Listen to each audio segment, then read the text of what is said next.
and Namiga Gaming, two teams that have been as a part of the same group. They shall yet again meet up here within, I do believe this is group uh, B that we're watching. Let me just do a quick double check because the schedule is still being set up. But yes, it is indeed Group B that we are opening up the groups with. Alongside with these two, we have PuckChamp, KW, and I do believe Zero Level Up. No, actually, correction. It's Team JENZ, Team Syntax, Amaru, and Power Rangers that are part of the same group, which ultimately may be Group A, but we're still sorting things out with Wikipedia. Still, we're gonna kick off with the action. Ilbris, they're gonna open things up with Bane, Storm Spirit, Underlord, and Keeper of the Light. Keeper of the Light has been banned out for the majority of yesterday, but it's finally good to see this hero popping up within any of these drafts. And what Ilbris have been cooking up is absolutely great. I do like every single time you're combining Underlord with any additional lockdown hero, you're just doubling the benefit out of it. And on top of things right now, you do have the Fiend's Grip, you do have the Nightmare, we do have the Vortex, and also eventually we might be having the Will of the Wisp available for the Coddle. But a good counter response from Namiga as well. They will have the hero that pretty much has the Wheel of the Wonder, well, a form of the Will of the Wisp, mechanic within him, and that is the Ringmaster with the Wheel of Wonder. A little bit of a delay until it kicks off, but it has a little bit of a similar effect to it. You can pair it up really nicely with the Guardian Spirit. We have the Ember, and we have the Techies as well, who love to be insanely jumpy. Like, they're gonna be popping up all over the place. It's been a while since we've seen an Ember versus a Storm Spirit matchup. Generally, it is a good lane for the Ember if he keeps things balanced out, because Storm Spirit does love to find the fine line between farming and harassing. And of course, as the levels keep on going, he's just gonna charge up, overload, and the Ember Spirit always being within close proximity, he's gonna be suffering from all of the damage coming in. So there could be a lot of a chase between these two, because both of them have a very tempo-based draft, and they can kick off at a very similar time. So the laning is going to be, it's always crucial, but it's going to be a lot more crucial for both sides. They can either go in and be really stable, they can just go in and AFK farm about it and wait until the level 6s arrive and the first bigger items. We're still in anticipation for both of the enemy here, for both of these carries, for Ilbris and for Namiga. It's not going to be a Drow Ranger, there's not going to be a Lifestealer. Shadow Fiend had already been banned out alongside with the Lone Druid, so there's still some interesting heroes left in the pool. Now for Namiga, the problem is they do have all of these slows, they do have all of these, AoE spells coming about, and the disarm as well, but you're not having those good reliable lockdowns to work with. So the fact that they're choosing to either or pour that in their own carry, or maybe not, it might be a mistake. So I would definitely like to see a Sven here, because eventually he's gonna get the Blink Dagger. He will be able to jump in the back and get Coddle, get Bane, whichever pesky support is within the vicinity. It's not gonna be a Necro though, so Namiga are taking that one out. They have 9 more seconds of reserve time, so they've been thinking through this draft with insane caution. And let me see, during the play-in stage, they definitely met up because they were in the same group, and the result was a 2-1 victory for Ilbris. They did have Zayats playing during this, so there might be a switcheroo though. So right now we have Fernan stepping in for the team, because there could be a overlap between one of the teams, but we shall see how things shall unfold, because nothing is set in stone, and we are always seeing these player team rotation substitutes and whatnot. So a lot of time is being poured in for Ilbris. What could this final pick be for Namiga? Well, they're gonna take out the Kez and insta pick up the Tiny right afterwards. Kez has been a hero that is being actively wielded by Namiga. Bune, we have seen him, onto the Terrorblade even, but the majority of the teams, the heroes that he's playing out, have been taken away, so And yeah, it's gonna take a bit also for me to kick things off because I am feeling a little bit tired. We did venture into the later hours of yesterday to wrap up the plans. And last but not least, Alchemist is gonna be poured into the equation. Now, Dream, it should be an interesting game, not gonna lie, but is it gonna be a good enough of a game? Is the big question. I do like how it synergizes with all of those AoE lockdowns. Like you can focus all of the things all together into the Pit of Malice. But Alchemist does need time. Now, also that begs the question if this is gonna be an Alchemist prioritizing going in for the scepter play or if he's gonna go in and go for the right click build. So they are indeed three very beneficial scepters for the Ilbris team. That's the AoE Vortex, the Gate with the Pit of Malice, the Will of the Wisp. Now that could, make your team fight a lot more, focused up, lockdown after lockdown, and people are going to be dying. But getting three scepters on time, that will be a costly, not only monetarily, but also a timely investment because during that time, we're going to see the BKBs popping up, Tiny, Dawnbreaker, Ember Spirit as well, and they could just jump away from all of those controls and get completely obliterated. So time is of the essence when you're having this Alchemist in play. The good thing is Tiny also needs some time to get super effective, but there's a way for Namiga to fill in the gaps, and that is mainly Youngji on this Ember Spirit. Pair it up with a good Dawnbreaker lane, and you could have the Slower Guardian in no time, and with that, you're just going to have that global control. But still, there's that ongoing cat and mouse game. Because once we see the Dawnbreaker jumping in with the Solar Guardian, there could be the instant Pit of Malice response or the Gate with, the Scepter upgrade. So we are indeed gonna wait for the right time for these teams to strike. So if that's gonna be within the early stages, if that's gonna be after 15, maybe 20 minutes, only Ilbris and Namiga, they have the answer to that question. No early smokes. We're about to see one though.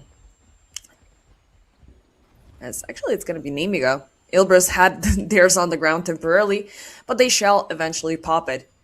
I love both of these drafts. They have so many things going out about them, but it could ultimately lead up to whichever team is able to fill in the gaps. Now, Tiny has that built-in toss avalanche, a very strong lockdown combination as always. Pair it up with the Echo Saber that is going to come about later, and you're already building up that tiny, heavy right-clicking machine.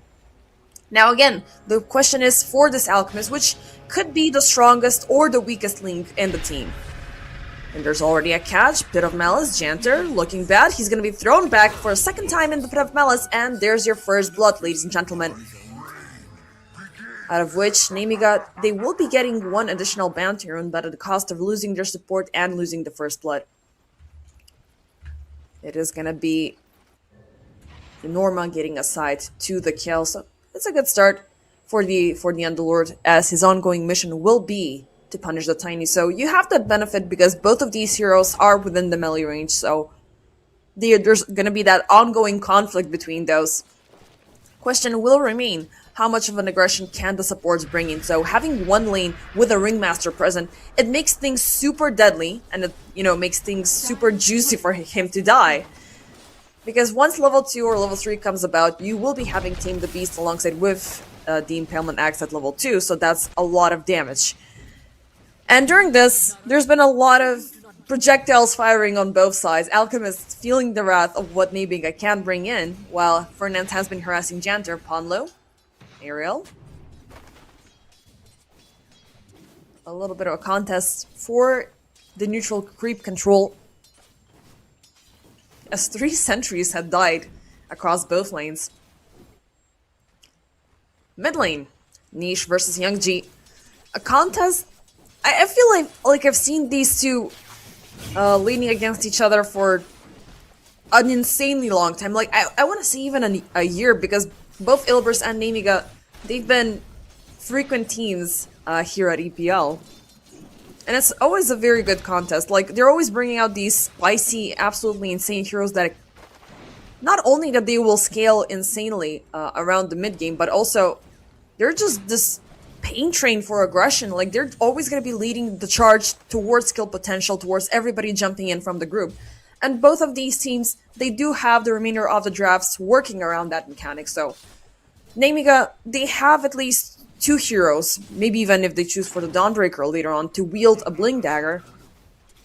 And you have also all of that global control coming out of nowhere. But same could be said for Ilbris. Storm Spirit leading the charge and everybody else jumping in. Pit of Malice double connection up over Bune and Janter. But the damage department is still insufficient for them to get the executions.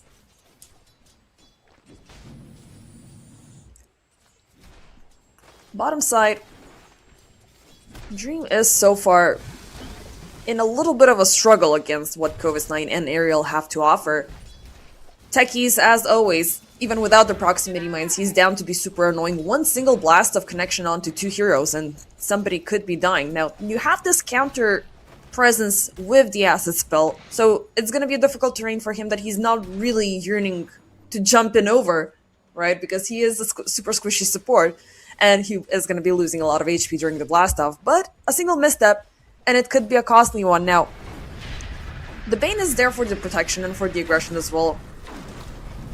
Not sure how many times they will be able to avoid a sudden death scenario because they only have one Nightmare to utilize. And if it's being thrown in onto the Dawnbreaker, the techies can instantly break it off and she just can keep on sieging. Topside, Normal looking, well, pretty much head to head with the Tiny in terms of last hits. He is looking to keep on pushing. And there's been that ongoing Fernance over the Ringmaster aggression, just to keep him in check. I mean, Janter did die, unfortunately. His first blood and blast off. Ariel, ooh, beautiful Nightmare save, but it's not going to be enough as Kovis9 with the hammer is going to provide the execution Fury Fire for the save. This poor Bane will not be able to save his carry, but he shall survive, hiding right beneath the tower. Radiant's middle tower is under attack.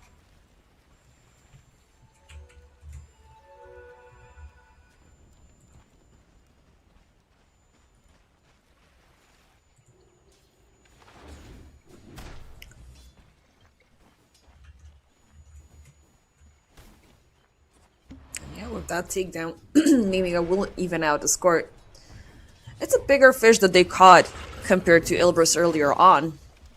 And controlling the Alchemist will definitely mean controlling the remainder of the Tempos team, because you're either going to be forcing them to lose the damage, or you're going to be forcing them to lose the Aghanim Scepter.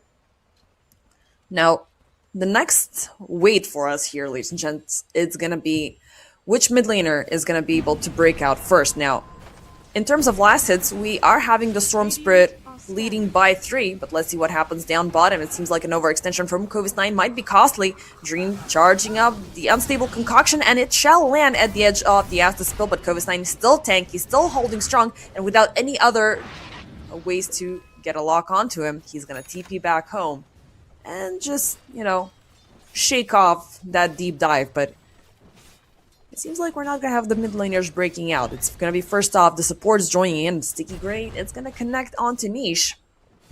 But yes, he's ventured a little bit too far out. Youngji won't be able to connect anything more, but now they will make the catch. Searing Chains, Janter coming in as well. Nicely done, but instant reaction coming out from Norma. Bit of Malice will connect up on Ariel, and they will get the exchange, but it's not going to be a 2-for-2. It's going to be, you know, a little bit of a consolation price after losing the Storm Spirit.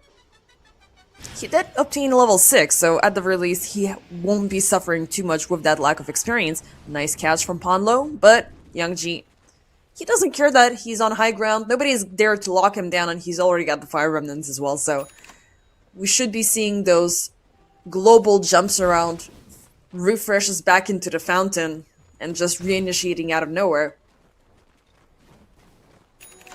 So now that he's active and he's available, can Namiga turn this into early aggression? Now we're still waiting on the Solar Guardian, which will definitely amplify this. But is the Tiny willing to fight yet? Now that is also a very crucial component, because if Namiga lose their momentum to strike, from striking on, they're not going to be able to get the kills, because they have the searing chains, they have the slow, but they will be Radiant needing are to commit a scanning. global ultimate or a big ultimate for it. Dire's top tower is Minute under 7, attack. Ponlo trying to pay a visit here to Ariel. He's gonna make the catch upon the techies, Radiant's chase him middle out tower to is under secure a attack. double Shrine of Wisdom. Nicely done, but Young Ji, he is angry about this, jumps behind the tower. They will find Ponlo and instantly punish him. Easy kill for Young Ji. I mean, this is a hero that Young Ji is playing quite often, even though one of his Dire's middle signature tower is heroes under has been attack. the Invoker onto Dire are scanning. during the EPL duration, that is. But he has had these strong performances of the Ember as well. But Radiant's top tower is under attack. I'm curious if he's gonna go for this high magic build, as one usually does. First up, it's gonna be Near of Shadows. So of course, you will need to fill up that item so it can have any effect. You cannot just use up, the stats from it. Around the river, they are fighting off. Young Ji, unfortunately, will walk away empty-handed. Arcane Rune granted to Niche. Yeah, but that will assist him big time for the upcoming team fight. But first off, he is gonna farm off these stacked up neutral camps. Not a lot of them, but it is indeed on a Sork. Now, as time keeps on going, the Tiny is getting a little bit stronger, a little bit more impactful. The tree grab is helping him out in getting that farm a little bit faster, so will the Alchemist step up, or will he be forced to fight here? Nice TP out, as Nemiga were indeed looking for him. He's got the Chemical Rage, he's got level 3 off the Acid Spell, but regardless, he's not able to take a 3v1 contest, especially not... Like, early game Alchemist is insanely squishy and very, very easy to control. The fact that he has survived, it could be a mistake that Nemiga are completely overlooking. Tower is under attack. But they could have, their attention upon some other hero, maybe like the Storm Spirit or the Underlord, but neither of them have been kept under check. I mean, we do have 5 kills in total at minute 9. And that is going to be a subject to change. Kovis 9 caught up, put to sleep, Dream charging up, the Unstable Concoction, and the Lady of the Sun shan't be going far as Niche gets the Vortex for the kill. And that is, one of the ways you can control Nemiga as the game keeps on going. Control over the Dawnbreaker is always a very, very good call because she's insanely item based. Yeah, the experience will help her out, but she's gonna be needing the Echo Saber, the Harpoon later on. She's gonna be needing the BKB and whatnot to make sure she's gonna secure those strong lockdowns. Nice Nightmare onto Young Ji, as Niche secures yet another rune. This time it's gonna be the Invis rune. You cannot really use it instantly, but you're always gonna be keeping Nemiga on their toes. Like, did he use it? Is he gonna start rotating? Is he gonna appear out of nowhere? And do we need to spend a bunch of gold for the sentries? Now, earlier on we had a small medium, well actually a medium camp stacked up. Now we have the Ancients being brought in, so that will suffice the farming needs for Ilbers, which are absolutely insane and they're very needy. But Nemiga, they're gonna go in for kills. Finding Ponlo down bottom. They have a lock upon the Bane. He's trying to throw them out. And it's gonna be a mission success as Ilbers double down on their defense. But their over-aggression, it's only gonna lead to Ariel dying. Now, Nemiga on the move, coming in from the gate. They have a lock onto Fernance. Support for a support. We have the Slower Guardian charged up. Oh, it could be a 3-man lockdown with the Wheel of Wonder a little bit too late, but they will secure it. Still, the Pit of Malice as a counter reaction. It is going to be enough to take down Kovis Knight and Yoon. Oh, this could be bad. They will be losing Ponlo, but they have dragged Youngji back. He will throw a Remnant in very short proximity, and Niche is still going to be within range. The Unstable Concoction will land before the next jump. That was a very big team fight, the biggest team fight we have seen so far, 11 minutes in. And Ilbris will be the victors of it, as they shall be claiming 4 kills while losing 2 in the process, but they lost support, so it's not that big of a cost to pay. As Nemiga They shall be losing 4. And just bringing in Bune here, having the tiny, it was quite a problem.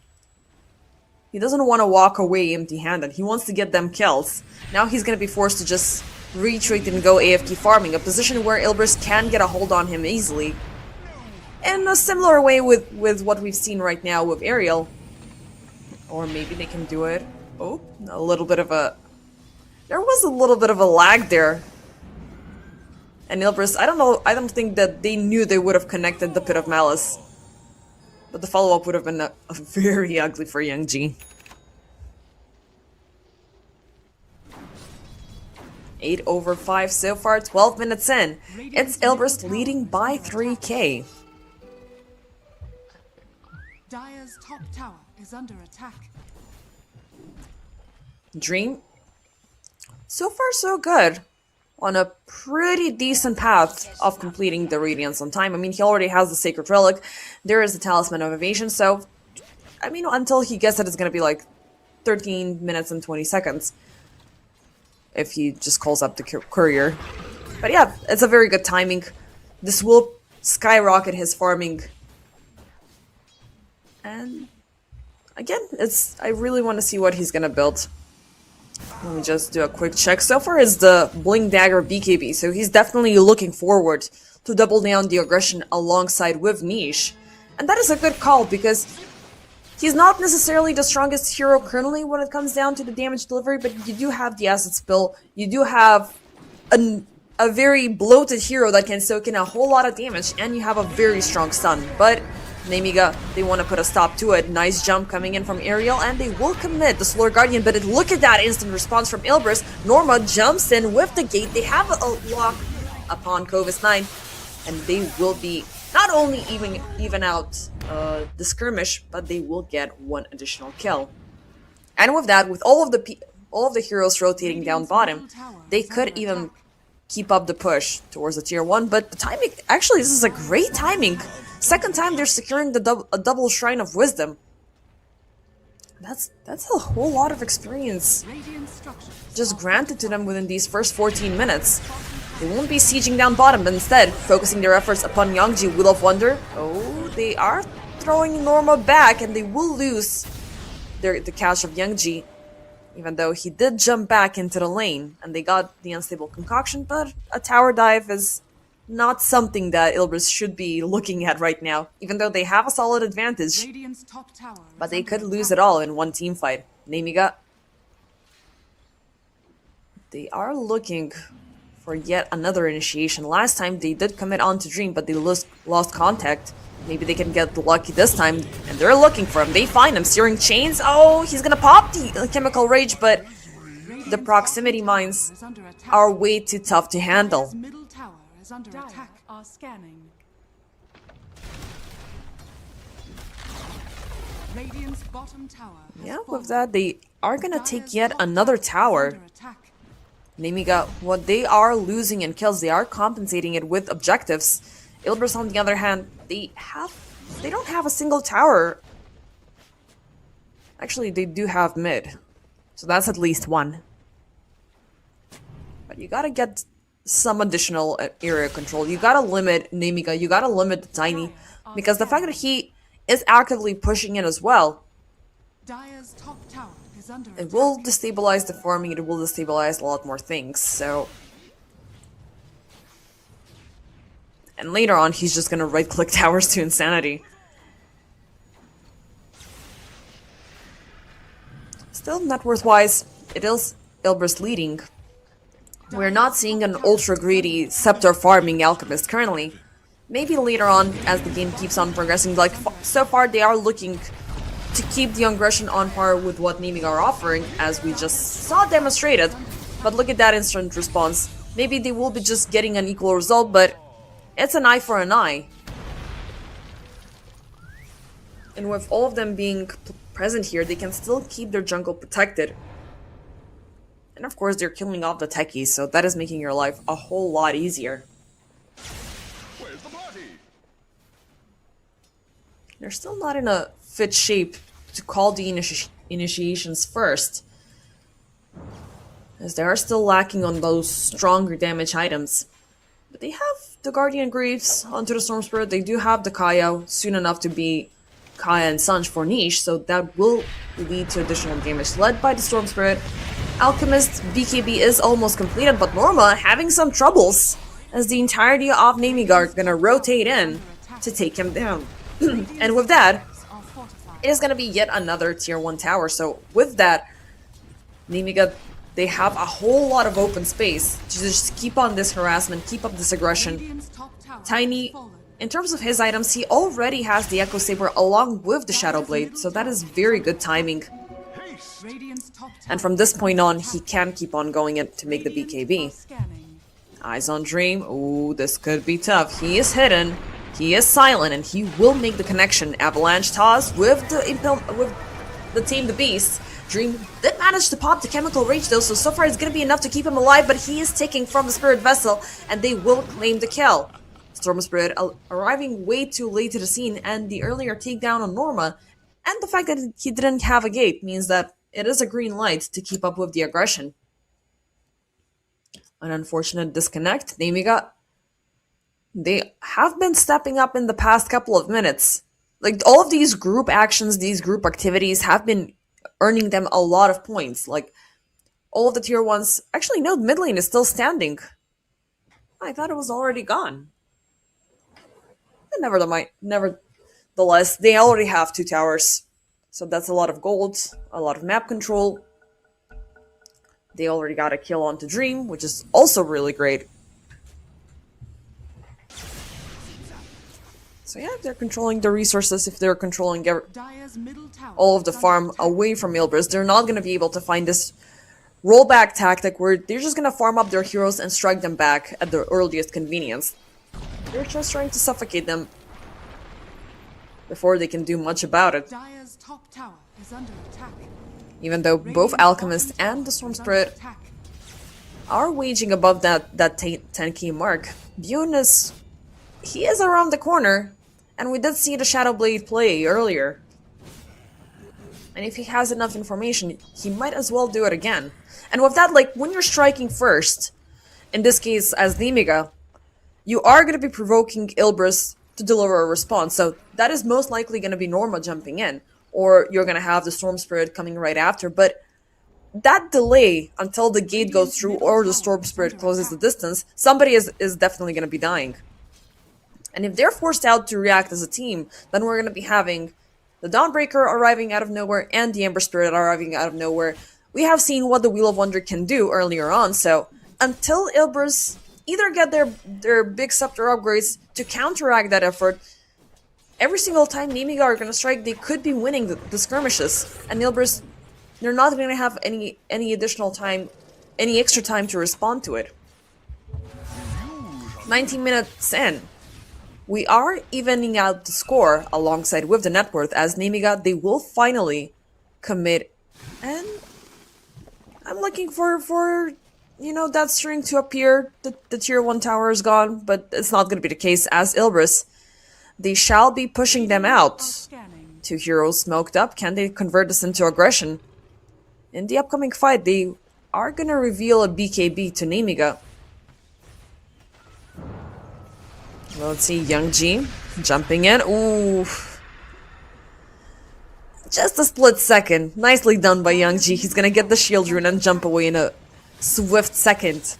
Dire's structures But are Ilbris, fortified. they're still looking, they're still hunting. This time it's gonna be Niche joining in.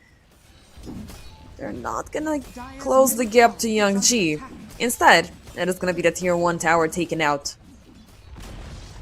Dire's middle tower has fallen. And that is actually the first mid lane tower. How much does the other one have? Oh, it's at 77 HP. Okay, that's just 2 hits left remaining. But yeah, a little bit of something of Ilbris. A reminder they're still in the game. They still have an Alchemist who hasn't really been super suffering. Namiga, they're only able to obtain these 1, maybe 2 kill advantages every single time they strike. Tower has fallen. They are definitely not a force to be reckoned with. And look at Ariel. Oh, this is gonna be scary. Oh boy, Ariel. Radiant's He's middle been tower setting is up the minefield. And which hero is gonna go through to face this raft? Oh, it is gonna be Niche who instantly jumps out, avoids the minefield, gets a lock upon Ariel, will throw himself temporarily into the old scepter, but you do not mess with Niche. He's gonna be temporarily disarmed. He's still chasing him. Oh my god. Okay, this could be very bad for Niche instead. He's overextending here, but he will land the final strike. This was definitely tip worthy. Yes. Thank you. Thank you, Ariel. I mean, he could have gotten him, but Niche was a little bit too prepared in that situation. And the reason being, well, actually, there is an observer ward from Punlo there, alongside with a sentry, so he knew exactly what was going on.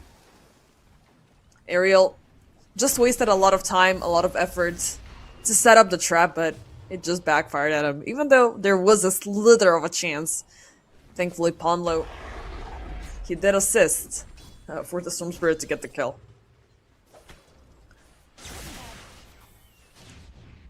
"22 minutes in, the tables are turning in the favor of Ilbris, at least net worth-wise, because this alchemist is beginning to get the money printing machine going off, you know.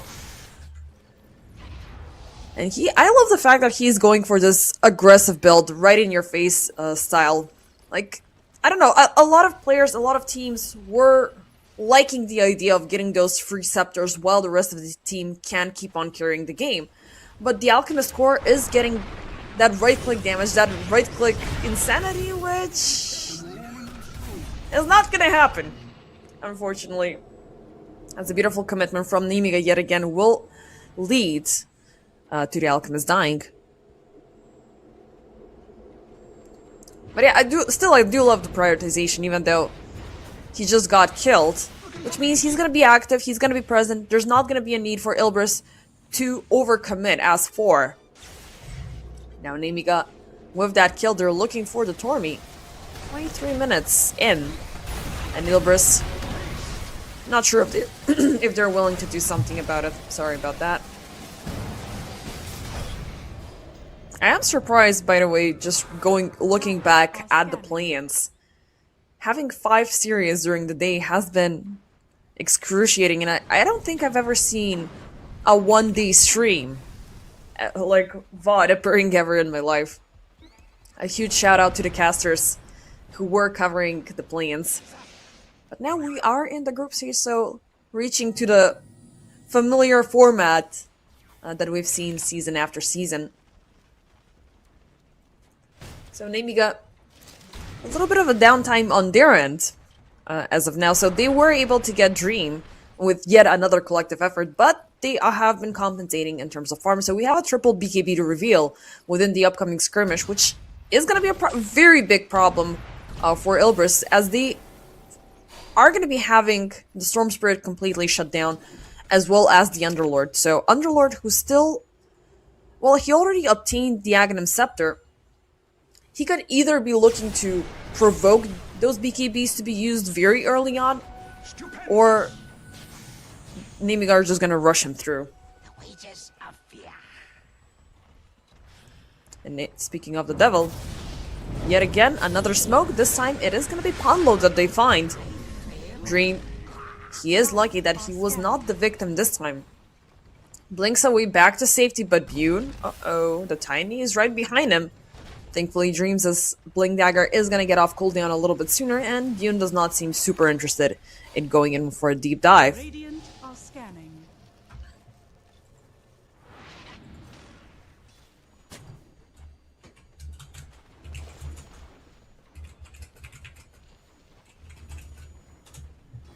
Trickster's rune of illusion.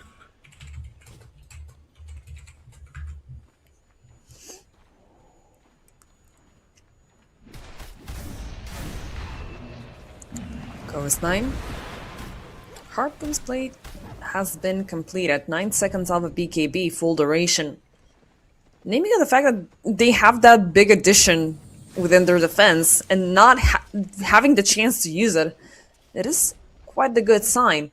But again, it's been these single target aggressions that have been keeping them in play now.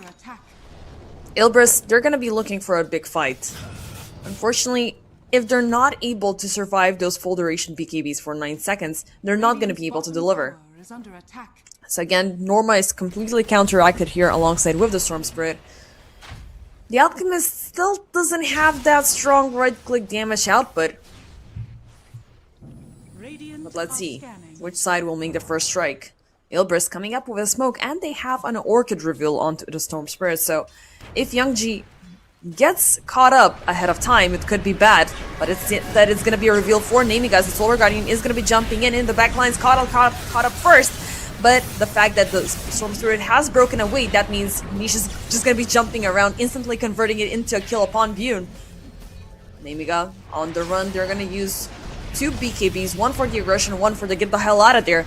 As Ilbris, they shall be getting 3 kills for the price of the Coddle only. Nicely done, Namiga. Not only that they were completely surprised, they were completely surrounded at the same time. And again, with the Dawnbreaker being present, you are to some extent anticipating her aggression. So you see the Solar Guardian landing in, you just get the hell out of there. Storm Spirit, he's just gonna Orb of Lightning there, as there's not a second layer of long-range lockdowns that Namiga can deliver.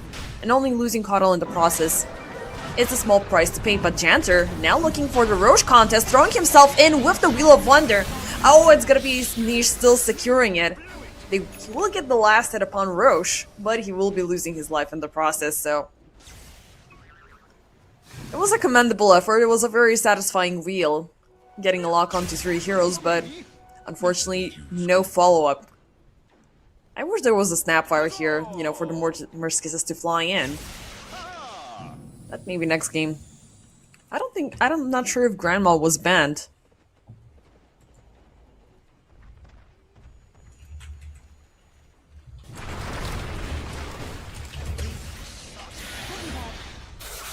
Niche. Ooh, that's a big catch. Vortex, Bune.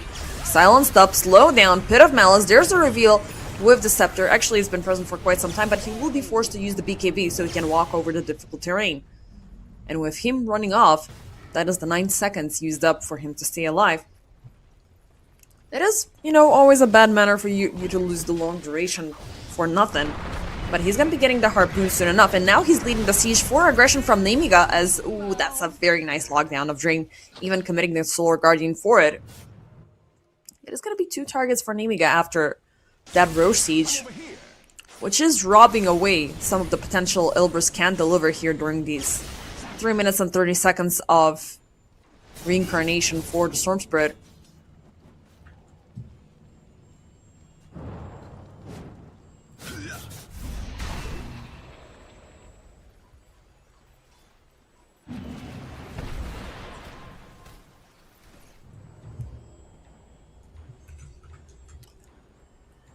But how much more can Namiga deliver? I do love the aggression they're bringing in during this time.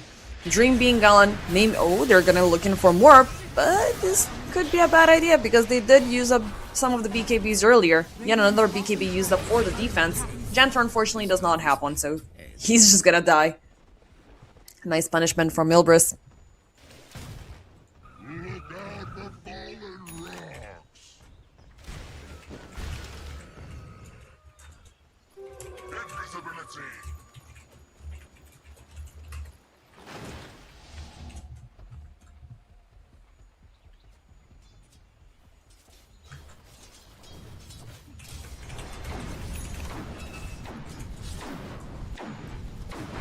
Ilbris, smoked up, willing to strike. Actually, it's Namiga, my bad. They will find Norma yet again, who is gonna be dropping the gate. I think it's on the other side of the map for his teammates. Yep, but they're not gonna be using it. It does feel like a little bit of a bait, but Namiga, Radiant are they are gonna be Dire are scanning. moving down bottom for maybe the chance to find yet another kill, because they are looking at these bombs exploding. There's definitely somebody lingering here. The tankies has been doing a very good job at, you know, keeping the targets detected, keeping the farm spaces completely contaminated for Dream. Even though he hasn't been really He's been scraped and bruised, but he really hasn't been taken down as aggressively. He's still standing at the top of net worth. And he's looking for a fight. Nice jump. Finally, there's the Alchemist damage coming in.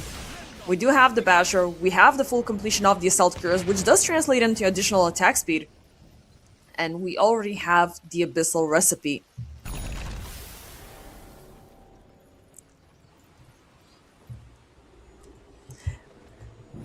And I do believe we have yet another caster coming in for this game number 1. Plates, welcome to game number 1 between Elbrus and Namiga. How are you doing? What?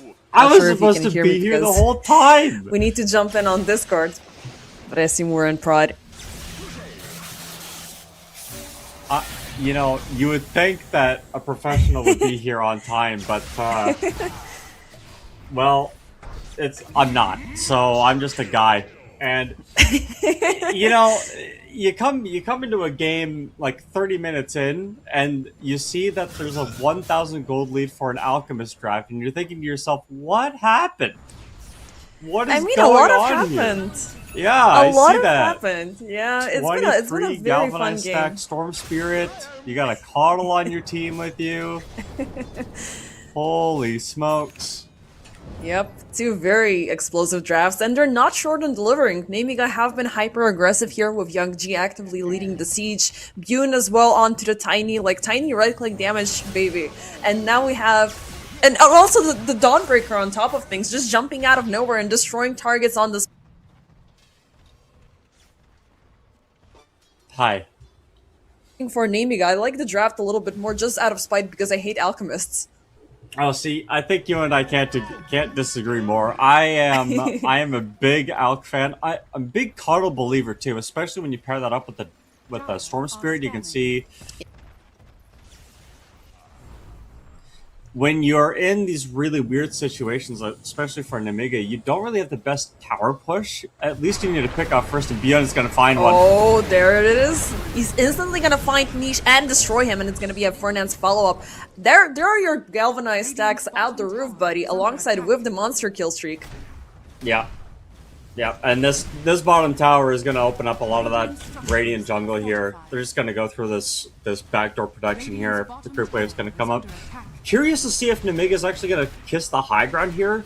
You don't have buyback on Storm, but they might say, hey, Ilbris, let's see if you do have buyback or not. And once that push happens, they kind of realize that things aren't going to be going the way, like there's not going to be a defense. It's going to be a lane probably. Yep, for sure. I mean, Namiga, they did a very good job at taking away the towers very early on, so they were able to take away the lane towers at about minute 10. So with that, they've been pushing into the Alchemist actively, and at the same time, like, not only that they're controlling the resources, but this is not an Alchemist that is going for the Scepter farm. He's going in for the aggression, but he's not there yet. Like, look at this Tiny. Look at that damage that he's doing upon the towers. Yeah, I think for me, because you haven't been feeding those Aghanim Scepters out to your teammates here, you can kind of see that the rest of them are struggling a little bit. I do believe there are some great Aghanim Scepters, obviously. Bane, like, I think all 4 heroes on Ilbers have incredible Aghanim Scepters that an Alch could give once the game gets to like the 40-50 minute mark. I do believe we have one queued up.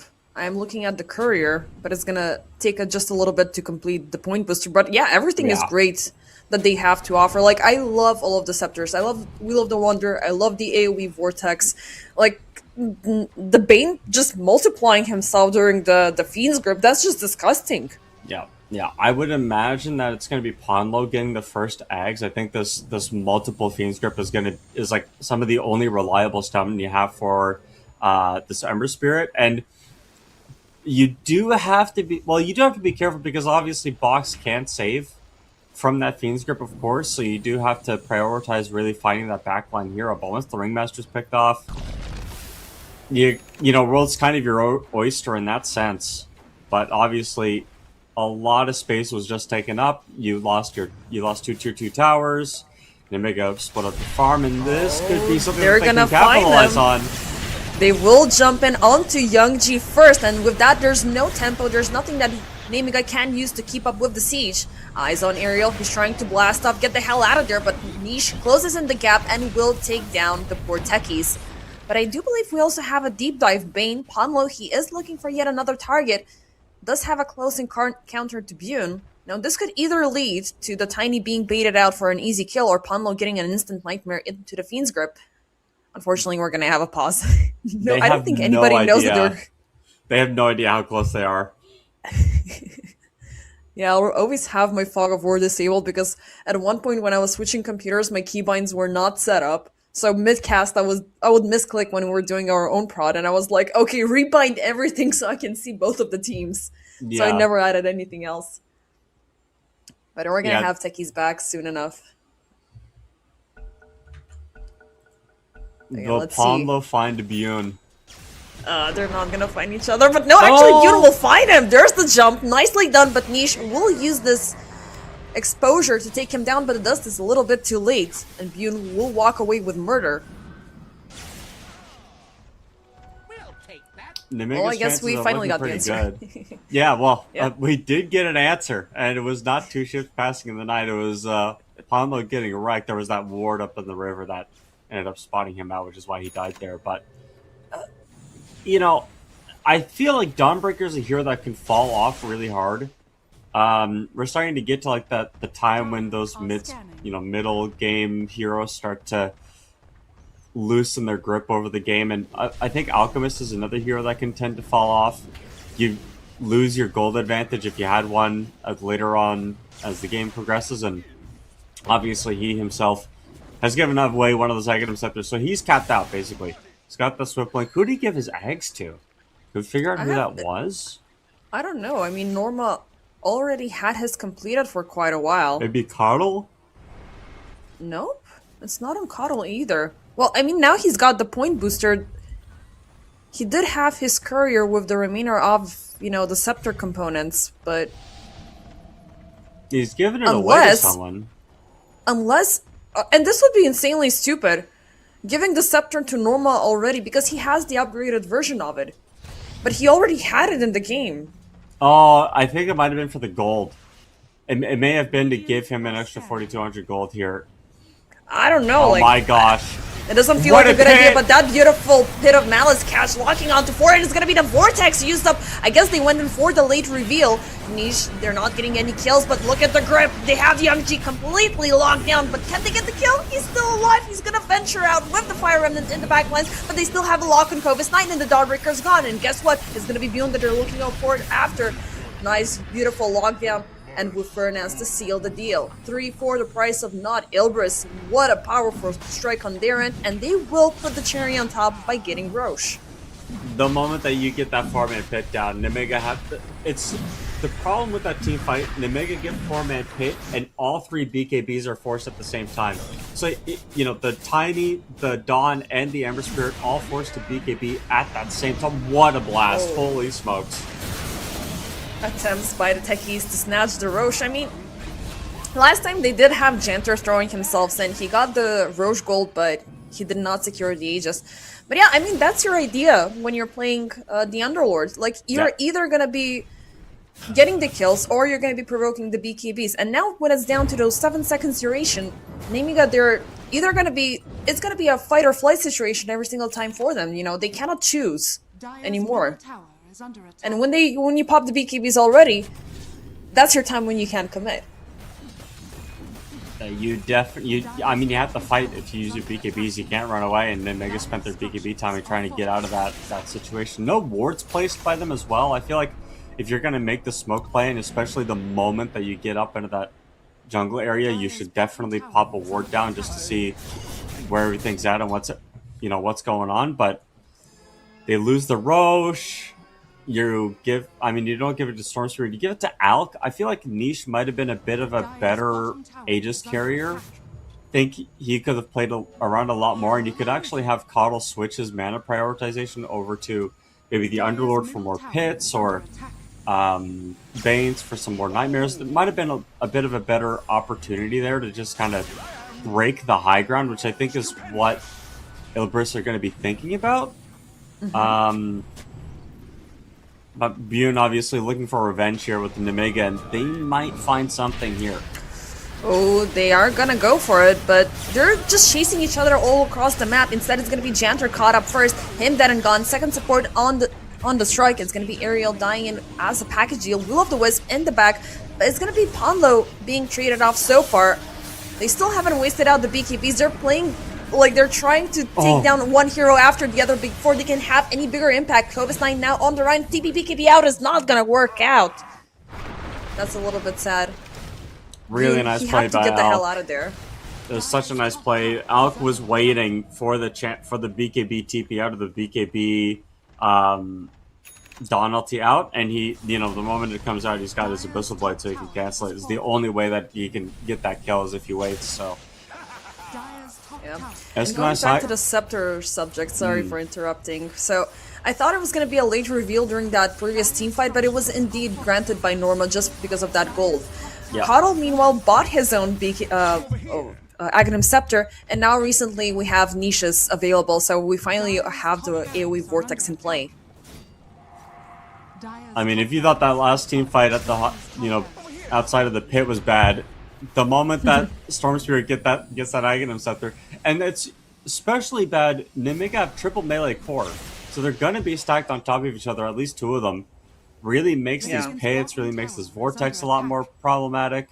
The moment you get you can get a bit more gold on Coddle, and that's gonna be problematic too. It just feels like Nimiga's steam is declined at this point. They didn't get as much as they could have off of that pick off of the Storm and the Coddle, and we're really seeing them struggle here trying to find a way to break this Aegis.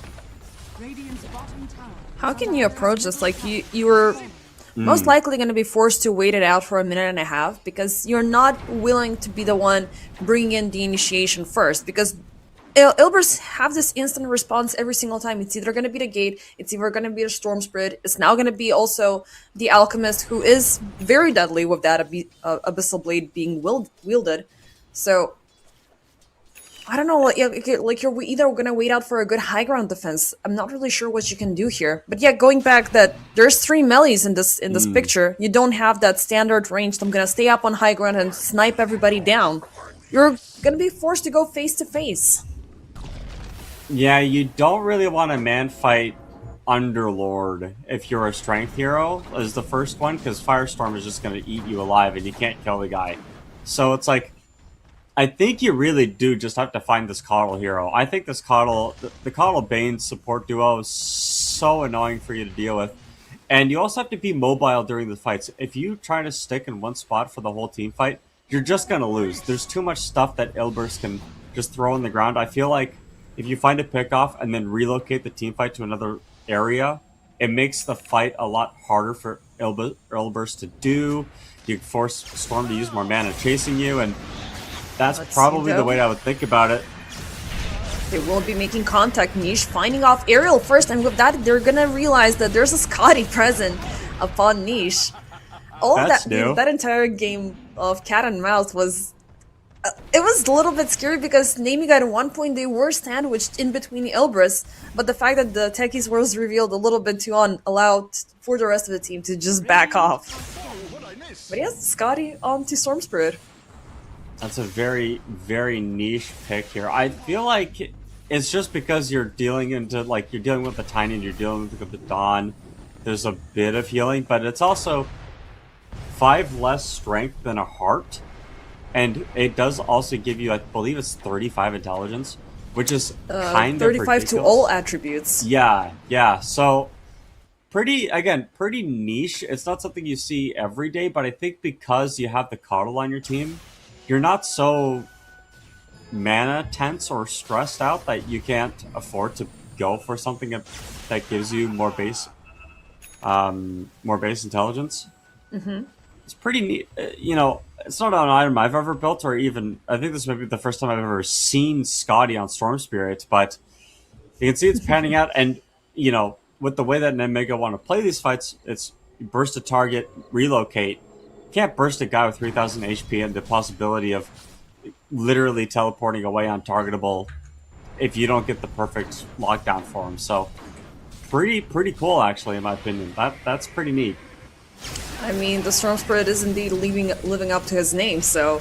Yeah. I don't think we have seen Niche going this far I mean, as in recent memory, this far to go with these item experimentations and get uber creative. Like, there has been this unfortunate downfall of Storm Spirit as a hero in general. Like, if his team is not able to lead up his aggression within the early stages of the game, he will ultimately suffer. Like, he's not a hero that is able to get that early solo kill potential. Like, he's dependent on whether or not his team can jump. And in this scenario, he said jump, Ilbers just said how high, and they just keep Yeah. on going. And I think at this point, Mega need to figure out where a ceiling is for this guy, because if they don't, they're just going to get run over still, right? Like, this 25,000 gold lead has appeared over the span of 15 minutes, and it doesn't really look like that gold lead is going to stop building either. Alchemist has not really been in any threat. Janter is going to die here, and Roshan's going to maybe respawn in 30 seconds. So, the next Roshan probably going to be the thing that ends the game, to be honest. I think that Nemega have to figure out a new way to initiate these teamfights. What is this TP play? Oh, they're going in all the way to the outpost, and they're going down the side lanes, finding Kovis 9 first. Instant Pit of Malice, full lockdown onto the Dawnbreaker. She ain't going nowhere. Next up, they are looking at Youngji, who's gonna get gripped out. BKB pop it up a little bit too late. They're still delivering the chase. Youngji, actually, he's gonna survive this with the BKB, but still, they lost 3 heroes out of nowhere. That is such a sick play to go through the portal after you take Tormentor. I feel like the only reason why Nemega was pushed up that far on the other side of the map, you see, the game tells you when the other team takes rush. It literally pops up on your screen, so they felt safe to go and pressure the other side of the map, but they didn't take the outpost, and that's kind of really tough.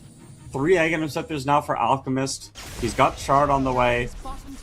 I think we're starting to see the beginning of the end here. Ilbers might have just figured out the way to break through this game, which is just keep niche going.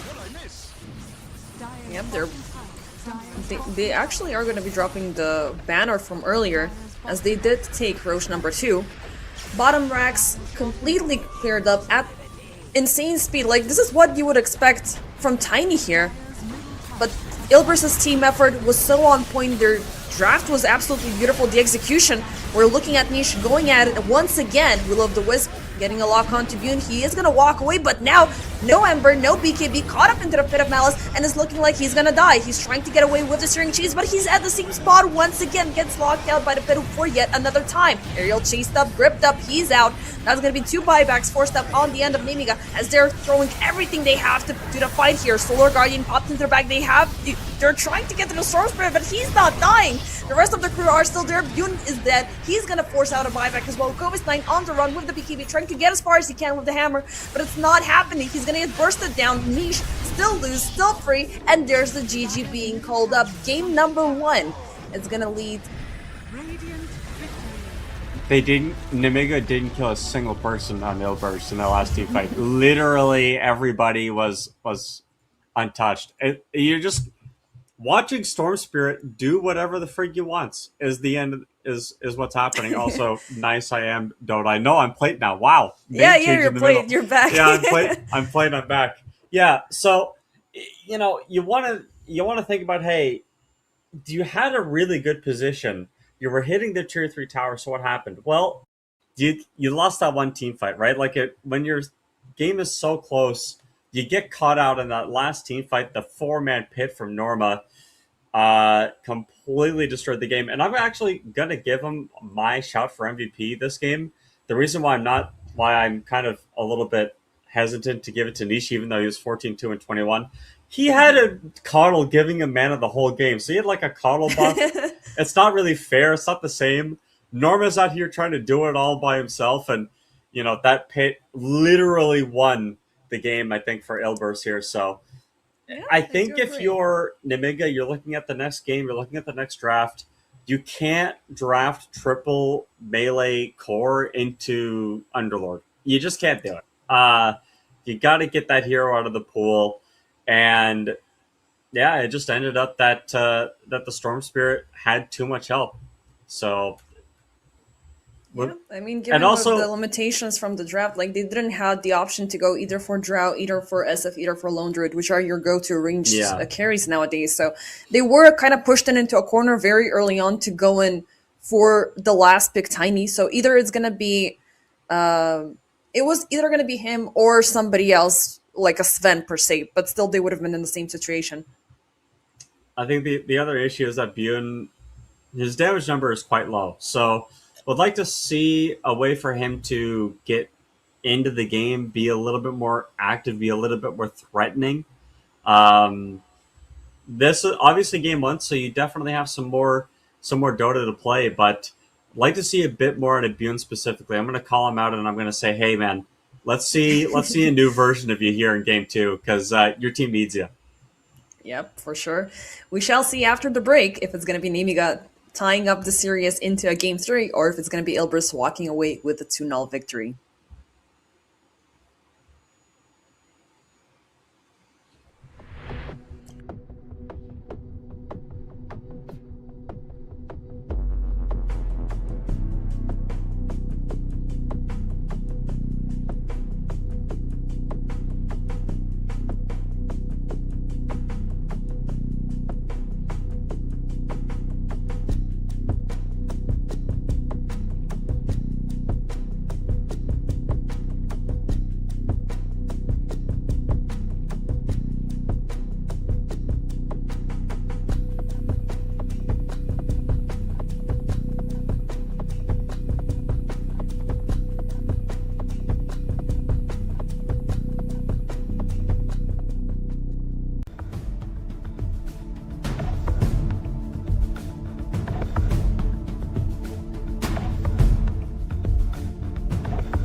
And hello once again, ladies and gentlemen. Welcome back to game number 2 of the first series of today. By my side, we have played as Nemiga and Ilbris are about to give us a show for game number 2. And we already poured our discussion into the draft. And you said you're not a fan of this Lena being picked up. Why is that the reason?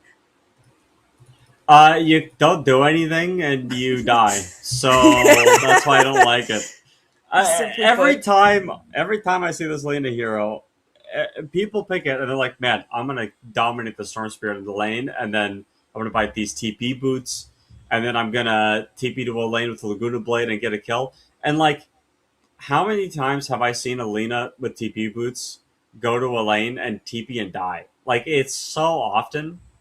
Mm-hmm. Um, and when you buy TP boots, you're spending 2,400 gold, like 24 of your first amount of gold, which is some of your most important gold to spend, and you're just giving your team, like giving the enemy team an opportunity to kill you every time you use them. So you either have to really make sure that you're getting these kills with these TP boots, or you don't go TP boots at all, which is the way Yeah. that I prefer to see Lena's.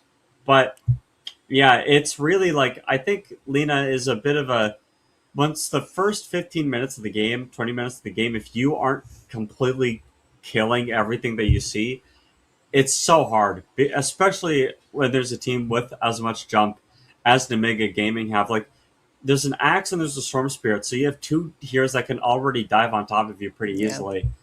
And you've also picked Alchemist into the Axe, so that lane is not That's going to go well. Yeah, that's for sure. I mean, I do like the support combination from Ilbris at the very least. Like you do have this combination of a double strong lockdown that you can deliver, so maybe that could be somewhat of a saving grace to maintain a decent front line for the Lena to keep on fighting. But I do agree, Name gotta have so much packing, and their support combo is way too aggressive. Hoodwink with the Jakiro. Now, Jakiro is a glass cannon sort of a support, so maybe you can feed off of him, but throwing the Laguna Blade onto an easy kill, that will just pave the path for Nemiga to be like, okay, we're just gonna double down on this and take her down right after.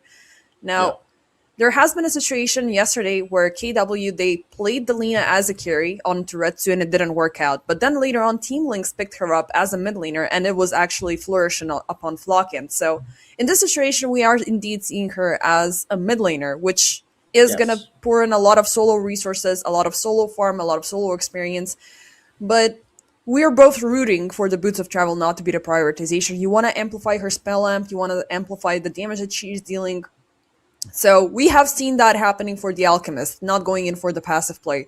Should Ilbris double down on those two heroes and just, content to Nemiga's early aggression, or should they fall back and wait for their right time after 30 minutes?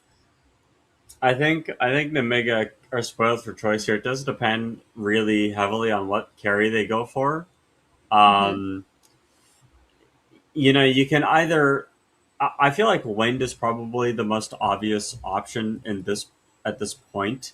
Mm-hmm. Um, it just gives you an ability to target down the Alchemist and kill him, even when he has like 5 or 6 thousand more net worth than you. If you itemize correctly on Wind, you're just going to be able to run him down and kill him, and that does stop a lot of Ilbersa's sort of game plan here. Underlord is decent, but you're not into triple melee, and you got Ooh. counterpicked really hard with this lifestealer. So I'm giving Nemiga a really heavy favorite here in this draft. Just by draft alone, I think this is a really good lifestealer game. You can rage off the Treant Overgrowth. You can outman fight Alchemist and Underlord. And because of rage, Lena's damage gets significantly impacted. You also have a couple ways of dealing with Lena too. So I don't know how Ilbers are going to take these team fights. I think really it's just going to come down to how much of an early advantage can Alchemist get. Mm-hmm. And then with that early advantage, what is your pickoff potential looking like? Like Young G can't have a game. If Young G has a game, Ilbers doesn't win. So that's what I'm looking for. But the execution for Nemega is really really high. Like they have to be on point this game. Yeah, I mean, they definitely do have a couple of weak points that Ilbris can ultimately exploit, and the fact that they have taken away two of the same heroes that had a very high success during the previous match. It could be We're gonna double down on what we know it's secure, what is safe, what we know that we can play, or this is gonna completely backfire into our face. So I want to see a good Storm Spirit game. Like this time, it's gonna be. It's not. It was on the side of Ilbris. So usually, when you know that you have a good Storm Spirit on one end, you can always anticipate what the enemy Storm Spirit is gonna do. So if you bait him out, if you throw him into an awkward situation, you can instantly respond with the Pit of Malice because you are ultimately the only draft currently that has some sort of a global presence. So you can maybe there could be a good idea for Delina to double down on that, so she can also teleport herself in. But then you are indeed losing damage component. The Prepare for other battle. issue I think with this storm is that you first picked it, but you weren't able to get the coddle with it too. Obviously, if you ever see Yeah, a storm spirit first pick, that coddle is getting banned because that's just too strong. So this isn't, Niche had a lot of help in that first game, just being able to have the mana to do what they need. But Storm, this game is not going to have the same amount of resources to get these kills. And Underlord and Alk are both very tanky heroes to sort of burn through it. So what Young G ends up going for, I assume it's going to be an early BKB. I assume it's going to be an early Kaya, and he's just going to, outplay everybody because that's what Storm Spirits do. But you're gonna need to 30 use a lot of seconds mana to to battle. chew through these cores here. yeah, and again, there's always that bait potential. But if you force out Ilbris to use one of those big global ultimates and then them not getting any return kills, you're just wasting a lot of resources because it's a big, hyper impactful team fight. But if Yep. they cannot compensate it with the Alchemist or with the Lina damage, to fill in the gaps, they could be ultimately losing the game. But Ilbris, they are a very composed team. They're very super focused Battle up. Ponlo begins. already going in for the detection and for the snatch of the bounty rune is going to be one additional, and Janter stunned out. Dream charging up the concussive shot, and it's going to be Janter falling off as first blood, but Fernance is in danger as well, and they're going to trade it off as the battle hunger ticks off. 1 for 1, Ponlo falling a little bit too low. Still, they won't be getting anything extra. The runes are going to be in Ilbris's favor also, so they get first blood, I believe, and then on top of that, they are going to grab the third rune. So nice start from Ilbris here. We'll see exactly what else happens, but that's the way that you want to start things off. Yep, for sure. And the rest is gonna be good laning, safe Yep. plays, keeping up with the farm. Ilbris, they can farm very early on. The Lina is really bursty, the Alchemist as well. Norma as well, once again, onto the Underlord. So if, they just keep it stable and ignore Nemiga for the first couple of minutes, who are also limited on how many aggressions they can deliver, it should be looking like a good game. Top Yep. side, Ariel and Covis9 are looking for the early harassment upon Dream, but both Ponlo and Dream are super tanky, so maybe they can just wait it out to see how many battle hungers that they can use up to waste a lot of those region resources. But Dream, he's looking for the kill potential a little bit far off. Maybe Ariel was a better target. I think when you get level 2 is when you're going to start seeing this top lane really take advantage of what's going on. The battle hunger is really just an annoyance, but spin's obviously coming into play, and Ariel needs stun. Oh, are they gonna get him? He's completely locked down, slowed down, and Covis9 shall perish. Level 2 already making a very big difference from Ilbris. Yeah, that's what we're afraid of. I will say, very surprised that Storm's top CS right now, but I think with levels that's going to change. I do think Lena pushes out Storm Spirit pretty hard as levels come in, and the bottles is going to be so important from both of these teams. I would be surprised if we didn't see supports rotate mid, but the last time I said that, both teams literally didn't bring any support ever mid at all. So what do I know? But I feel like when you have a Storm Spirit on your team, guys, you got to get these power runes, guys. Yep. I mean, they already have the bottles to fill up, so it's always going to be those additional resources poured in. But yeah, early on, Lena, she's always at the brink of killing the hero, the creeps, right? Because the Dragon Slave, it does not give you that strong damage output, so there's always that small little gap for Young Ji to get the deny. And at the Yep. same time, he's bursting heroes down very, very easily. Yeah. Down bottom, quite the aggression. I mean, I'm looking at bottom as well because I am really scared of what the Underlord and Dark Willow potential could be, because you have this additional layering spell that can withhold the targets into the Pit of Malice, right? And you want to have that double, maybe even triple tick, so somebody is going to be following. And of course, You the don't have Shadow a Realm. stun. You don't have a stun against this lifestealer, so it's not like you literally have 0 kill threat against this guy. He's just gonna rage and walk away. True. So it's just a matter of how many CS can you deny from this lifestealer. I think at this bottom lane. And maybe the other thing you can think about is like out-harassing, but Janitor's got see, like they're not even gonna try to cast a spell on the lifestealer. We shall see. Janter. A lot easier targets to take down compared to the Lifestealer, so it's gonna be early food for Norma. I mean, the prioritization for, the spells for the Dark Willow is never gonna be the Crown. You want to get the Shadow Realm for the extra damage, you want to get the Brambles as well. But if you're trying to force that out, maybe you're gonna force an instant reaction with the Rage, and maybe you can catch him afterwards, but you still don't have that reach, you don't have Young Ji to assist with this. And we're still too early. It's 4.5 minutes in. No supports are rotating in. Mid laners are still not breaking out, so full focus on farming on both ends. But Dream, he might have angered Kovis9 and Ariel with his presence. Matt Stone's on the ground. Youngji, so close, but he's still taking burning damage. Is it gonna be enough? No, he survives with 36 HP. They TP'd Will up top. Oh boy. Yep, they're looking for the punishment upon Kovis9. It seems like the axe will be taken down yet again. Dream barely survives as the Battle Hunger... Oh, actually, he won't survive. Ariel lands that final strike. Fernand's Janter also joining in. Namiga, they're converting this kill into a double kill potential. Ponlo still keeping up with the cheese. Ariel, he is gonna scurry away, but he's still over the vines, over the bridge. He goes, one more strike, he needs it. Can he close the gap? This is so tense. Come on! Amongst the trees you go. They already have the boots. Oh my gosh, I think he's fine. Oh, there's a but. No, wait. What? He's gonna No, get off he's good. cooldown with the seeds. Oh, he's fine. Yep. So close yet so far.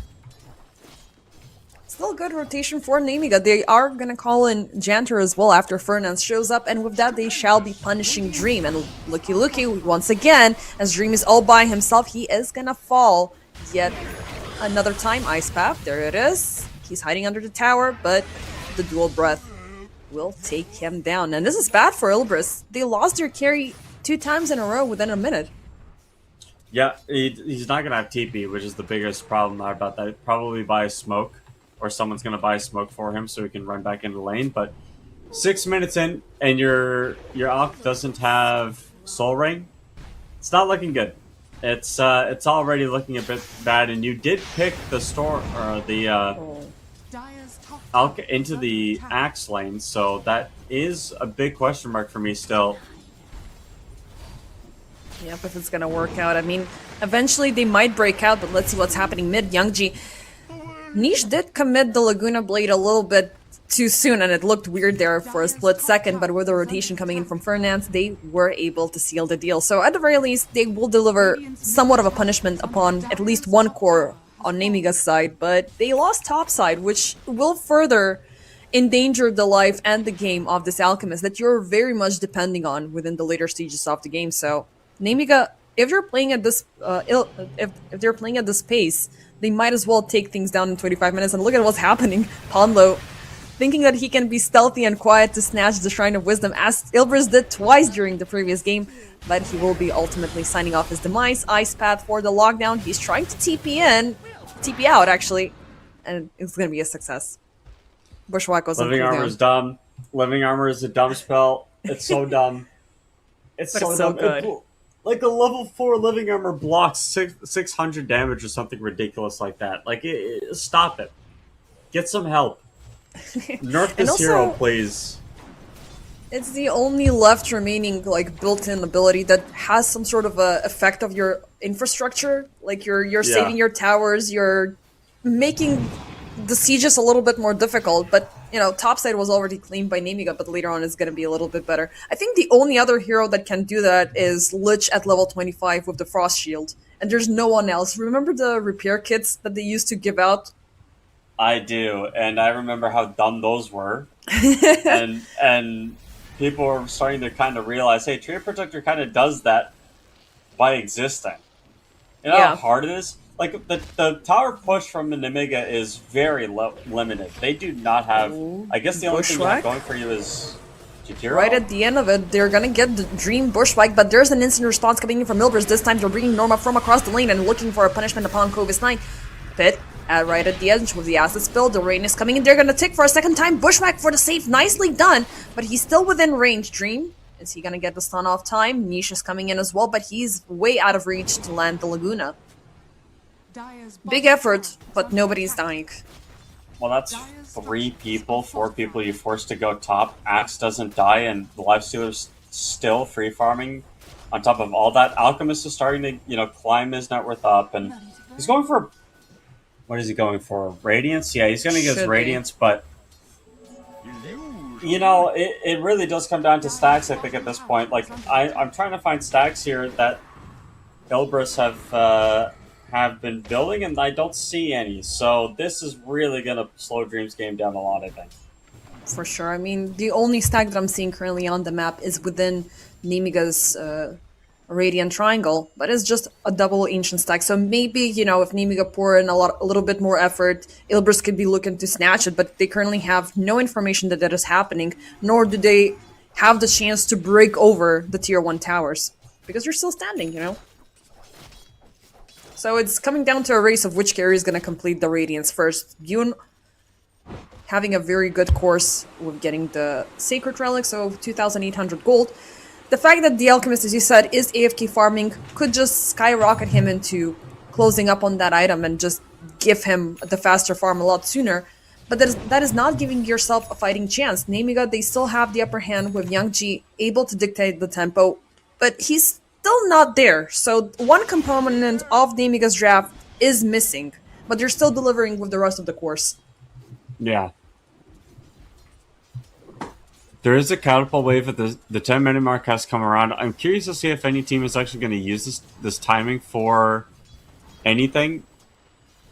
I'm surprised that Nemiga aren't using this catapult timing to go mid. Actually, it feels like they do have to protect their own tier 1 tower, so they're sitting Jantr here. But there's definitely an opportunity for them to sort of sneak a kill on the Selena if they were already, and then use this tower or use this catapult to take the mid tower. But they don't do that. I think they feel like they're fine playing the game of Dota as is, but when you're, I guess, an alchemist, tier 1 towers are the most important thing you can take to really limit his farm. The faster you take all the tier 1s, Dire's middle the tower is more under space you attack. take away from the alch, the better it's going to be for you. And Dream is already basically 100 gold away from that Sacred Relic, despite the lane being not very good. Yep, I mean, he died twice within a minute, and not only that, you have traded off a lot of gold and you've lost a lot of experience, the fact that you are forced to walk back just because you're on a 1 minute cooldown for your TP is just super sad. But yeah, I mean, I think that there's some PTSD from Nemiga given Ilbris's performance during the previous game because they realized what's happening. They just show up for the aggression. It's like, yeah, this is going to be an easy kill. And guess what? Norma is going to be right around the corner. And we're still in anticipation for his scepter, which is going to make things 10 times more difficult. Now, again, the only hero that doesn't have a problem with this is the Lifestealer, who is just enjoying his AFK time farming. Yeah. And of course, getting the double benefit with the feast and everything. Ponlo, ooh, beautiful overgrowth, but he's still gonna lose the amplified damage from the follow-up from Milbridge is gonna be there, but only for Jantr to die. Young Ji looking very low. Is under attack. It was a lot expended, and a lot of people might be curious why they use so many ults. It's literally just to get this tier 1 tower now in the mid lane. But they're not pushing it. They can't, because Nemiga already called in the rotation, fortification was used up, and Nilbris, they lost the creep wave as well. But Namiga now have a chance to strike because they did pop the amplified damage rune. They did call in Kovis 9 as well. Double smoke moving up top, and they're looking for the punishment upon Dream. They know that there's no gate present, so that's a very good sign. No overgrowth as well. Let's see if they are gonna make the catch.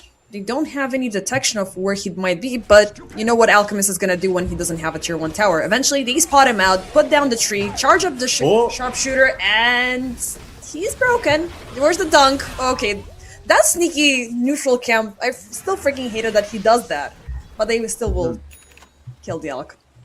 I think Living Armor ate the damage from the dunk, which meant that he didn't get the kill on the killing blade. I'm pretty sure is what happened. I didn't even know that interaction existed, Yeah. but I guess now I do. It was used up looking at the fight recap, but still, I mean, it was a noble idea, but Dream is dead once again. He did complete the Radiance, which is something that Bune does not have still. So there's about 230 gold left remaining for the Talisman of Evasion. Is it? I mean, it's not gonna put Dream to a stop. Right now, he can focus on the remaining items. So far, it's a BKB that he's focusing on. And I do love his prioritization during the previous game. Like, he didn't go for that greedy scepter play, which was a little bit awkward to begin with, but the end justifies the means. He was able to take down Namiga with the rest of the crew. He needs to Okay, he's going for Blank instead. I was curious to see if he was going to stay with the BKB, but Blank, obviously a little bit more proactive. I feel like BKB is a very reactive defensive item that you need to sort of use and abuse when you get it, but Axe is about 600 gold away from his Blank Dagger. Once he gets that at around 16 minutes, I think this game is going to get hard. And the whole time, Bune, I know he's just about to get his Radiance, but honestly, that's a good timing. 14, We 14 had a minutes, little 15 bit of a minutes. tech issue with our prod. Maybe there was a random disconnect, so don't panic, don't fret. We are back with the stream. Scanning. Sorry to cut you off there. Meanwhile, Dream, Hi. he found an opportunity, and it's a free kill over Janter. Yeah, Janter had a tech difficulty with his decision making there, and kind of didn't realize that this tier 1 tower bottom was going to be under so much pressure with the catapult wave spawning. Maybe this time Ilbris will take the stance and just keep on pushing because they already have 4 heroes rotated in and absolutely no contest. And they 15 minutes in, they haven't taken a single tower, which, you know, could bite them back in the butt because they have an Alchemist which is in dire need for farming. Meanwhile, Namiga, they are sieging mid lane, finding Furnace, beautiful Pit of Malice, but Bune breaks out with the rage, keeps up the pressure upon Norma. Niche, Ponlo, they're just waiting it out. The overgrowth is gonna go through, turning around with the Laguna Blade, but the Ice Path is trying to put a stop to Norma. Still, he is gonna melt down. Even over the Macropyre, Niche will deliver the kill. Tower will fall down bottom as Janter will perish as well. I don't know what compelled Namiga to cast spells on Underlord, but if I see them do that again, they're gonna lose. You can't, like, this is not the guy you hit with anything. He's an Underlord, dude. He doesn't do anything. He just throws a pit down every now and then and laughs in your face, but, like, you gotta use your spells on the Lina. You gotta find the Lina, you gotta kill the Lina, you gotta make sure the Lina isn't hitting you for free that team fight. And when Storm zipped in, Young G saw Lina as well and decided, hey, I'm gonna hit this Underlord that's at 3/4 HP because my lifesteal is hitting him. Like, yeah, that's a great idea, man. That's definitely gonna work out. So, would like to see some target prioritization adjustments here. We'll see. I mean, Dream? they're gonna try to test it out on Dream right now. I mean, it could be an easy chance, but there is indeed a gate present from Ilbris if they choose to react to this. But already with 4 people, Terrorize a little bit too late, but he still managed to pop the Chemical Rage, so he's healing up. He's fine. He's gonna survive this Pit of Malice, landing in the back. Kovis 9 in danger. He's taking from the urn, and he shall pop. Young G gets the hell out of there. Again, I mean, they had the right idea, but they didn't. They were just completely underestimating what Ilbris have in their repertoire, in their spell set. I don't like this. Yeah, I think they're just feeling too much pressure. They go for something that was a little forced. It didn't work out, and you're not punishing the first item TP boots on the Lina, right? Like we talked about this in the draft. You got to kill the Lina. 1400 HP at this point of the game is very, very, very easy to digest. But once that Aghanim Scepter comes out, you get more HP, you get a ton more damage on the Lina. I think it's going to be a lot harder to find this hero and to get the angles or the looks that you've been getting throughout this game.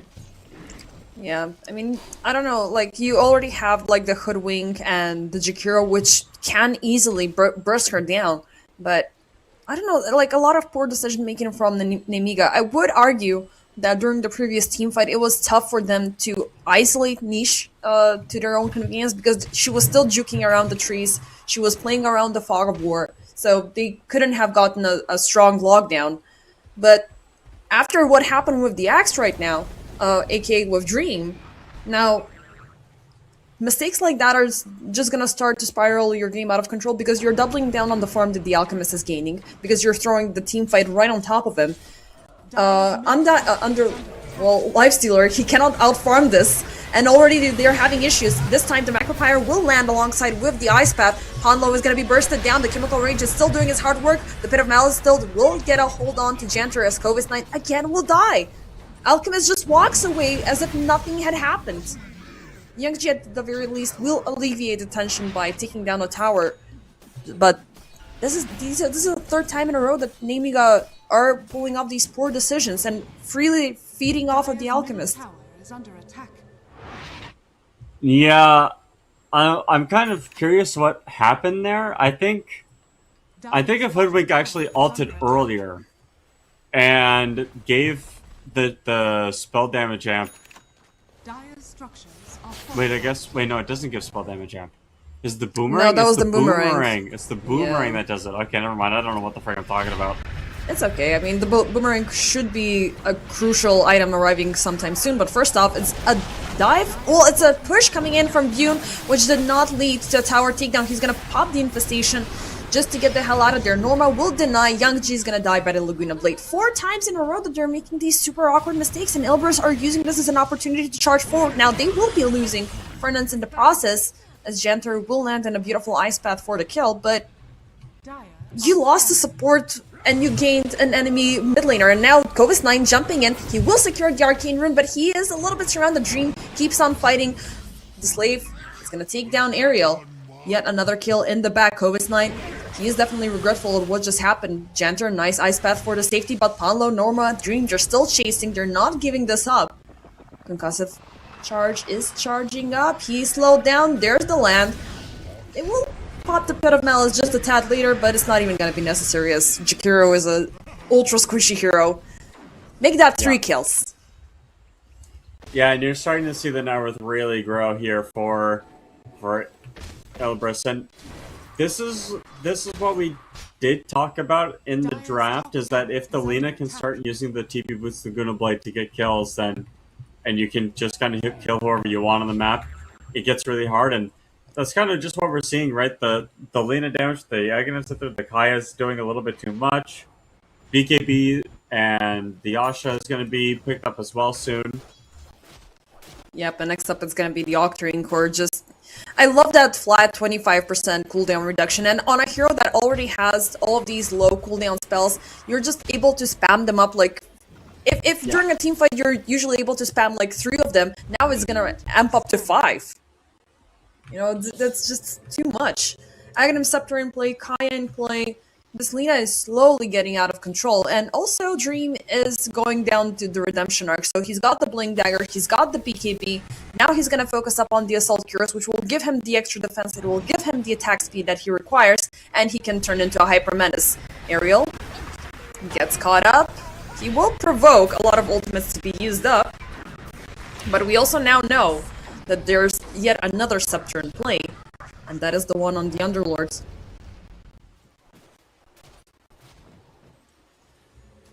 16/8 with 8k. Yeah. On an Alchemist draft, 9,000 gold lead at 22 minutes. Dream hasn't had the most stellar performance this game. He's died 3 times, but he's got 4 kills, 9 assists. As you said, that assault cast is going to be coming in that really negates a lot of the damage from Nemega, and Storm has not gotten a kill. Straight up, Young G just not hasn't killed a single person in this game yet. Oh boy. You wonder how much work that Coddle was doing in game one, right? And you look at Storm Spirit now in a. It's not a hard Storm Spirit game, but it's a Storm Spirit game where you do need to use a lot of mana to kill anybody. And we're seeing the Coddle really like this guy misses Coddle, man.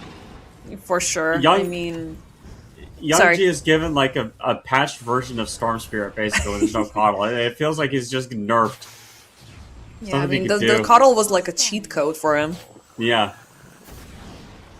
I mean, maybe you can compensate a little bit.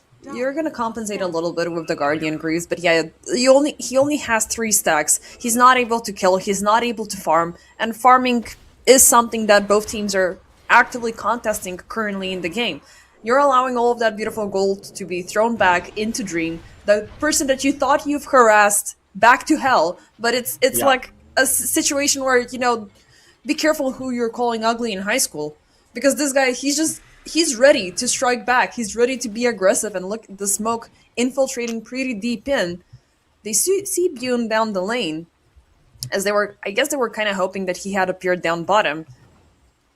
Maybe it's just gonna be a wasted smoke, but still, the fact that Ilbris are present where they are, it is something that Nebiga should be scared of, and they don't have any way to strike back. This axe has been decimated. It's been a very tough time for him. He was only having the Blink Dagger with the Blade Mail, so yeah, that can account for some damage to be thrown back into Ilbris, but Kovis9 cannot stay long enough to, throw it all back. He's not a centaur, per se.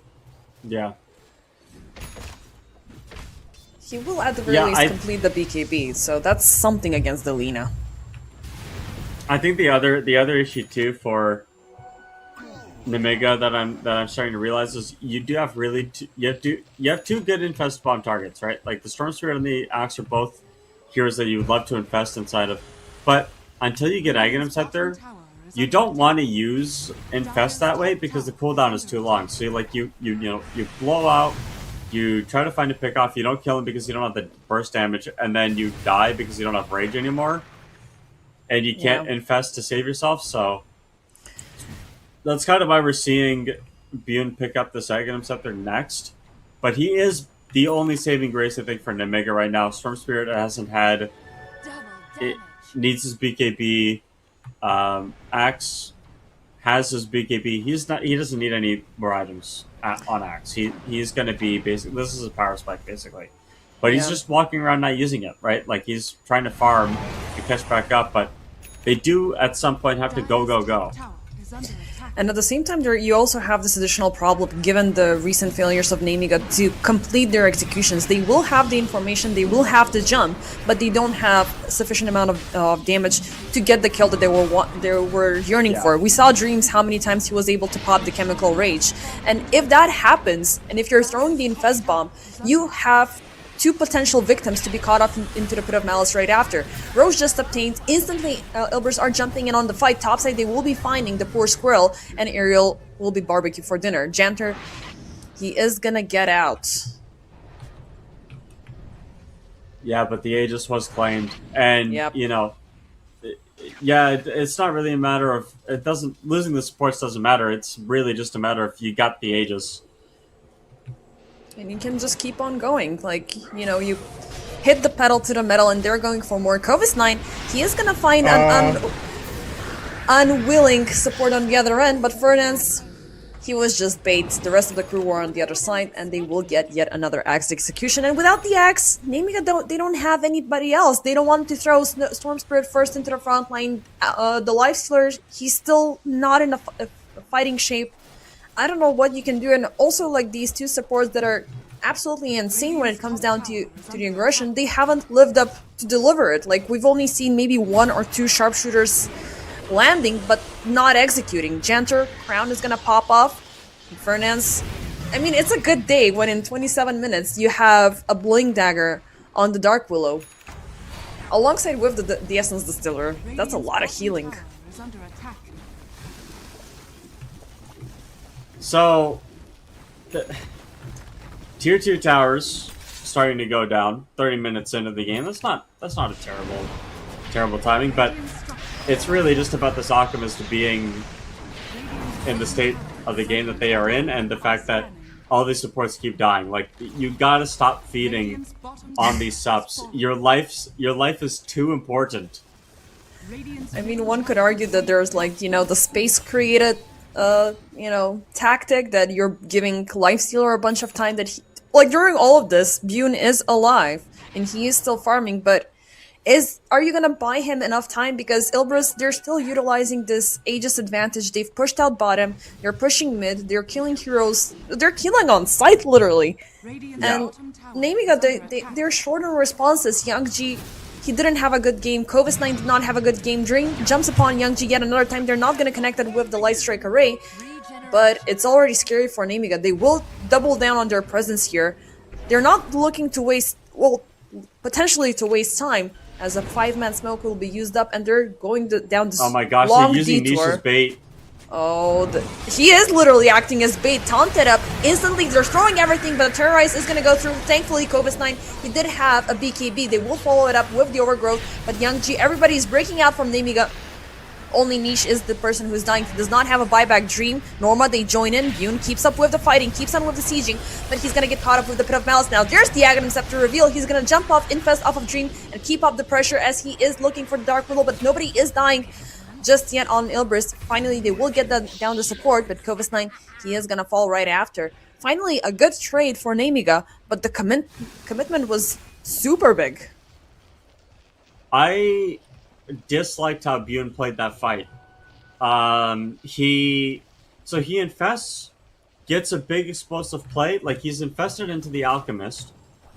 He could kill him if he stays infested in him. Yes. Or pop out and just hit him. And so he pops out, he uses Rage. He can kill the Alk, who he's standing next to. The Alk has like 200 HP, and he decides, no, I want to kill Dark Willow instead. Hello? You got it. My brother. I mean, better be safe than sorry. He's got an Aegis. One could argue that was the problem, but popping the infest already, that was the mistake, not the duration, how much he held on. Yeah, no, it's just like get the Aegis back. Yeah. Kill it. Yep. It's an Alchemist. He doesn't have Chem Rage. Who cares about a second life? Down bottom, there is a jump upon the Hoodwink as he will provoke the gate. A little bit of a overcommitment for such a small support, but it does scare away Namiga that there might be other targets jumping in.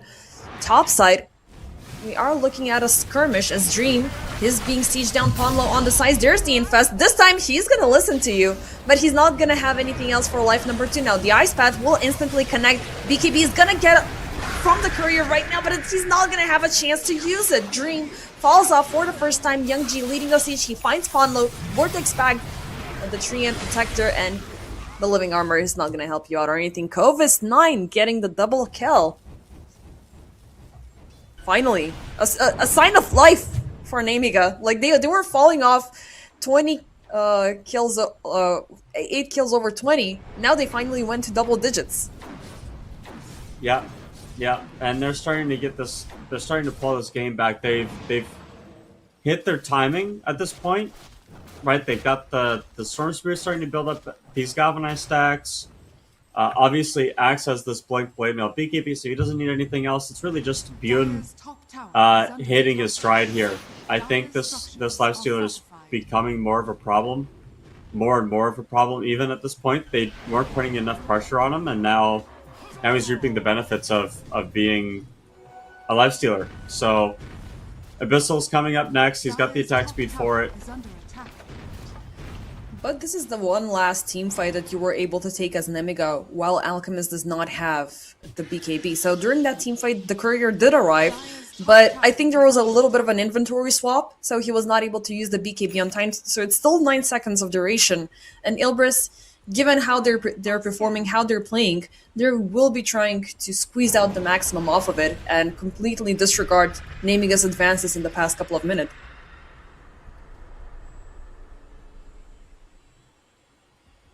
We shall see. I mean, there's still Yeah. the advantage favoring Gilbers, but it's slowly beginning uh, to be topped off by the successful aggressions from Namik. And also, they took away a bunch of streaks. So, Ilbers, they have been thriving, they've been growing, but they've been, fed. Uh, and one takedown is just a lot of gold being swung back to Namiga. The win probability is like very firmly in Namiga's favor right now. Like even after the height of the gold lead that Ilbers had, it didn't think it was enough, and we're kind of starting to see why. This Alchemist is a problem.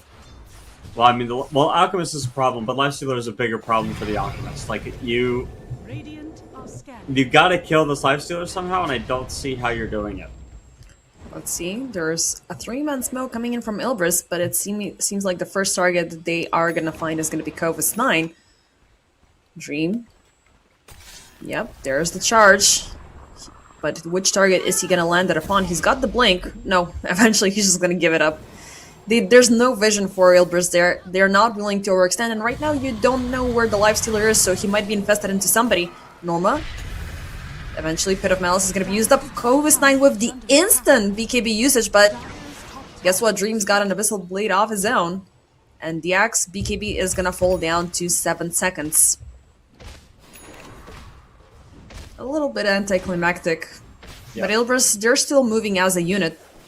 Instead, focusing their efforts onto the second tormentor of the game. The first one, I'm not sure who got it. If any of the teams went for it. Actually, no, it was Ilbris, and they got it. They got the upgraded crown. Now for number 2, it's gonna be Niche, and he's gonna get the that's good. upgraded Lunar Blade. That's good. That's a good one, yeah, for sure. It's like a mini Shadow Fiend, just amping up the stacks. The more you're hitting, the more you're getting rewarded for it. But this is like, you don't have to make the build up for the Laguna. You just need to pop the Laguna, and then you have all of that additional attack damage coming in. Yeah. BKB completed on Young G, I believe. And again, the BKB for the Axe has been completed up for a while now. Lifestealer's going for a South Cure S. Did he get the Abyssal? Yep. Actually he did. That will help out against those BKBs. And Lifestealer late game is a very, very scary feat. But Dream, okay, now that he's 6 slotted almost completely, Yeah. he's not gonna go for scepters because they're both of the scepters, that were most crucial here, Ilbris made by themselves. So that feels like a little bit of a loss of opportunity. Maybe he's gonna melt, if we go into Uber late. Because then he's gonna have all this extra money and nowhere to throw it in. Roche contest, Ilbris are setting up. Namiga, they might be visiting the pit a little bit prematurely. That's juicy Invis rune. Waiting down the river. Ariel's gonna snatch it up. Okay, this is the moment of very high suspense. Who's gonna jump Yes. into the pit? Who's gonna get the kills? And who's gonna get the second life? There's so many things at stake right now. 36 And then- minutes in game number 2. This is the turning point for both teams. This is going to this next team fight, this next Roshan is really going to determine what happens for the next 15 minutes. And we saw in game 1, after that Rosh fight, after they gave up the Roshan, the game was over. So I think both teams know how critical this junction is. What are you looking for? You're just looking for a clean initiation. If you can burst a couple of heroes and start the team fight that way, you're probably going to be in a really good spot. But are you going to burst the Lifestealer with 3,700 HP? No. You're going to burst No. an Axe that has 2,800 HP and a Shivas? No. So you got to find the subs, I think. And Jakiro's got that Aghanim set there, so if you don't catch him, he's just going to drop a Macropyre on top of a Blink Call and everybody's dead. So you really got to make sure you find this backline first if you're Ilbris. But I don't know if Janter and Ariel are going to give that opportunity away. So I really do think that this, once this gold lead goes from 6K to 2K to 0K to in the favor of Nemiga, we're about to see some big problems. Yep, for sure. I mean, Ilbris, they can't remain bloated and inflated for such a long time, but they gotta convert all of that gold into resources that they're actually gonna be using during a team fight. Again, I'm looking at Norma. Like, you called him out your MVP during the last game, and I'm looking for him to find the right angle to deliver the gate, because that gate is going to be super crucial. If you throw it in the middle for you to bait out the BKBs, it could be a bad thing, but there's another BKB, which is the Rage, that can be ultra spammed out, and that's going to be a life stealer running loose. So Yeah. supports definitely are going to be the right play here, because these two guys are super deadly, and we don't have a Storm Spirit Vortex, AoE Vortex just yet, but if that happens, you can land and chain those spells very nicely and very well. Dream, a huge overextension to begin with, throws himself up to the high ground into the fray, and he's just gonna get obliterated. No BKB, no nothing for him to use up, and that's a big handicap for Ilbers to begin this Rose siege. They cannot do anything for 70 seconds. Yeah, so base defender, I have rules of Dota, okay? One of my most important rules is you never walk on high ground without vision, Yes. and that's why. Because you die like an idiot, especially next to, like, how could Nemiga not be there? They had to be there. There was a Roshan waiting for them. So I you don't just know. gave away Roshan and your life on a silver platter. Game is so hard now. This game just got way more difficult. I There really was think a that little that bit was of a big vision, but blunder. you cannot throw your carry out Yeah, there you can't just like do that. I that. do agree. You can't do that, man. Not into a blink call with an Egram Scepter Macropyre. It's way too dank. Scanning. Yeah. Alchemist is not as tanky. Like, if you were to soak up all of that primary damage that Namiga can throw off and still survive, pop the chemical range with the BKB, it might have been a different story, and then the rest of Ilbers could have followed up. But yeah, he did die like an idiot. With that, Namiga, they do secure the Aegis, the second Roche of the game. And with that, they do have the Roche banner, which makes it a little bit easier if they're willing to break in high ground. This is scary stuff. I mean, net worth-wise, the Lifestealer breathing down Alchemist's neck. It's not good. And finally, he's gonna do the scepter thing. But who's he gonna give the scepter to? There's already two big ones completed. Is it gonna be Ponlo? Is it gonna be Fernand's? Or he's gonna double down as he did earlier? Give it to Tree. Oh, Kova's Giga mine. Tree. Jumps in. Nice done. And Dream? Oh, that was indeed a close one. But he did have to throw it into the Rage. Still, it's gonna deliver that mini stun, but you don't want to jump into a Life Stealer with an Aegis like that. Actually, not gonna lie, I haven't seen an Overgrowth Scepter upgrade in quite a while in a pro game. Bjorn? Let's see though. Life Stealer? Okay, that's life number one. But they did commit the Laguna with it. The team is completely on the other side of the map, and they can go for the second effort once again. Rage popped up with the gate. He will tick off Overgrowth. Nice Manta to avoid, but you're still keeping him locked down. He's down to 50% HP. He will find a target to press upon, and that's going to be Dream, who's still sticking over the Pit of Malice. But now there's Young G. The rest of Nemiga are jumping in. Macropyre is going to be dropped down, but it's not going to be... Oh, Dream does not survive this. Bjorn turns the team fight around. Nicely done, Nemiga. They will waste out all of the resources from Ilbris for that attempted assassination for Bjorn twice. But they're gonna be the one getting the fast express back to the fountain. Dire's bottom tower is under attack. Yeah, the Aghanim Scepter Infest on the Lifestealer just came into complete clutch there. Oh no, not. Oh no, they're Oh, going in for no. the deep dive. Okay, this might bite them back in the butt. Nice play coming out from the Dark Willow, but now she's caught up at the end of the Ice Path. No Shadow Realm available anymore. Nice Jules for the save, but still Bune. Look at that commitment. Look at that damage. He's gonna pop the Graves. Oh my god. They just want to keep him there, but there's no instant. Like, everybody's dead. They cannot punish this. Naming that they have the green light to keep pushing high ground. Dire's bottom tower has fallen. That was scary Do you stuff, ha- man. Dire's Dude, bottom barracks I don't think Ilbers didn't know that Nemiga worked behind the Lifestealer.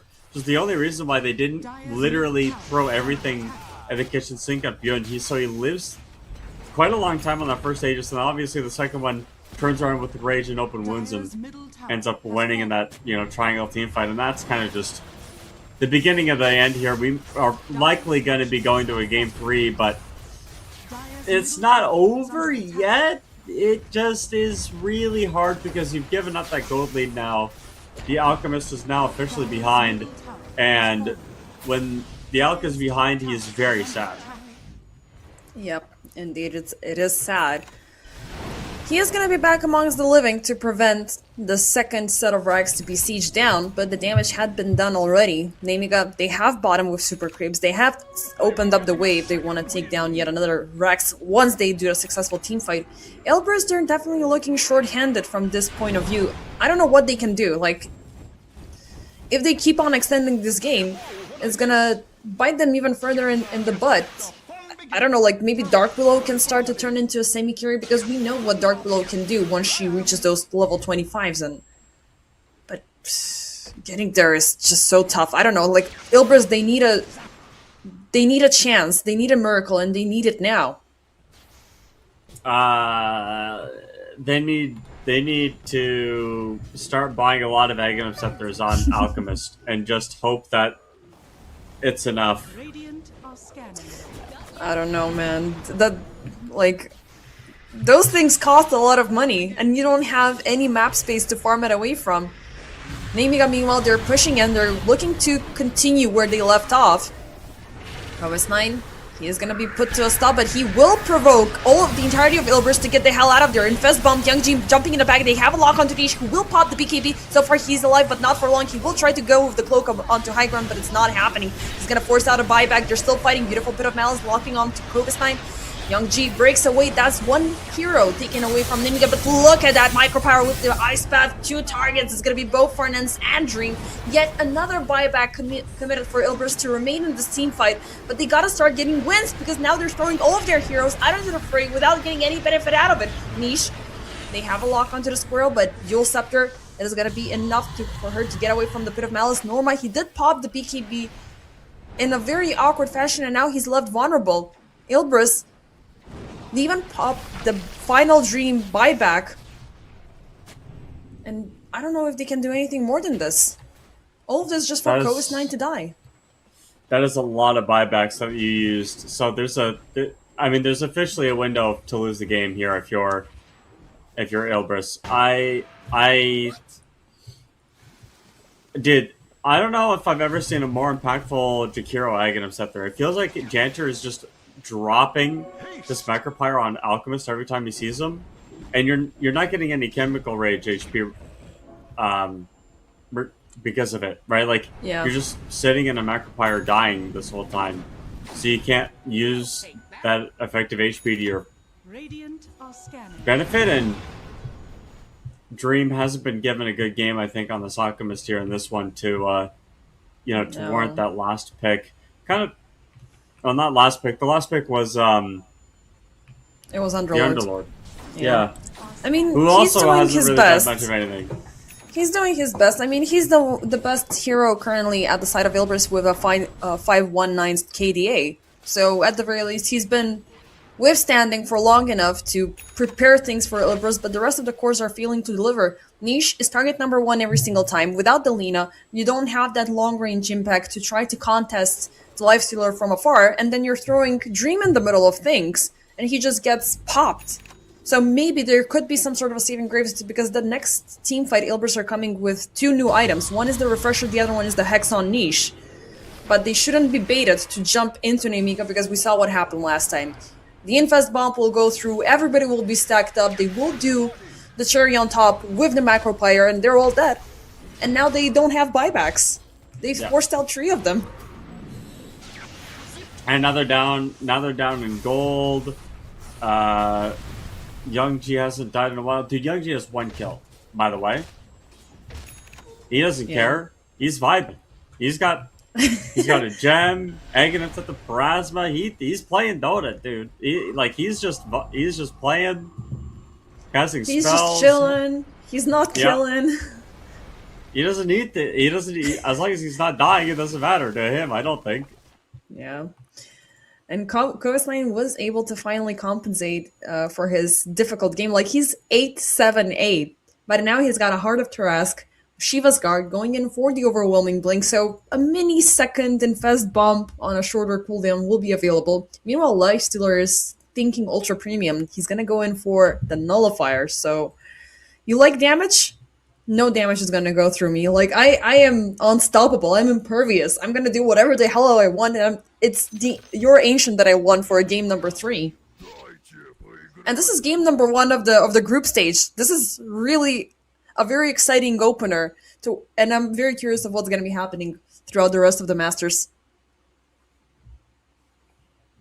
Yeah, and we had the play in, right? So Nemega played to be here. They knew that this was sort of going to be an uphill battle from here. You'd think that with the amount of preparation that they had, they would have come up with something a little bit more decisive. But game plans and theories and strategies don't mean anything until you actually start playing the game. And you can Yeah. see just the practical aspect of the game has not been in their favor. It's really been dire most of the game through. So now it's flipped over in their favor. They're locked in. For sure, and they are gonna be getting Roche in about 5 seconds. They're already close to the pit. Ilbris, not sure if they should be looking for a contest here. Because it's tough for them to find the counter initiation, you know? Like we talked about earlier, Norma baiting out all of the BKBs and forcing Nemiga to just run away everywhere, and it was a lot easier for them to pick off of them. But last time they also had an Ember Spirit to facilitate that. This time they have Niche, and Niche, he just likes standing on the side and hitting things from afar like a, you know, I was gonna say like those vampires from that old movie, but I forgot, when they're sitting at the balcony and they're just like peasants. That's what Lina wants to be, like just hit it from the top, but there's nobody in the front line to make that happen. But still, Nemiga, they're gonna go in for Roche. Ilbris, they are agitated, they are irritated, but Bune will secure the Aegis. They still have the cheese and the shard on the ground, but they're willing to fight as Bune versus Dream. They're fighting things out. Oh my god, he's gonna get a lock on. Eventually the BKB will expire from Dream. He's not gonna survive, but they got Youngji. That's the big buyback forced out. Janter is in the back. Norma, he is trying to scrape away the remaining items on the ground, but that's gonna be yet another kill for Ilbris in the backline's Dream. He's forced to fight out versus 3. He's barely staying alive, and the Infest Bomb will take him down. That's a carry on a dieback. And Norma also will perish. Ilbris, it was a very good effort that they poured in there, but it's only Youngji and his buyback that they forced out. Norma, he secured the shard, he secured the Roche banner, but I don't think he'll have a chance to use it. Down bottom, it is going to be also Fernand's caught up. Oh boy, the pain train, it's on its way. This could be game. It's 100 seconds without your Alchemist. It's 100 seconds without your Willow. 4v3. I don't know how you kill this Lifestealer. He also has a BKB on top of the Rage. Now that is painful. That's insult to injury. Youngji jumping into the backlines. He is vulnerable. There's no BKB upon him, Kovis9. Oh, that's quite an overextension. He's caught up into the Pit of Malice. Niche hitting from the side, but the towers are being melted down. Light Strike Array, but he's already infested. So, ultimately leading to nothing. Mid lane cleared out completely. Now it's time for top side. 1 more minute left remaining for Ilbris to have a full team regroup. Pit of Malice, they're using everything they can to keep them at bay for the cost of not using the fortification, but Nemiga, they're like, okay, screw the objectives, we're gonna go for you instead. BKB popped up on Niche. Norma, they're gonna try to throw everything they have with these last 3. It's looking like, oh, wait, it's gonna be life number 1 taken away. The BKBs have been forced out from the remainder of Nemiga, but they're still on difficult terrain. Youngji completely locked out, completely surrounded, looking very low. If they can get that Storm Spirit kill, it might be good, but it seems like they're gonna turn things around. Ponlo is gonna die, Niche is gonna die, Norma is gonna die, the final buyback is gonna be used up, and I don't think a Stream Protector can defend all by himself late. Yeah, it's just you took a team fight to you lost your Alchemist on a dieback, and that's just what it comes down to. Like, I wish I could say more, but really it was just you didn't win the game fast enough with this Alch. You kind of just sat on your laurels. You didn't pressure the map hard enough. But they're still not giving it up. They haven't called it GG. Oh, but that was quite a mistake. Dream wanted to jump in, but he jumped out, stunned out. Yeah, now they're gonna finally call it. It does feel a little bit awkward, given that Fernand's already chose to initiate. But Dream, he's had it enough. He lost his tempo, he lost his presence, he lost absolutely everything that he built up with the Alchemist. Last game, I wouldn't account it to the faulty itemization, but last time he forced out the right-clicking items first. He got the Blink Dagger and the BKB, and then he started focusing on the Aghanim Scepters. The Aghanim Scepters were already built, and Ilbers, they focused their attention onto other items, but ultimately Lifestealer going into late game. That is always going to be a problem. Yeah, and not only is it always going to be a problem, but it's a very good lifestealer game. And I called out Bune game one. I was like, hey, man, you got to show up for your team and does the most damage on his team this game. So, he stepped it up. Obviously, was given the last pick, so he is doing quite well. But this Underlord does seem to be one of the anchor heroes of this series in particular. I think even though Nemiga won, this Underlord was doing a lot of work for Ilbers. Curious to see what exactly Niche does to transition the melee differently. Obviously, picked Lina to counter the Storm Spirit, but Storm didn't really care. And I think at this point, if you're Nemiga, if you're Ilbers, Nemiga is going to want to try to recreate game two. Ilbers are going to try to recreate game one. And there's going to be a clash of ideas, I think, in the Game 3 draft. For sure. I mean, last time these two teams met, they did indeed extend all the way to game number 3, so that is obviously the case this time around.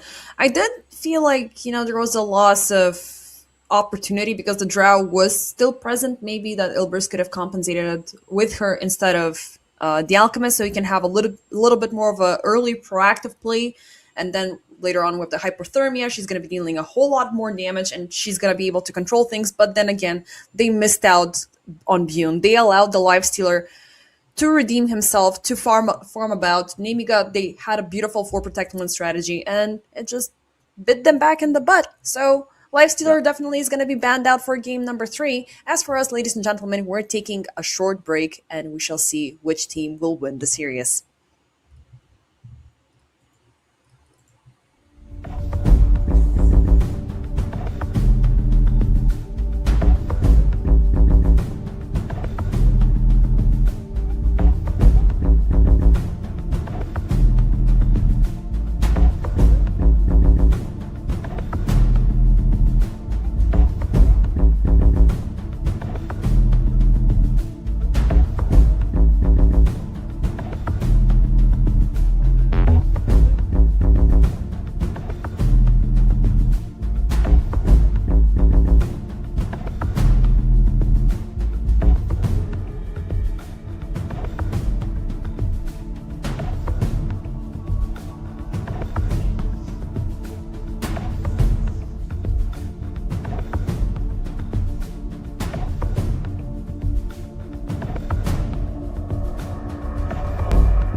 And hello, ladies and gentlemen. Welcome back to the decisive game number 3 between Ilbris Esports and Namiga.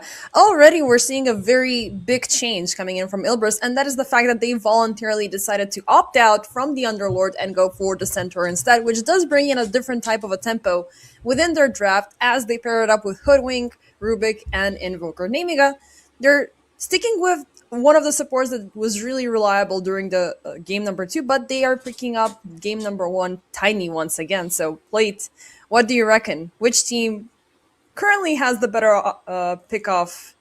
So, from these picks so far. We got there. Yeah, sorry. I also had a little bit of a gas coming out, so I was like mid sentence, like trying to Yeah. survive. I don't like Tiny, so I'm gonna say Ilbers, to be honest. I think Tiny the days of Tiny are behind us, I believe. Especially as a carry. I think you can still probably get away with plus 4 Tiny. I know a lot of people are like, man, but like you don't get the crash landing damage anymore because they took away the facet, but getting tossed back on cooldown by a Tiny that knows what they're doing is so frustrating. It's like free kills everywhere you go. But this game, I'm thinking like, who is Tiny going to kill? I guess Hoodwink, but Hoodwink has the innate ability, so you can't even right click her reliably. There's a Rubik who has a lot of magic resistance against the Avalanche Toss combo. Invoker maybe, but Invokers nowadays are going for the Meteor Hammer build, so they are a bit tankier than you'd expect them to be. I also find it very odd that Namiga they chose to pick Ember Spirit into Invoker. This is known to be an Invoker favorite matchup because Tornado gets rid of the Flame Guard. So that's a bit of a weird one for me too. I don't know. Overall, I just really like the way Ilbers are thinking about this draft so far. Yeah, and they have yet to reveal the carry, which, again, I'm rooting for a Drow play here, even though I'm not a fan of going in for ranged with just the Centaur, but Centaur can potentially do that. Like, he can be a hero that is able to soak all of that incoming damage, and in a scenario currently where there's not a lot of early damage from Namiga in terms of their course, he can easily throw as much as he can back with the Retaliate. I want to see Naming opt in for something a little bit more into the front lines, and I do agree with this Pango pickup. It does give you that additional jump. It does give you a lot of damage that Namiga can use very early on until the Tiny gets online. But I'm scared of the Invoker. Invoker early game has a lot of presence outside of his lane, just throwing the Sunstrikes left and right, and with 2 squishy supports, one of which loses a lot of HP every single time they're choosing to initiate, he can free farm off both from the Jakiro and from the Techies. The other issue too is that the other 3 heroes from Ilbers have stuns, so it's very easy to line up these Sunstrikes too. You could even see a carry that gets gets that stun as well. Maybe we're going to go back to the, oh my gosh. We're gonna go back to the Alchemist. It seems like Ilbris have been pushing the narrative with Dream going on to the Alchemist, and the entire draft just went out the window. Like, your reaction is absolutely priceless, Blade. What are these people doing, man? Is there a buff to Alk that I didn't like? No, there's there a been new no patch patch that dropped or updates. something? No, it's just, we're just pushing it. We just love Dream onto Alchemist so freaking much. We want to see this guy use and abuse this hero, but last time it was, I mean, the matchup is a lot more fair this time because there's no Lifestealer in play, so there's not going to be any huge counterforce, but there's also Tiny who cannot be ignored in the later stages of the game because he can just rush through towers with no issue whatsoever. all that build-up, all that setup, and then bam, Alchemist. Oh man, I was like, man, are we gonna see like a Luna from Ilbers? Are we gonna see like I don't know, like that Jar Ranger? As he said, no, we're just gonna go back to the Alk. Back to basics. I don't know, man. I just don't like this hero. Has this hero won a game this series? Yeah, actually, he did win game number 1. Yeah, it did win game number 1. Yeah, Yeah, but yeah, it won was game number 1. it was the right time, it was the right place, it was the right hero composition that he was able, to make better with the timely Scepter additions. The second game, his itemization was really weird. Like, I don't know what he was thinking of. And the rest of the team, they already had their big items completed. Lena, she was not able to do any heavy lifting as the game kept on going. So I don't know. Like, you are indeed going to get a lot of Prepare for rewards battle. if you give a scepter to the Rubik, because Rubik's Aghanim upgrades are still one of the most insane additions in the game on one singular hero, right? But Yeah, I don't know. Like, I I don't still want to know. say they have a good draft just because everything else is so freaking splendid. I can't. I can't, dude. I see this Alchemist hero, and I just you gotta stack, man. It wouldn't be a problem, but like again, the stacks you gotta stack. You have to stack, and you have to invade for the batting room. It's just about gold for this alchemist, and the fact that I'm even worried that there are going to be like sufficient stacks for this hero makes me already think 30 that it's not seconds to good. battle. But like, you have triple melee core and Nemiga once again, and the first time they did this, it was terrible. To think that the second time they're going to do it isn't as bad is a little foolish, especially triple melee core into an invoker, man. I told you that I said that Underlord is bad. Underlord is probably worse, Hmm. but Invoker is not as bad. Like Invoker does slap. The So battle begins. I don't know what your game plan is. I think this whole all-in burst damage type deal structure for a team fight is not going to work, and I think that Nemiga are not going to win this game. We'll see what's going to happen because the first. Well, I would say the laning stage is more important than ever because for Ilbris, it's gold, gold, gold. For Nemiga, if they're able to punish back with the same at the same level as they did earlier, it's gonna be just money and bones, right? Everybody is gonna be dying right in front of their feet. I do love the Pango edition as their last pick because Pango is always having that open window with a lot of swashbuckle damage with the Rolling Thunder. Like he's exposing Dire's turret heroes, has been he's killed. able to kill them, he's able to move around the map really freaking fast, and you can also pair it up with the Amber Spirit. So with two very strong tempo-based heroes on the end of Nemiga, if they don't fortify their presence really early on, it will backfire. But maybe there's that always the hope for the Tiny to get online. We shall see. There's also the Dream problem. The Alchemist. I can't get over it. Yeah. Maybe the Centaur changes the equation. It's going to be the Helmdom build for Norma this game, and then after Helmdom, probably Heart Blank, right? Some sort of combination of that, but that's going to be where my eyes go, to be honest. But otherwise, yeah, if this Alchemist doesn't get going, it's going to be awkward.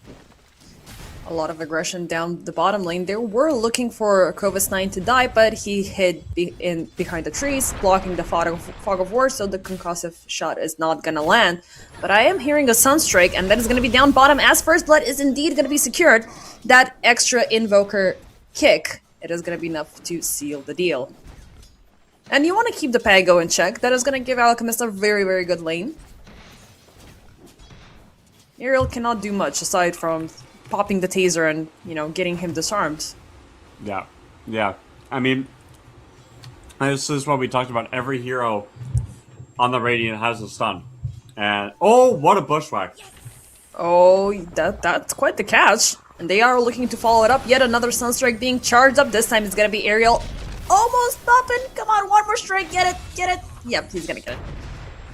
We are gonna have... How do you feel, by the way, about the mad innate ability in contrast to the previous ultimate of the techies? Um, I think it's fine. I think they had to get rid of. Oh my god, Scream. Oh, Dream, not looking good. Swashbuckle, a lot of damage. Okay, he's gonna throw the shot, but now it's Ponlo being in danger. The Blood Grenade is gonna connect. He finds safe space under the tower, but both of them are super low right now. One salve used up. There's no healing resources currently available on Dream, so he's gonna need to wait behind the trees until he gets something. But yeah, they Yeah, did to make answer your, the hero a lot yeah, more manageable, but I do miss on that ability. Just because you can stack a bunch of bombs onto high ground and cut heroes down with no effort whatsoever. I mean, old techies fundamentally changed how Dota was played, and I mean, how many times did you get a team wipe and then got team wiped yourself by techies because you just didn't drop one sentry? You know what I mean? Yeah, but then you also had the sign. Like sentries are not Yeah. gonna go through it, and you're just like, okay, is this a bait? Like, are they bluffing? Is what is going on? Down bottom, Hanlo. He is gonna be taken down as Nemiga. As levels keep on rising, they are becoming a little bit more of a devastating force of nature between Kovas9 and Ariel. Dream did survive the earlier skirmish, but now without support it's gonna be a little bit tough for him to stay up. Top side, Bune, nice stun. Fernance, can they keep this up? Avalanche is gonna connect onto both, but he's dropping pretty low. Telekinesis is unfortunately out of range, and Fernance won't be able to at least get a carry kill. Tiny Jakiro does seem like a good lane on paper, but Tiny Rubik also a very strong lane. True. I really do think that this Alchemist is not working out. Obviously, bottom in terms of CS so far. Yeah, I can't support this hero. I can't do it. It's like, he's asking me. He's got a child on his back. He's asking me for child support. I can't give him anything. I Oh just don't. shit, you just made it so difficult right now. Like Yeah. the image in my head is like, please sir, may I have some more? And you're just like, I don't have the heart, man! Oh man. Takedown on Bune up top though. Now this is a good one. If at the very least my Curie is not getting anything, I'm looking forward to punishing the enemy one. Again, Nisha's involvement, long range sunstrikes. This is the third time he's securing a kill for his team. I think it's 3-0 Invoker so far. No, 2-1-0. 2-0-1. Yeah. And the Sunstrikes are really going to start Scanning. adding up here. I think if you're an Omega, you really have to start respecting these plays here. Otherwise, it's going to be a lot harder to play Dota. And he hasn't missed a Sunstrike yet, so you got to think that he's going to keep doing it. Oh, down bottom, Kovas9. He was under siege, but now they're going to convert this aggression from, well, onto Ilbris, but Nemiga will pay the full price. Kovas9 gets taken down with a beautiful rotation coming in from Fernance and make that a double. Okay, well, remember when I said he didn't miss the Sunstrike and then he immediately missed the Sunstrike? That wasn't his fault. The Bushwhack put the guy out of the way. So, I'm sticking to what I said. It wasn't my fault. It was a miscommunication from Ilbris, but they got two heroes. They've been... The fact that they're actively controlling the Pango is always a good sign because things can get very devastating the second he gets the Rolling Thunder.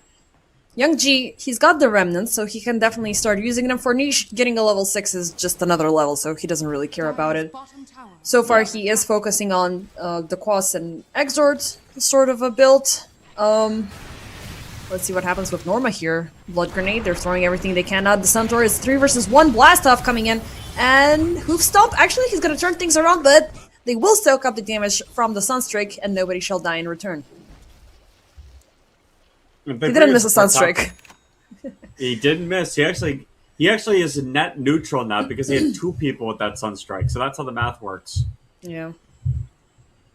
If you miss a Sunstrike on one person and then, you hit 2 people with the Sunstrike, it cancels it out. So it's this it's a good take for naming finally. Like, this is the second kill they got in 7 minutes. Yeah, and it again, Tiny lineup, so Tiny's gonna have to take some time to kind of get there. Yeah, another Sunstrike. This time the Bushwhack will be played out properly. Maybe you just need to wait for the Bushwhack, to throw the hero within the radius of the Sunstrike, so then you can commit. So maybe after all, it would have been a niche mistake for not timing it properly. Yeah. No towers taken yet in the game. Maybe the 10-minute mark we're going to see teams push with the catapult. Could be an idea. I know the moment Norma gets that Helm of the Dominator, you're going to see a lot more pressure put up with this top tower. There's a lot of really slow gameplay happening right now, and I think both teams are more than willing to be participants in a slower, more methodical experience. So that's kind of where we're at right now. We're gonna keep waiting it out. Alchemist isn't gonna do anything for a while. True. It's really just up to Pango, I guess. When he gets that diffusal blade, what's gonna happen? Where's he gonna go? And the fact that there's currently no like potential of anybody fighting, he's not even gonna go for the Rolling Thunder. He's just gonna focus on the farms. So just shield crash and swashbuckle to get those resources as fast as possible. Because as we're looking at the net worth currently, it is indeed the Invoker and Alchemist leading. Not by a long shot, but it's already Yeah. a good difference to begin with. And guess what? Look at those stacks. Look at this investment. It's not being taken by Alchemist. Maybe he's gonna appear a little bit later, but they're gonna share it between Norma, Niche.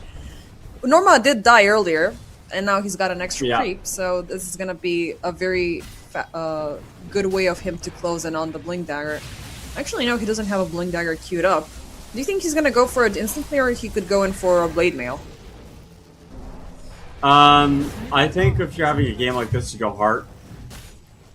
Instant heart, okay. Yeah, I don't know if because the problem with blade mail is like if you don't have enough HP to work with and you just buy the blade mail, then you're kind of just asking to die and you're not going to deter anyone from killing you. Yeah, you need something extra to as a layer under the Blade Mail to make it work. Yeah, Radiant's yeah. I And yeah, mean, that is the center. The center itemization nowadays. Instant heart. yeah. I think it's correct. I think you really just try to be unkillable and just throw yourself at the opponents and kind of say, "Hey, kill me," or try to deal with me somehow. And Nemiga don't have the most burst damage for a guy that just has a bunch of HP, so that is kind of nice.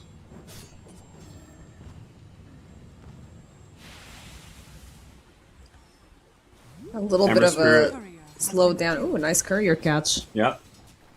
Yeah, no, game is definitely slowing down again. I think both teams understand, hey, like a 2-1 victory here is really important. Dire's bottom tower You do not want to lose these games, and with that being said, the nerves are probably up for both of these, for all 10 players, so maybe a little bit more nervous than normal, but I mean, still, this is the opening match of the groups. Both teams have acquired 1 point from, getting at least one map. It's just the fight for who's going to get those early 2 points. Namiga's path in the play-ins was a little bit rough. They barely made it through. So them ultimately winning the games is going to give them a better position. Because usually, I'm not sure if we're going to work on the same method as we used to do before, but higher teams are always paired up with lower teams once they reach the playoffs. So if Namiga they push out to be a little bit better in their own group, they might be paired up with a weaker team from the other. Radiant's bottom tower is under attack. But we shall see. We Only- have a lot more games to watch. it's only a 3,000 gold lead. Oh, and you have an alchemist lineup, so I mean the radiance timing obviously the important factor for Alp. The stacks were taken in the triangle already. Would love to see the team continue to stack.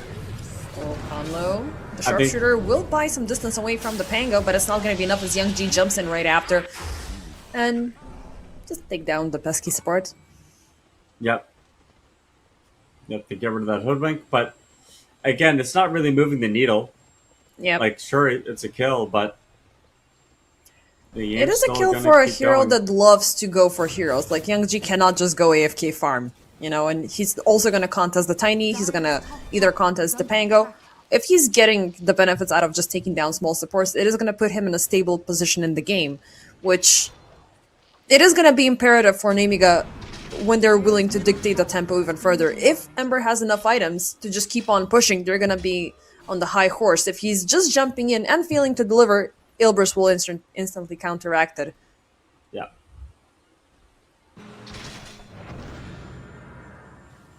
And I think Ilbris want to keep this bottom tier 1 tower. Obviously, this is the tower that the Alchemist has decided to park. Dire's top Farm tower under. is under attack. Has to be Dream. careful of a dive. Are scanning. Yeah, super careful. I mean, there's a Jakiro in the back, there's a Techies in the back. One good ice path is going to lead to an instant ice blast. And at the same time, you are not seeing the Pango currently And what he can just do is like everything gets lined up, just jumps in with a level 4 swashbuckle, and somebody's dying. Dire's top tower is under attack. Invoker also looking really great. He opted in for Boots of Travel as his opener, 4 staff as a follow-up, and then it's gonna be a shard BKB into the Shivas. Which of the three fastest, which one of the three, sorry, shard upgrades do you prefer most on Invoker here? You know, if I bothered reading what Invoker did, I'm sure I'd have Wait, an hold answer. that thought. Sorry, Bune under attack. This is a big one, finally. Swiftly executed. Nothing he could have done there. But yeah, going back to the shard subject. Yeah, whatever Invoker Shard helps get that kill is the one that I want. Smile? I don't know. Like, I don't read Invoker. I don't think I've ever sat down and read what Invoker does. Partially because I'm a man of principle, and also I just don't care. Like, I know what he does. Oh, Janter, nice catch. Yeah. But you gotta respect the hero, like, you know, like, there's so many things he can do, like, and now, like, when the fastest were available, it kind of made Invoker a little bit more hard focus on what he's gonna pick at the start. Hold up, let's see what happens here. Fernandez gets taken down first, Rolling Thunder. It's gonna be Ponlo in danger as well. He's trying to run off across the river and down on high ground, but with Young G coming in as well, they're gonna take 2 supports.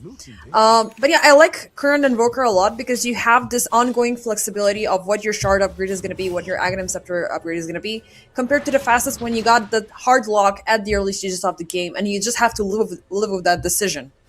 Yeah. Now you can do whatever you want. And I love this hero, and plus it's my brother's favorite hero, and like I've been fascinated on watching Invoker and you turning the keyboard into a freaking piano, combining every single spell, and just like, what the hell is happening? And this is like, you know, the new age Invokers I feel like are pretty mundane, but like the old school Invokers where you go like refresh your sheepstick, Oh yeah. you know, yeah, and you would have 30, 40 button combinations that you'd have to press. Ridiculous. Let's see what happens here. Namiga, they're going for the tier 1 siege, but Ilbris are right around the corner. Beautiful tornado land upon Young G. He's stunned out completely. They pop the macro pyre, but the sharpshooter and Fernandez are gonna take him down. Janter, nice jump coming in from Ariel, trying to put a stop to the siege, and it's gonna be enough to take down Dream. They will get the trade for the support. It's gonna be a 2-for-1, but losing the Alchemist is not a good idea. No. No, it's not. And that's kind of the problem, right? Like, how many times have we seen this exact situation where the Alchemist is the highest net worth hero in the game, and then they die, and then the game starts slipping a little bit. And that's happened at the 20-minute mark, even before Roshan has been taken. Yeah, that's definitely a problem. Who's also your Aegis carrier this game for Ilbers? Alk? Oof. It doesn't feel like Alk would be the right choice. I don't think Invoker's that good necessarily. Maybe Centaur if you want to go in for these long-range jumps, but talking about long-range jumps, Bune, Niche is gonna find him. Invoker going in for the solo potential, but Ariel will try to put a stop to him. Fernandez and Ponlo a little bit too late to the skirmish. Bombs are popped up everywhere. I do believe Fernandez has stolen some as well. Ariel will take the bullet, so his carry is gonna live. And now Namiga, instant reaction on their end. Triple man smoke up, going across the gates. They can't have them completely surrounded, and they could have a good kill on Niche. They're gonna dust him out. He's invisible and caught up into the ice path. Nice force that forward, and instead is gonna be Janter falling. Norma leading up. Oh, they misplayed that a little bit. Kovis9 with the telekinesis. He's gonna break out with the Rolling Thunder. Fernandez will die in the backlines. Bune, Young G. They will give up any further chase, but they did even out the score. That was a very big mistake from Ilbris. They missed out the hoof stomp just because the telekinesis went through. Yeah, a little bit of miscommunication, obviously, but not a lot of harm, not a lot of foul, just Dota being played. Regenerate top. If that was bottom, this would have been very, very bad for them, but... Yep, it would have been scary. Techi's item prioritization, he's gonna go for the Ether Lance first and then into the Force Staff. Now, I do like greedy support play, but hold up. Ooh, and yet another tornado. This time with the bushwhack and the sharpshooter. Chef's kiss. Very well done. And this Ember Spirit's having such a hard time. When you're dealing with so many stuns, until you get like a Yule Scepter or a BKB, you just can't Yeah. breathe waves like you want to. And it's just costing him. So this might open up a Roshan soon, but I think there's going to be at least one more clash before we Elbers think Could about be looking at it as down bottom. Niche and Janter, they will meet and greet. Macropyre, Ice Path, they're gonna completely miss out on the target. Instead, they're focusing their effort onto Kovis9, who's not gonna have the Rolling Thunder about 10 seconds. Dream, keeping up with the siege. Kovis9, he wants to break out. Nice swashbuckle, but there's the bushwhack. Oh, it's not gonna land, but Kovis9, he's still completely surrounded between the neutral camp and the trees. They will land the kill. And it's a good kill.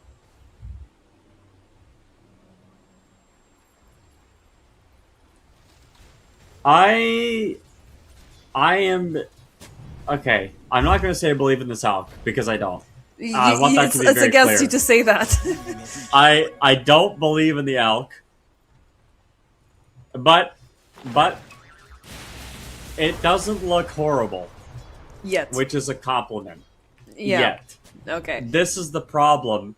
There's still all these tier 2 towers alive. If I start seeing alchemists take objectives, then I'm going to have a different opinion. Stampede pop as Ariel was going for the chase upon Fernand's Ice Path to put a little bit of a stop, but he will still get a pesky support for the trade-off. Oh, 2 ultimates. Norma, ooh, missed out on the hoof stomp. That would have been a good one. I don't know, Norma's like... got heart. Oh, he got the hurdle already? Nice. Yeah.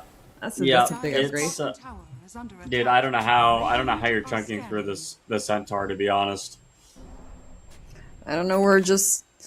Like, we're throwing the bat sign in the sky, hoping for Tiny to do something, because he's the last stroke of hope for Anemiga. Kovis9 is being kept in check, Youngji as well. Niche is just hunting down targets left and right. Jantaris is gonna get the Sunstrike, Bushwhack nicely done. They have him blocked out as the Macropyre jumps in from the side, and they will get the kill. Nicely done, the swashbuckle in the back, Kovis9. Do you want to get the Rolling Thunder? Well, they didn't, as these Searing Chains come from a side. Fernand's TP is going to be cancelled out 2 for 1. Nice punishment from Nemiga, because Niche has been residing on this part of the map for way too long. Yeah, this bottom part of the map, obviously, going there is just where everybody was, and you got to be careful. Even when you're ahead, you might think you're strong, and you are, but you're only strong when you're a team. Yep. And this Invoker obviously got caught out. And if you look at his itemization, he doesn't have any, like, wow items. 4-staff TP boost. This guy literally just wants to move around. He's playing Dota to shimmy.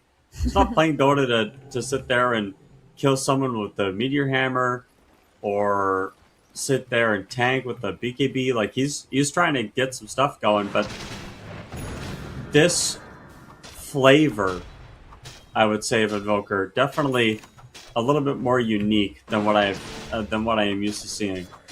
And also it is facilitated by the fact that he opted in for the Ghost Walk facet, so that does allow him just to be not only ultra sneakier, but you also are getting the ice wall damage onto enemies. So you can just, as you said, he's gonna shimmy around, dance around targets, and if they notice that their health is dropping off, and if they have dust in that given moment, they will be able to just get away. And that's what happened during the previous team fight. They know that Niche is gonna be a pretend Treant protector in a way, and just throw out the tornado out of nowhere. Next up, we're gonna be seeing the BKB, so things might be a little bit easier for Niche to keep that ball rolling and to ultimately keep the suffocation upon Nemiga. So, of course, Alchemist is gonna have a free time. Norma as well is gonna have a pretty free time.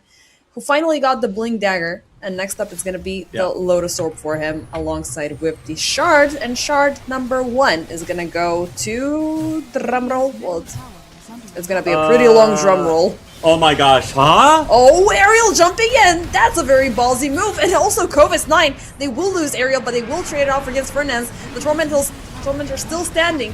Norma, Bune, Toss Avalanche, not gonna happen, but Ponlo is gonna get caught up in the back. Youngji also getting a tower, Dream getting Janter. Nemiga ultimately putting a stop to the Tormentor siege and getting a tower on top. Well, Techies is so dangerous around this Tormentor. You cannot. You have to have some sort of ward or something to protect it. I think the fact that he was able to get that blast off even at all is criminal. It is criminal. And it's scary stuff. Like, he walked all the way, I believe, from the dire side where Ilbris only had vision across the gates, and he just jumped out. The Covis 9 featuring, right after was what facilitated for those kills, but Tormentor doesn't go to anybody, and it just proves to show that Ilbris are very reliant on those big lockdowns that they have built in, but they're still lacking in the damage department. Double damage. Yeah. Yeah, if Invoker isn't casting spells, you're not getting anything done. Tower is under attack. We have an amplified damage rune on Norma. I mean, going in to reinitiate on the Tormentor now, it's going to be a bad idea, given that Nemiga could potentially expect that to happen. So now it's going back to where we came from, and that's AFK farming. See which side is going to break off for a bigger team fight. 24 minutes in, it's 18/11, currently still favoring Ilbris with 4k net worth, but it's just dancing back and forth, and you can see the net worth where those 4k are. Yeah. Yeah. But it's like I say, Alchemist, if he starts falling behind, it's so fickle, this hero, Like, you think that you're strong, and then you're forcing stuff, and then you die because you're forcing team fights because you think you're strong, so... True. But he's gonna get the Tiny's been Assault doing a good Cuirass, job. so that's gonna be a very big addition for the hero, and because this time there's no scepters being focused on Nilbris, then he can start committing for those, and he still has that room to grow this time, but again, he's gonna get way ahead of the curve, ahead of everybody, and that's when he starts falling off a lot more. We still haven't seen a lot of Nemiga. They're still withholding, they're still, keeping their cards close to their chest, but the fact that Tiny has been let loose to do whatever he wants, it is something that I'm scared of. Combine that with Jakiro's tower push, and one bad team fight going for Ilbris, that's an entire lane that Nemiga can take. Oh, the two towers are up, though, and both teams are playing on their side of the map. Oh, niche. Under a sentry ward up top. Oh, that's a very dangerous interception coming in, but the Ilbris, they're gonna call in for two in reinforcements across the gate. Janter gets taken down first. That's a big take, but Bune hiding in the trees. Nice blink away. Niche. It was a call an ambulance situation, but not for me. But Ilbris should be walking away with more kills to make this worthwhile their time. Instead, they're focusing on a Tormentor with the Chemical Rage popped up. This time, the Tormi is going to be taken down a lot faster, and Ponlo obtains the Nemiga are boomerang. smoking into this. Oh, I don't like this, because you now have the boomerang, now we have Niche. Actually, Niche is going to be caught up first. Okay, this is good. No Invoker, no problem. Can the rest of the crew fight this off? Fernand's hiding in the trees. Nice bushwhack, but it's not going to help out the poor Rubik. Ponlo, scurrying around. He's completely out of resources. He's only clinging on to that Glimmer save to take him back home. Ariel caught up in the back. Ponlo still jigging around the trees. He's gonna pop the mana boots, but it's not gonna be enough. Norma, though, jumps in. Dream is still alive, which is some sort of good news. Still charging up. He will land the stun upon Bune. Rolling Thunder coming out way too late, but guess what? There's the BKB reveal, and that Rolling Thunder is not doing anything to him. But still, Norma is gonna fall. Overall, Nemiga getting 4 kills. That team fight starts probably the absolute best way that it could for Nemiga. They find Niche, kill him immediately, and then it kind of all falls apart from there.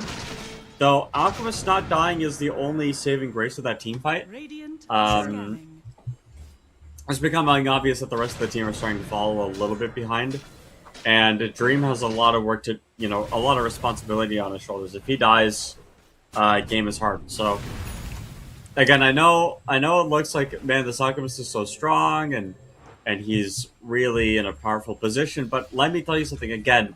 If this guy dies, Everything the dies. game is not, everything dies. If he dies, everything dies. So be careful about this position. He is 7-1, he's playing really well, but he's got to keep playing this well if he wants a chance of winning this game. True. And you also have an additional problem. Like, if he keeps on winning, if he keeps on getting those kills, that it will result in a streak, and one bad move, Nemiga will get all of that money back. But yeah, not sure if last team fight were lucky or they finally delivered a good push when Ilbers were in a bad state. But isolating Niche was absolutely brilliant. They were not able to utilize the boomerang right afterwards, which was just obtained by the Hoodwink. They also closed in on Ponlo as well, and Hoodwink being completely pushed into the trees and not being able to react at what's happening into the team fight, that's a huge loss for Ilbers' team fight stability. Yeah. Let's see if Nemiga can't keep this up. They did lose their carry in the process, which was not that good of a sign. Next up, we might see this sort of a fight with Roche. Roche hasn't been invited to any of these games so far. It's been 30 minutes without his presence. Top side? Yeah, and that's quite late, actually. Just the fact that Roshan hasn't been touched. 29 minutes into the game, an Alchemist draft at your disposal. But I guess there's no Spirit or anything to give the Aegis to, so you are forced to give it to Alk. Still not sure about the Elk. I mean, he is still far away, not far away from his prime. But you either gotta be like, okay, do we need the damage because Invoker is still that reliable source? Do we need the tank? Do we need the Centaur to stay up a little bit more? Because if Centaur gets caught up and completely surrounded, he can waste a lot of resources coming out from Nemiga for his takedown. So Yeah. there's that option if he wants to jump out, because he is, I wouldn't say the closest thing to a Spirit, but somebody who can jump out and initiate as Bune is doing right now. Niche will have the open window to pop the BKB and walk away from the Ice Path, but that is also a BKB popped on the side of Tiny, and that's not something that Nemiga are willing to lose in the upcoming Roche contest. It was a nice attempt, really nice play, trying to get that Invoker locked in, but obviously BKB comes out and he's just able to walk away, so not enough burst damage. I feel like haven't been seeing many roll, commits from Coven scene. I think he's waiting. I think he's literally just waiting for BKBs to be used, and then he's like Radiant are scanning. rolling at the very last second. He also doesn't want to give roll away to the Rubik, which True. is understandable. So that's another factor being played into everything. But obviously he's waiting to buy some time in these team fights, which is why he isn't like just rolling willy nilly and going in. We already have the first Scepter queued up, so is it gonna be granted to the Invoker or to the Rubik? Rubik is the most fun option, so that's what I advocate for.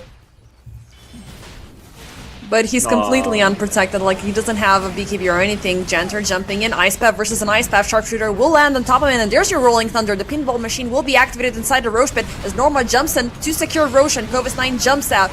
Dream is gonna claim the Aegis indeed, but this is all gonna be for the cost of Niche. Kovis 9 eventually, the Rolling Thunder shall expire. Young G keeping up with the chase, but how long can he keep this up, because he's only reliant on the BKB. He gets away the second the Ice Path goes off. So, a support for a mid lane loss and an Aegis. What can Ilbers do within the next 5 minutes? What should they be doing also? I mean, not dying is a good option. I know it seems like really, really obvious, like the plate, dude. Nah. We get it, dude. They gotta stop dying, but believe me, There's so much math in between. there's a lot of math in between, but these deaths are costing you your gold lead. There's no gold lead anymore. It is even Steven. And this is the problem that I've had with Alchemist that I keep coming back to. Unless you win the game at 30 minutes, which you're not going to, because none of these games have gone 30 minutes. They're all 40 minutes, 50 minutes long. True. There's no point picking a zero, I don't think. Like, you really... we have seen this situation before, but what makes this different is that you don't have an offlane matchup that is completely so overwhelmingly in your favor. It didn't matter that the game got this late. Like Underlord is a lot more impactful into try melee core than Centaur is. Centaur can't be everywhere at once. He doesn't have these massive pits.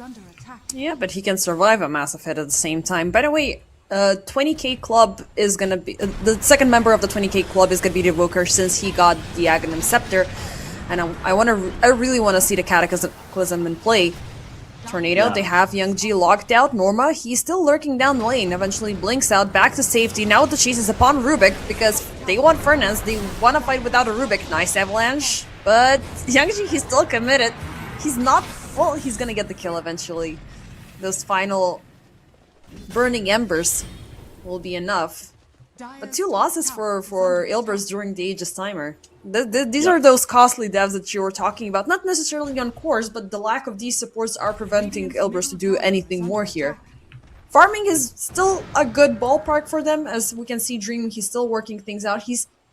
Right after that scepter, he's about to complete the Abyssal. Radiant's bottom tower is under attack. But it's still tough. You have all the cores from Yeah. Nemiga very well farmed up, and now Bune has his time to shine. Silver Edge, Harpoon, going in for the Daedalus, and I'm scared to see a Tiny in front of me with a Daedalus, man. Like, support is gonna get deleted, not only off the map, but from the game completely. From Dota. Yeah, yeah. I think another thing that we're kind of seeing as the game is progressing is the Centaur is. Oh my gosh, he's buying another heart, dude. I was about to say the Centaur really? is just. Yeah, the Centaur obviously needing a little bit of help, but you gotta carry it out a little bit more than what you have been doing. 8 kill participation in this 35-minute game. Like to see a little bit more impact from him. Maybe, honestly, would have preferred a BKB. For Descent? Or... I mean, yeah, the Centaur is the only one who's in a dire need of it. Is under attack. Still, it's a fun item. I mean, even though what was its face?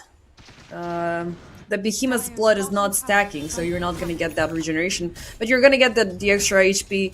You're not able to be broken. There's no urns, no nothing coming in from Nemiga that can counteract it. Let's see though, Norma. Okay, nobody's gonna pay him a visit. He's just gonna keep on pushing. No. Solo diving tier 2 towers. Nothing is gonna touch him. Janter. Niche is gonna find him. Cobus 9 will get 1 tower in return. But they have Cobus 9 exposed. He's stunned down. He won't get the Rolling Thunder off. Well, he will get it just slightly later, as he did also use the roll-up ability to make sure he gets out of harm's way. 15 seconds left Trading a remaining tier on 1 the for- Aegis. Trading a tier 1 for a tier 2 like that, probably not ideal, and it's only not ideal because you are giving up a lot of space. But again, I can't help but feel this gold lead crumble. And I keep seeing this with this Alchemist, where the moment that you start buying Aghanim Scepters for your team, the net worth really just splinters away from you. There's an Aghanim Scepter completed for the Invoker. He's got the Cataclysm now, so we'll see what angle we want to go Oh, for. Bune, beautiful jump in with the hoof stomp. He's gonna get a lock on to the Tiny. He does have a BKB if things go too dire, and there's the Cataclysm. They're trying to keep him from a lockdown, and it's gonna be a mission success. Macropyre goes off, and it's only withholding Dream within it, but he's got the BKB, so he does not care. Nicely done. I don't know who force-staffed them. I don't know if it was... I don't think it was a teammate. Oh, it was the techies that force-staffed them. Ariel tried to get him out of the Cataclysm, but... He faced the obviously it wrong wasn't- way. Yeah, he was stunned. He couldn't turn around. Not respecting the burst damage here coming out from Ibris, so... Yeah, maybe there's something about this Alchemist that I don't respect. He's got a double damage room now, but... The Cataclysm is obviously coming into clutch there, and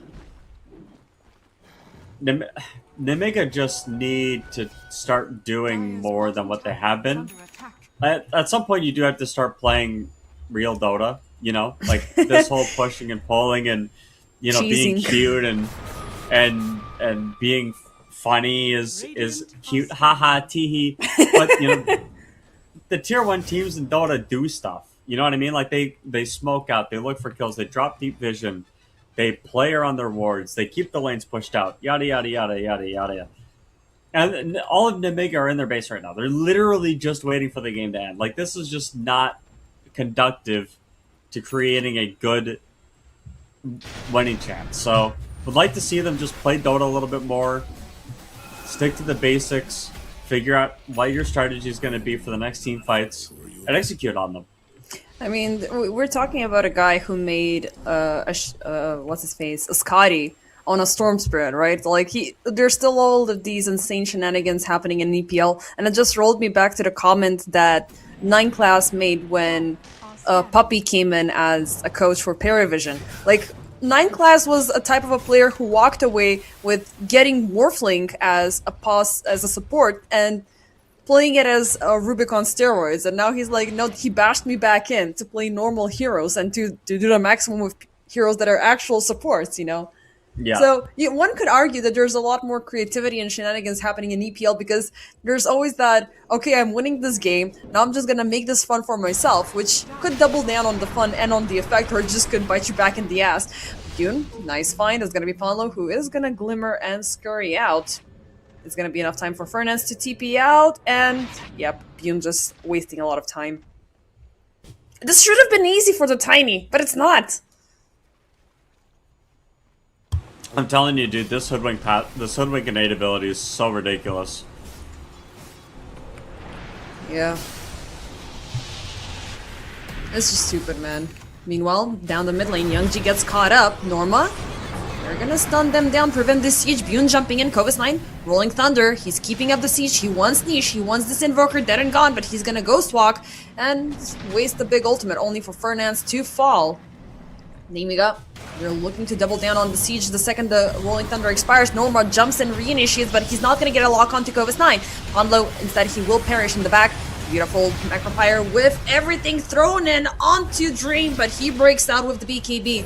Second casualty has been delivered as Elbers lose both of their supports, but now with the overextension under the tower, it could be Nemiga paying the price, but Niche, look at Niche, he's super low, this Invoker could die here, but oh, beautiful Tornado, very last second, he's gonna get Aerial, yet another Ghost Walk, but he's still melting, he's still bursting, but finds safe path behind the tower. Kovis9 instead falls by the hands of Dream. Ooh boy. This is a very tough call for Nemiga. Why did they go so deep in? I don't know, and I think they just felt pressured to clean up. Like if you get those kills, obviously it's really important, but they didn't. I don't think I saw a single spell hit the Centaur, which is good. Like you don't want to hit the Centaur with spells, but Norma realized halfway through that fight, hey, I can just kind of walk in and do whatever I want because they're not touching me. And it got to a point where the double edges were just way too. They were just getting way too out of control. So he's just gonna MC Hammer his way through team fights now. Yeah, once he gets Aghanim Scepter from the Alchemist, which will probably happen. I know carding and Invoker might not seem important, but it is very funny. The Workhorse combination with Invoker is always really fun to see. Like, you're seeing Invoker throwing everything out there, and then he just, gets thrown up in the card and just shoots everything down. Oh boy, I would love to see that. Do we have another Scepter queued up? Yes, indeed. It is just missing out on the point booster, which, less than 1,000 gold is way too easy for an Alchemist to obtain. Yeah. And it would be fun. I'm still yearning to see the Rubik's Scepter as well, but Fernance seems to have queued up one for himself, so he's willing to spend his own money here. Hoodwink, Ponlo is looking for a Hex. Now that's going to be a big upgrade coming in.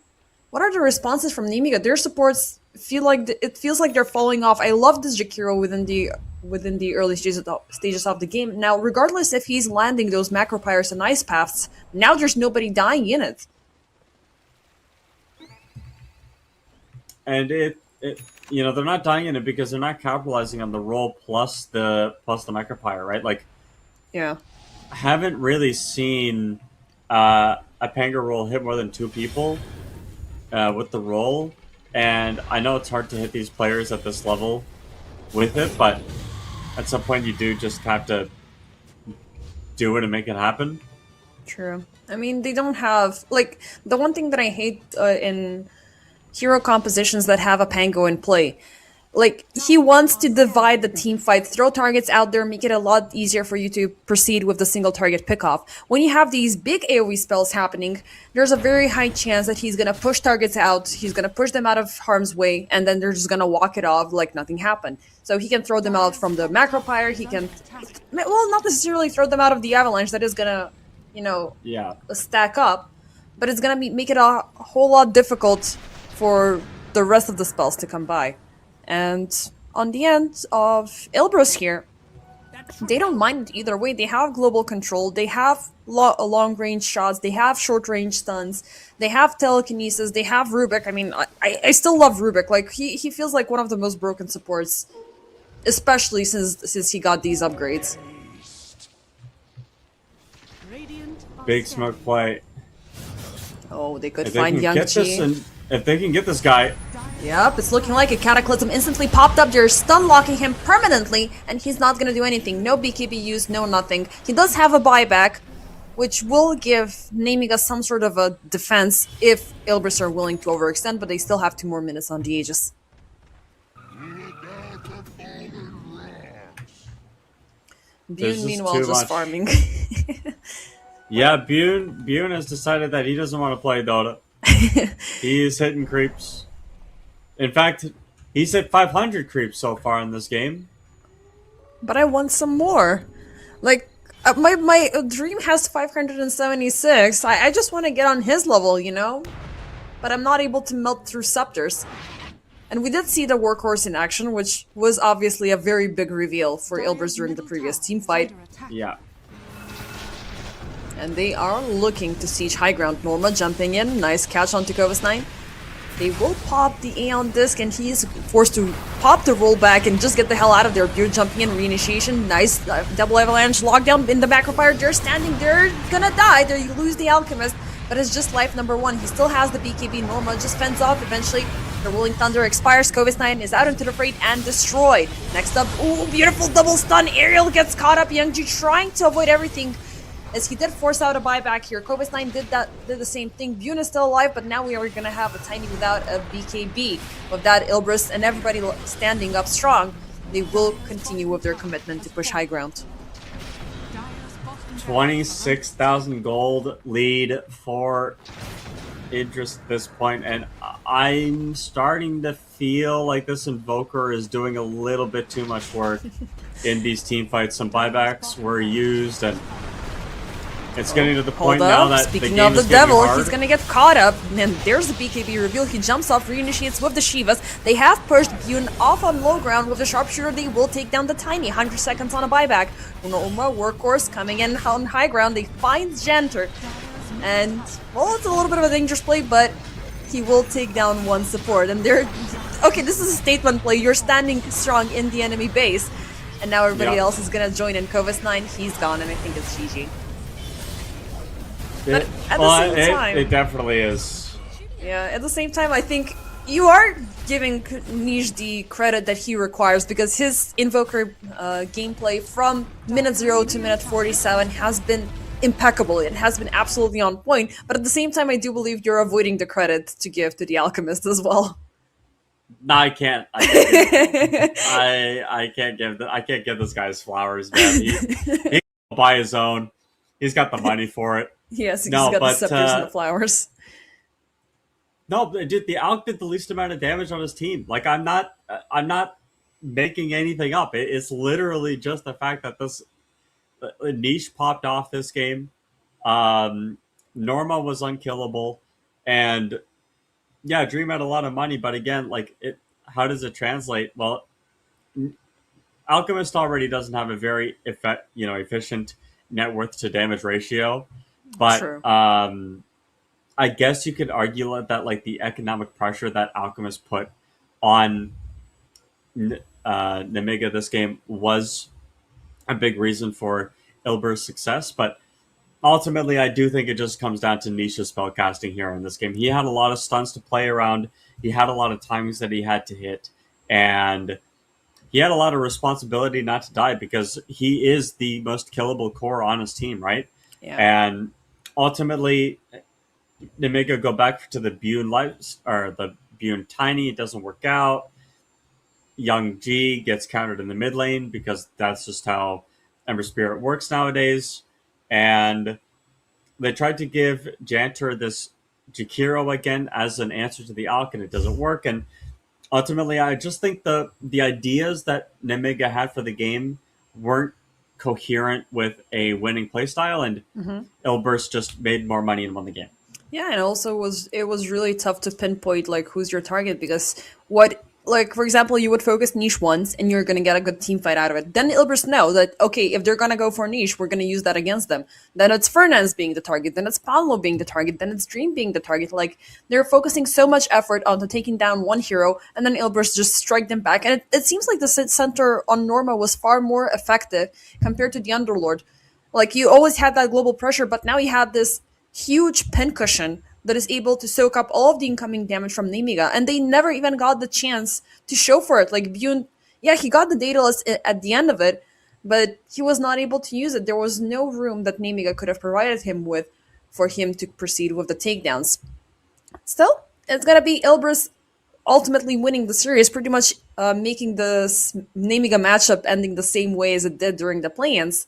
As for us, ladies and gentlemen, we are going to be taking a very short break, but we will be back with yet another exciting series, which let me just double check because we still don't have the schedule posted, so we're going to need to go through the notes. It is going to be REA Rice versus PuckChamp. Now, these are two very fun teams, and there's going to be two more series to wrap up the day, so see you after the break.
And hello, ladies and gentlemen. Welcome back to the second series of today.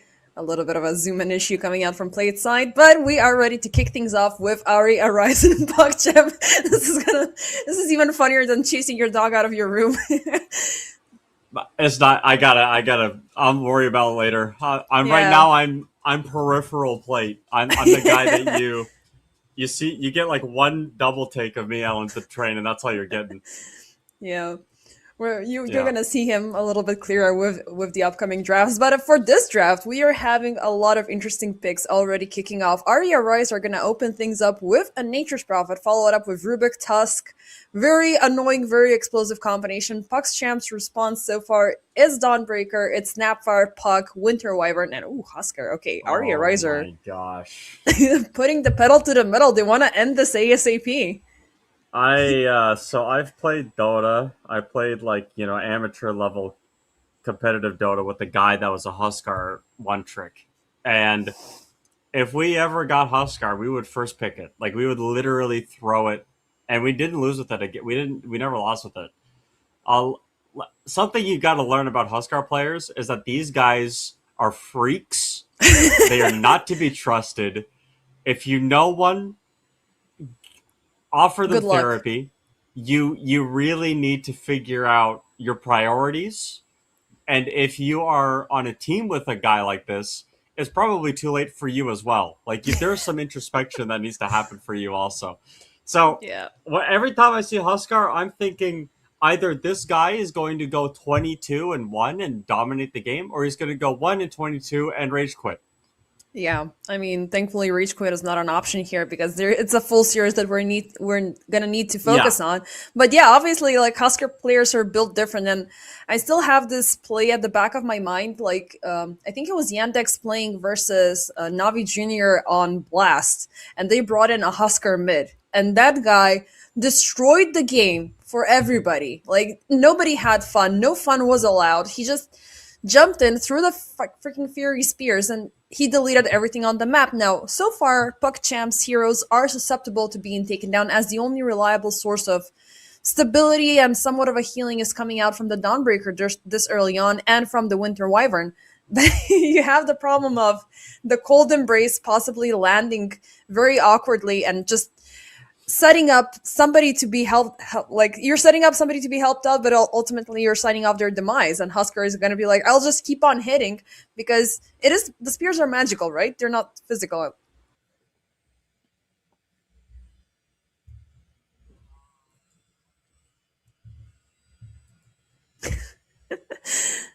Maybe we can leave that for later. And the camera decided not to cooperate today.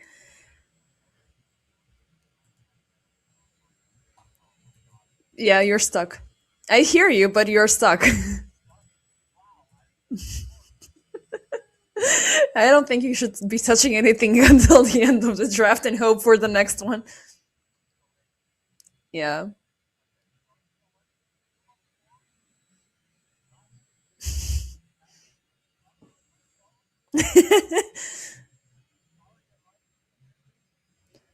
Everybody place your bets. The casters called it. If I double it down on it, it's gonna be cursed out. So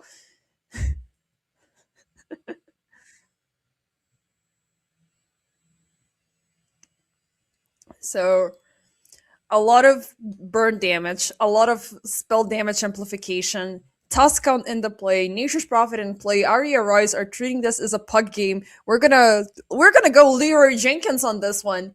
That's what it feels like. Puck champs so far they're looking a little bit short on responses, but I do like the combination that they're bringing in with the Puck, Snapfire, and Dawnbreaker. But even with like the Winter Wyvern, it feels like they have this huge over setup that is may not lead anywhere unless they have a good carry, and that carry is going to be a tiny.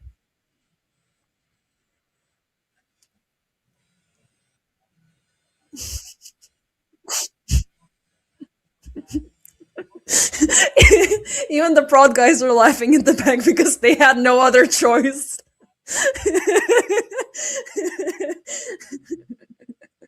I think it's your dog sabotaging you because you're just like Toby, and he's like, nah, man, you just do your own thing. You're not gonna play with me, and he just bit off your camera cord or something.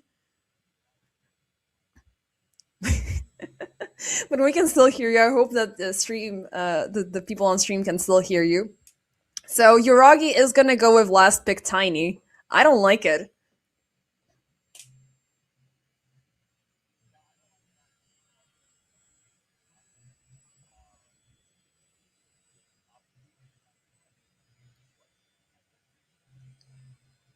Mm-hmm.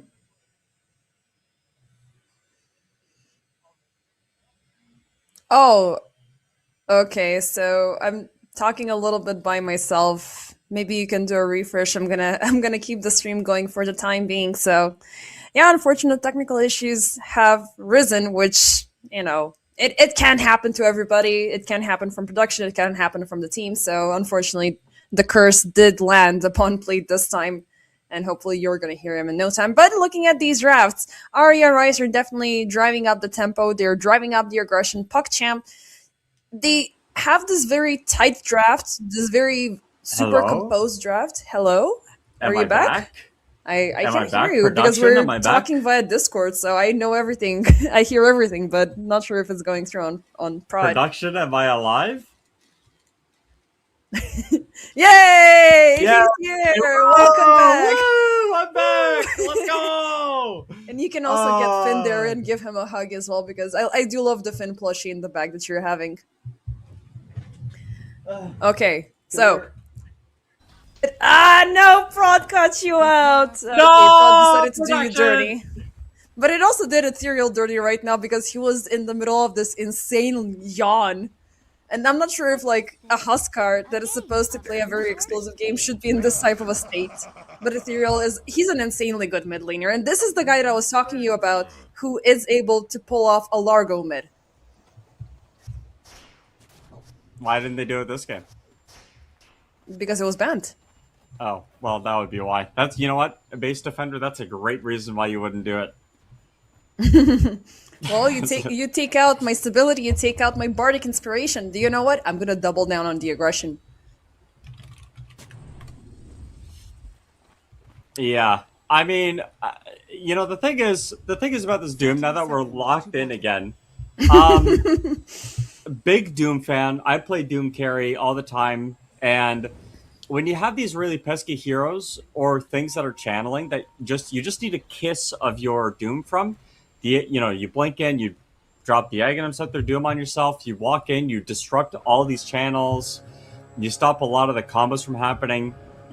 It's really annoying to deal with, especially for these heroes that like a Tiny that wants to use Avalanche Toss, right? And like space them out to get as many right clicks as you can. Speaking of Oh, the double, no. Yuragi is going to be the first hero contest at here, and he's going to fall as first blood. PuckChamp, they do secure 3 bounty runes, but they will be losing their carry in the process. Yeah, first blood obviously incredibly important there, but yeah, as I was saying, the Doom very helpful against a lot of these combo heroes. Snapfire as well, another combo hero to consider. So ultimately, I think what this middle lane or what this game is going to come down to is one, the Huskar lane. That is about 80% of this game plan, and the other 20% of it Reform? is sidelines. And side lanes are delivering. I mean, we got the first blood on PuckChamp's carry. Now we got a second kill up on Gothic. And all of these small combinations that Ari are delivering across the lanes are so freaking annoying. I did tell you about the Anko and Anisan. Like, they're like the EPL version of Ace and Tofu. Like, they've played together for such a long time, and they're able to make these insane aggressive combinations just be double as effective. You have Huskar in the mid lane. Puck cannot avoid the majority of the damage, and down bottom you have a Nature's Prophet with a Tusk. Like an insane double lockdown, insane control. It is going to be a tough game for PuckChamp, but I don't know, like, if there's a chance for them to survive for long enough for Yuragi to deliver some sort of a counterplay. And also, I'm not a tiny believer. Yeah, well, why would you believe in it? It's a bad hero. The only player, and this was early 741 around A and B patch, the only player in EPL that I've seen that has delivered a very good tiny carry was Rubicon. And Rubicon, I mean, I don't think he's currently within the Masters, but he was the only a player that was able to have some sort of an early tiny impact just because he rotated so much. He had that support mentality, but he had the carry prioritization, so he got to items, he got to everything that he needed on time without necessarily throwing his team under the bus for it. Right. Everybody else does not seem to deliver to the same impact. And of course, there's been 2 more patches in the meanwhile. Yeah. Mid lane Huskar starting to really, come away with this lane. Of course, you would expect that because it is a Huskar. Puck is just forced to spam as many spells as possible. Nice puckish plays though with the orb jaunts and the phase shift. The only thing that Huskar can do is right click to harass, and they're pretty easy projectiles to dodge as well. So that's pretty nice. But overall, like all the lanes are going pretty well for Radiant. Uragi though doing incredible considering. So far, so good. I mean, it is Uragi that we're talking about. This guy, unfortunately, he has fallen off of the tier 1 scene, but, he's still a very strong player. He's not somebody to be reckoned with. And by the way, off topic, I'm looking at the stream on the side, and I'm just nodding my head, and I didn't know that your voice was not going through, so now Chess is a little bit irritated. Meanwhile, Uragi, oh, they could run him down yet again. The cold embrace. Now, this is that problematic cold embrace. You're still out into the fray. Thankfully, it's gonna be enough for Uragi to stay alive. They will lose a courier in the process.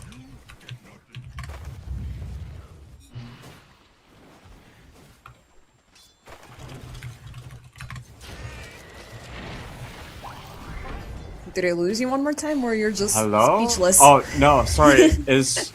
I thought you said that my audio wasn't going through. No. I was watching the stream.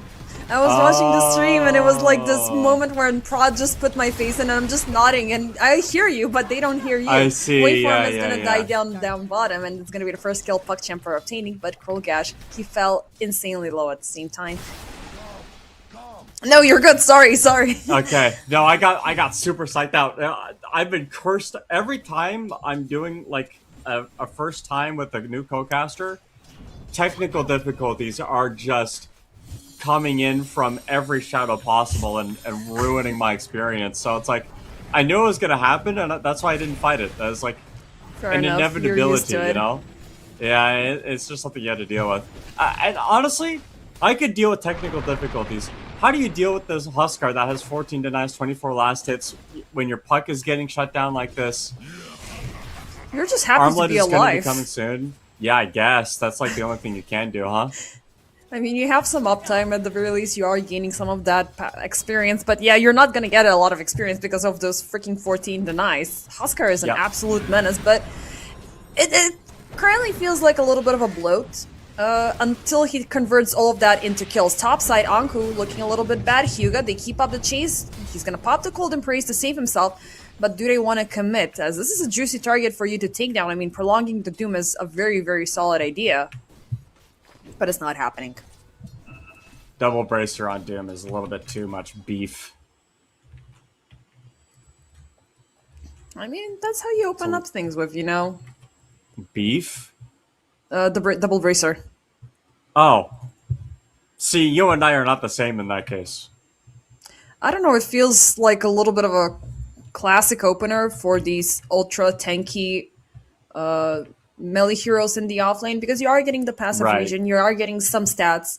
So it's like, okay, because back in the day, it was, you're either getting a null talisman if you're intel, you're getting a wraith band if you're agility, and you're getting the bracer if you're strength. It feels so freaking classic. Like, I don't think that there's any other way for you to have some sort of a good laning stability without getting those, right? Because everything else that you're getting this early on, it is expendable. You are focusing on resources, you're focusing on healing and whatnot. I don't know, in lane I'm just focused on getting last hits and ignoring everything else that's going on, but I think that's just the carry in me. And I'm okay with that, Fair. Does my plus 5 die more than they should because I don't pay attention to them at all? That's their problem. That is their fault though, and I'm not the one that buys their regen. True. I mean, it also depends on the support, like... No. I mean, there's supports who are okay. There's the space creation, right? If you know that the enemy Yeah. offlane is gonna be aggressive, you are gonna be the one taking the hit to keep them satisfied, but you're getting double the benefit. You're gonna be getting the experience during the support downtime. You are gonna be getting the farm. So some sacrifices are Yeah. needed as a support, but if you're throwing yourself out there and then pinging your freaking carries like, why are you not joining him? He's like, bro, mind your own business. PuckChamp rotating in down bottom as for to try to punish UI, even though he's hidden under tower. Beautiful snowball reset, and there's the Husker coming in and play. Even though they are locked up as 3 within the Dream Coil, it is gonna be a beautiful instant response for Ari to punish PuckChamp for Are scanning. the attempted siege of the Nature's Prophet, which theoretically should be an easy one, but you're still lacking on those big spells to seal the deal. You don't have kisses, you don't have a guardian, you got nothing. But these guys, they have a Husker, and again, he's gonna jump in live break upon dual race, and dual race, he's like, no, I'm not staying here. I'm just gonna move out. Yeah, I think the moment you see the Huskar, you have to leave because he's just the last thing you want to do to a Huskar is give him kills in the lane, especially this early on. The fact that he even got 1 kill is really problematic. This middle tier 1 tower now is definitely under a lot of threat. Oh my gosh, that Top. fort. Yep, Anku is the one being under threat. That's Gothic. He is gonna use that daft timer to rotate on top. If they're not getting the Nature's Prophet, they can at the very least control the Doom. Dire's middle tower is under attack. Radiant are scanning. Dual race meanwhile. Oh, he was hoping to get to the rune on time, but it was a region rune. That would have been It was. really great. Now he's out of mana, he cannot TP, and he's stuck in between tier 2 and tier Dire's 3. middle tower is under attack. Some amount of passive regen gets him the TP out, but the fact now he has to walk back mid. He went bottom, didn't get a kill. The last minute and a half for this puck has been really, really underwhelming and not very inspiring. Dire's middle tower Yawai is under bottom. Oh, Gothic? I think He's gonna trying die. to set up for the cookie. Whoa. Yawai is jumping around. Oh, he's gonna avoid it. Nice use of the Fury Fire as well. Sprout up. And there's the Tusk coming in play with the Snowball. You are looking to punish my carry, not this time. has fallen. He will pop the Scatter Blast for a little bit of slow, but there's the Shards, there's the Treants. He is still grading out to get Yawai, but he's just one step ahead. Yawai will get the kill in return, but Ethereal in mid. I know Husker is great, but a 3v1 contest is not easy. No, it's not easy, and it's also a matter of being Radiant's middle tower Dawn ultied. Top? Doom?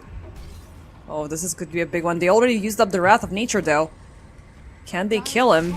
They are not seeing him. Okay, they will connect. There's Waveform coming out from the gate. I mean, this is gonna make things easier after Ethereal died. Just a smidgen. Yeah. Nature's Prophet, actually the hero that's at the top net worth right now, so he's looking pretty fun. Gothic is probably gonna die here, I would imagine. Huskar's up here too. Yeah, those are 2 easy support kills. Yeah. And Oh, Puck it's a is double just kill looking for out the Ethereal, side. actually. That's bad. Armlet already prepared. 1/4 of the Blink Dagger price. He's got the money, and he's not gonna multiply it as fast as an alchemist, but Yeah. he can just rotate it in down bottom and maybe punish Krolgash, who did use up the Solar Guardian earlier.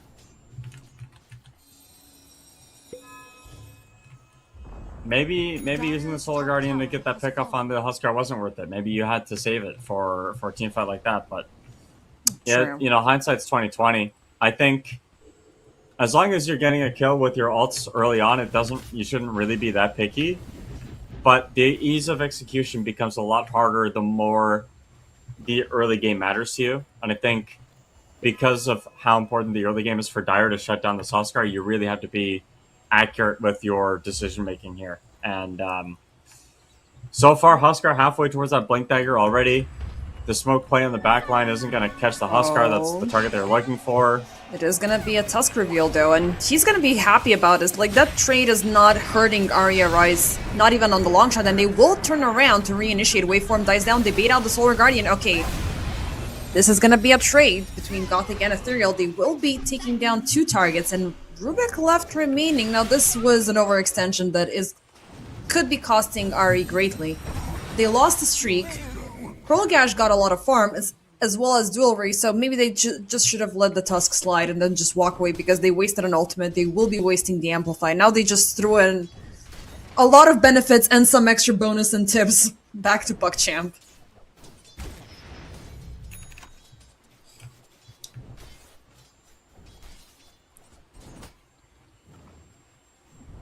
I'm curious if, like, it feels like a very greedy draft that Ari have opted in for. The execution, I mean, he's at 420 right now, KDA. It's not the 22-1 or neither the 122 scenario. Radiant are scanning. The seeds of fortune.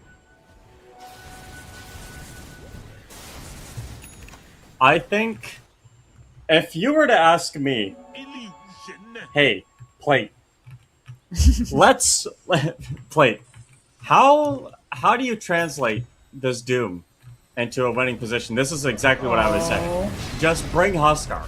Yeah, bring Huskar. You have one hero shut down, the other one doomed out. The curse will be used up, and thankfully it's gonna be enough for the Tiny to walk away. Meanwhile, Tusk, he is running around the jungle to try to find a potential victim. He's not able to close the gap because he still is far away from the Blink Dagger, but he's already a scary thought for PuckChamp because you know what we know what happens once the shards land. We know what happens once the snowball lands, and you're just gonna be happy if it's only one hero coming out of it. If it's three more, you're just dead. I have function for you. But still, Ari, they are on. Well, they are on the rise. They have a decent net worth advantage. 2K is still negligible. PuckChamp, they're looking to strike. They find Anku up top, and they are going to even commit the Solar Guardian forward. Beautiful toss avalanche from Uragi, and it's going to be enough for the takedown. Took him a bit, but it's a Doom kept in check. Meanwhile, the rest of the team, they are farming about something that Nature's Prophet has absolutely zero problems with. Ethereal jumping in mid, he's going to find dual race, and this is going to be a solo kill. Beautifully done. Coil arriving way too late, and the rest of the team are not even close to utilize it. The blink reveal obviously really annoying for the Puck to deal with. Like, that is... You're at the point now as Puck where you can't just walk into the wave and just pretend like nothing's bad is gonna happen to you.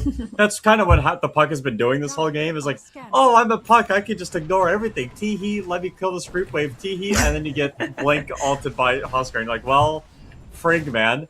And he doesn't even have his Witchblade. He's got an Oblivion staff. He was literally in Oblivion, and he's holding a staff. That's the only thing this Puck has. Like, this was, I believe, I don't think this was the matchup the Puck wanted to get, obviously. But, Nope. Ethereal now on this Huskar, oh my gosh, he almost got himself killed with a normal toggle. He's at the point now where he can walk into a space under a ward and just farm. And, grow this lead. And if you feels like there are heroes in a certain area, you can push them out. Global TP top, though, on the Wyvern. It should be an easy kill. Meanwhile, down bottom, we have Kovis9 under siege. Actually, not Kovis9. Krolgash. I got used to seeing Kovis9 so many times dying during the previous series. But he's gonna walk away with the Dawnbreakers, thankfully. But there's two more lingering... One lingering problem and one problem that you already have as the Puck. One is the fact that now the inner fire is always going to be close to you, and you're going to get insta-silenced, and that is the arch nemesis of a Puck. Silence is the best weapon you can have against them. And there's the shards coming in from Waveform. So now we're going to have the Drinking Buddy. So not only that you have that potential to sidestep, you are getting that amplification and damage that Huskar can benefit from very early on. I still believe it works the same way as it did when we had the facets, right? Yeah. Yeah, you get the movement speed, you're getting the armor, and you're getting the buff duration for 6 seconds. So it's just movement speed and armor. You're not getting attack speed. I think it used to work like that, because we had these pairings with Gyro and Tusk. Yeah, I do recall playing Gyrocopter. Oh, hold that thought. Sorry. The action just keeps on going. They're gonna pop the curse to try to reset this team fight. They're throwing everything they can onto Ethereal, but he's gonna get 4-step out of there, and he's gonna be fine. Onisan, however, will not be, but they will trade it out versus Yuragi. Anku still leading the siege. They know they can keep on hunting because there's no curse, there's no lockdown. The Dream Coil is going to be the last resort for PuckChamp to control this team fight, but it's not happening. They do lose UI in the process, but with all of the big ultimates used up, RE, they want more. Drinking Buddies, there's the movement speed buff. TP out, not happening. Krollgash this time will be locked in the same spot, and ooh, that's a mega kill. A lot of money for Ethereal. You lose your carry, but the experience is heavily in your favor. The gold is slightly in your favor, and Ethereal is having the time of his life as he gets another kill on the other side of the map. Look at this. I mean, I told you, these guys are sick.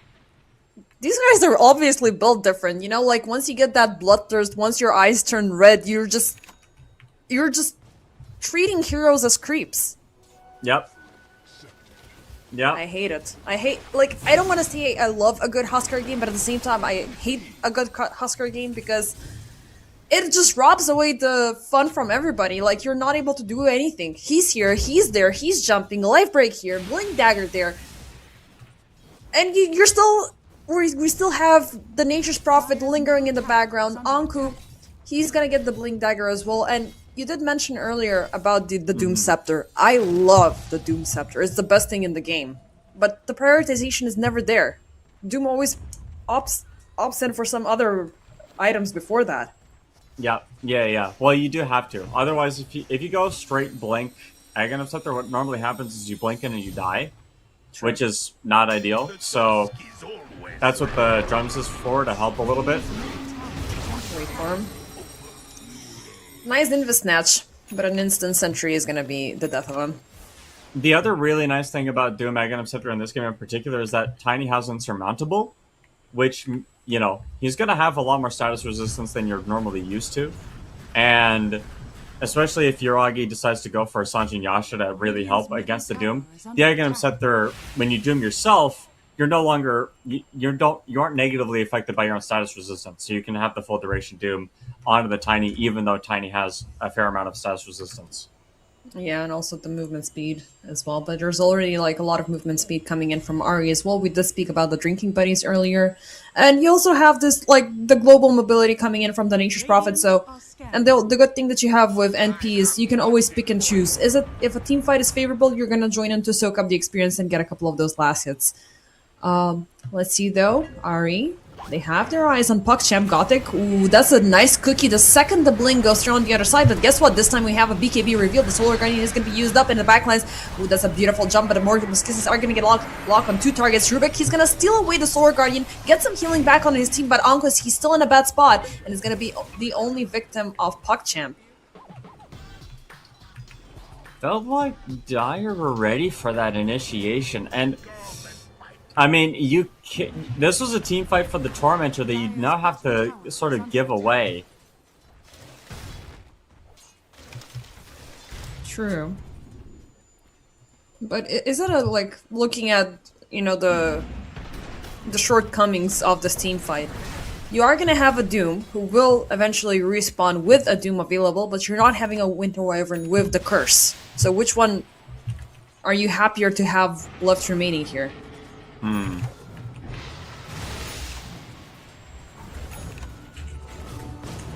That last team fight, there was a I just wanted to bring up a little bit of a... No, well, clearly not. I don't know why I even stopped talking. The Curse and Cookie, and sorry, Snapfire ulti, very awkward to layer on top of each other sometimes. And we saw that last team fight where the Curses were coming out from Gothic, and then Wyvern was, you know, panicking and dropped the ulti. Gothic is also dead. Very dead. Meanwhile, Roche is being taken down. Yeah. I mean, this is what Huskar does, right? You do have to be a little careful. Yeah, those stunts, those dashes. Before. Yep. Okay. It's the second bash that's problematic. Yeah, meanwhile in the backlines, the Dream Coil is going to be dropped, so Waveform can die. If PuckChamp reached the pit in time, this could be bad news for Ethereal, and they will pop the Solar Guardian, but it's gonna be a snatch by Ethereal. They get the Roche Gold, but they're not getting the second life. Now this time, forced to fight, Yuragi is doomed out. They will lose the Aegis, but there's no carry left in this team fight to keep on going, and all of the big ultimates were used up. PuckChamp, they're on the run. This Dawnbreaker silenced up. Ethereal, once again, the life break is gonna go through, and Krolgash, like, best he can do is try to get some distance away, but he's still burning. Anko with the blink reveal.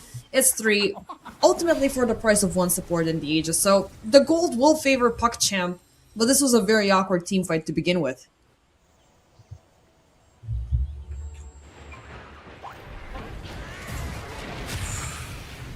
And UI also getting 1+1. He's always ready for a fight. Okay, at some point you have to think to yourself, guys, maybe we shouldn't solo push waves. You know, there's a Huskar on the enemy team, there's a Nature's Prophet on the enemy team. We can get doomed at any moment if that's up. Ultimately, no place is safe on the map. You know, it's like PuckChamp are in a dire need to get some sort of farm. If they go into the trees, there's gonna be the Tusk looking for them, and they could, you know, co-align it with the Nature's Prophet. If you're showing down the lanes, it's gonna be Huskar taking you down, and we've seen Gothic fall so many times in the past couple of minutes, it's been sad. So, I don't know what PuckChamp can do here, other than hope for the best.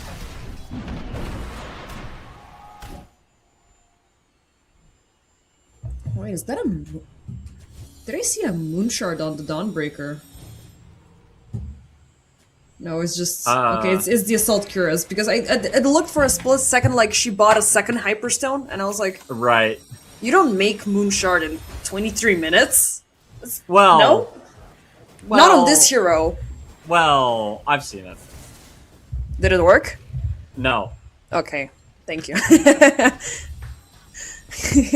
I mean, you can always, you know, bring in these funky ultra premium items so early on, but they're not gonna have the same effect. Like, yeah, you're getting flat out attack damage, but it's a lot better for you to have the assault, obviously. Fight. Smoke up from RE. They cleared up all tier 1 towers. And they're gonna be either on the lookout for killing off heroes, maybe they can start pushing in more. They don't have the Aegis advantage, but they have a Nature's Prophet who is ultimately very insane. Krolgash jumped upon, insta-doom, and he can only go as far as he can with the Harpoon. There's the Sprout, Gothic gets caught up, and they're just gonna let that one slide, even if he dies or if he doesn't die. PuckChamp, they will be provoked to respond here. Dreamcoil drop down, nice curse, but it's not gonna connect onto anyone else. Only Anko will die after popping the Doom. PuckChamp, Yuragi, you really want to venture out there? The only reason why Puck lived there was because he had a bottled illusion rune that purged off the silence from the Huskar. Right. Incredible stuff. But yeah, this game is slipping. You know, both carries in this game have Ys that start their name, and Y is saying that he's the better Y carry this game. And honestly, I don't blame him, dude. He is kind of popping off. There's nothing worse than just... Like, one might think that Nature's Prophet is a very easy hero to control. Like, we have seen him falling off, especially during the time when he was a support, but now him rolling back as carry and also, like, every now and then mid lane. Like, if it's too quiet, it's as bad as a Husky being quiet, right? You have no idea what's happening in the background. Yeah. And when he appears, you're gonna be shocked. Or he's sleeping. You're just hoping that he's sleeping. You are hoping that he's sleeping. Double damage rune on this Nature's Prophet now is, you might see a smoke. Maybe a smoke. I don't know. Honestly, at this point, if you're UI, you're kind of saying to your team, guys, let me get my Satanic, I got BKB, maybe Daedalus after, and then we're just going to win the game because they can't kill me. Smile? They are... I mean, yeah, that's definitely, you know, what Nature's Prophet is doing. Meanwhile, Yuragi, I'm looking at his items, it's like, just Harpoon and Silver Edge is just those positioning items to get him closer, but He's not able to get as close. The second he ventures a little bit too far out from the team, he's the first target getting doomed out. And then PogChamp, yeah, they might have the center of mass happening around him, and they might be able to connect it with the coil and the Snapfire kisses, but Ari, they have a very good read on the situation every single time, and there's the jump. Uragi is gonna be the first target. Can they do something more than this? Look how, like, split out they are. They're not allowing Hugo to get any moment where he can drop the curse. But there's a Solar Guardian provoked. Ethereal jumps in, but nothing is putting a stop to him. Gothic Uragi will die. The trade is gonna be for Anku. But PogChamp, they are pressured. They are leaving this team fight. Waveform, he's gonna jump in yet again, and guess what? Yet another Solar Guardian stolen away by this Rubik. They're gonna pop the Arcane's Curse very, very awkwardly as times and times again, but now we have a Satanic on a Huskar. Yeah. End it.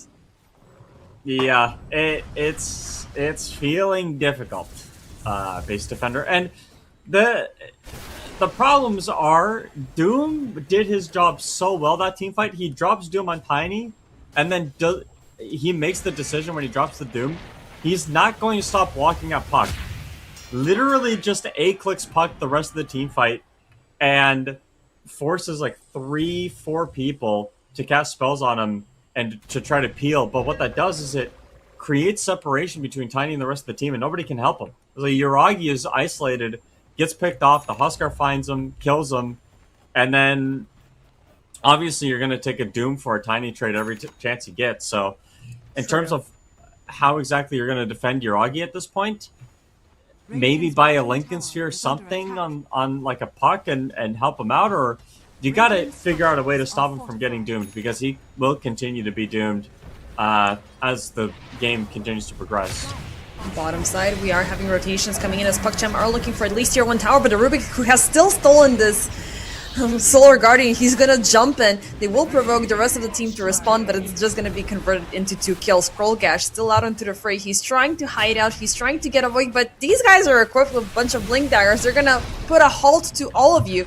Temporary immunity from the Celestial Hammer, but it's just 3 ultra easy kills coming in for Aria Rise. They will be losing the tower though, but this is a tier 1 tower contest 28 minutes in, and it's the first tower that PogChamp are claiming. Hey, every scratch of the stone starts somewhere. True, but are we talking about the towers or are we talking about Uragi? Oh, well, hold on. let's not throw him under the bus anymore, okay? Maybe he's also made of stone, man. And even though he is growing, but he's not having a fun time here, you know? He just wants to go to TI. He doesn't want to be here. Man, I'm sorry. I'm gonna stop because, you know, once there's this rant train, you know, about certain players, like, get a little bit more creative, but I don't, it is gonna sound worse than what I said about, are you talking about towers or are you talking about him? He's not even able to complete the BKB, bro. No, and honestly, like, I've played against the quality of player that, you know, Uragi is in now. These guys are on another level. Like, these Dota players, even though, you know, a lot of the best teams in the world right now, they are preparing for the international. This tournament also has, these are against some of the best teams in the world. It is crazy how high the skill level is here that we're witnessing, and I think we're just spoiled. True. You know? True. There's just so much Dota that happens in a year, and we just watch all of it. Yes, exactly. I was gonna say that as well. Like, ever since DPC got abolished, there's been an insane amount of Dota, and it's very hard, aside from TI, like, there's no central tournament which is gonna pique your interest at most, because your attention is divided across the entire year, and the tier 3 scene is insanely close to the tier 1, and I keep talking about this during my other casts, that we've had a lot of rising stars coming from this realm, like Satanic, 9 class, Dukalis, DM. Like, the majority of the Russian-Ukrainian scene has arrived from here. A lot of people are still struggling, but they're far from being bad players. And the thing is, too, is, like, these guys are closer to tier 1 Dota than we are to them. True. middle tower Just to give an example of how high of a level that these guys are playing Doom at. onto Oh, it's not good, Uragi. Doom. Poor guy thought he had the safe space to farm or do anything about this, but he is gonna die within the invis of the Silver Edge. This guy, I think, has been doomed every single time that it's been off cooldown. True. In Dream Coil, they're trying to get a hold on to Serial, who just popped the BKB. Those are two ultimates for a guy who doesn't even budge. Now they're just gonna force a run off just because Ari, it's enough time for them to jump in. Nice life break, but it doesn't break the teleport. Yeah, he's gonna buy egg and him set there after that. That's a I'm gonna buy eggs so that doesn't happen to be again angle. True. I mean, the cast range is also going to be absolutely insane. But first off, we're going to take a pit stop to the Roche pit, as what's a better way to siege high ground other than with an Aegis of the Immortal, meanwhile looking at your wise items. Now this is a great scenario for the Nature's Prophet, who is going 12-1-6, Daedalus, Titanic, Hurricane Pike, Maelstrom, and it's going to be a shard into a Swift Blink afterwards. Ethereal once again claiming D, just because of course he just wants to jump in, jump out, force PuckChamp to throw everything. It's like all the panic buttons are going off the second he appears. Yeah, this game has definitely gotten away from the Dire here. This Huskar pick, I think, maybe it's a mental thing, right? Like you're playing as Huskar, so you're Omega tilted. But I think just the game plan, right? You go in, we're gonna pick Doom, and we're gonna Doom Uragi, and we're gonna Doom Uragi, and then we're gonna Doom Uragi. And this is what's gonna happen. But let's see if it's gonna be PuckChamp this time initiating. It's gonna be upon two supports. Hyuga is gonna die down, but guess what? Ethereal jumps in right after, keeps up the punishment upon Colgash. Waveform, Gothic, they're gonna die down. Uragi popping the BKB because he saw the Doom!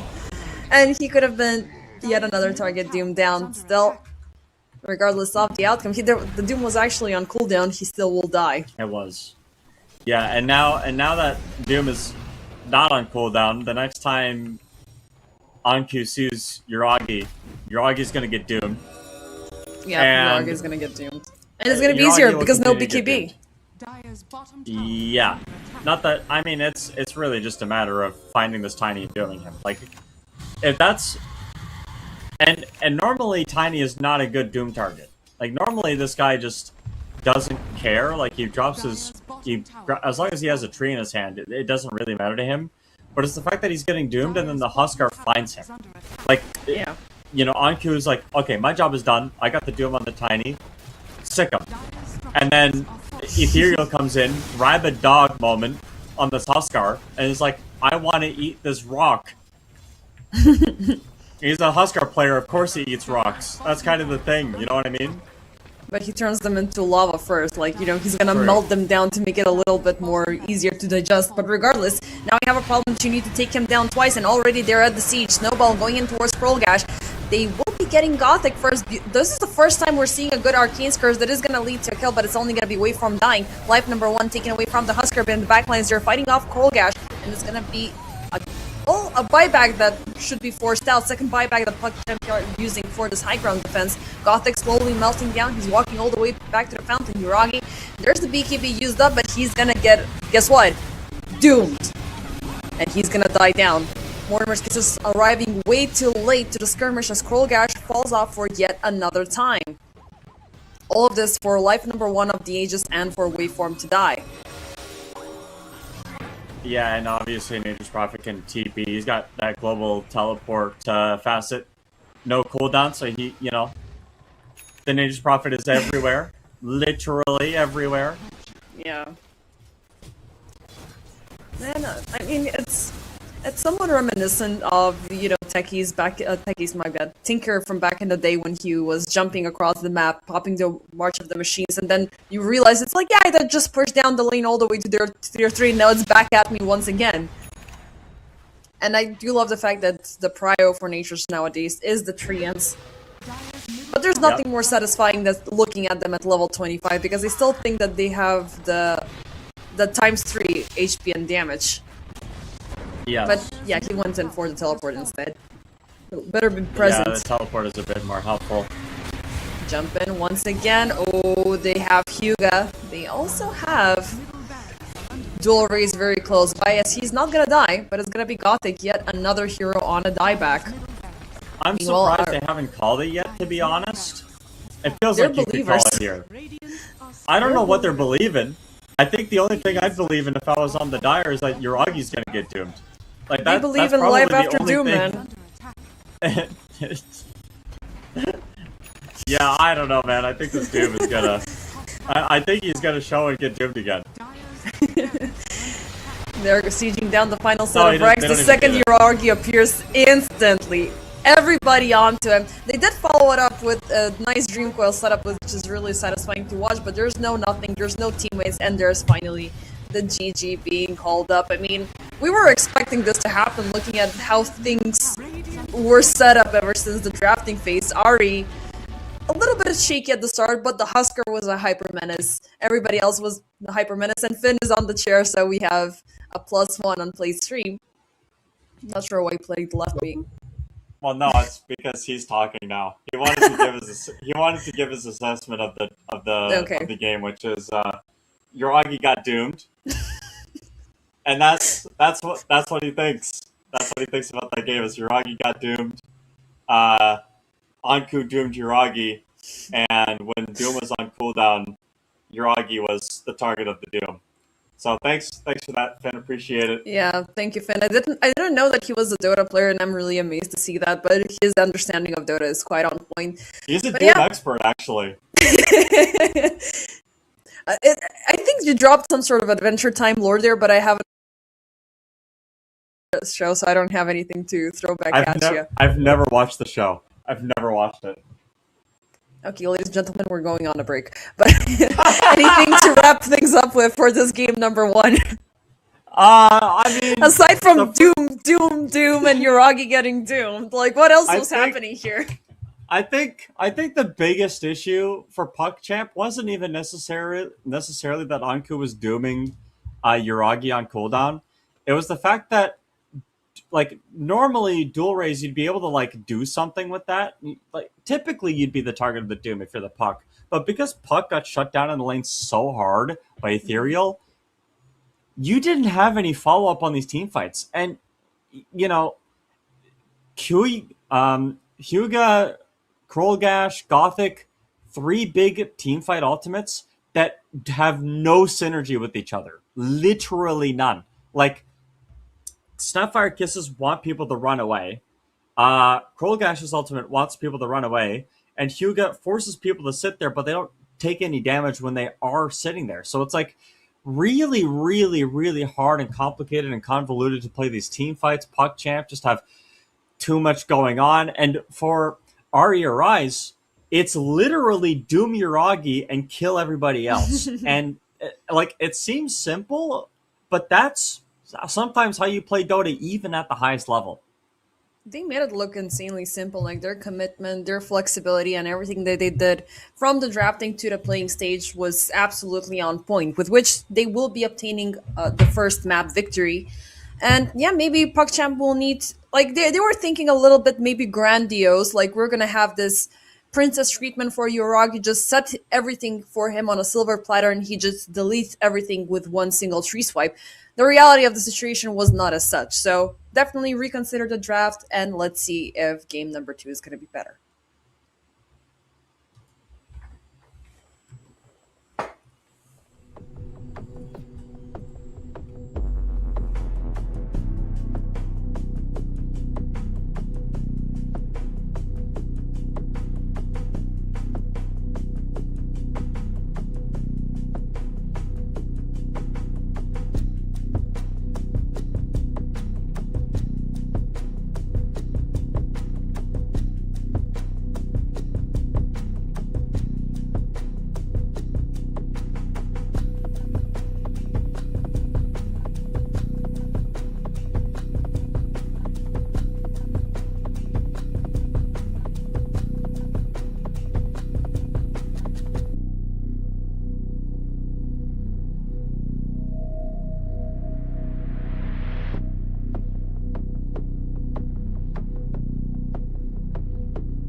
And ladies and gentlemen, welcome back to game number 2. We finally have played back. Actually, he's on the other side on the draft.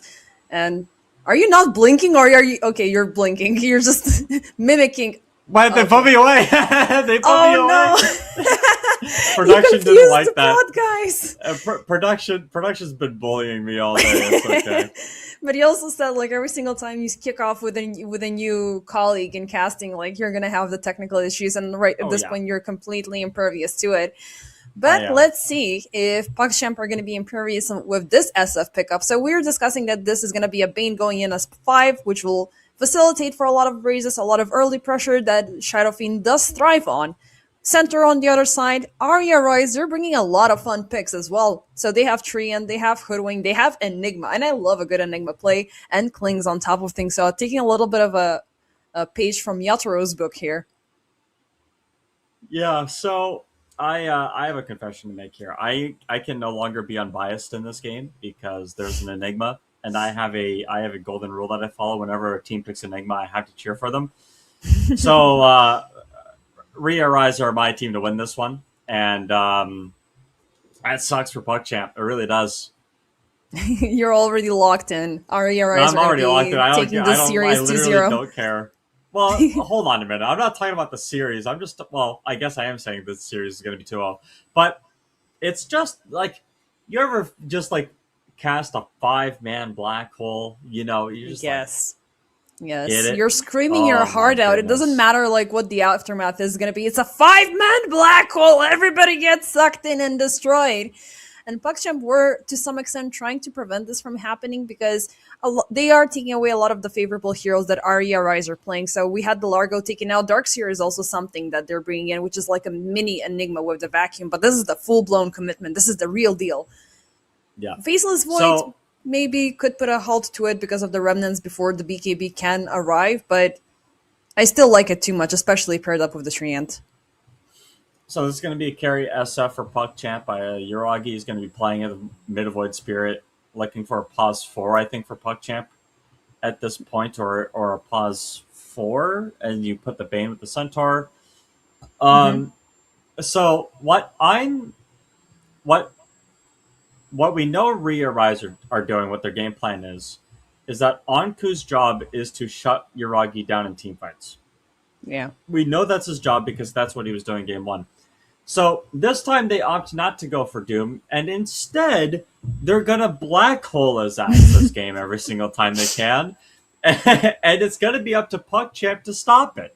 Like, True. it's so obvious that Rhea Rise have done their homework. They've sat down. They're like, okay, how do we kill PugChamp?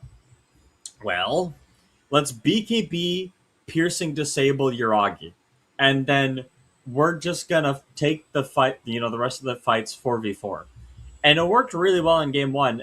Game 2, Enigma's a little bit different than Doom in that it's not, you point, you click, and then the job's over. You do need to be a little bit more strategic about your implementation, but do expect that Uragi is going to be solo black hold at least, I would say, 4 to 5 times today. Like, True. I think Rhea Rise are gonna go in with this game plan that SF is going to die over and over again in Black Hole, and then they're gonna take over the game from there.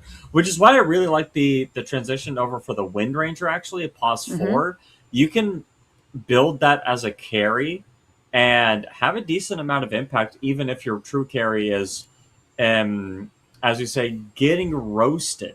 So Yeah. another I really interesting dynamic here is because the SF got picked so early, and then the Void Spirit was shown to be the real mid laner.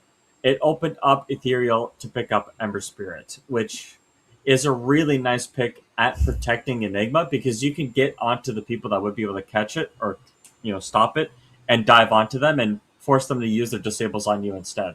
So I do yeah. really think that this Re-Arise draft, unironically, even though I will say, and I will, love Enigma forever, is just better to execute, to be honest. Yep. I mean, you have these small commitments that you can deliver. Like, you can have Ethereal dictate the tempo. And we saw, like, the fact that he's a Husker player and he's already built different. I'm expecting at least that sort of an assertive performance on his end as he did previously. Uh, it is just going to be most important for him to break off from this Void Spirit matchup, because if Void Spirit has a good lane, he can also dictate the tempo as a lot of the spirits do nowadays. But looking at the lanes, UI is going to be paired up with Waveform, so it's going to be a Hoodwink and a Clinks game. I was about to say Nikes for some reason. I don't know why. But it's Not already a this deadly one. combo. Not this one, but and on the other side you have Anisan and Anku, who are a wombo combo, and they have these wombo combo heroes that also can keep up the pressure. We know how much damage Anku can do, the Enigma can do of the Eidolons, especially when they multiply. And the SF is always susceptible to damage. One stun going through and he's dead. And we saw how good of a pressure Aria Rise delivered even before the horn went off. It was instantly everybody onto Uragi. He wants to get the bounty rune, we're gonna get his life. Maybe he's gonna get +1 for his team, but we're gonna secure his life instead. So we are rooting for RE given their performance, but I wouldn't underestimate the SF. I think SF is going to get black hole. But you need that at level 6. It's gonna take a bit fine. until we get the stomping Prepare for active. battle. And then you get level 6, and then he gets black hole. We need the Finn analysis right now to summarize on the entire game. Hey, Black hole. Finn, what's going to happen to Uragi? He's going to get doomed? No, that was the last game. No, he's not. No, he can't get doomed this. He still thinks he's going to get doomed. I mean, it's just PTSD. I think you have, Post-traumatic doom disorder or something, I don't know. or maybe That's he's what I- like Bok Shagoth in the Clownful story. It's like, release me, doom, doom, doom. True? You okay, Finn? Okay, I don't think we should put Finn on camera anymore. It got to his head. He's still talking about dooming. 30 seconds. I think you need to have him checked out. Remove the batteries. Do you remember Furbies? Yes, I do remember Furbies. I never had one, but I do remember them. I still have one in my living room, and I think it talks at night. It does. But yeah, It talks enough about of- Uragi getting doomed. Yeah, it talks about Uriah getting doomed in the black hole game. We're Yeah. not gonna see Ari rotating in onto PuckChamp's side this time. They will be taking the contest around mid lane. But bounty distribution, it is gonna be even this time. So nothing too spectacular, no grand openers. Let's see if this is gonna be a Honestly- 2-0 or game 3. Honestly, really refreshing that nothing happened in the beginning of this game, because most of the time something has happened, and it's really thrown everything off kilter. So, first time I think that both teams are actually getting a quote-unquote fresh start. One thing I A do worry fair about start, this top more lane, likely. yeah. Something that I worry about for this Enigma lane, though, is if your Eidolons get raised, you're giving away like 10 souls to SF, which is not what you want to be doing. Of course. So there is always that to consider. Well, so far, Uragi is gonna be forced to watch as Hyuga is already gonna pop a multiplied Eidolon army and try to harass Hyuga. I mean, potentially those two are really easy kills. And we actually have a rotation. We have a switcheroo between the supports. Anisan will join in with Yowai. So we have a Treant with the Clinks, so for some frontline protection, and we have the Hoodwink with the Enigma, which can translate into double the aggression. Once we have the Acorn Shot with the Bushwhack, Hyuga could die. And Hyuga Yeah. wants to set up things for Uragi to get the kills instead.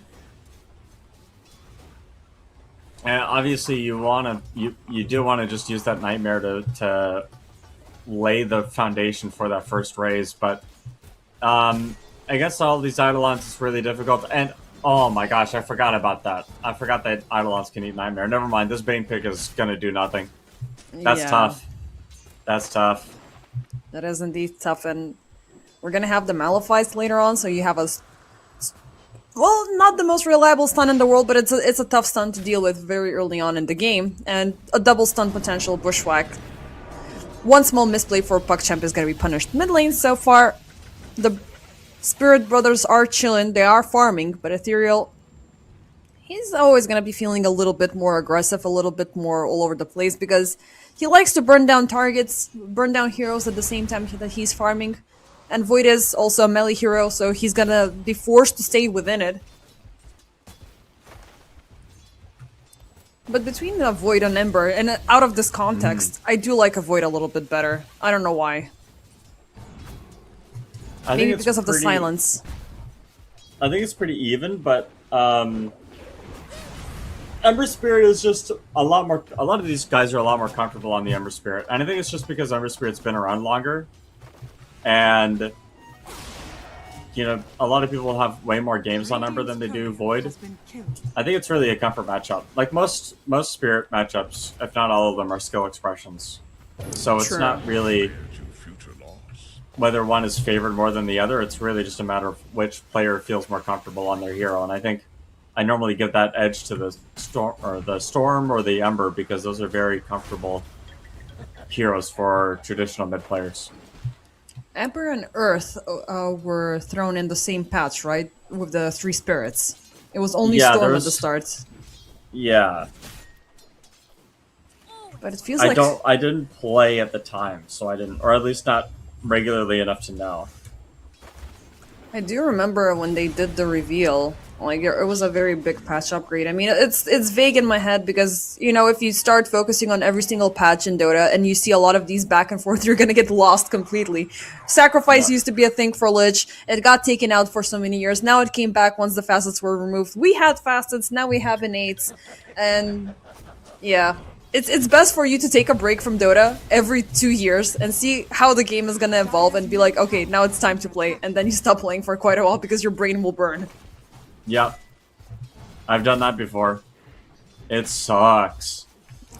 Yeah, and you're always gonna have the itch, like, I wanna play Dota, man, but right now I cannot play my heroes because this is an offlane meta. And speaking of offlaners, Coral Gash will land a beautiful hoof stomp upon Yowai. They're trying to take down this Klings, but with the living armor, he's very strong. Beautiful bushwhack rotation coming in from Waveform, and we're gonna get their first blood as Coral Gash will die.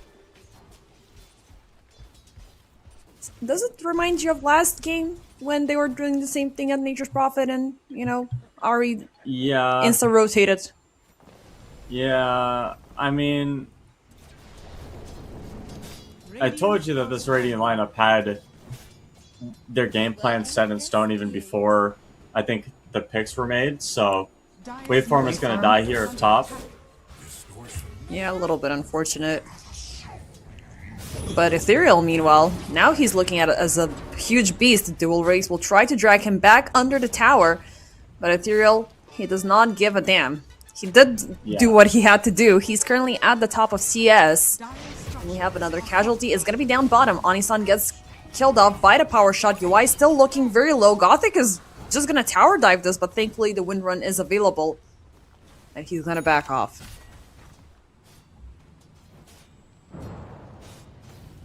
But Ethereal, he's got the remnants, so that's a very good sign. Dual Race, Yep. how is he looking in terms of experience?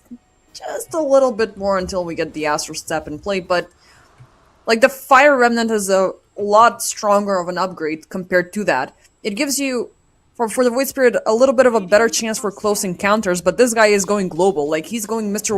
Worldwide on this. Illusion. Yeah. Ember Spirit with this urn. Level 6 on Dual Rays. They're can play mid.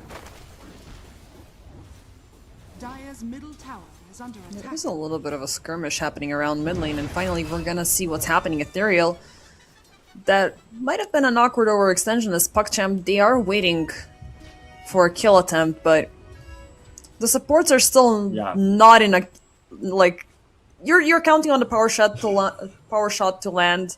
You're waiting on either the Nightmare to drag somebody out where they're not feeling comfortable, but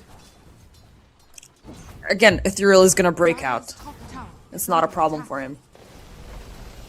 Down bottom, they will focus their efforts. Again, it's gonna be Yowai being the target. Hoof Stomp will land. He's stunned down. Power Shot will do its damage. Instantly shackled into the trees. And we have the Clinks. Actually, this is the first time he died. Earlier it was Onisan. He barely made it out. But topside under siege, Anku is pushing tower number 1 at minute 7. top tower has fallen.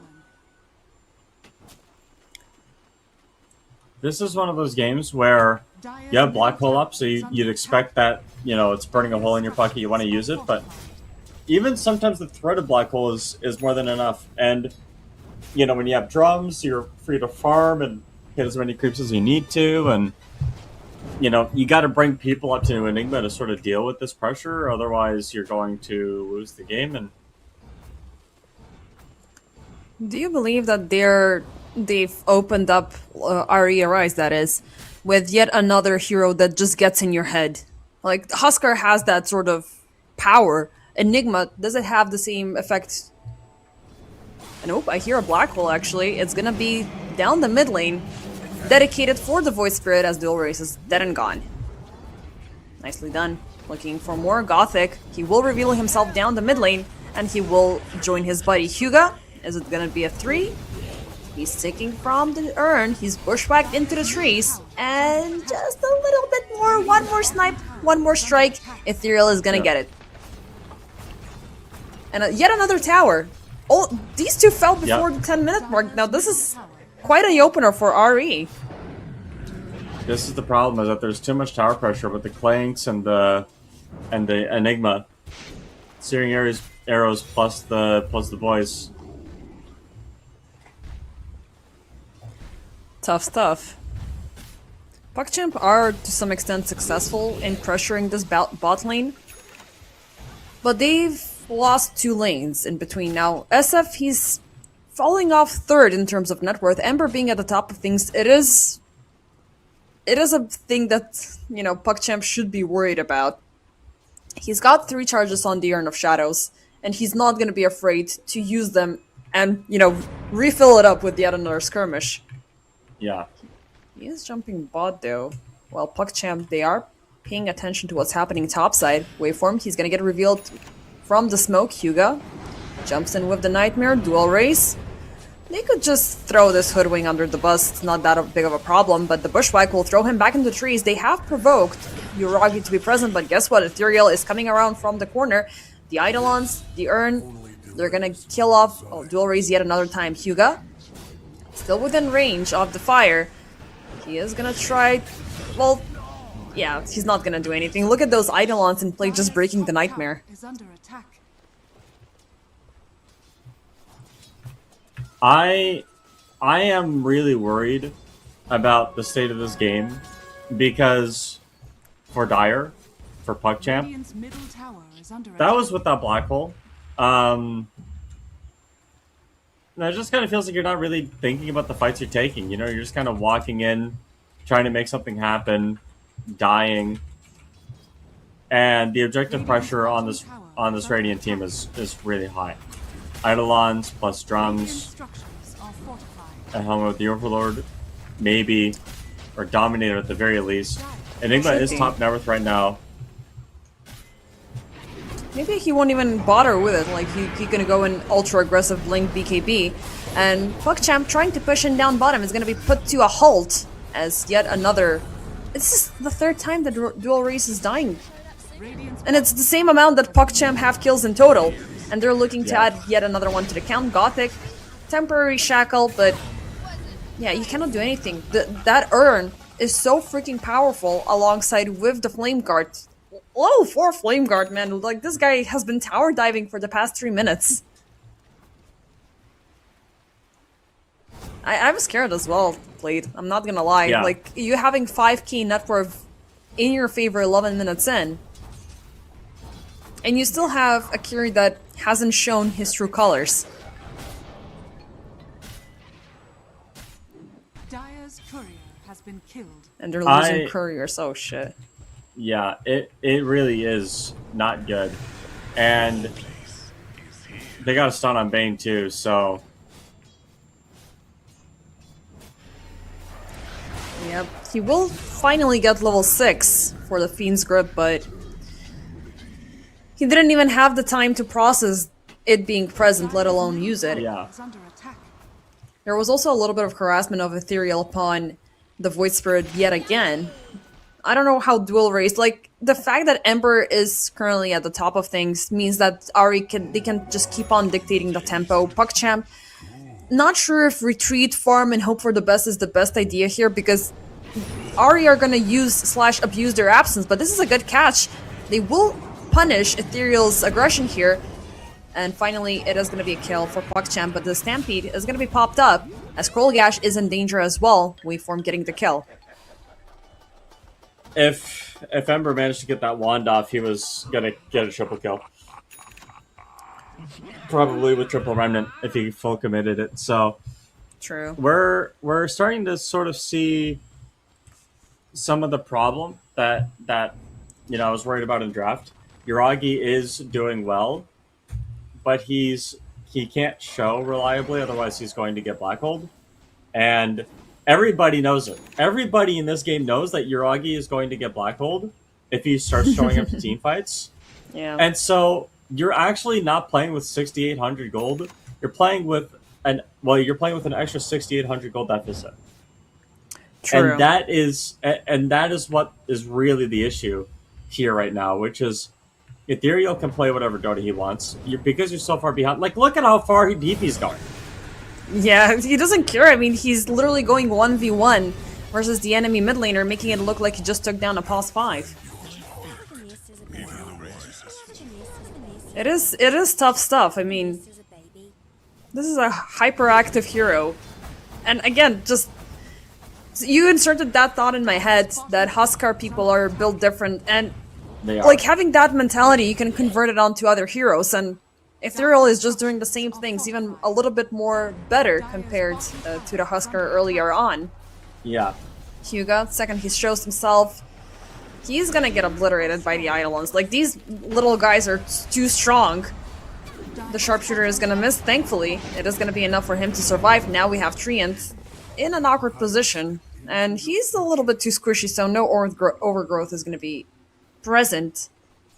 If he set that up, the black hole would have followed up right after, but Ari, they still have that component in the team fight. Maybe they can find somebody with Waveform if he's willing to go up high ground. Dire's courier Yeah. has been killed.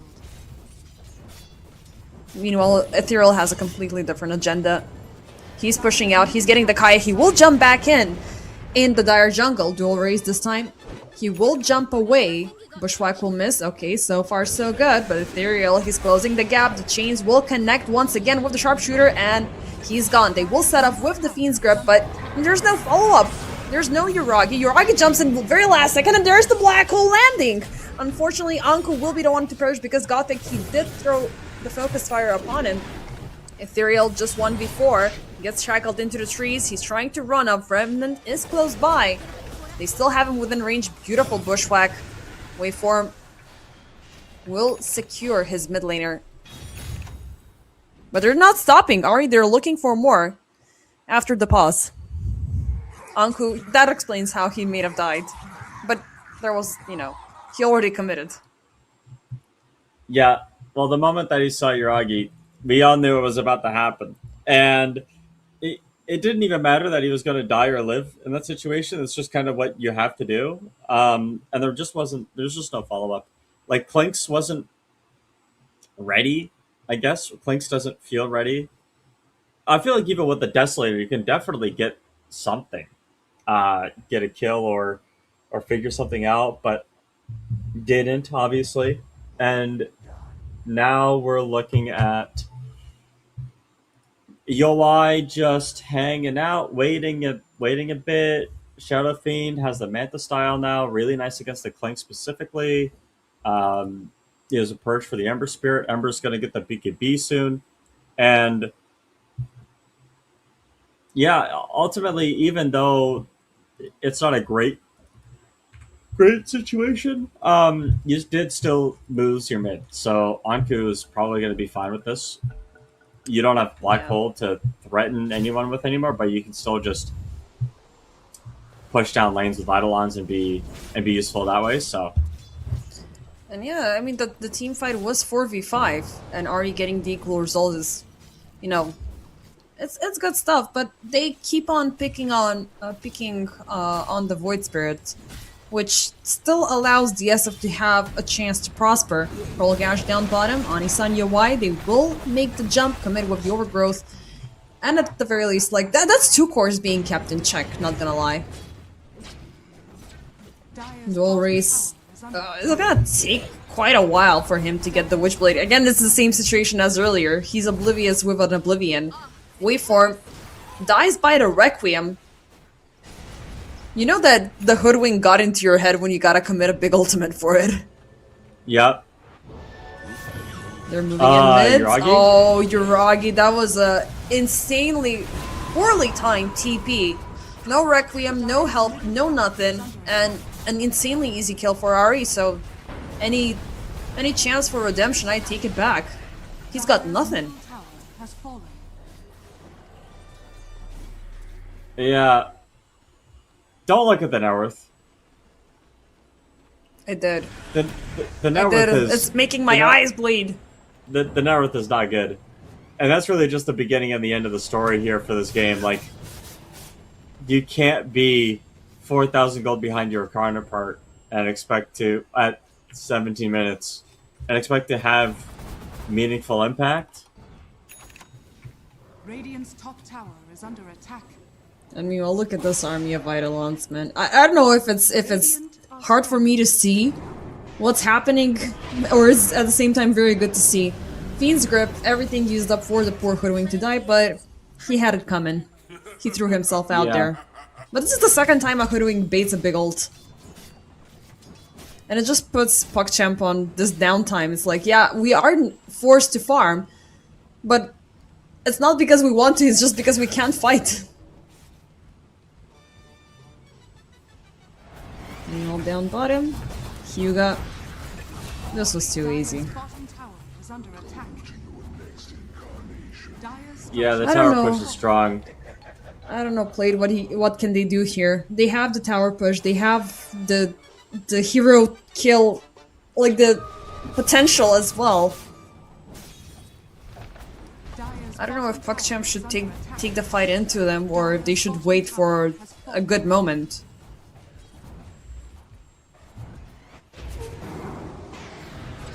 There's only do not a this. lot. They can only just go for support pickoffs, and Waveform even survived with the sharpshooter. Now that's a time wasted. Radiant's top tower is under attack.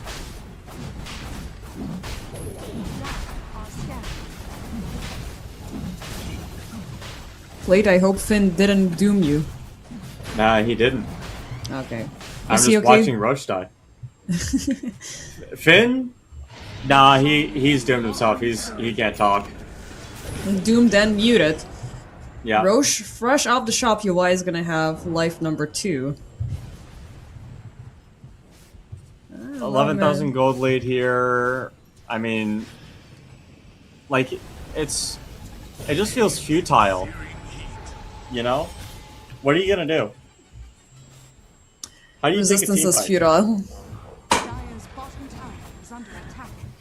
It I does don't feel know. like resistance is futile. Like, I'm trying to put myself in Yuragi's shoes, and then the first thing I would do is check my mids inventory, and I'm like, what the heck are we doing here, guys? Like, what is going on? 20 minutes and you still don't have a Witchblade? And then I look at my Centaur and I'm like, bro, you have a Lotus Orb Helm Dom? And it just, like, you really don't have a team. Yep. And you might have even less of a team, because Ari are charging in with a 4-man smoke UI. He's gonna walk under the sentry, but he has already isolated Yuragi, who will pop the Requiem, and he will instantly force out the TP out. He doesn't want to linger here any longer. Hyuga left to be the last man standing. At least Ari are gonna get some sort of prize, but even the fact that they didn't kill DSF, they pushed him out, they're not even allowing him to farm. And they're gonna take away the last tier 2 tower with no contest whatsoever. Tower is under attack. Getting that kill is... You would have wanted to get that kill, but obviously taking a tier 2 tower and threatening to go high ground is a lot better, and you didn't give up Aegis for it either, so... True. You still have Black Hole, you still have Overgrowth.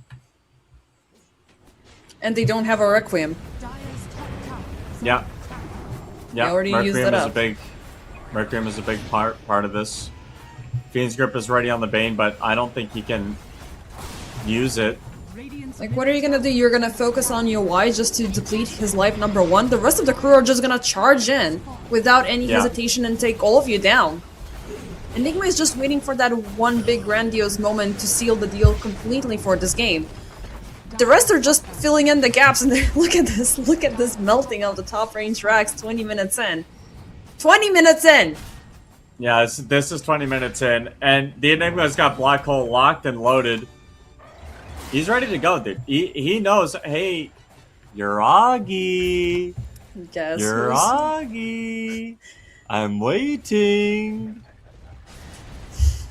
That is so freaking It's- creepy, but I so have that intimidating. fear instilled in me right now. Like, if I were Yuragi, I would be so scared to show my face. Instead, it's gonna be dual rays jumping in. They're looking for your Y life number 1, but they're so freaking close towards the high ground.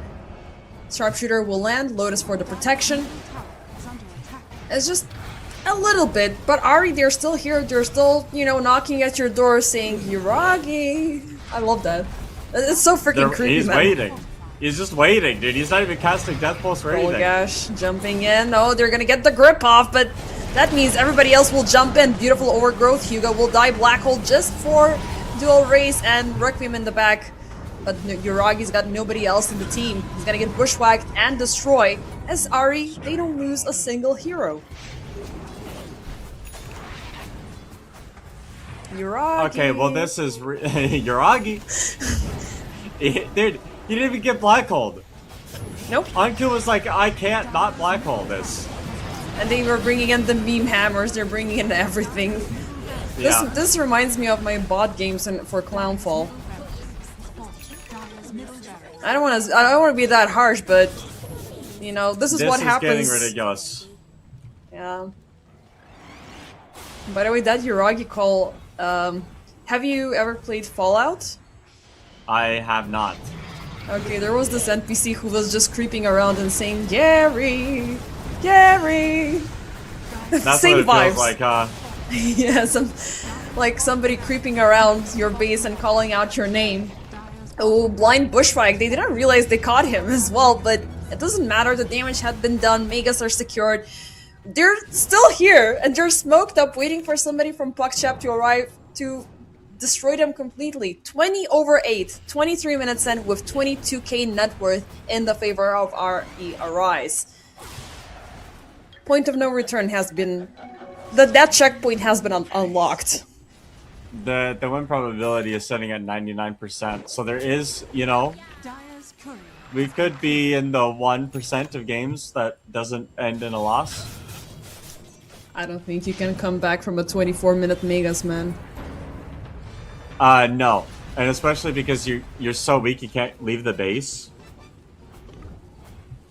You can be only happy if you get a couple of Eidolon's last hits, I mean, that's been the only fuel, the only power source for this SF, and we're a little bit worried. Like, yeah, maybe with the races he can convert them into farm, but Anku is playing on point. Like, he didn't allow him to gain any advantages, and the other two lanes were completely dominating.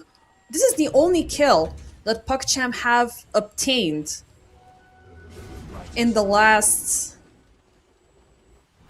almost 10 minutes, and it's only the hoodwink that it's a they're getting. hoodwink. Yeah, it's a hoodwink. Oh god. It doesn't mean it's a meaningless kill, to be honest. It really is just a matter of waiting. Should I tell you to look at the net worth and locate dual race? Oh no. Oh no, the poor guy. Really poor What do you guy. even build? What do you even build in this? Like, he literally is a poor guy. I mean, you can only have a nice fancy shopping list, drawn with glitter Whoa, and whoa, white whoa, whoa, whoa. markers, but Yoi, Wait. okay, that's something. It's a full-blown team commitment for the takedown of Yoi. But I don't think it changes anything because you still have Ethereal on the loose. He will find his brother, but he's gonna pop that meme hammer a little bit too soon. Backlines, shackled up, Ani-san. Radiant's Okay, courier those were a has couple been of killed. mistakes from RE. Not sure if space Hold creative on. is the word. Okay, hold on. Dota's being played? Win probability is still at 99%. Yeah, it hasn't changed. It hasn't changed at all. Yeah, it's just a little bit of a scratch upon the surface. It's like, but I don't know, like SF is a hero that thrives very early on. Later in the game, he's not doing anything, and he hasn't done much up to this point. He's hit 370 creeps. Yes. Fall out of the nest as a baby? Did you fall out of the nest That's what I he's mean, done. as a baby? we did see Yuragi get like 500 last hits on the Tiny the last game. No, actually, no, it was Yeah. not. It was not Yuragi. Sorry, it was the Alchemist matchup, game number 3. But yeah, I mean that's cute. You're doing what you're supposed to do as a carry, but can you actually carry this game? Like, it's go time. Go Spider Heroes. Go Superman. Something something. True. Agree. Ari. Once the creeps get into the base, this is going to be hard to defend. I mean, they're already having. Mid lane is pushed in, the side lanes are arriving. Ethereal, he's knocking out at those tier 4s. He finds Yuragi, and look at, just by passively being next to him, he already soaked up 50% of his HP. Okay, this shackle shot is promising, but the black hole landing in the back! Gothic and Yuragi are gonna be patched up. But still, it's just gonna be Gothic dying. Pearl Gash will follow up right after. Dual Race is dead. Hyuga is just him and the recently bought back supports alongside with Yuragi, who did survive the skirmish. But it doesn't change anything for this narrative. Ari, they're sieging down tier 4s, they are pressuring the Ancient. There is fortification available as a last resort, but you don't have anybody. You don't have a Centaur to frontline, you don't have the Void to harass. It's just Yuragi and his right-click might and power, which may not change anything. Look at these arrows flying in and chasing him back to the fountain. Late. He's gonna die. Yeah, in the they're fountain. finally going to call it. They're finally calling it. The fountain dive was enough. This was Money and bones. money and bones, money and bones. There is nothing more, tilting when once the enemy team jumps into the fountain and takes down your carry as if he was made out of, well, if it's as if he were made out of butter, and Clanks just melted him down with no problem whatsoever. I don't know. I thought PuckChamp would have reconsidered. Maybe they would have opted in for a tactic that does not rely on Yuragi getting strong and making things happen around it.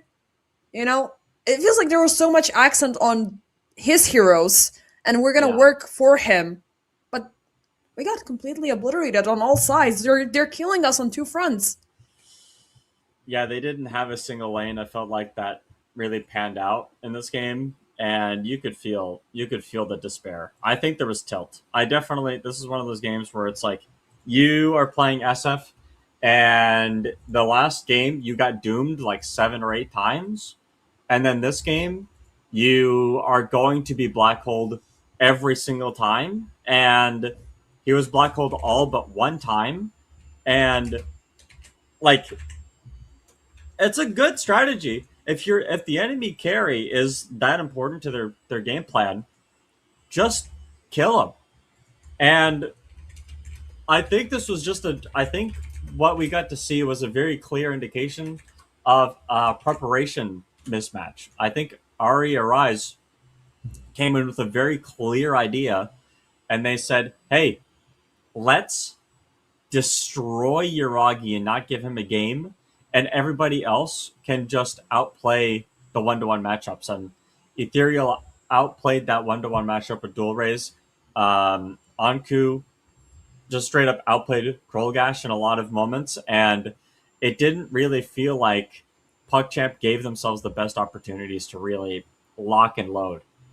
Yep. I mean, there's still room to grow. They did survive the play-in stage, so maybe now during the groups they can reconsider. I mean, this also could be an experiment on their end to see what works, how the enemy players, how the enemy heroes are reacting to these situations. But they weren't completely covered, even from the drafting stage. Aria Rise, through their past 3 seasons of experience and commitment, they knew when to strike and how to strike. PuckChamp, they're still working out the quirks, they're still working out their suitable combinations. And I'm still expecting a lot more from this team. This is far from over for PuckChamp. Or at least I want to believe that, because I am optimistic regarding some performances. But, you always have that issue. For example, Perry Visions play the same way. They're just waiting for Satanic to get online. Now, there's a whole lot of difference between the other four, but once he Yeah. jumps in, it's just GG. We called it here. It's not the Yeah. same for PuckChamp, but they need to refocus a little bit better around Hiragi. So, Plate, do you have any final remarks before we send off the stream and welcome the other casters? Uh, Someone needs to buy Uragi a steak so he feels better about today. That was. I would be very mad if I was Uragi, and it's not even. It's not his fault. It's not his fault. He got doomed on cooldown and he got black hole on cooldown. What can you do? That's life, isn't that right, Finn? Yeah. So Doom! Uragi got Doom! doomed. Hiragi got Yeah, he doomed. did. Uragi got doomed. Yeah. For Finn, it's like tomato, tomato, doom, black hole. It's pretty much the same True. thing.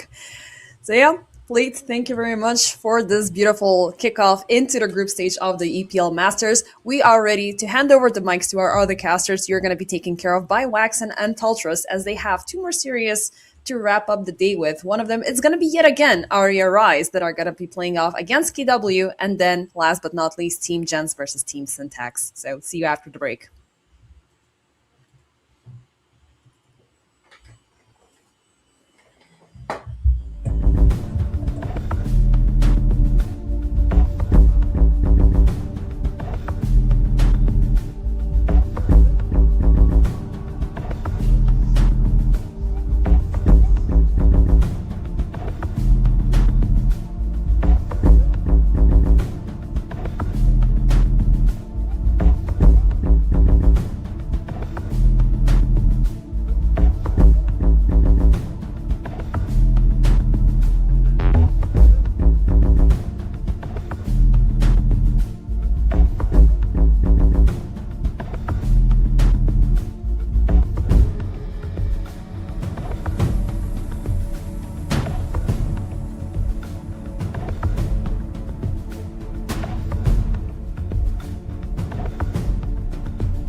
Welcome, welcome to EPL Masters Season 1. We are back with the first day of action of the group stage, and we've got Ari Arise for a second matchup of the day versus KW. I'm Wax and joined by Toltrust, bringing you this draft that's well underway. And what do you think about the picks we've seen on our screen so far? I mean, it's pretty interesting to see both teams going for a mid lane pick right off the bat, right? Poco versus the Invoker. No one's really hiding anything. Even the support picks are very visible by KW and by Rune Eater's Arise. I mean, sure, they went for the Marcy. Now, I am curious to see if this Marcy is going to be a core or a support, because while the Marcys nowadays are mostly supports, Team Syntax actually tried a core Marcy. Mikey picked it up on the mid lane, and it did not work out. No, it was pretty dirty. I actually saw that see. game. That was disgusting to see. Actually, very disappointing from them. I'm actually everybody in the chat was hating it. I was hating it, but at least they tried something different, right? I'm gonna go on a limb and say this is a support Marcy, though. I'm just gonna predict it right out of the gate, as KW will find a very strong offlaner, and I have to say the first 4 picks from KW, I really like their draft a lot. Yeah, I think their draft is pretty good, especially with they have this synergy of just a lot of damage in the first few seconds, right? Blast off Void, you have the Crippling Fear, the puck can't do anything, and if you land that Sunstrike, the puck's dead. The Shadow Fiend's dead. Even the Marcy and the Hoodwink, they're pretty much dead. So there's going to be, Rune Eater's Arise might struggle to be able to survive in that regard, and they need someone to actually get out, and that's where I think the Marcy could have been a Tusk, but that's been banned out, right? So KW clearly have a good start. I'm just wondering how you can even counter this out by Rune Eater's Arise. Like, if you're picking up an offlaner, like, what do you even go for? It's a good question here. I do think the Marcy will have to do a lot of heavy lifting from taking the targets away from that crippling fear. Well, there's still stuff like the Underlord. This is one of those heroes that a lot of teams in the qualifier, in the play-in, have stayed away from, and I still think the Underlord is very, very good right now, especially with that Axe Rush first item. You just control the team fight very, very well, and that would give the Shadow Fiend more space. It would enable for the puck to go in and out. You got some reliable lock, but you got the global presence to join up when the Invoker wants to solo play, because we've seen KW and the way they run this Invoker. It is quite unique, right? They prioritize that early shard, ghost walk to farm, and set up kills around the map, and with the Night Stalker, it's going to be even better. So maybe a bit of global presence. Obviously, Dawnbreaker was taken out earlier. Yeah, we'll see. KW is going to have to go for a 23rd pick, and they're going to pick the Luna. I mean, it's pretty good. You have insane amounts of nighttime vision, right? You have both the Luna as well as a Night Stalker. Clearly, they're looking for a lot of pickoffs, and this is going to be a very difficult Shadow Fiend game. Rune Eater's Arise, they're probably coming in with the more experience. If you take a look at their roster, this is where I think this is an academy roster that doesn't really feel like an academy team, because these players have been playing for so darn long. But it's going to be an uphill battle. Not only survival, but how does this Shadow Fiend actually stick in that fight before he has a BKB, right? Normally, we have Shadow Fiends come online much earlier. You can play with your team much earlier, go through the gate, take some towers, maybe take some team fights. But I don't see that being possible this game. Not against the Eclipse, not against the Dark Ascension, especially not against the Invoker. Yeah, I have to agree with you here to some extent. The one caveat I would say, whenever I've casted KW in the play-in, Kachal has been the standout player for me on the offlane, and when he has run the Night Stalker before, it just felt like he had less impact done on some of the other more scalable offlaners. And I know it's difficult to say that Night Stalker doesn't scale, because he does, clearly, but he's just not the playmaker that he is with other heroes he's run. So that is the one other thing I'm going to keep in mind going into this game one.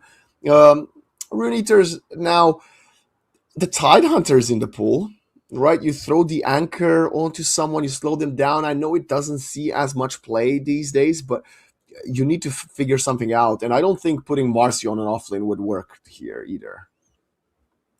I could see the Tide happening. I could also see the Mars being a really good option against the Luna. They go back to my even first have option. the Spear, but yeah, they go back to what you originally recommended. They have the Underlord now. They have the Root for just about everyone, and that Firestorm is actually pretty good against that Chen push as well. So it's a decent pick, and with the Marcy as well, you now have a way to get on top of this Luna. So pretty decent pick, I would say, by Rune Eater's Arise. Yeah, I would say the last two picks. I mean, I would favor the Underlord to the Luna. I'm not the biggest Luna fan these days. Of course, she'll try to keep up in farm. The reason you pick the Luna is because the Shadow Fiend does farm very fast and comes online quite fast. Luna does not come online as early, but she still gets online much earlier than she used to years ago. So I think she can farm very, very fast. And if you go to the point where Shadow Fiend takes over the game in that minute 25 portion, KW, it will have to be Pastel and Kachal having to kind of extend it until minute 35 or so and the Luna gets online. Or they could play for that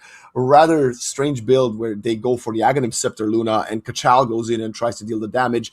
But that's going to be very lane dependent to see how much space does the Night Stalker get early on.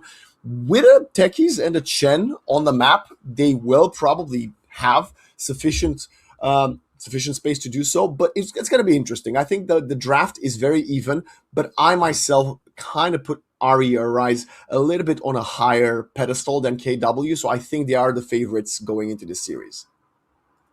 Yeah, I think just to add to your point, when I'm taking a look at KW's draft, I'm kind of setting them up for the expectation that they have to do well, right? That they have to find pickoffs because that's right, quite frankly, their win condition. And I think if they can't achieve that, if they're not ahead constantly for the first 20 to 25 minutes of the game, I don't think they win. Because there's, once the puck is online, your backlines are going to be vulnerable. Your techies and your Chen, they're just going to get assassinated, sniped out in the start of those fights. You also have a hoodwink.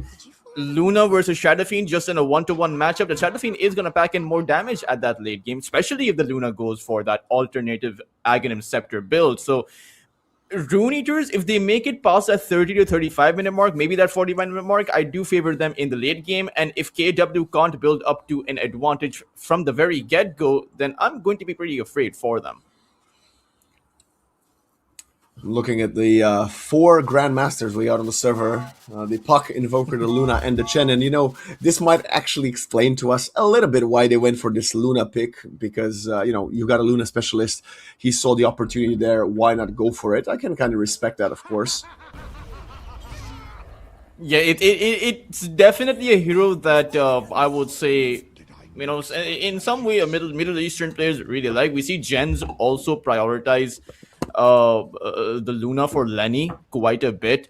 Kachal, Pastel, both of these two players have been former Winter Bear players as well. So, it's not as if they don't have the experience with Retsu and the likes, but always interesting to see more, I would say, more representation coming in. Like, I think, correct me if I'm wrong, Waxing, this is the first time that EPL has introduced a format where you have South American players, you have Middle Eastern players, you have European players, all centered around. And we even had perhaps Southeast Asian entry before they were unable to play. I think Team Glyph was previously going to join. I think you might be correct here. There might have been one season or so when some of the American teams came and played in Europe or played with higher ping on the European circuit. But I think this is definitely the big point. As we're speaking of big point, there's a big point of contention here. They're trying to catch Refresh here. The Bushwhack doesn't latch onto anything. There's no tree there. And this Chen will die, but it's going to be very, very elaborate. Yeah, they're pretty much going to dance over it, and might just give up multiple bounty runes. It's a very slow death, I will say. Like, he's pretty much just running away with it. I don't know why UI is not sending out the raises. There we go. Yeah, that was kind of a funny funny affair there we just witnessed on our screens. But yes, you are correct. The EPL Masters is indeed a new format, an exciting format, and this is why I have to say the last couple of days of playing have been so exciting to follow. Right, we were talking before we went live how back and forth the games were, how long they were, because the teams are really, really doing their best to get themselves closer to that very, very hefty prize pool.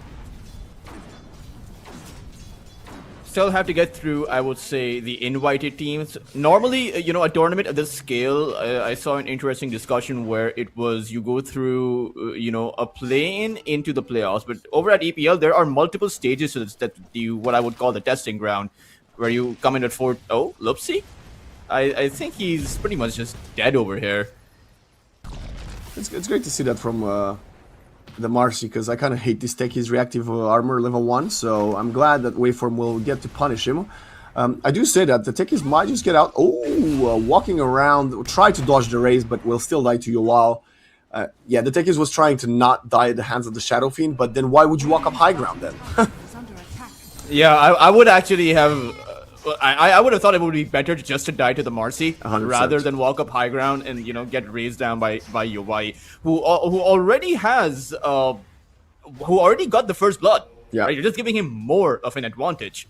But coming back to my earlier point, you have 4 teams coming in, or rather several teams coming in at the play-in stage. Then you have 4 invited teams at the group stage, and then you have 4 more invited teams at the playoffs. So you have 8 invited teams in total. It is still a unique format compared to everything else. Compared to the Fishers of the world, and other tournaments like that feature the play-in stage.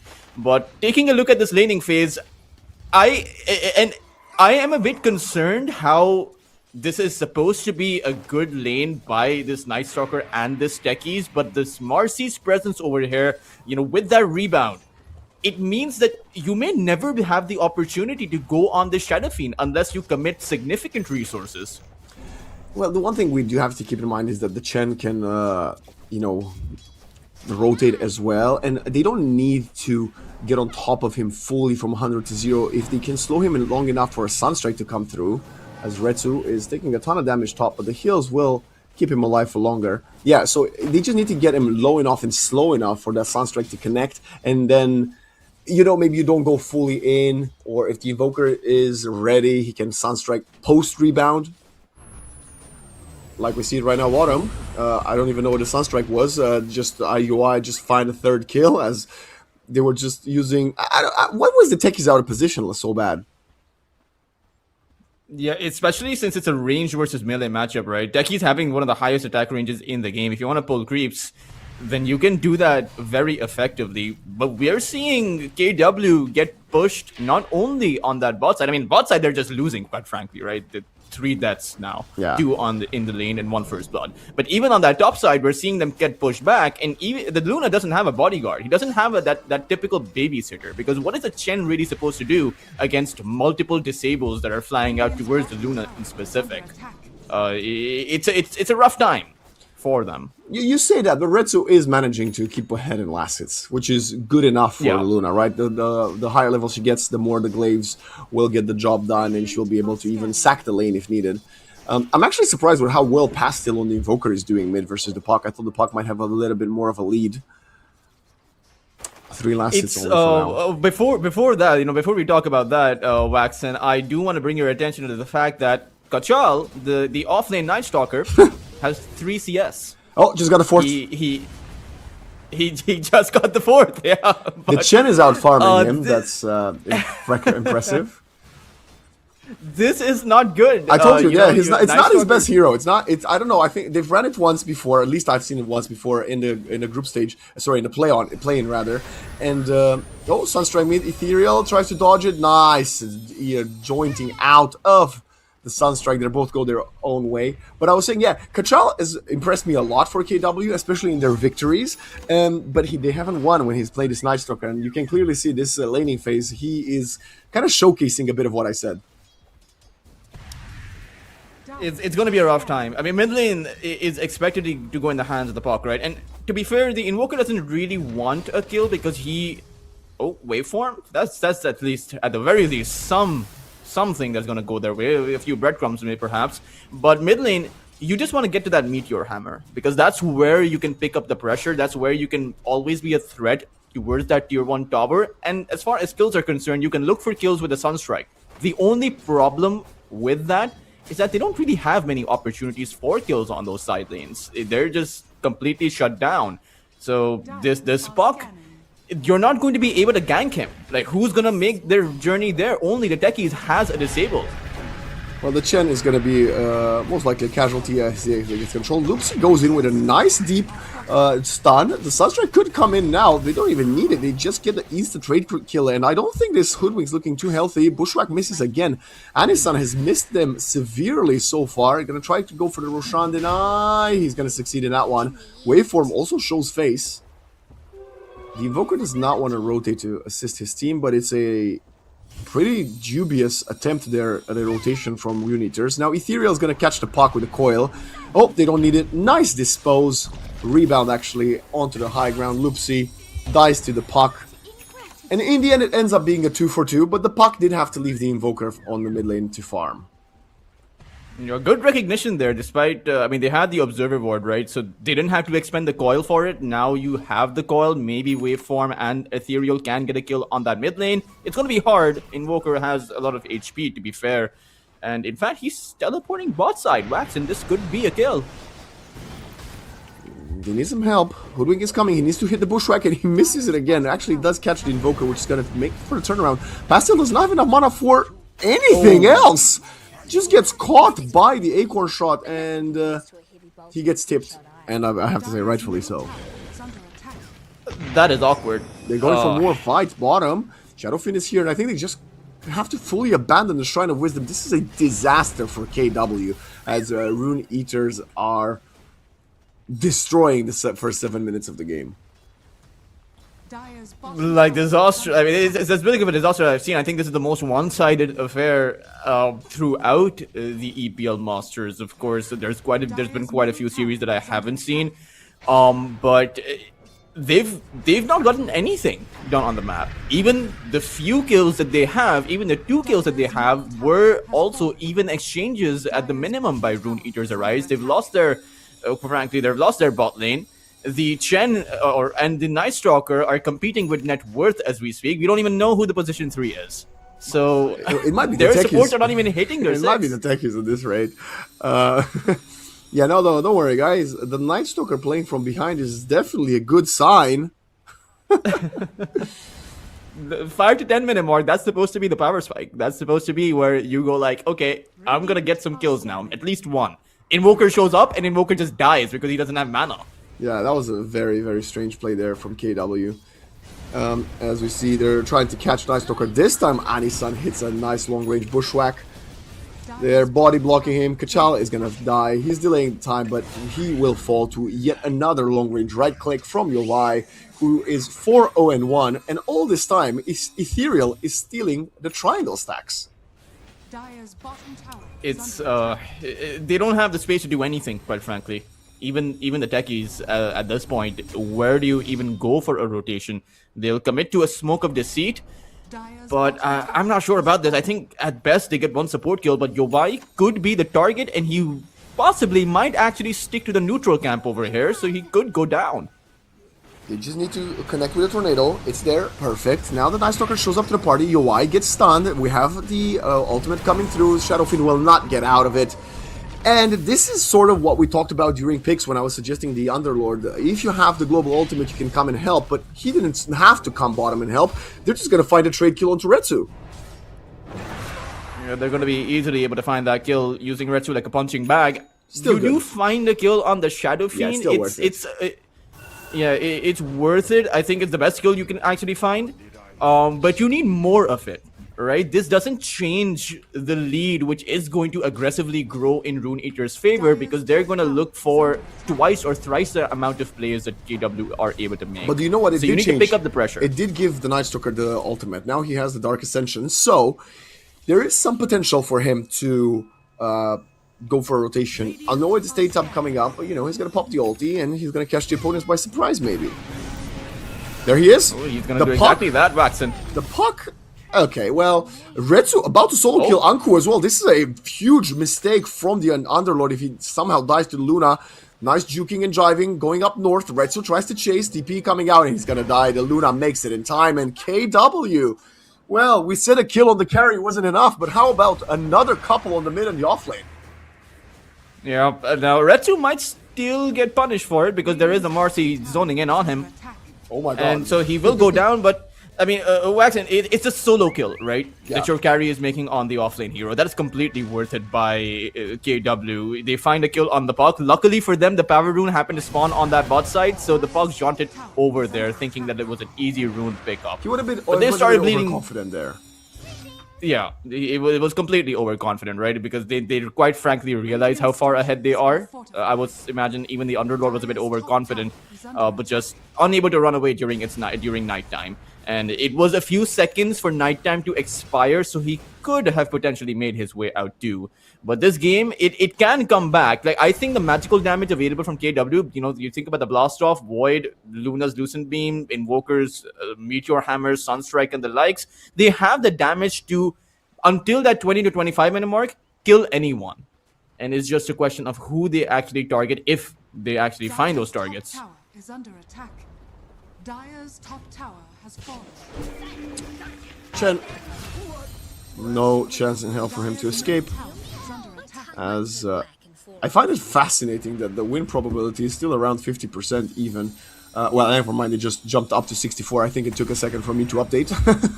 Let me see what the status is like for this Invoker. He's got Travel Boots, and I think he's gonna get the shards at minute 15. Gonna play for that style I told you of Ghost Walk farming waves. We've seen a couple of Invokers do it in this tournament, and honestly, considering how far behind they are, it might just be the necessity. I don't know how I feel about the boost of travel in specific. I think it's a great item when you have space around the map, but right now it's as if Rune Eaters have KW in a chokehold, right? There's nowhere for the Invoker to actually go. Like, they're the ones who are constantly being approached, constantly having Rune Eaters jump at them. I'll tell you, I think he tries. I don't think this is necessarily is going to work out, but I think he wants to use the Travel Boots to make space. I assume that's what he's trying to do, because otherwise I agree, it's a bit strange.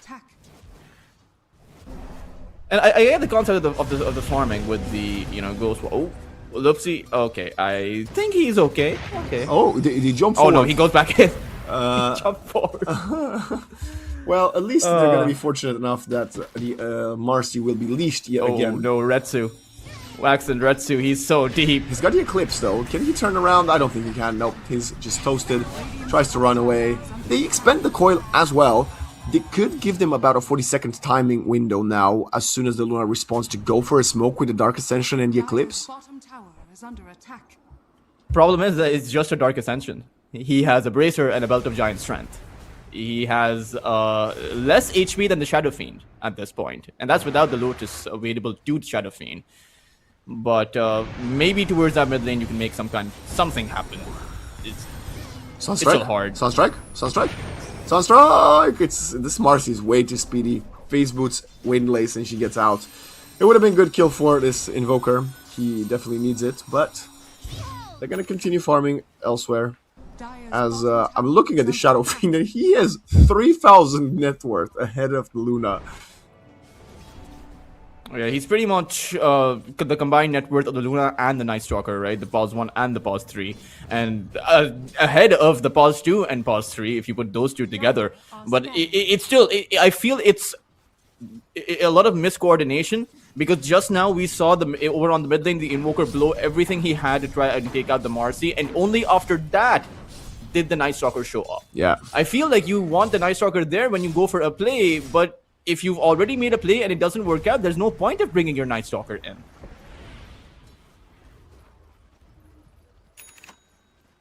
Somehow, despite Invoker having Travel Boots, he doesn't have mana yet again. At least you can use them to go back to Fountain, come on, let's focus a little bit here, Pastel. Also, what is this Night Stalker going to build here, Tultra? Oh, it's got drums. Great. Yeah, he's... the ideal is the Blink Dagger, right? Against the puck, your job in this game is to silence down the puck and hope your team can take him out. Silence this puck down, slow the puck down, they burst at the puck, and you have a good team fight on your hands.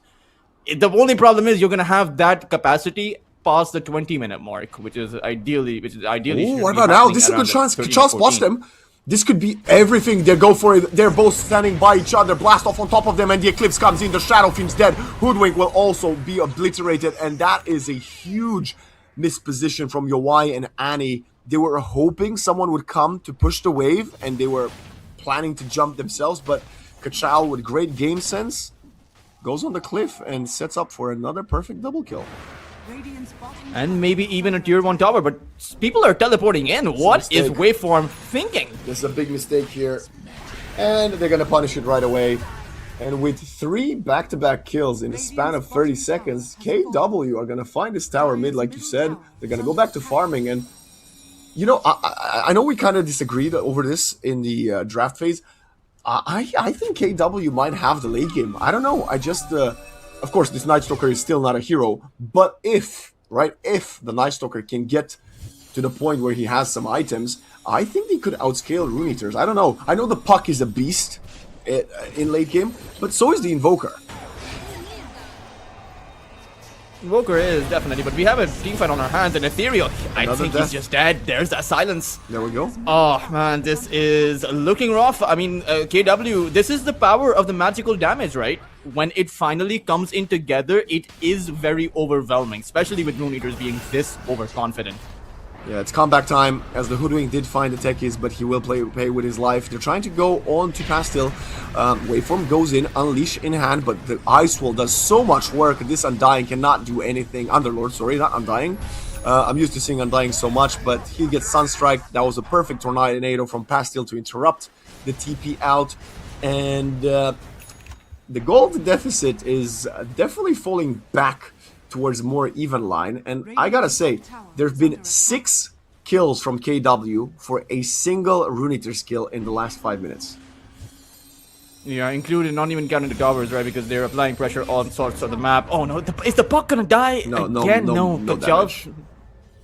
He goes out, and I have to say, Rune Eaters going in one by one just to end up losing their life. It's the save your buddy syndrome, because we see them constantly trying to help out. That initial death by the Marcy on that bot side was him trying to help out his team. The Puck came in mid side to try and help out his team, but you need to rein it in for Rune Eaters because they do have the damage and the escape mechanism. They catch the Chen yet again, but it's just a little bit of a saving grace for them. As long as the Invoker, the Luna stay alive, that's what matters. At this point, even killing the Night Stalker doesn't give you that much. Just slows his progress Retsu again in trouble. Waxen, he has no mana. It's gonna break the coil. No, it just turns around. Okay, he accepts his death. By the way, this Observer Ward was placed about 4.5 minutes ago, and very good. Sets up for this kill for Luna. That's what I said. You know, killing the supports doesn't matter. Killing the Luna, KW will be quite concerned about that one. And for Rune Eaters, it's you have the Force Staff on the Puck now, so you can't exactly silence him down with the Night Stalker. You need more to be able to do that. But at the very least, they are able to build up the space. Pastel is able to use that Ghost Walk to farm, and he's farming the Radiant part of the map. So just utilizing the space that they've been able to create. The difference between these two carries, though, Waxen, hasn't really budged, even if the difference between everyone else has come in together. We have a jump bottom. Big miss. Dark Ascension also used. And I guess they forced some TPs back. Space created. I don't know what that was about. I have to say that was probably one of the weakest executes I've seen in my life. It's the type of play that you can do under the tier 2 with the blink on the Night Stalker. And Kachal does have it, but they were just maybe afraid. It felt like there was a huge miscommunication between the techies and the Night Stalker. I don't know. It was a good opportunity for a kill, but it's still going to be risky inside of the tower. The Shadow Fiend does have the Hurricane Pike, so he can pike away. And he does pack a punch with his right click. So anyone that shows up to help him inside of their own tower is going to be a risky maneuver. But overall, I would say that KW are not in that bad of a spot right now than they were like several minutes ago. So just farm up for now. Close the gap between your Luna and your Shadow Fiend. Farm up on your Invoker, who isn't that far behind on the Puck, and make plays when you have the Dark Ascension online. Find the techies again, but this time it's better that techies tanks it for the team. The problem for KW is now gonna finally happen with a very, despite the early great start that this Undying Underlord, keep calling him Undying for some reason, has had. It's what I would consider a rather late Aghanim Scepter, but now he does have it, so the double extended Pit of Malice will be problematic. Yeah, the Invoker, wherever he's caught, right, he wants to farm up with his Ghost Walk, but if there are sentries planted down in the lane in their own jungle and you see the Invoker, you can just come in through the gate. Now, he doesn't have that Atos. He has a BKB, though. Oh, he just got a BKB now, so I suppose he is ahead of the curve in that one. So I think that now this Aghanim is primarily just going to be for those team fights. Retsu still doesn't have a BKB, he's 4,000 away from it. And Roshan Okay. They're very far away, Waxen. Ethereal on went. KW. Yeah, this is a free Roche. rotation. It is 100%. Ethereal went for the whole full Hurricane Pike. He thought the Force Staff wasn't going to be enough. Sunstrike will reveal that they're killing the Roche, but it's a little bit late. They're going to trade the Tormentor bottom, which is the correct approach here. You need to get an objective on the map. Who's going to get the shard is what I want to see. It's the Chen. Yeah, I mean, he can control the ancient creeps now, so big upgrade. Essentially a Helm of the Overlord kind of an upgrade coming in for him as Yowai. He's hunting, but he also has several heroes around him. Hidden Malice comes out as well. They want to go for more after the Chen falls, and they are trying to control the Invoker. This BKB TP out is going to be there in time. Yes, he is. No damage to follow up. And now this is gonna be a long 4.5 minutes for the side of KW. They're gonna be forced to split push lane and try to keep on. Well, their tier 2 is alive, which is gonna be very difficult, I have to say here. Toltras. They should ideally be losing 2 of their towers. Like, I think that would be a happy or a useful Aegis Timer for Rune Eaters. Take out 2 tier 2 towers, maybe ideally the full 3. And I don't know if KW should contest this. It's risky. You can still look for pickoffs though, because considering that Rune Eaters Arise, they are playing very disconnected in the sense that they're all everywhere around the map. And they've just allowed for right Retsu now, to take a tower. And they're gonna go for the trade kill. Ethereal does have a shield rune. Can they kill this Puck? Eclipse comes out. He's being silenced. The Hurricane Pike was already used earlier. Why was the Hurricane Pike on cooldown in the first place? Anyway, good tornado. The action continues. Ice Wall blast off. They find the second. And this is yet another mistake from Rune Eaters, who continue to have the net worth lead because the Shadow Fiend is very farmed. But I gotta say, the last 12 minutes, they're not playing as cohesive as they should. Definitely not. There's no reason for that trade to happen in the first place. Perhaps they were thinking that they can get a few good pickoffs, then they can go towards the push out the wave towards the tier 2 tower. But you can also defend. Like, where's the defense coming in for the tier 1 that is just being poked in by a Luna? Luna sees someone teleporting in, Waxen, Luna will back away. Because there's no way as a Luna you're going to fight against the Aegis. You have an Underlord and yet you're allowing them to push. Like, these moves are confusing me. Like, I don't see the purpose behind what Rune Eaters are trying to do. I think they are overestimating their strength. The only reason they're ahead is because of the Shadow Fiend, and Shadow Fiend was not there. Also, a big chunk of your network is a Hurricane Pike Puck. They're gonna kill Pastel here, and that's gonna be his 8-second BKB. Great find. This is something that they wanted to get with his Aegis.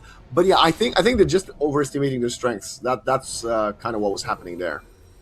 But now Yowai, he is strong enough, and we see the big bad Shadow Fiend walk up high ground. Coil is only going to catch the Chen though. Nightstalker tries to protect him, but he gets broken by the Silver Edge and Doom. Wish, bash, bosh. Nightstalker is going to get eaten alive. Somehow tanking that gank for the Chen. Big mistake from Kachao. Maybe you are right. You did mention this about 10 minutes ago, that we don't know who the position 3 is.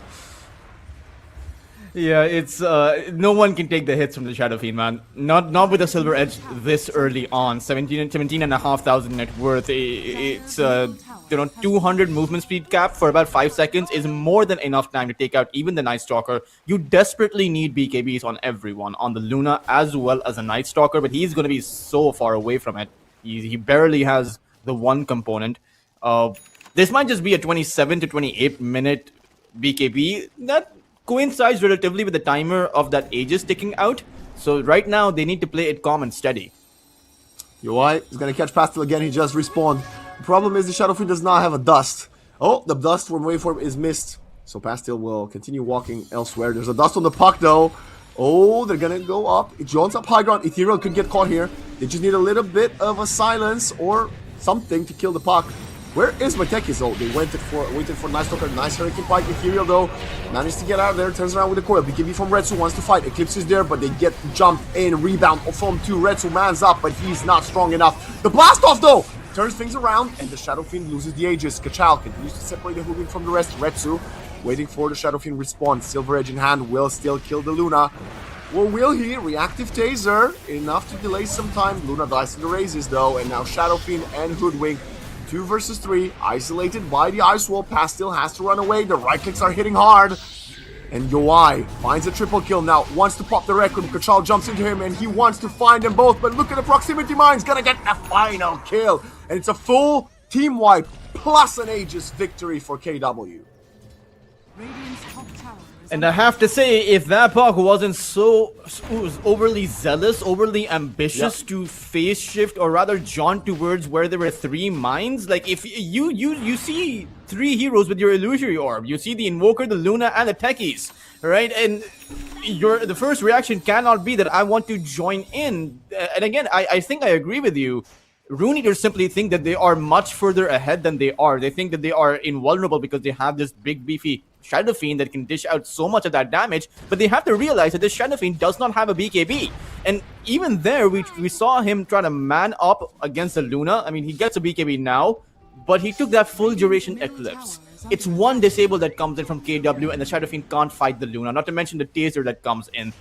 They need to play together, but they're right now, it just seems like what's gotten them this far is just the individual skill difference that exists, perhaps, because they've been playing the game at this level for a lot longer than the other side has. Yeah, if I'm gonna check the Dota Plus stats right now, and it's 58%. Oh, they catch the puck again, the Pike. Finally, a bit of a usage for here. That's a wasted coil, but it does manage to keep himself safe. Yeah, 58%, 56 actually dropping down towards RE Arise again. I would give KW about 70% win probability here, if I'm completely honest.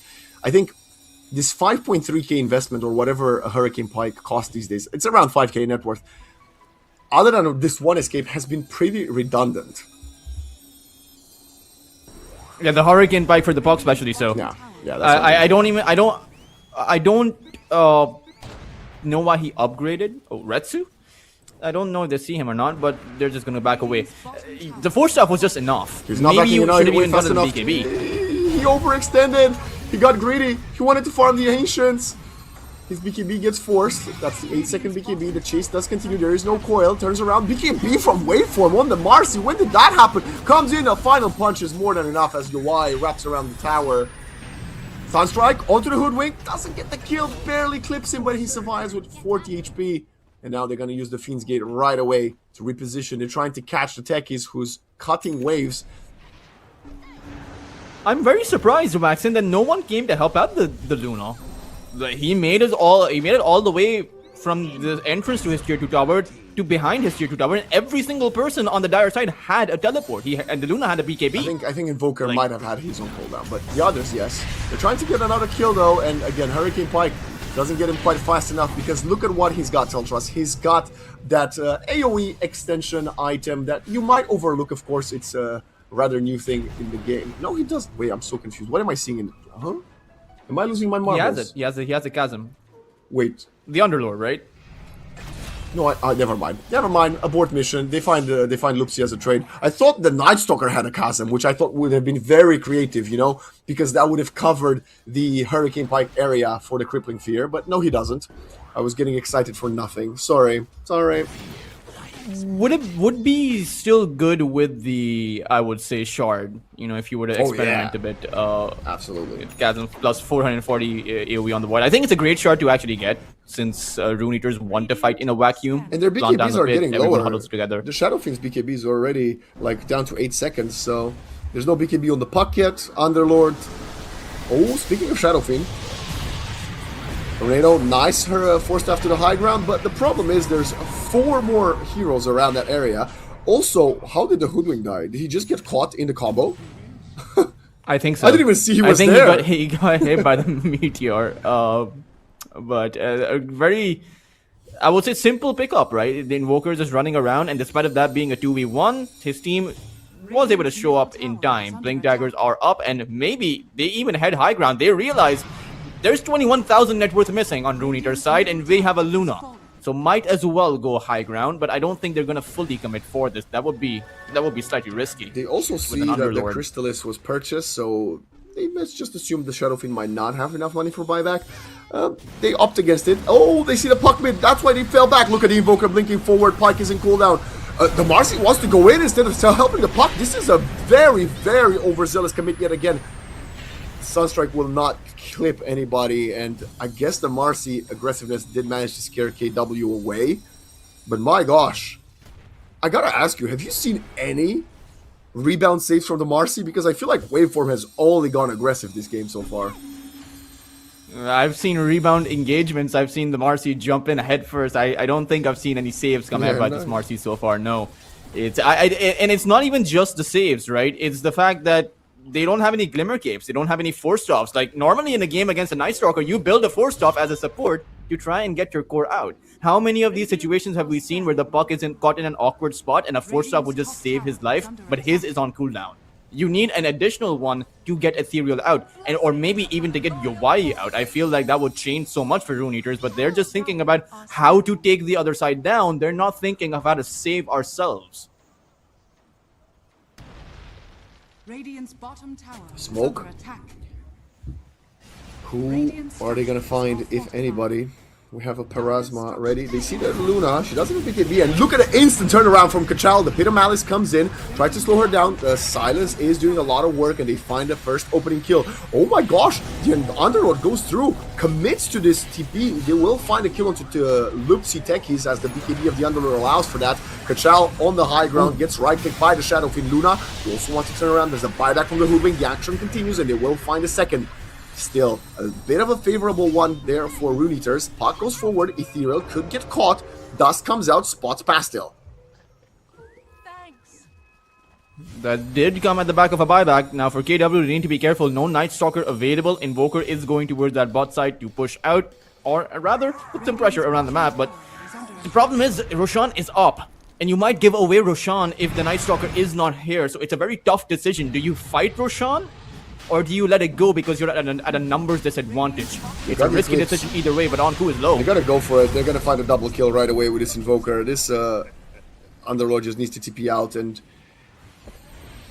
it was a funky play. Oh my god, speaking of funky plays, he goes back in the pit by himself! This is pure insanity. Ethereal will come to assist Yowai. He's got balls of steel to do that one. Yeah, even the dire side, they went back thinking there's no way that Roshan attempt was unsuccessful, but they just sneak it by. Marcy clicked her BKB earlier, and now Yowai is... And then still went in. I'm so confused. Yowai just walks into the ice wall, will force stab himself away. So, for those of you at home that didn't catch on your screen what happened, Marcy smashed her head onto the keyboard when trying to TP to the outpost and BKB'd before TPing. So when she got out of the outpost TP, she had 1.3 seconds left on the BKB. That's why she was already... Oh boy, the Waveform has made this game very entertaining, I have to say. It's also like he's playing like the typical Spirit Breaker, right? Yes. You don't have the S button on your keyboard. You know, you can't stop the charge once it's there. He can't disengage from a commitment. Yowai is one creep away from level 25. He doesn't need it. He's gonna find Night Stalker under the form of a creep, find a kill, get his 25. Even he used the Fiend's Gate. That's a bit of a strange one. But what's the cooldown? Like, what, 60 seconds? 80 seconds. Okay, well, Ethereal now with a solo kill onto the puck. Can they get a turnaround? He joins out of there. The Shiva's Guard not enough for the vision. And all this time, Ethereal makes space in mid. The rest of the boys are taking a tier 2 top. And Yowai has a 25 now. This is a dangerous time. When he has that Satanic, one simple raise, he heals back up to full HP. So this is a massive power spike for the Shadow Fiend, enabled by the Night Stalker just constantly dying to these Shadow Fiend rotations. He simply can't survive that damage because of how far behind he is. Tornado, Ice Wall, the BKBs are there, and Pastel just melts. He does not have buyback, and this is gonna be 2 sets of racks. Okay, wild play. Oh, he does have buyback. It was 5 gold away, never mind. Retsu has traded though. Never mind. When I said 2 sets of racks, I did not imagine it was gonna be across the map from the first set. Retsu could potentially actually, I mean, Anku is back, so Retsu has to go back right now, but maybe they can defend with the fact that there's no Underlord, there's no Fiend's Gate either for the next 10 seconds, so if they want to go, they need to go now. They're going. They stun the Marcy. Lucian Beam is there. Luna gets control. Buyback from the Invoker. They want to find the Marcy. Who is dying? Chena is falling. He buys back right away. Can they catch a big target? Yes, they find the Marcy, but is it going to be worth it for an Invoker Chen buyback? The answer is no. They can't catch the Shadow Fiend. They can't catch the puck. And Rune Eaters Arise. They still have 2 more minutes on the Aegis here. Ooh. I mean, the good news for KW is the fact that they were able to trade barracks. Yes. So, hats off to Retsu for being able to do that. The bad news, Waxen, is the fact that Pastel has bought back. So if this Invoker dies, he's out for about 100+ seconds. And you cannot defend without your Invoker. He is literally the glue that is holding their lineup. However much farm the Luna has, it's been the Invoker so far that has been creating space up until this point. Up until the Luna took out the barracks. So they need to be super careful now. Like they are treading a very fine line, and this could get out of hand in an instant. The status quo seems to be falling back under the favor of Rune Eaters Arise. Is my Knight... What? Okay, he's going AC. I thought he was going to go for a different build. I really thought that Shivas might have been more valuable, but he wants to get some extra armor versus the Shadow Fiend, which is understandable. I'd get a Ghost Scepter, man, honestly. Makes sense. on this Night Stalker. Like, just don't die. They need your silence. You're dead and you don't have that silence for the Puck, for the Shadow Fiend, for everyone else. But Assault Crest, I'm not sure how much armor reduction, how much armor mitigation that's going to do against the Shadow Fiend. Sure, it directly counters out the presence of the Dark Lord, the armor reduction aura. But I can't help but wonder there may be more useful items for the Night Stalker to get.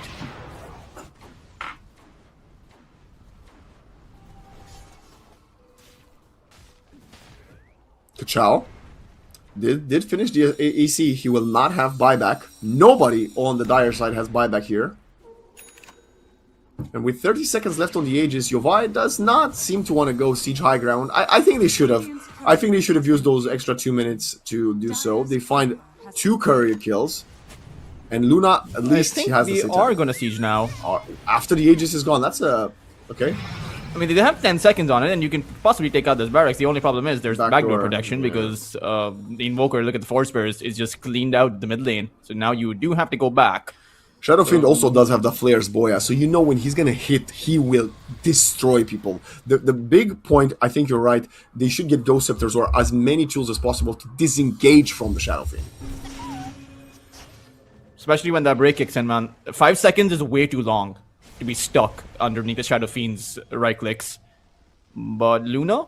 I mean, Retsu does have a Butterfly. Supports, where are my sentries? He can at least fight. Supports, we need to deware that. Oh my god, that's gonna be a big mistake. They get the Luna out of position. Retsu wants to man up. She takes a ton of damage. Blast off coming in. Retsu pops the Satanic. The Techies will die, so will the Marcy. Forced out forward from your Y. Wants to melt the rest of the team, but the damage starts coming in hot from the Luna and the Invoker. They find the Shadow Fiend. They didn't do it with the Aegis and they get punished for it, and now Ethereal is the last core alive, turns around, gets the Night Stalker, but he wants to get away as his final support falls. Pastel is the one to get a triple kill. And you tell me, why did they not do this with the Aegis? And by the way, Ethereal gets hexed. Can we not see the fight recap as he dies? No, we cannot. Pastel finds the ultra kill. Why does he want to take out remote mines, Waxen? He was a big fan of the former techies, and he wants old techies to be back. That's why. He's right-clicking on the mines rather than just going back. Like, I don't get it. This might just be the game here, but he also lost the gem. At the very least, it's going to be buyback. He lost the gem as well. Yeah, it's waveform going in head first towards that Luna. Shadow Fiend realized he's not strong enough. Underlord? Now Underlord? the Underlord. Oh, he's done. They find the Invoker though, and that is Pastel with a dieback, 4 minutes. And Retsu, he does have buyback, and he will probably need to use it as he has no mana, no TP chances, and no space on the map to get away. Triple buyback from the cores of Rune Eaters, but one of them will be on the sideline. Both the Underlord and the Invoker will be on the deck for 100 seconds, going for that toilet break. I think they still have to go in. I think if your Rune Eaters arrive, this is the best chance you're going to get without the Invoker. Force out the Luna's buyback and then think about going back. I know it's a 4v5, but if you allow the Luna and the Invoker to respawn, then it's going to be a gamble of who can catch out who. This tech is quite annoying, delaying a little bit of his death. He does have a buyback himself as well. Puck level 26, I forgot to mention. Went for the extra Warning Rift radius. Radiant's top tower is under attack. Radiant's top tower. The problem is they can't actually. There's a tier 2 tower standing between them and Mega Creeps. They can't get Mega Creeps. Taking down a Luna Barracks doesn't really do anything for you because you still have a Luna. The only way to force this buyback out is to head for the throne. And Rune Eaters, I mean, they're gonna attempt that siege, but I don't think they have enough time. There is a glyph available, and they might just respawn. They ball back. 1-2. UI continues to siege. He's actually very, very cocky. Distiller, blink into 3. BKB turns around. Kachal takes some damage below half HP. Now, Retsu versus UI. Luna versus Shadow Fiend. Your fantasy dream fight. Who's the bigger, badder, scarier carry in the late game? We saw it. Well, they're both alive. And look away from him again! Going in, pulling the techies away. That would be a dieback from him, and he will get Force Staff. Reactive Taser out of there. Have to be careful. The Underlord's back. He has that Fiend's Gate, but the Invoker is also respawning. So now this game is on at a knife's edge now. I have no idea who's gonna win because quite frankly, it just depends on who makes the better move, who catches out who first. Because the damage coming out from both of these two teams means that one hero is gonna get bursted down within a few seconds of an initiation from either side. Smoking though. And Radiant are scanning. I don't know about maybe they want to go from that top lane, empty lane of barracks, no vision whatsoever. KW Dire are scanning. playing very reserved. They play with each other. They see Retsu now. Coil used onto the ground, and I think this is gonna be your signal to go back. I don't think you can fight without Coil. Amplify damage, Waxen. Oh boy, They literally they're heading get, that way. They're heading that way. At least we know who the game is favoring. Like who luck is favoring right now at the very least. Do they still have the bottle on the puck? That's the big question. Yeah, he does. Pass it to UI. Bottles up the Amplify Damage rune. This Shadow Fiend is very... You can very wait out till the Roshan respawns, right? With this Amplify damage, and then just pop it for Roshan, take out Roshan, get the Aegis, and have the ultimate advantage of that refresher shard with an extra life. I cannot wait for the end of the game to see how much damage the Shadow Fiend dealt. And we shall see if KW will leave it through for the second map. Because, of course, this is just the first map of this best of 3 for all the viewers at home. So much more Dota to come our way today. Yes, Shadow Fiend is heading forward. Retsu has sidestep him. They are actually inverting roles, and they're going to get the Hoodwink. It's going to be very difficult for him to get out. The Marcy goes in, the Shadow Fiend goes in and finds a trade kill. Supports dead on both sides. Buyback from the Hoodwink. They're controlling the Kachal Nightstalker. The Fiend's Gate is there, but look at the Shadow Fiend. He's surrounded by dire heroes, and he just dies. The Puck now has to step up to the plate, wants to get the kill, and the Luna will pop the Satanic, wants to heal up. She's getting controlled, she's getting eaten alive, and Ethereal gets the last hit. Both the Shadow Fiend and the Luna on the deck. Invoker getting chased. Buyback from the Nightstalker to protect the Invoker. It's not going to be enough. It's a perfect bushwhack in the Fiend's Gate. They're controlling the team fight, and the 24th pick, Underlord, wins the team fight. Puck just constantly re-engaging and disengaging. This is why the Puck is a nightmare. This is why every tier 1 team just bans it out straight, right out of the gate. Just impossible to disengage from a team fight. You have to stand your ground, have to hold your position, and now you don't have a Luna. Invoker can theoretically defend this, but it just looks so incredibly difficult, even against the limited push potential coming in. I mean, at this stage, everyone has become a tower hitter, right? And I think this is 45 just a game that's over. They're trying, they're gonna go for it. One last chance, nice Ice Wall, nice Meteor. The 45 comes in, they're gonna find the Hoodwink. Tekis is also back. Chen comes up to the party, and Invoker gets controlled. One Blast Tornado. Pastel tries to get out with a Ghost Walk, but the dust from Ethereal and one more set of Pit of Malices is more than enough. They wipe them all. They hit the Ancient. GG gets called, and Rune Eaters arise. Win the game, but oh boy, it wasn't easy. It started off really easy, Waxen, Yeah, but for some reason, then there were some moves being made by Rune Eaters, which, I don't know, I was just shaking my head, I was just scratching my head, I did not understand. Waveform does not know how to go back, or does not seem willing to go back, right? The Puck does not seem to play like a Puck, he seems to be playing like a Huskar, you just go in any single chance that you get. But at the end of the day, they did find that superior team fight towards the very end. Despite of UI going down first, they were still able to close that team fight out thanks to Onku and Ethereal. Those pits, those constant re-engages, this overwhelming magical damage. And man, oh man, the Shadow Fiend didn't actually do as much damage as I would have expected. Same. I felt like he should have at least done 60 or 70k. It felt that way for me as well, but maybe we just underestimated the impact of the Luna. I will say, going into the second map right here, eh, RKW going to still prioritize the Kachal Night Stalker. Of course, when he did get going, right, after he purchased that Blink Dagger, whatever, minute 50, he had significant impact, but clearly it's a hero he's kind of struggling to find farm and experience in the early phases of the game. So because of that, KW was slowed down significantly. Afterwards, letting the Shadow Fiend through, how many teams just banned Shadow Fiend in the first phase? In the most recent EWC, Shadow Fiend was the second most banned hero of the tournament for a reason, right? Allowing the likes of Ari Arise to pick it, and they will do it every single time. Yeah, it's for Yawai, right?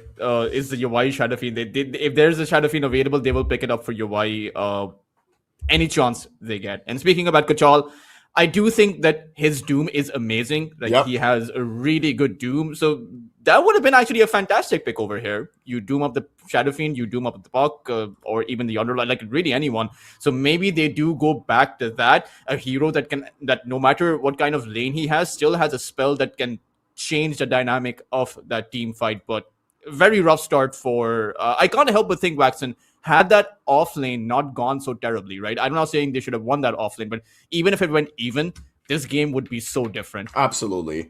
And we'll have to wait and see, as KW is a team that have had their ups and downs in the tournament already with the play-in ahead of them. Now, with this coming up match, they're going to use the next 10 minutes to figure things out. If they want to change things up, what do they still think it's important for them to pick? And what is a less, like, you got to pick your poison, right? Because if you ban the Shadow Fiend, there will be other heroes that Ari Arise will go for. The question is, are you really more afraid of those than the Shadow Fiend? But let's send it to a break here, and we will be back with map 2 between KW and Ari Arise.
Welcome back to the second map of the third game of the day. We got 4 best of 3s here for you at the first group stage day of EPL Masters Season 1. And we have KW and Aria Rise with what I can only describe as a 2 initial similar picks and then 6 random crazy change-ups.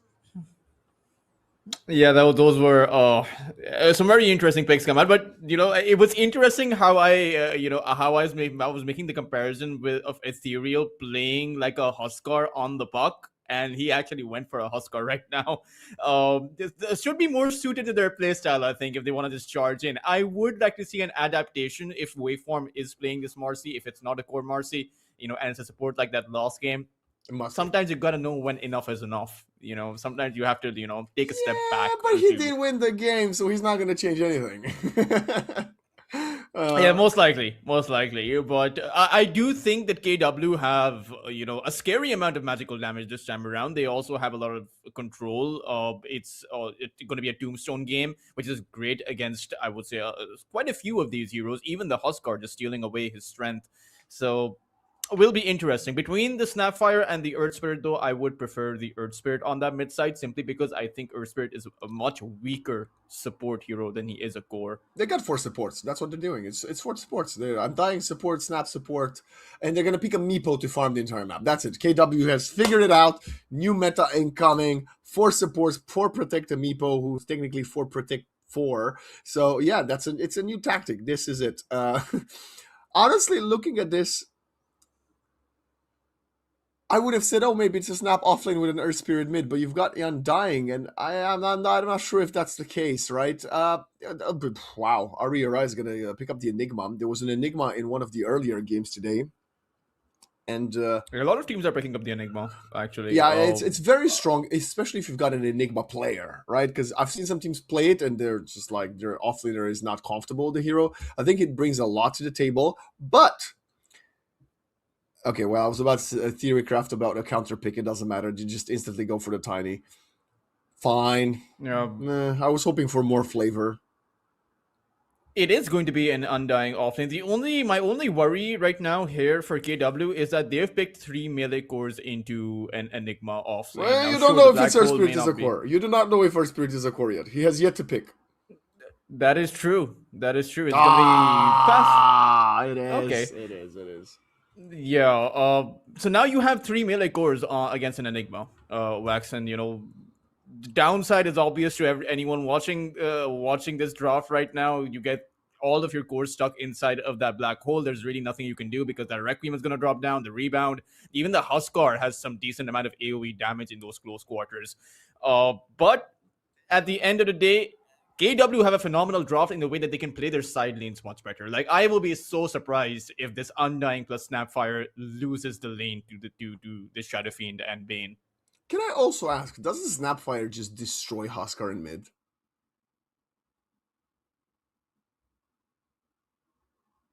Okay. Are you with us? Okay.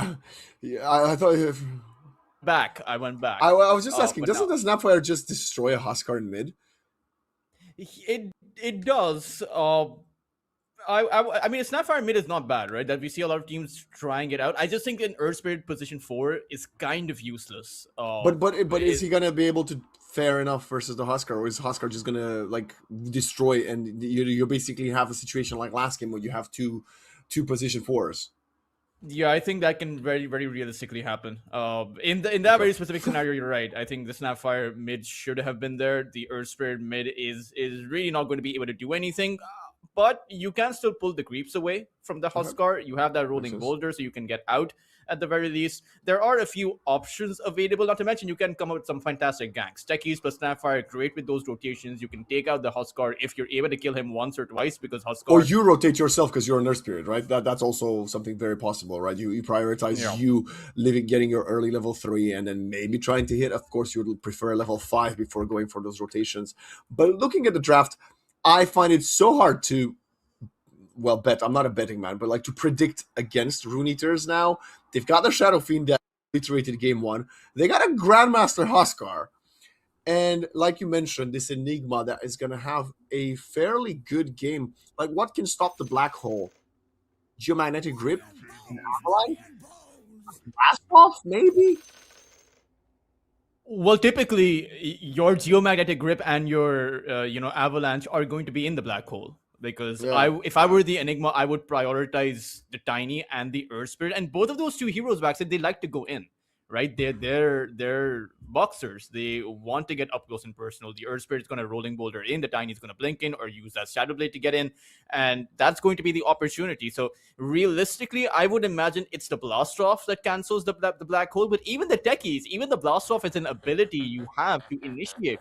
So if Rune Eater's Arise play it patient, they will have the opportunity for the black hole. But patience isn't exactly something that I saw from them last game.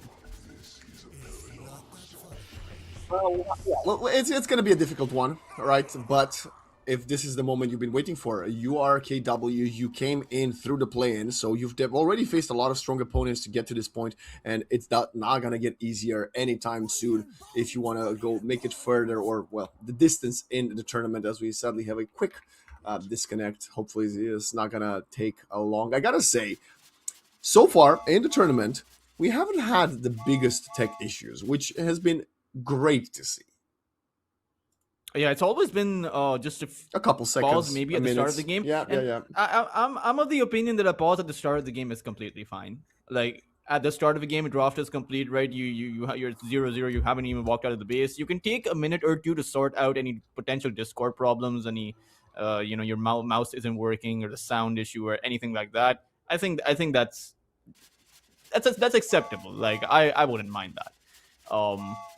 But overall, a pretty smooth run as well, because teams are taking this a lot more seriously. There's only been one technical loss so far as well. So I do appreciate that from the teams, and just the fact that it's a lot more teams out there. Again, you had around, I believe, 12 teams come in at the play-in, 4 teams added in, 4 teams eliminated, and then 4 more teams that are going to come in. So it's a lot of teams, and I'm glad they're taking it seriously. There's a lot of money, man. It's a lot of money to have, especially as to win a tournament at the end of the season. I gotta say, this is very important because you are one of these players, right, that could be asked to join a team post-TI for the new season. Making a name for yourself, winning such a large tournament as EPL Masters could be the beginning of the next steps in your career.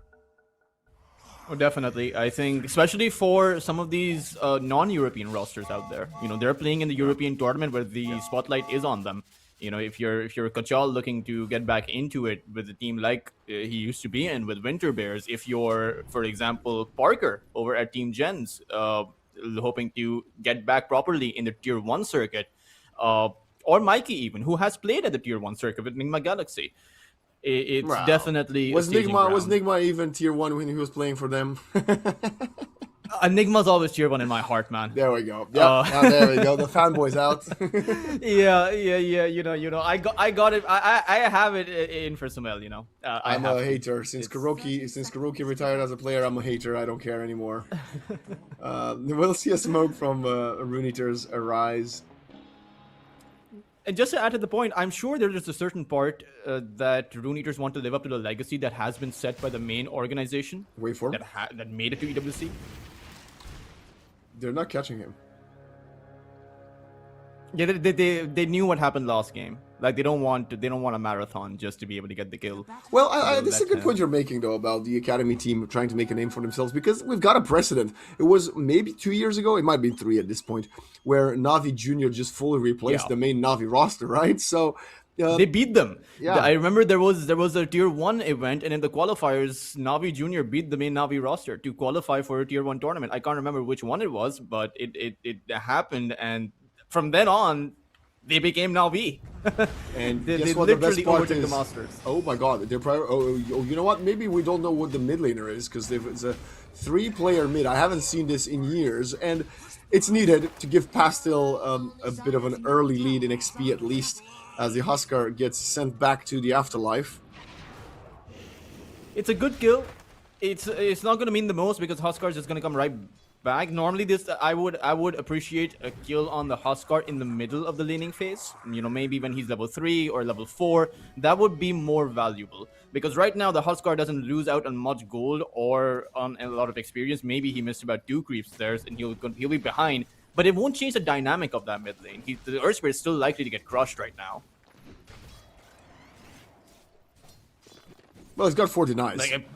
So at least stat-wise, he's going to be looking fine. Blast off bottom. Retsu's only level 1, so he can't do much, as the Enigma is going to find a kill onto the carry Tiny.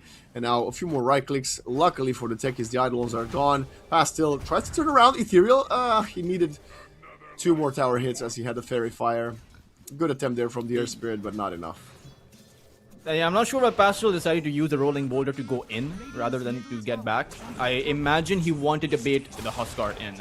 A bot lane? Techies? Retsu is still level 1. If he had an Avalanche, there could be some turnover potential. Right now, he just tries to soften up the Marcy and the Enigma. Up top, Kachal, though, gonna get on top of the Shadow Fiend with the Tombstone level 2. UI, gets protected by the Nightmare. Loopsy continues the pursuit. They want to find a long-range kill, but they have to turn around for the Bane.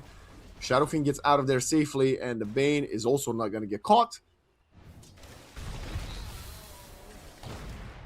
Bot side waveform, he is able to get the kill on the techies. I'm glad, Waxen, that, you know, this laning phase is already a lot different from KW. Their off lane is looking very aggressive, and they are able to play in deep and put pressure on Yovai. The problem is the Bane is such a strong laner these days, and we see him falling now, but getting Loopsy very low in HP, and he did die, but he protected Yovai again. As I say that, Kacha just walks up and wins the lane for his team. Loopsy will die to tier 2. Massive for Kachal. I'm glad to see him have a better start here. Yeah, it's absolutely massive. And not to mention, doing this, you know, just to add to your point, Bane is a really strong laner. It's even stronger when you have a Shadow Fiend and you can couple that Nightmare up with 3 entire raises. So the fact that they're able to play around that, and before that level 3 mark, when the Shadow Fiend is going to be potentially hitting his first power spike with those raises, is refreshing to see from KW. But this bot lane... Oh! What an interaction! Oh my god! Disposed mid blast off. That looked so funny. That was pretty good. That was very well done by Waveform, in fact. You need to precast it, otherwise that interaction is not possible. Like, I've never seen anyone be able to click a techies mid-air. Normally it's before or after. But you know what I want to see now? And it's probably not going to happen this game, because why would you dispose your teammate? I want to see a life break dispose. Anyway, red to bottom, taking a ton of damage, but Reactive Taser is doing a lot of work. I think this Enigma will fall. Long-range blast off, great play here from Refresh. And now Waveform, I don't think you got the facilities for this. He's actually going to dodge the Sticky Bomb. Cool down on all spells. The Eidolons are doing a lot of good work here. The tech is well. Why is it Tiny not helping him? Like, Retz is right there. He's right next to him, Max. Because he's a techies, man. Who wants to help techies? That is fair, but I could see a blue line on the screen that was Tiny's nickname, but Yovai again, his troubles have only started. Kachal pops the stick, walks away. 5-5. Okay, this is a very back and forth game. Yeah, get the kill in mid. Oh my god. No, Pastel, you did not just do that. It was the techies that enabled the kill. But fine, you know what? You can take the credit for it because you got the last hit. Speaking of multiple mid laners here, we got techies same level as the Earth Spirit. And higher than the Tiny.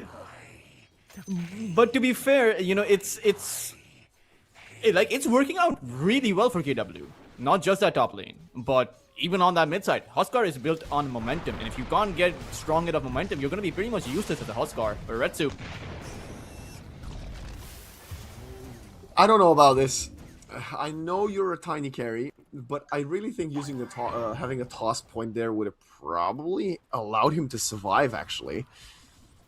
Anyway, it doesn't matter. We go back to the status quo. Teams are farming both ways. This Earth Spirit has he's only 10 last hits behind the Huskar. That's not that bad, all things considered. Radiant's courier has been killed. Yeah, it's. I was actually taking a look at that, but the lost hits have increased in the difference. But I think with the fact that Pastel has found the kill on the Huskar, there's no difference here, right? For around 4 to 5 lost hits would give you about 200 gold, and he has that. So in that way, there's no difference. But Pastel, he's gonna run across your Y and look for that first rotation coming in. But the rest of his team is pretty far away.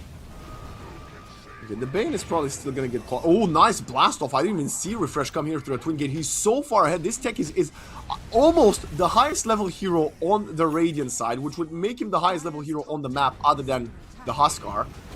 They're gonna find a second kill. It's him with a double on the techies. Luckily for him, he gets sidestep as they prioritize the jump onto the Earth Spirit, dispose onto him. Can Pastel go for another stun? It doesn't seem likely. The Marcy has a zombie on her tail now. Loopsy can discontinue to get chased. Another life break onto him, and it's going to be a double for the Huskar. Techies going for many right clicks. Kachal finds the dominating spree. Now the reactive taser is there. Turns around onto the Huskar. The Shadow Fiend is there. Techies does not want to die to Yawai, and I think he's going to get his wish granted. Although, you know, dying to the Huskar or the Shadow Fiend, it sounds equally awful as Kachal gets sacrificed to another long range kill. I'm afraid. I'm afraid, Waxon, that's not worth it for KW. They lost 4 heroes there. Huskar got a triple kill, and to make matters worse, to put in that insult to injury, that Shadow Fiend, he got a dominating streak. So all the times he was dying, suddenly now he's back at the top of the net worth. Magnetize will be used here or onto the Enigma. That is the position 3, who just walks away. And great TP back to Fountain. Your carry will die. The Air Spirit, good kick roll out, but Ethereal still on the chase. Pastel with only 2 points in Rolling Boulder. He could get caught. His pose is almost latching onto him. 3 more seconds cooldown. Pastel taking a lot of arrows onto him, but he gets out. Barely. Now that was great. You forced a TP and you sacrificed your carry for it. Sensational work. Dire's top tower is under Oh, and you know why he gets another kill here? The Techies has to carry. Look at the net worth. Look at the net worth. Yeah, I feel like this is, again, such a fantastic start for KW, but they just couldn't keep up the momentum. I feel like they doubled down a bit too hard on that top lane, and that cost them. They, especially with the lucky Arcane Rune came in with Ethereal, right? His life break, we saw him just use it back to back, just constantly. It's awkward now, because now you've missed your timing. This Undying Tombstone is not as strong when your Y is this far ahead now. Oh! Oh!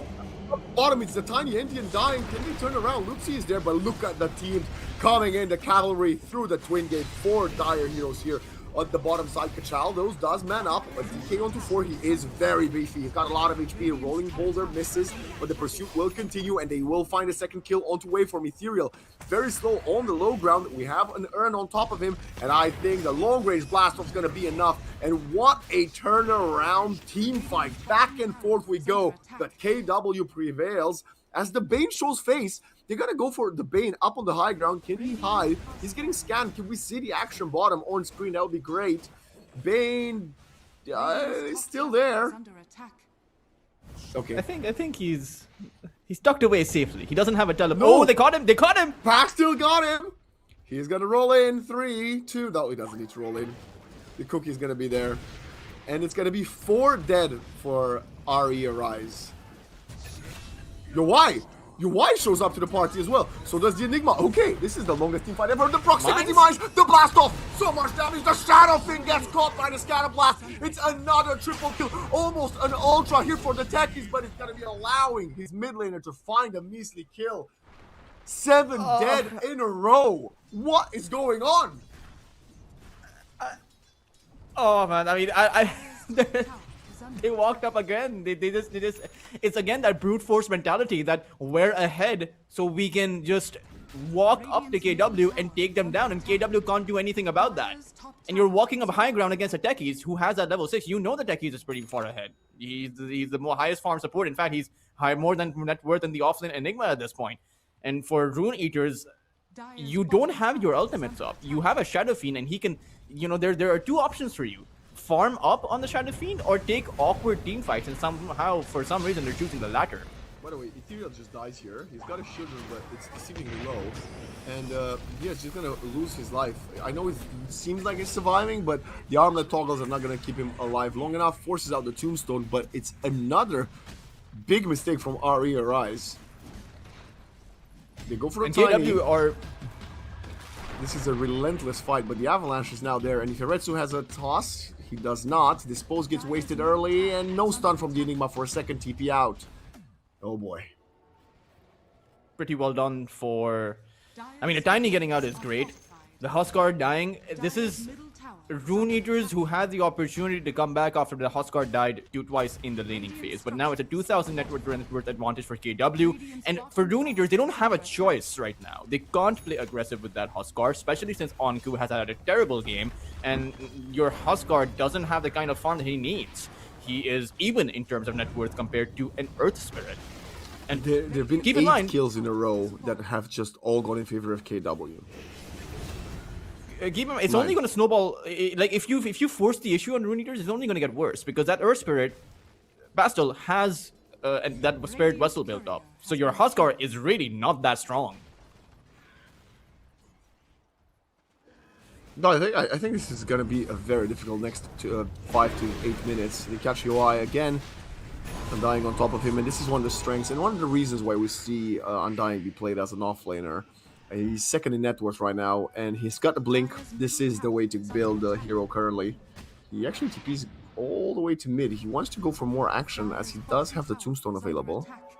Smoke up right away. They have the kisses from... No, they do not have the kisses. Wait, when were the kisses used?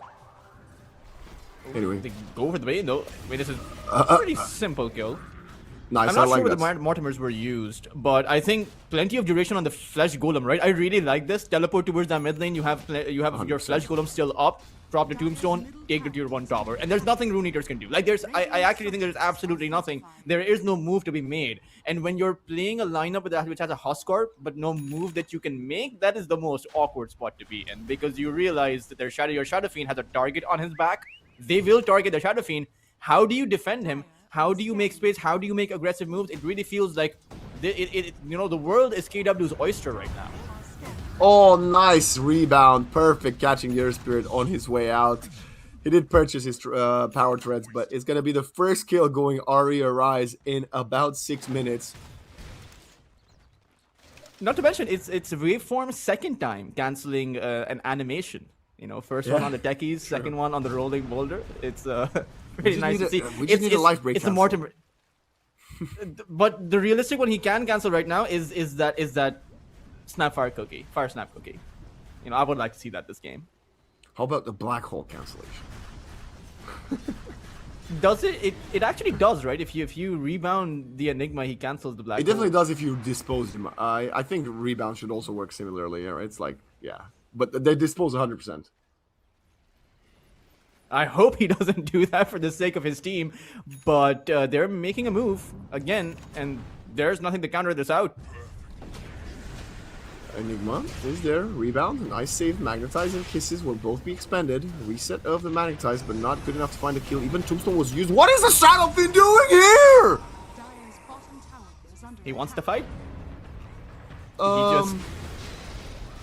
Well, the teamfight continues as they're still fighting for the wisdom. The Nightmare will not put the Undying a look. There's so many zombies. This is looking terrible. They're finding the second kill again. It's third on the trot. Anko gets eaten alive by Kachal, and now Ethereal, last one standing, has to look at the rest of the team dying. What is the appropriate voice line for what is happening? I've got so many questions and no answers, but that's what you're here for, Toltras. I think the Money and Bones voice line is pretty good for this scenario. Like it's you want money, but you just end up 6 feet under for Rune Eaters. I don't know what UI is up to. Like normally he farms up on that Shadow Fiend, but I feel like he thinks that if he's farming up, he might just get taken out by a pickoff. But this fight, he teleported into the fight knowing that there were several heroes from KW there, and you need a BKB to counter it out, right? You need a BKB on both your Huskar as well as the Enigma. Otherwise, there's so much cancellation out there. There's no way you can get that Black Hole off. There's no way you can get that Fiend Scrape off for that matter, or any of your abilities. And your Huskar can't fight. It's just one Spirit Vessel and your Huskar is dead. He's like I would say that the Huskar's value in this team fight is even less than that of the Marcy if he doesn't have a BKB.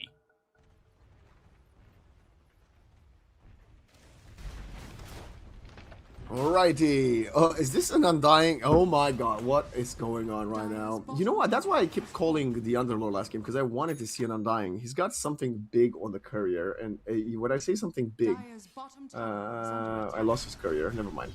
Yes, there it is. It's the Chasm Stone. Titani also has his Blink Dagger, realizing he needs to stay online as much as possible to keep up with the fact that his team is very much getting involved in his way of scaling now. Is probably better off just going to fight and get involved in the kills than killing creeps. It's a long way to go for the Tiny for sure, but I kind of feel like they don't even. Honestly, you can farm up on Retsu and your team can make space, because I genuinely think that the Earth Spirit, Snapfire, Undying, those three heroes are enough to find any kill they want. No one can contest them. UI is doing a good job at farming, keeping in mind that he has, quite honestly, fed too many times.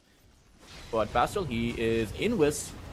Okay, they're sidestepping there. That's a nice nightmare. They're both going to get out as the Shadow Fiend TPs out of there safely. And it's a first miss rotation from them. Undying is 1 HP for some reason. I don't even know where he is on the map. He's just walking back to base. And the Snap will die mid to the Unleashed Marcy and the Huskar. Why is this Undying so low? I'm not actually sure. Enigma? She just got blinked, bursted in a second. I was looking at her HP bar. It was 100% and then went to 0. So, Tiny getting the trade kill for the Snap Fire, although it's elsewhere on the map. KW are making a few mistakes. Undying being that low, I don't know how he gets that low, but since he is that low, there's no one on the map that can actually provide that front line. But now they want to fight. Waveform is going to be able to make his way out. And we see some sense come back into Drone Eaters. You say that, but the Bane gets obliterated bottom. And at least it's a support. You know, at least it's not UI or the Enigma. I mean, to be fair, the Enigma also did die, so maybe I'm wrong about the sense coming back in. Yeah, it's not. I wouldn't say they're over the hurdle just yet. BKB is up though, Waxen, for Ethereal, and so this is the big timer. This is the point where you can look for a fight. I'm just not sure if Onku can participate. I'm not sure if UI should participate. So if you want to make a play, it has to be a small excursion. It has to be a pick-off attempt and not a team fight. You go in with the Huskar and the Bane, and you look for a kill and get out instantly.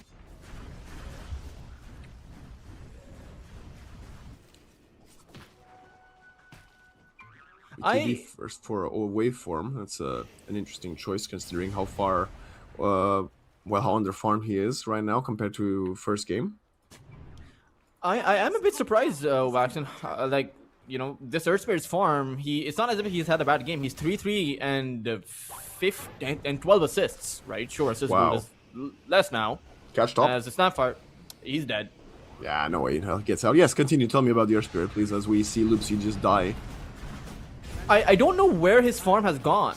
Like, he's had the Spirit Vessel since a very long time now. It was a very early Spirit Vessel, 12 to 13 minutes. But after that point, he's just gotten an Ogre Axe despite of being able to come out with a lot of kills. So it's you know, that Huskar who was losing each and every single fight somehow has made the BKB before Pastel has gotten to that BKB. I find that very ironic and just absurd.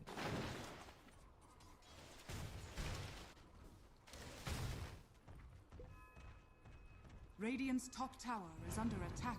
We're about 90 seconds away from the Tormentor spawning. Both teams would love to get their hands on them. Pastel shows face mid, kills the wave, rolls out. As his Tiny is in the vicinity in triangle, but so has the Huskar invaded the Radiant triangle. Both teams kind of on each other's side of the map right now. The first one to find an objective is going to be RE with a tower top, but Retsu and Kachal get the trade kill onto the Enigma. What do you prioritize more now? Is it map objectives or core kills? That's the question. I think you attempt to force KW back so that it don't go Roshan, but They're going Roshan. This could be a bit dangerous. I don't think they take Roshan down in the 10 seconds that the Enigma has to respawn, and then you're under threat of a black hole, but the rest of the Rune Eaters, they're just not in position. But there's no blink for the Enigma, so are you really under the threat of a black hole? That's true. That's true. Someone will be outside of the pit. Although no one's outside of the pit right now. Like, if they were to fight, they would need to rebound the Enigma in. Yeah. It would be, and then Retsu would just throw an immediate avalanche. This Enigma is pretty far. But again, it goes back to the point, even as we've seen the Enigma die so many times, how is Pastel's farm, how is Kachal's farm, considering they have ran away with the early game? How are they still not ahead? How are they even with the Enigma? Dire's bottom tower is under attack. Like, it just doesn't make sense in my mind. Something else doesn't make sense to me. You killed the Roche at minute 19. Oh my god, another perfect two-man setup. Loopsy baited them in to a false sense of security, so Retsu comes in and finishes them off.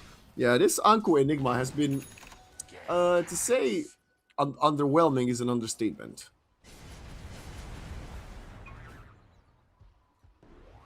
Dire's bottom tower. But there we go, tier 2 Siege, Fortify from RE Arise.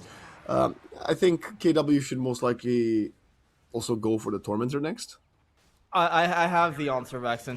I had to investigate. I had to figure out why the Surge Spirit is not farming up. He has 90 CS. He's just not hitting creeps. He's literally just roaming around the map. Is under attack. Literally, like, he's not hitting creeps at all. Like, 0 neutral camps, probably. Loopsy gets picked off again. Ethereal is gonna try to find a kill himself. Retsu's on top of him. That's a 9-second BKB Huskar who tries to get away, but I don't know if he will. Nice. Trying to armlet toggle, toss bish bash bosh, and it's a trade. 2 supports for a core, but they're buying some time, wasting some of that Aegis potential. And to be fair, while normally a support kill for your own life as a core is not worth it, this time it was, because he picked up a pretty big streak, right? He got about 656 gold. It was an overly level up techies as well, so not that bad for the Huskar, but he did trade his 9-second BKB for it. And ideally you want this Tiny. Like, this Tiny is the biggest hero on the map that you can take down, and they are at the very least attempting to hunt for him. The only problem is he has the second life. Catch the snap. This is the only guy they keep on killing. It's quite funny to see poor Loopsy die every single time. How many is he at right now? 7. Okay, 7 out of 19. That's not too bad. Yes, it's really not too bad.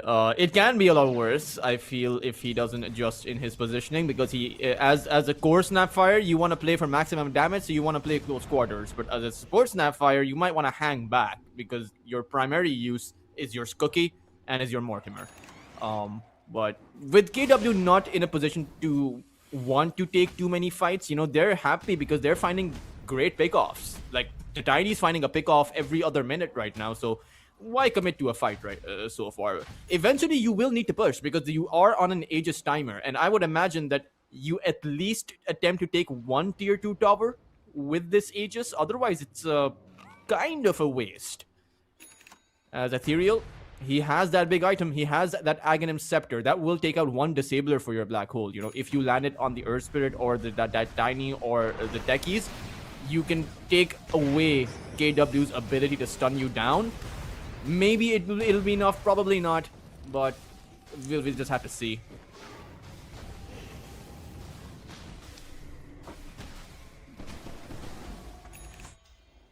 Okay, Pastel. Pastel? I'm sorry, how? What the hell? How did he get the shard? Snap purchased her own? Well, Wait, Snapfire has a shard. The Techies doesn't, so I would have imagined it I would have guess he just Techies, got but... it over. Well, it's not the best shard for a core Earth Spirit. I think you would have much rather preferred the Undying to get it, if anybody. As I'm also surprised. Can you pull someone out of the black hole? No. Radiant's top tower is under attack. Dire's middle tower. I want to say no. I think it's no as well. Like, I don't think you can. As there goes Waveform. I mean, better him than UI, right? Was right there as well. So This is a small consolation prize because you're also giving away your tier 2 tower. I think with one hero dead and with the Aegis up for about 30 seconds, you should look for at least one tower. I will be very surprised if they don't go for this, and they don't go for it. Like, Dire's bottom tower is under not sure why. Like, where is the big threat? Like, what is their threat assessment, and how are they coming to the conclusion that they can't take a tower out? Well, they're gonna find KW is gonna find the towers in mid. 5 seconds, the Aegis is gone, and you know we just found ourselves in this meta where even if you have the lead, you've got to keep on squeezing them out of resources, and especially when you play into a black hole Requiem, you could always get turned on your head. We also play into a Fiend's Grip Bane, and correct me if I'm wrong here, we haven't seen a single Fiend's Grip this game yet. Yeah, we haven't. That's very interesting that you pointed out. I don't think I have seen a Fiend's Grip. I haven't seen too many Nightmares actually been. I haven't seen the Bane use too many spells. Where's the Bane, bro? Where's the Bane even? Like, I haven't seen any kind of a presence, despite of him having 2 kills and 4 assists, mind you. I think most of those were just in the early laning phase. Right now, he's just playing bodyguard for that SF. Yeah, kind of odd to go play a Bane after you run the Hoodwink. I think he was on last game, so definitely change of playstyle for the hero. They're trading towers, which is always good when you're playing at a deficit. And yes, the goal deficit might not be that significant, but you don't know how far behind you're in gold. You just see that your opponents have 33 kills to your 19, so you can assume you're way further behind. Pastel is in mid, has a BKB, so he's not gonna be easy to kill. They don't even jump for him yet. I think you do have to respect Ethereal's Aghanim Scepter somewhat. You also have the Enigma Onku who has the BKB. It doesn't have the Blink Dagger, so we may actually have to see that have to see them improvise with that rebound or dispose into the black hole, like you pointed out, for that Roche pit. That might just be the way to go in. With the BKB, this is a dangerous power spike coming in from Rune Eaters. Like, even the Shadow Fiend has a BKB, so your magical damage is not going to do anything for you. And sure, the Tiny has a lot of physical damage, but he's the only one that does. Lincoln, they're going to try first, and that's going to be a dead Shadow Fiend BKB or not. It doesn't matter if you can't get to click it. Gets bursted in a matter of moments. Oh, Rolling Boulder almost hits the second target. The second core, rather, as the Marcy also died alongside the Shadow Fiend. It doesn't matter if you've got 9-second BKBs, one of them is used to die and the other 3 to run. It's not a good look, though, as KW are really impressing me in the second map, I have to say. Yeah, same. I think impressive. Like, it was impressive seeing them play so aggressive even in that early game. As Ethereal, he chose to stick towards that neutral camp. Oh, wow.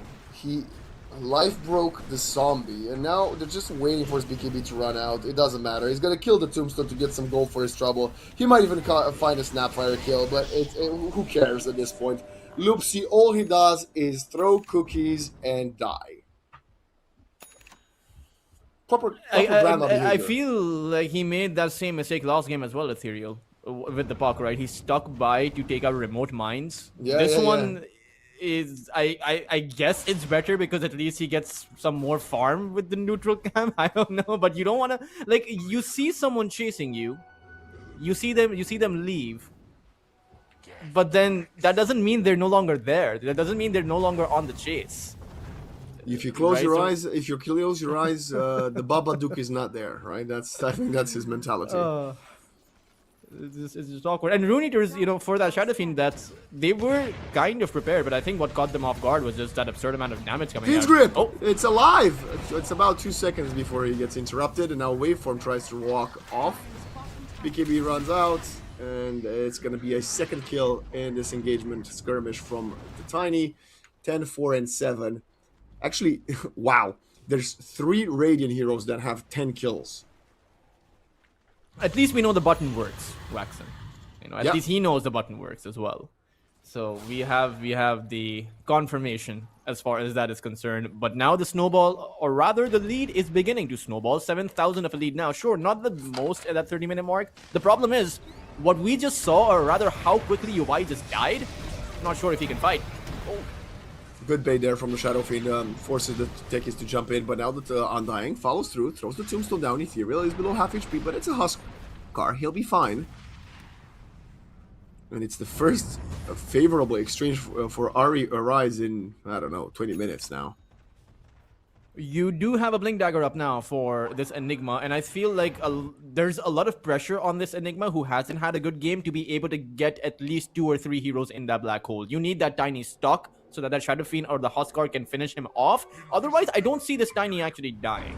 When he has that BKB up, there's no way to burst down 4,000 HP from Rune Eaters. They don't have a Shadow Fiend with a Daedalus or something like that. So the black hole is the only way to pin him down. Anko actually goes for the D word on his high ground, so that means his blink was spotted. I was maybe hoping he could use it as a surprise, but now they're definitely gonna know he can jump them if needed. Pastel is invis and shielded if needed. That's quite interesting. And we might see a convergence here. Yeah, he wants to set up. They're gonna see the techies. Techies actually gonna throw a lucky sticky bomb onto the Shadow Fiend, whose BKB is on cooldown. This is very, very dire for UI. Okay, one-man black hole on the shielded Earth Spirit, who now BKBs, he turns around and kills the Bane. You sacrificed your Bane and your Blink black hole to save your carry. Great! And 2 or 3 of your BKBs. Yeah. The only reason the Shadow Fiend did not use the BKB was that it was initially on cooldown. Exactly, it's so true. And I don't know, where's the communication? Like your Enigma's going in. I assume your Enigma is telling your team that he's going to go in, and then the rest of your team is saying, that they're going to go back, and then your Enigma is like, all right, I guess we're going back, and just BKBs and TPs out. But where is the prior communication? Where is the sequence of events that you're planning out? Like, as the Shadow Fiend is walking up that triangle, what is the plan there? It really doesn't feel like it's solid. Now, no interruption with the rebound this time. Satanic is ready for Ethereal's Huskar, but they're losing Roche. It was a very quick spawn, I think. Was it? No, never mind. It's a pretty long spawn. I think they killed first Roshan in minute 19, so the longest respawn. UI is about to die to the proximity mines. That's how leveled up the techies is. They TP away back to farm and heal up the Shadow Fiend. Can they catch the tiny bottom with the Aegis? I don't even think you should attempt to do that, as Retsu is the one getting on the aggress. Ethereal, I'm sorry, hello? Okay.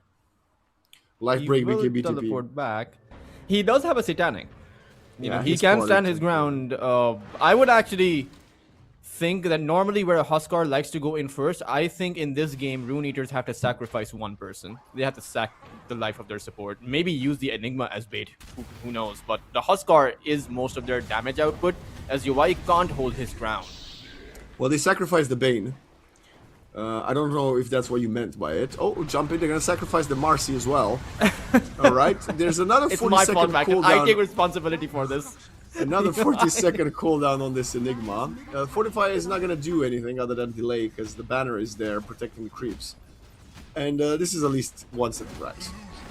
Yeah, that was. I take responsibility for that. Like, I should not have given them any ideas. So just the mere mention of it on cause is too much for Rune Eaters to handle. That's why you're the coach, man, right? You were telling me before, coach style.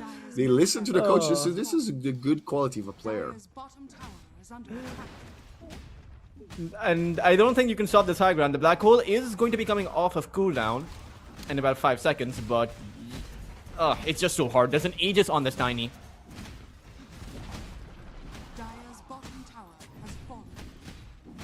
And what damage and are you going to the black hole? That's the problem. I kind of feel like with this kind of a draft, it may have just been the better choice to go for the Yasha Kaya. Okay, Marcy goes in.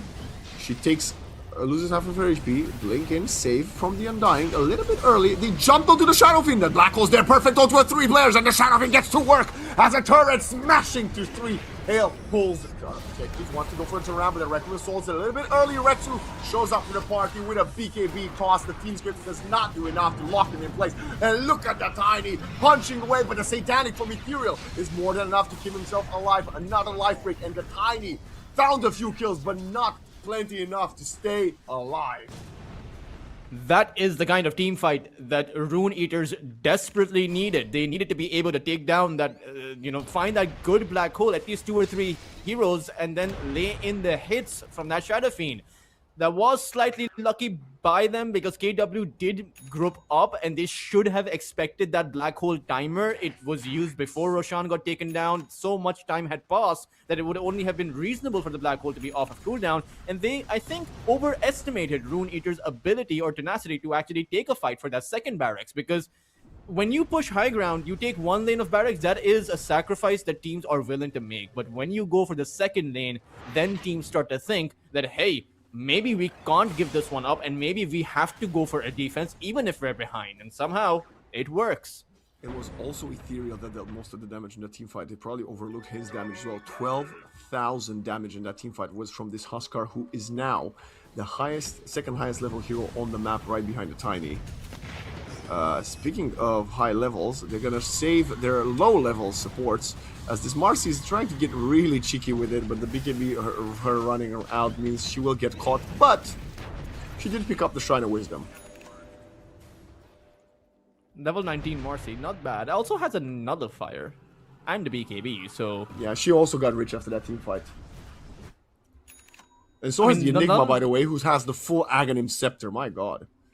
Yeah, I think if you were to get to a refresher, this game could potentially be in the hands of Rune Eaters. One lane of barracks is not that much. It was the momentum that KW were coming in with that looked really scary. But with how much gold they've given away, with how farmed up Yobai finally is with this Daedalus, eventually he'll get to that Satanic. He already is, or rather, I think he'll hit that 25 at the same time he gets his Satanic with the amount of farm he has to get. And they do have options. Tiny? Sorry, it's the Undying there, rather. Who's gonna pop the BKB? Kachal tries to man up, tries to heal up. He's very optimistic there. Lupsi also dies. So right. it's yeah, but that's what he does. It's just his shtick, it's his gimmick. Yeah, Lupsi's death is okay, I would say. Lupsi's death doesn't make me concerned, but it's the Undying who's now dead, and it's KW who are still playing aggressive. Right, they're not falling back apart from Pastel. They're still hanging around. And they're hanging around Waveform. Waveform. Okay, wait. Oh, nice attempt there. He's dead. Yeah, I mean, 3 things are certain in life: death, taxes, and Lupsi and Waveform somehow being out of position. Just kind of clear this. While the rest of the team is, grouped up. Like, clearly they want to play together, but Waveform is like, I got this, guys. I'm gonna push out that tier 2. I suppose it makes sense. But I suppose it does make some kind of sense. Your high ground is vulnerable, so you want to keep your tier 2 up so you can't get mega creeps, course, or KW can't get mega creeps down, in one Nightmare push. And guess who dies? Guess, just don't even look at the screen. Tell me, who do you think died? Lupsi. Yeah, of course, yeah, he just respawned. At the end of the game... And the only reason I didn't say Waveform is because he's already dead. 5 and 12 and 4 and 11, these two guys are one-upping each other. And Ani-san has died a lot on the Bane as well, but a lot of his deaths was very early on. So at the end of the game, I'm curious how many minutes were these two guys actually dead in this game. Dire's top tower is under attack. Also, I have to say, Kachal going for because he had such a great start, he went for a different build, prioritizing the Shivas before the Shard or the Scepter, and it looked great. I think the problem with that, one of the reasons you do have to rush the Shard after the Blink is obviously to provide a save earlier, and the second reason you have to rush the Scepter after that is because it just helps you as an Undying to accelerate your farm. I do think that at a certain point the Undying will scale off, regardless of what kind of itemization he can go for. Aghanim Scepter is definitely, of course, the way that he is a very powerful scaling tool, but I think that what the offlane comparison offers on the other side is just overwhelmingly in favor of Rune Eaters. That we're talking about the comparison between the Flesh Golem and the Black Hole. And no matter how well you build the Undying, he's never going to be able to overcome the gap of that Black Hole and what that brings to the table. Radiant's bottom tower is under attack. Dire's top tower is under Smoke from the Dire boys. UI almost level 25. Retsu is only Shadow Bladed, or Silver Edged rather. There's a nice Sentry Observer combo in the mid lane. I could spot that. Smoke now from the rest of the team. KW, 9 of the 10 heroes are smoked up. Dire's top tower. But look at the BK buybacks. There's only one on the Marcy. Nobody else has it. The Techies could get it, or so could the Tiny.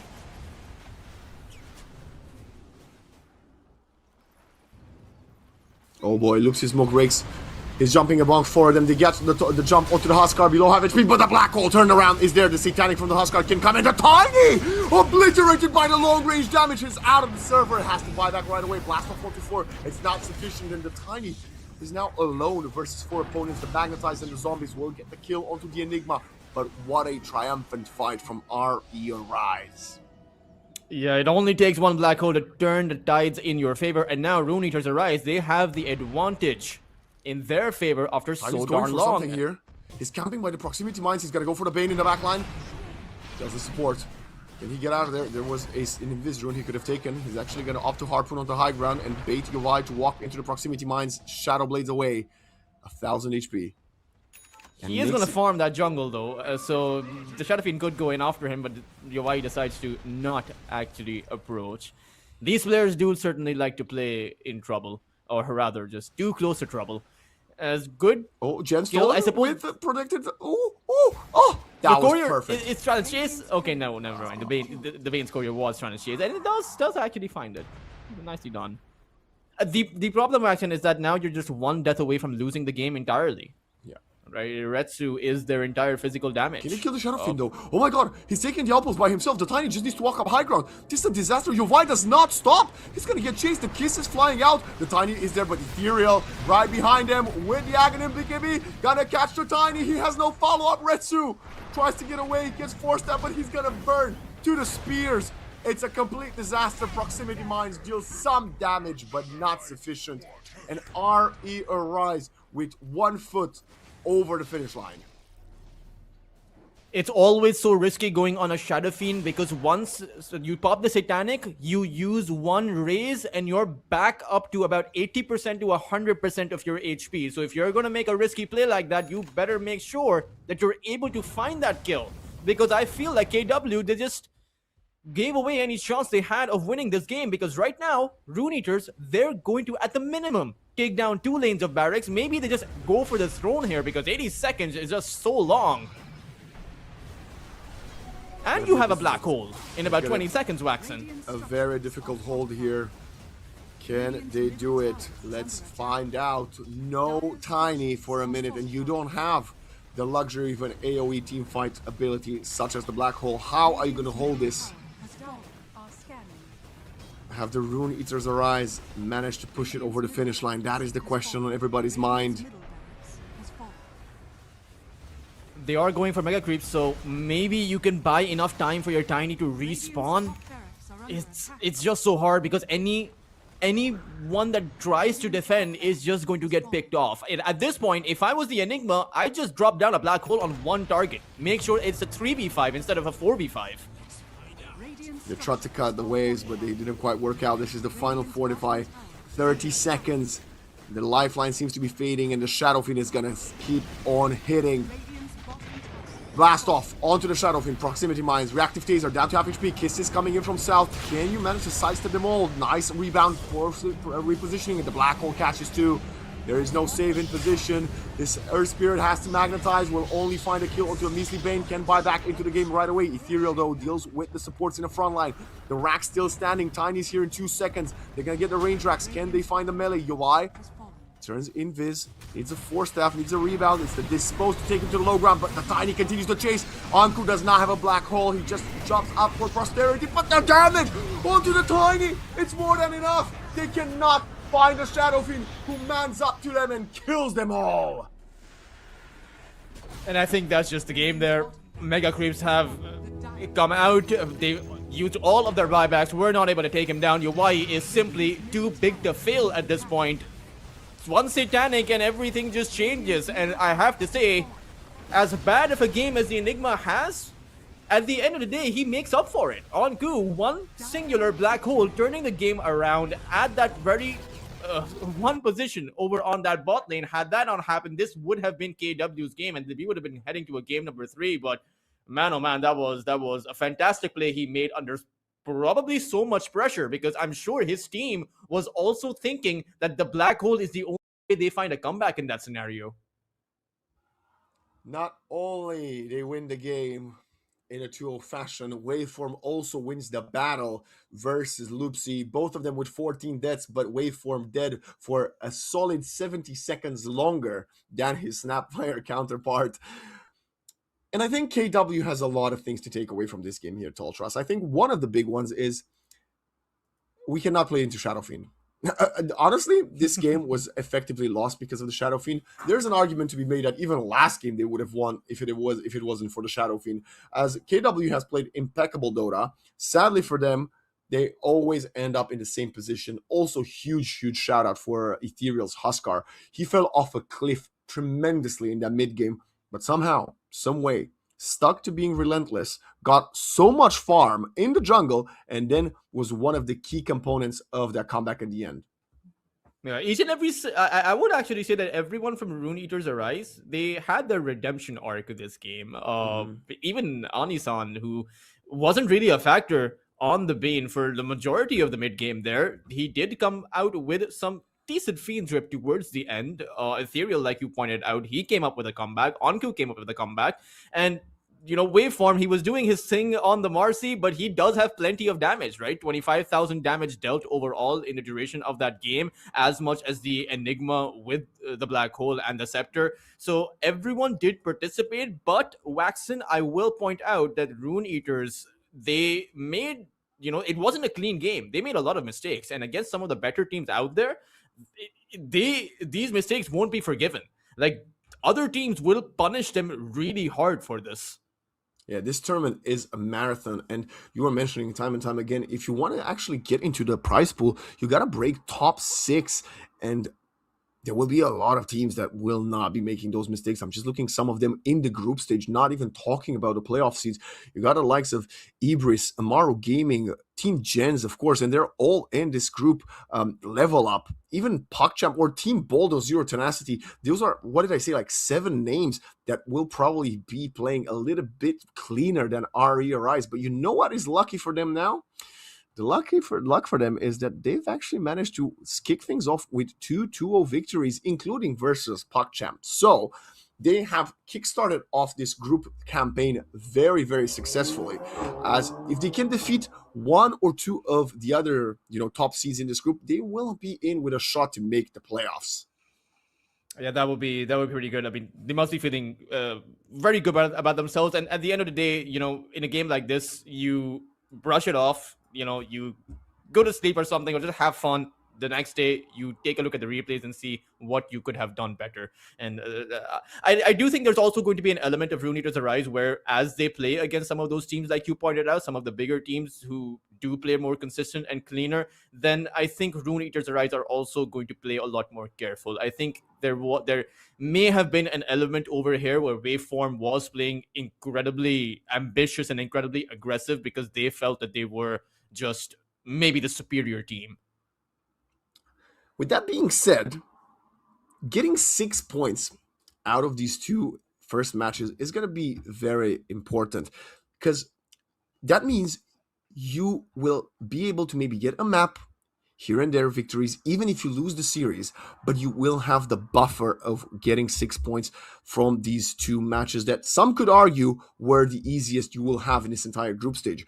Whereas if someone like the likes of Level Up or Team Bold drop one map to KW or to PogChamp, they will find themselves below you, even if they directly beat you 2-1, right? So we're going to get into this format yet again, Tall Trust, but we can talk more about format after an extended break, because this is the 3rd game of the day, but we have one more best of 3 series coming your way at home, ladies and gentlemen, and that will be, of course, JENZ versus Syntax. What a hell of a matchup that will be. I'm so excited to see how it's going to go, and we will see you in about half an hour for that one.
Welcome back to the main event of day one group stage here for EPL Masters Season 1. I'm Wax and joined by Toltras, bringing you the rematch between Team Syntax and Team JENZ. A rematch from the play-in here today.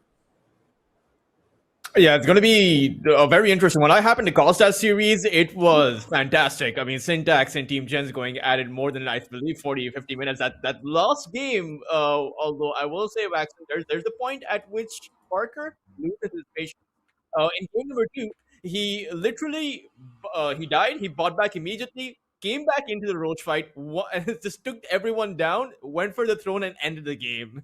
And he tried the same thing in game three, except Syntax at that time managed to take him down. And then they found a comeback to eventually win the series. So it was one of the most fun series to cover in the play-ins overall for me. I can imagine, of course, as we have two rosters with a lot of potential. I have to say, though, Team Gens are, in theory, the more experienced roster, of course, with the likes of Noob and Parker on that roster. But I myself, I'm not shying away. I am a huge Syntax fan due to GZ and Stoic, the two Turkish boys I've had the pleasure of covering multiple times, especially in the last couple of years, and they're both incredible. So I like to see them paired up with Lenny and Mikey, as I'm not that familiar with Emptiness. I think I've only seen him a few times. So a roster with an org behind them, right, already, unlike Team Jins, who are probably either I was a bounty hunter group in this tournament looking for a bigger, better opportunity next season, or maybe even an org if they gel well together.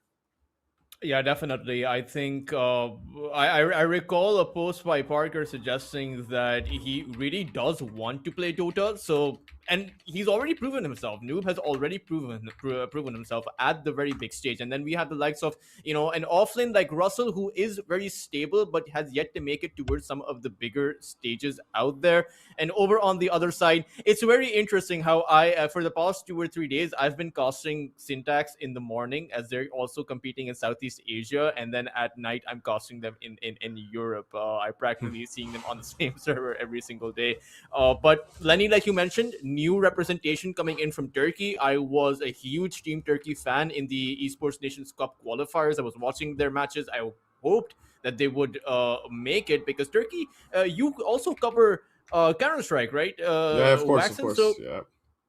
Turkey is big in esports. You, of all people, would definitely have a better idea than me on that. So I can't wait for a Turkish roster to come out and take the Dota 2 scene by storm. Yeah, no, they are incredible, incredible country with so much potential, and of course they have a lot of players. Lenny is mostly historically played as a coach, so it's fascinating to see him actually take the reins and step in the role of actually playing with the boys. I'm actually I don't think I've ever actually seen him properly play, so I'm gonna be properly judging his performance here as I am more familiar with Dingo and the GTI as the cores from the Turkish team, of course. But things change, people adapt, people move on, and it's good to see that they've got a bit of a backup, right, to join them in the frail of things. Of course, another one of these Turkish cores, Kurt. It might be someone you might be familiar with, Kurt and Kelly. Anyway, we're getting into a lot of the background of these teams as we're very excited to see them perform. But let's look at the draft as we got 9 of the 10 heroes already in the 23rd Rubik, which means we will be most likely getting a Snapfire mid. Do you see any similar heroes compared to the first series these two teams played? I see. I mean, Syntax obviously having that Lina is a hero that he's played before. Russell on the Centaur. I what I do see is that Jen's taking away the clockwork because Syntax with that very clockwork. I believe it was GZ or Stoic, either one who was playing it, and they wiped the floor with Jens in that game number one. It really seemed like Jens struggled to do anything there in that very first game, but it's also interesting how Parker is playing the Templar Assassin. I don't think he has played this hero so far in the tournament. I could be wrong about that, but Syntax they're also going away from their carry, right? They like to play the Luna or rather even the Necrophos, and neither of these two teams are actually going for that.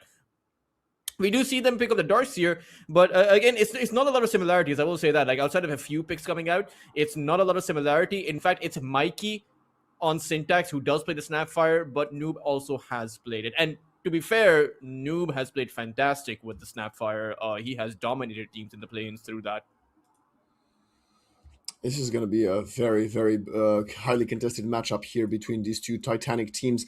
Another fun fact I'd like to tell you here: we do kind of say, lack of experience versus a newer team, but that's not necessarily correct.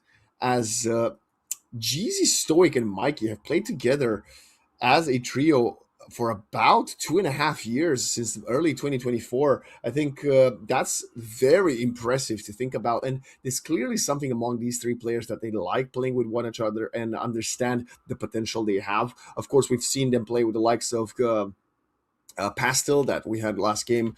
And I think even Kachal was on the roster with them for a little bit. So Team Syntax does have the base synergy of three, core players, I suppose, the two supports and the mid laner to play with one another. Whereas Team JENZ, the later we go into the tournament, obviously they'll have more time to be with one another. But I'm wondering how exposed will they be because of the lack of practice. I do think that gens rely more on their star power, specifically in their games. It kind of really seems like Parker is coming in as the individual difference maker as far as the carry to carry matchup goes. Noob is carrying the team on his back as far as the mid lane matchup goes, and Noob has proven himself to be a fantastic mid laner. Back when Nigma Galaxy switched him on that mid lane, there were Reddit posts constantly praising Noob on how he is playing so darn well on a role that he had not played in quite a while. I do think that, and while Syntax may make mistakes, as you pointed out, GZ has been playing for a while. I very much am of the opinion, and this, people can differ on this opinion. I would understand that, I would respect that, but GZ, in my opinion, deserves to be on a tier 1 team. This lad, I recall a series when he was with Endgame, and he eliminated OG from that tournament, a roster which had tier 1 players playing in it. He's the perfect rotator alongside Stoic. The problem is, though, you've got the other side, which has Jing, one of the most fun position for players to watch. So, this is going to be a highly contested game. I think that's Parker. Oh my God, a nightmare blood grenade. Watch Templar Assassin gets claimed by Jeezy. Speaking of the man, there he is. That is a big kill to get. It's interesting how JENZ did not see that one coming. I mean, Syntax clearly, like, any team that's out there, Waxen, is going to make a target out of Parker. Like, Parker has a target on his back throughout the entire tournament, regardless of what team he's playing against. So these moves are pretty much going to be common ground for most teams who are going to be facing off against JENZ, as we see Syntax off to a pretty good start. Even Yodomi, I mean, I do think that it is fair to give him some love because he almost made it to, I believe it was either TI or EWC. His team, Starbacks, they came in second in one of the two close qualifiers out there. So, I mean, again, just a whole lot of experience on Team JENZ. But this matchup... It makes me wonder, how do you think this lineup came to be? It's 5 players that I don't think I was expecting to see together, but yes, you are correct. Yeah, this matchup is going to be quite difficult for the Lina, I think. That's actually a really good question. And to be fair, I think for some reason there's this harmony between Southeast Asia and South America. Like, it's not the first time a Southeast Asian player has played with South America, despite the geographical difference there. I mean, Nemesis, they came in with a South Asian player. They kept their C player even as they were forming a South American roster. We're seeing this more often, and I think that adds in a lot of spice. I also think there's a bit of similarity between these two regions on the playstyle, right? It's just hyper-aggressive playstyle for both C as well as SA. But Middle East, I don't know, maybe it's the bridge that connects the two.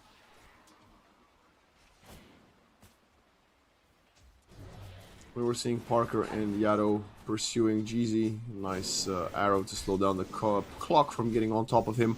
Emptiness on the Starks here. An offlaner that we don't see as much in... we haven't seen as much in the plane, but I think it's still very viable and very potent, especially when you got quite a it's not the easiest combo to hit, right? Vacuum LSA into Starstorm, but if you do get it, you could catch the Templar Assassin by surprise. And historically, the Darkseer is, of course, very good at dealing with a TA because the Iron Shell just goes through refraction, as we see Stoic being picked up, and he's going to fall to Jing's Fade Bolt. This is what, like, the Templar Assassin pick was, I think, slightly too preemptive. TA is not a hero that gets banned out. So you could have actually waited for that last pick, pick the Rubik up first, seen the Darkseer, and then gone for the TA. That would have been better for Team JENZ, but Vacuum against a TA, like, I don't see how the Templar Assassin can actually do anything against that. And it's also just the damage output that comes in from the Vacuum Wall illusions that are going to be doing a lot of the work too. So I actually think that Russell has to get an Aghanim Scepter as that fallback mechanism to get that TA out. I think if you can get to that point, it's obviously late into the game, then yeah, the TA can work. But it's the threat of the Lifestealer too, right? Vacuum will come in with an Infest alongside of it. So you have to be Yado careful could die about here. that. Yado is gonna completely... There's no chance for him to get out of there. I think Emptiness is gonna... Okay, point in Surge, and that's a good kill. They also kill Jing in the bottom lane. Lenny trades a lot of his HP for that, but a kill's a kill, and he gets the extra innate ability points. And he's got a double tower on the tower. Yeah, sorry, please. I mean, they're playing it aggressive, and this is perhaps, I think, the best hero for the Centaur, against the Centaur. It's a Lifestealer. So his Retaliate doesn't really do much, because the Lifestealer's Lifesteal is going to mitigate the effects of that damage return coming in. And we may even see Russell skip the Retaliate entirely. But he doesn't. He actually takes a point in it. They're trying to fortify to apply pressure onto the Bane and the and this Lifestealer, but it's a bit of a mistake here. They're getting turned on. Nice usage of the TP from GZ, and now they want to get another kill as Jing tries to run away, juking his way to the tree line, but I think he will most likely get caught. I don't think he's got a chance. One more right click gets the job done. Yeah, even without great the Mirana, rotation and a great arrow. Yeah, but even without the Mirana, I think that was a very optimistic play. Yeah, I mean, the Rubik at the early levels, I'm not too sure what the Rubik was planning to do. You can, skip the creeps with the Rubik, drag the creeps away, and the Centaur can go behind the tower. So you don't have to necessarily play this lane. But if you are playing into it against a Lifestealer and a Bane, like, Rubik can't trade. As much as you want to change up that Fade Bolt, as much as Valve wants to rework that ability, against the pure damage ability of the Bane, and that also saps away your life, the Rubik isn't going to do much. And this combo of the lift up back into that hoof stomp, you're playing into a Lifestealer. He'll just pop the rage, and then what do you do? Or the Bane will just nightmare you, and then what do you do, right? It just feels like that they're playing into this very awkward matchup where their intended setup is countered by both of those two heroes. Yeah, it very much feels like a lose-lose situation.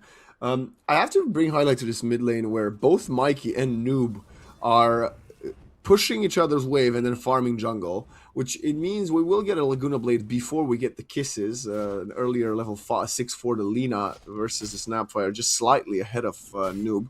But it's one of these things that I guess you can't really get involved with. If the snap goes on to you, you turn around and kill her, and the Lina's not going to overextend and allow you to right-click, as we see a lot of cogs being ping-ponged up top. Emptiness, 24 last hits, but has 7 denies on the Darkseer. That's kind of difficult to do on a melee hero versus the Templar. Especially since you don't really play too close to the creep wave either. That is pretty impressive. I think the last hits are pretty much going okay. Oh! Good by Noob. He dodged away that arrow. That would have been a kill on the Snapfire as Emptiness gets a solo kill. Noob is still very much in danger. He's trying to run away. There is no more leaps available, so he can't jump under the tower. And now Emptiness will get pulled back, thrown onto the hands of Parker, who is going to be more than happy to get his payback kill for giving away that first blood at the bounty rune. Decent kill for Parker. He's now able to get ahead and they saw GZ over on the mid lane. He tried to arrow Noob, so probably the communication was there. But bot lane, Waxen, Russell might just be dead. He's coming in from the clockwork, needs to use the cogs. Can he get on top of the Lifestealer? The answer is no. Actually, will just start hitting cogs away after the Centaur dies. In the mid lane, The Lina is a full level ahead of the Snapfire, by the way. Yeah, I wonder how that difference came to be. Maybe because the Snapfire went away, but Shrine of Wisdom, they're gonna get away with the Shrine of Wisdom. Great play again, and this is what we said. Stoic and Jeezy on these rotations are amazing. They found a kill on the Centaur, even with the clock presence there. The cogs were in cooldown, so that means lost Shrine of Wisdom. Massive victory for Team Syntax, who are now a full 3 levels ahead, by the way. And the biggest problem, in my opinion, with the Centaur versus Lifestealer, or rather generally Centaur versus movement speed slow heroes which have movement speed slow abilities, is that Centaurs don't really make the boots of speed.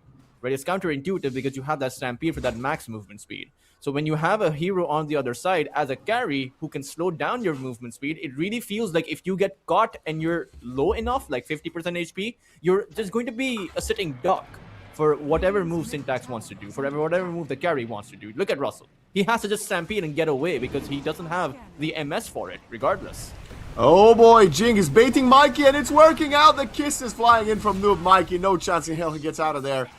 Support trading his life for the mid laner, always going to work out in their favor. Stoic is actually continuing to show presence and right-click Noob through the Nightmare. I think he wants maybe another Nightmare in 10 seconds for arrows, but Noob is just going to hop off to the low ground. And it ends up being a great fight for Team JENZ. Yeah, they get the solo kill. Noob, already 300 net worth ahead of the Lina, isn't overly significant, but it's the start of something. Particularly as the first Laguna Blade from Mikey was used to no avail, so JENZ, they can now look for another rotation once that comes up, but this is the timer for Syntax to make a move, right? No Mortimer, no Stampede, they know those two abilities are on cooldown, Fiend's so Grip. where are they gonna head? Perfect, Fiend's Grip, and this is what happens when you steal both Shrines of Wisdom and you got 8 kills already. The 9th kill will be rewarded to you as the supports continue to pursue Jing. Even allow the Lifestealer to get the last hit, and this is the dynamic duo we spoke about, Jeezy and Stoic. Sort of remind me a little bit in their playstyle to FY and Fenrir back in the day. Yeah, they also remind me a bit of Orange's supports, Extent and Net. Yeah. Just Oh, two Stoic supports again. who love to play together. Almost catches the clock. Clock was all out of there. Turns around. Nightmare, Arrow. One of the oldest classic combos in Dota. Yeah. And you know what makes it even better, Toltras, is because both of these heroes are S tier in the current meta. Yeah, it's really a blast of the past, right? It's really, despite the evolution of Dota through the years, like 10 years ago, like I remember this exact combo in TI3, Yeah. right? And that was like 13 years ago. And here we are seeing it once more on display, and just as powerful, just as potent, just as effective. Actually, all 5 heroes were probably very potent about 10, 11 years ago. But you know what wasn't, I think, 11 years ago? It was this Helm of Dominator build on the offlane that now we have on Emptiness, who starts farming, splitting around the map, being a nuisance. I kind of hate this build. I know they've nerfed the Dominator, but clearly not. Still, the Centaur build, the Darkseer build seems to be the same. I think it's okay for the Darkseer, but not okay for the Centaur. Simply because you're not able to apply any kind of lane pressure. The Lifestealer does not care about your little Centaur walking around. He doesn't even care if you build that up to a Helm of the Overlord, because he has that open wounds, he has that creep, he'll just lifesteal. He can trade very well against that creep. And if you're not able to push the tower with the Helm of the Dominator, you're not able to play effective. At least the Darkseer's Dom is allowing him to keep the lane equilibrium pushed into Team JENZ, but the Centaur, he has the opposing creep wave in his own tower. So it is a bit awkward. I would much rather prefer the Blade Mail, Blink Dagger, or Drums of Endurance, Boots of Bearing, something like that. Something that enables your team to actually take a fight. Mirana is stealing one creep from the stack in the triangle with her arrow. Level 4 arrow. Yeah, that's kind of strange, actually. Just spam out those arrows, I guess. I guess the damage. Well, you've got the guaranteed stun, so you get the guaranteed damage as well. And now we have a boulder toss. Noob picks up the blink, though. Gonna turn around and punish Emptiness for applying even dreaming of that attempt. Noob needs to get online now with his blink. He finds the first one, needs to get a few more to make some more space for Parker, who is the most farm hero on the map, and that's because the Lifestealer does not have the Radiance quite yet. There's also a Smoke of Deceit on that mid lane. They have the Fiend's Grip. Lina gets caught, turns around, Fiend's Grip, Cookie doesn't help her, Laguna Blade guarantees the kill, Stoic is going to get the last hit on that one. And they might just steal away these stacks, Waxen. This big. is quite She's got a Maelstrom, juicy for the Lina. Yeah, Russell, kind of realizing the potential of happening, they actually put the Clockwork Word up there. Nightmare. He pulls back the Centaur. Arrow will not connect. And they managed to protect the stacks. Yeah, I think it's really necessary. You need those stacks on your side. And, I mean... It's not the earliest of Radiance, considering Lenny had a completely free lane, but it's not that late either. He should have it by that 14 to 15 minute mark. Your Darkseer is doing well. I think both teams are in a very decent position. I think it's going to come down to those mid-game team fights, but you also have an opportunity to snowball right now. You know there's no Fiend's Grip. Laguna Blade, sure, that one might just respawn soon or come off of cooldown soon, but you have the Mortimers, you have the Stampede, and most of all, you have Parker with the Desolator. Sure, he doesn't have the blink, but this is the opportunity to get some quick and easy stats or stacks on your Deso. They're going to head for Emptiness. Up top, they seem to believe he's the weakest target, trying to catch him farming stacks, but Triangle's already dead. And Noob and Yado, they will most likely not catch anything, as there's a counter smoke from Mikey and Jeezy. This time the Bane is not with them. That's kind of strange. Just checking if they clear the stack. Babysitting a life cheater. Not sure that's the most effective of things for Stoic to be up to. Oh, nice kill. Career kill there. Can they steal the Shrine of Wisdom at least? They're going that way. Centaur is getting scanned.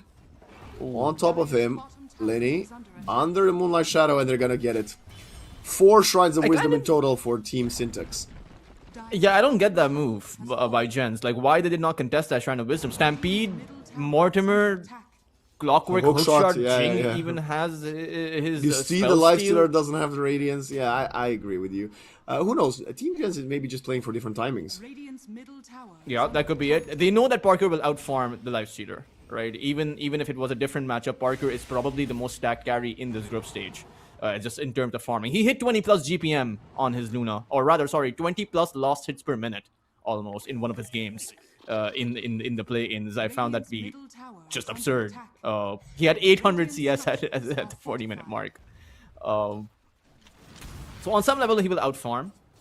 But is that a reliable enough strategy?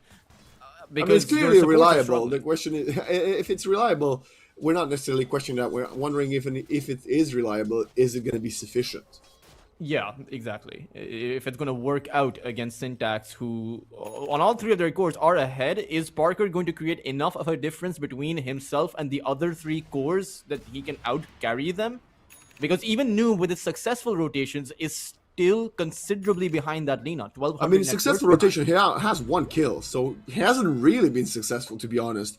Found the kill onto Darkseer, and that's about it. Now that they're pressuring this top tower, they realize this is what they need to do to force Syntax to show them something. But now you don't, I don't think you want to fight now if you're Noob. You need like 3 creeps to get level 12 for the extra kisses damage. Yeah, you do have the wagon and the Desolator, so maybe some distanced hits on the tower, distance pressure could be the way they go about it. Yodomi building up space. And so they'll find a tier 1 tower, but it's the first one they're able to find. They have lost 2 of their own, and taking that topside tower is probably the easiest in this game state, since that bot lane has that life shooter, so that one's pretty hard.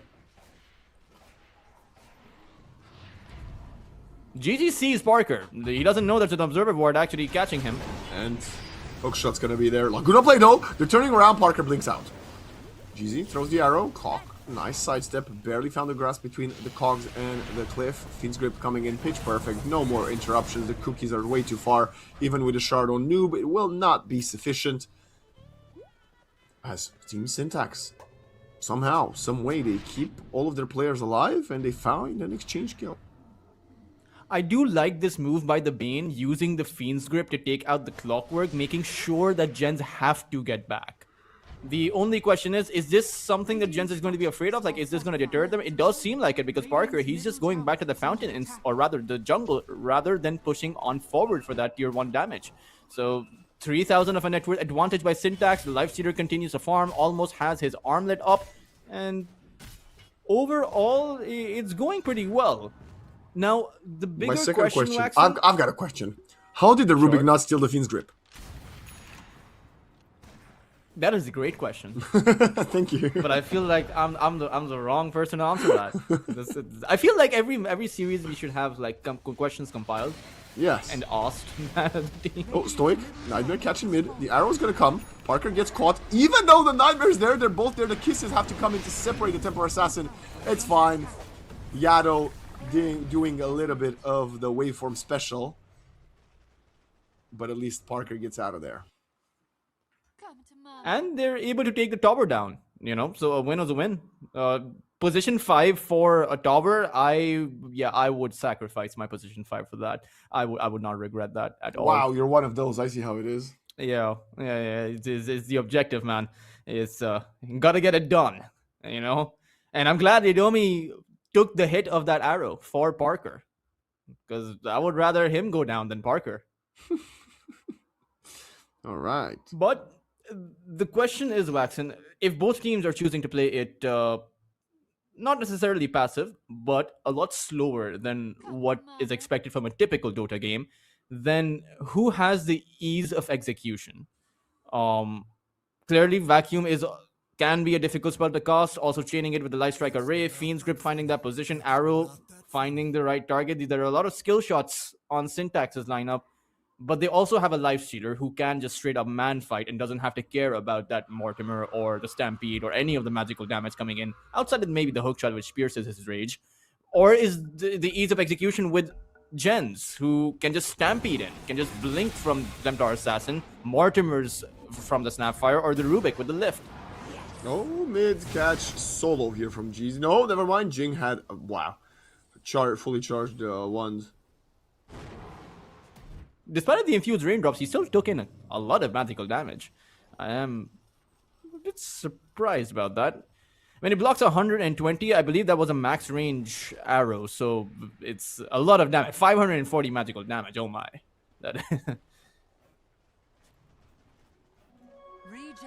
This is a great game for the Rubik. It's just unfortunate he hit his level 6 so late, so he wasn't able to display his early game impact. Like, Rubik is a better spellcaster for the Light Strike Array than the Lina is, simply because Rubik has less cost time animation, more AoE with its curiosity. Oh, that arrow was almost spot on, sorry. Dire's top tower is under attack. We got a hard Terrastic for a Centaur. That reaction, I think the Trap Vision actually helped him dodge that arrow. Had that trap not been there, he wouldn't have seen that arrow coming. But great reaction time. Waxen, one of the things that I would like to see implemented in Dota overall is taking in average player reaction times. An APM maybe? An APM, and going over those stats. Often we have head-to-heads with like kills and deaths and GPM, but I want to see, what the player individually is like. I want to see who's the slowest player. Has to be a position 5. I don't think so. I actually think... Shall we throw some shade? Who do you think is the slowest tier 1 player? That would be a very interesting question. Maybe if I had a list of tier 1s, or just overall. Let's say players. carries. Let's say carries. Because I think carries might have the slowest APM. It would probably be, especially if it's someone that doesn't play Naga or Terrorblade or stuff like that. Maybe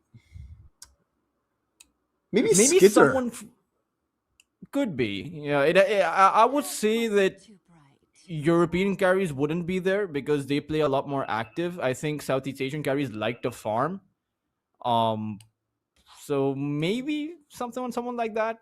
I don't know. It's hard to tell. This is why we need the stats, Wax. Exactly. This is why we need the numbers. Gabe, you heard us. Right now, you got a few weeks until TI. Put the stats in. You know what? Actually, Gabe, you got like about 10 days until the EPL Masters playoffs. You need to do it before then. Dire's top tower is under attack.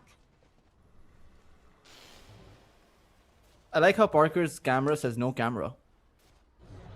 I think they just added that in. Nice. We are I think it's upgrading. been there actually. Actually, I just noticed it. I'm fairly certain it's been there.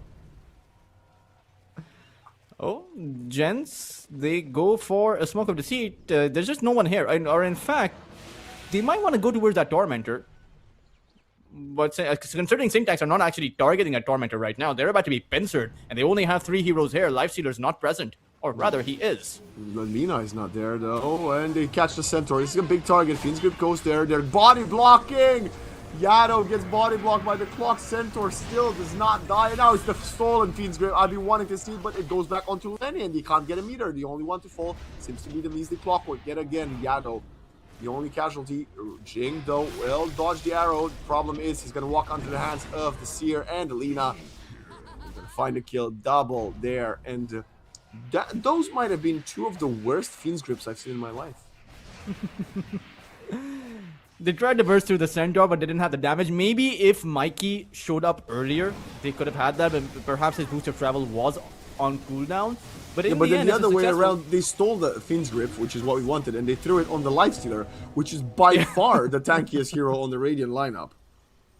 Yeah, I think it should have been just on a support, and then Parker can just use one Melt Strike, burst down a support, and then have an easier access. Noob? They want to fight? What is Noob doing there? Well, anyway, they're going to lose the Centaur now as well. Even with this 3-man hoof stomp, there's no way Russell gets out of there. And Lenny finds another kill. He is 7-0-4, by the way. That's a lot. That's a lot. Yeah, I'm not sure why they went back in. Like, what the point of there? You're afraid of losing a Tormentor. He's got 70 extra HP because of the kills.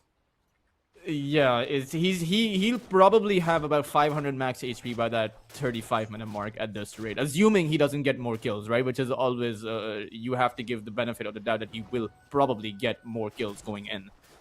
It's going to be very difficult to stop this Lifestealer. I don't even think he needs a Linken's this game. Like, if your singular worry is that Bane and that Fiend's Grip, even or you know, the Rubik and that Aghanim Scepter having the Bane's added upgraded Fiend's Grip, you have an AoE spell like the Vacuum, right? Each of the illusions will just get broken, and it's an easy cancellation available to you at any time. A simple Blink Dagger on the Lina, and you can break that Fiend's Grip if it gets stolen. Oh, there we go. This time there's no steal for the Fiend's Grip because he's the one target. Great usage of the Smoke, Moonlight, Shadow, and Stoic gets involved in yet another great initiation, which is going to open up the Roshan. I don't even remember. Did they take the shard? Yeah, the Tormentor's dead. Who took the shard? I think it was the Bane. Yeah, right. it was the Bane. You know, the Parker is playing the 23 Savage TA style. You know, you don't commit to fights at when you have the Desolator and Blink Dagger. Instead, you just continue farming for that 35 to 40 minute mark. But I don't know if that's the optimal way for a TA. You know, clearly he's obviously better than me, infinitely better than me, and he knows what he's doing, probably. Or most assuredly he knows what he's doing. But they're clearly behind, right? And they haven't made successful attempts at fights. The one attempt they did make was very awkward. Masterpiece bottom. The Lina is getting caught. I don't know how. She does have the Aegis though, so she doesn't really care if she dies. Actually wants to bait the Dire team towards her. Continues to sidestep. She, oh my god, gets infested, healed. And now the team fight continues. Yado tries to hook shot himself away. Cookie there. Noob blinks out, but I still think they're going to catch the clock despite the cogs. The only question is, are they going to catch someone else? Parker gets going to get spotted by the arrow. They're not going to continue to pursue him. They will really want to get Russell as the clock does die. Parker gets out. I also think a big problem about this playstyle. Actually, how do I put this better, right? I don't think the approach that Parker has is necessarily wrong. Because in the games I've seen of Centaurs that go Dominator Tarrasque, they continue to accelerate their farm and they become that second carry. Russell has died more times since he picked up the heart than he has before he had it. But where is the comeback going to come from? If every passing minute or so the net worth lead continues to increase in favor of Syntax, like the comeback going to be in game 2. Emptiness. Not the best wall he could have thrown at the opponent. Parker turns around, throws some side blades. And goes back There to is a farming. there is a Daedalus up for Parker, and surely now you'll fight, right, Vaxen? Surely now, like. Well, he tries to, but his team is dead. And the teammates get caught. His teammates get controlled. Yado's about to suffer the, I don't even know, 25th death of the game. Kisses will come in, interrupted right away. There's no more follow-up right now, and now the disengage is going to be easily there. They're going to wait for the cooldowns to reset, and they can go back at them again as the Aegis still has another 3 minutes on the deck. I say that they're going to wait, but the Darkseer just goes in vacuums for funsies. Has the life stealer inside of him, so anyone that goes in to try and take out that Darkseer is going to have a life stealer that pops out of him. Oh! And Arrow. Easy freebie for Jing. it's now awkward. I mean, Yado is I stuck on kind the of cliff think as well, by the doesn't way. the heart of Tarrasque Russell make it easier for the life stealer to kill him? It seems that way. And thank God they're not going to walk up high ground as Yado dies again. He is 0-8, but what's worse than that is that the Lifestealer is 9-0. And your other two cores are simply very far behind. Noob has had not the performance that we're used to seeing from him. No, definitely not. Like the engagements he's taken it's just no impact coming in from JENZ, and a lot of impact coming in from Syntax. Right, they're the more proactive ones from the very get-go, and they will always be proactive. That is how this team functions, how this team plays.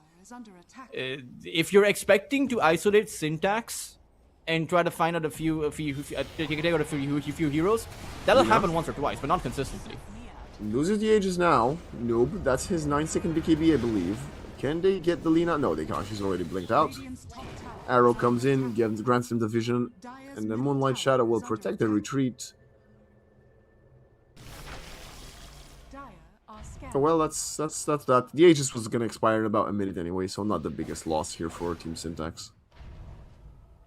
Yeah, it's pretty much okay. As long as your life stealer and the Lina don't die, I think you can lose anyone else. Darkseer is probably going to be a big loss, but I mean, it's going to be difficult to take it down a Darkseer who has that surge. You need the clockwork, otherwise you're not stopping him.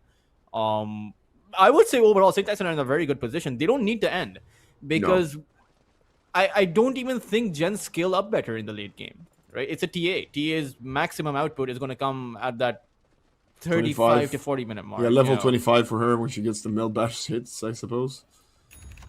But then after that, Life Stealer will just run all. Not to mention, you're playing with two carries on Syntax, right? Let's not forget, this is a Lina carry. Like, you take a look at her build, it's the Mjolnir, it's the BKB, it's the Blink Dagger. There is no source of magical damage found on this Lina, or rather, an upgrade to her magical damage abilities.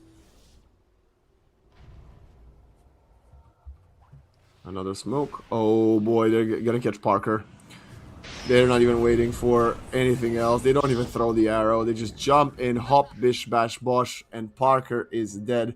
Definitely turned upside down, just like his name.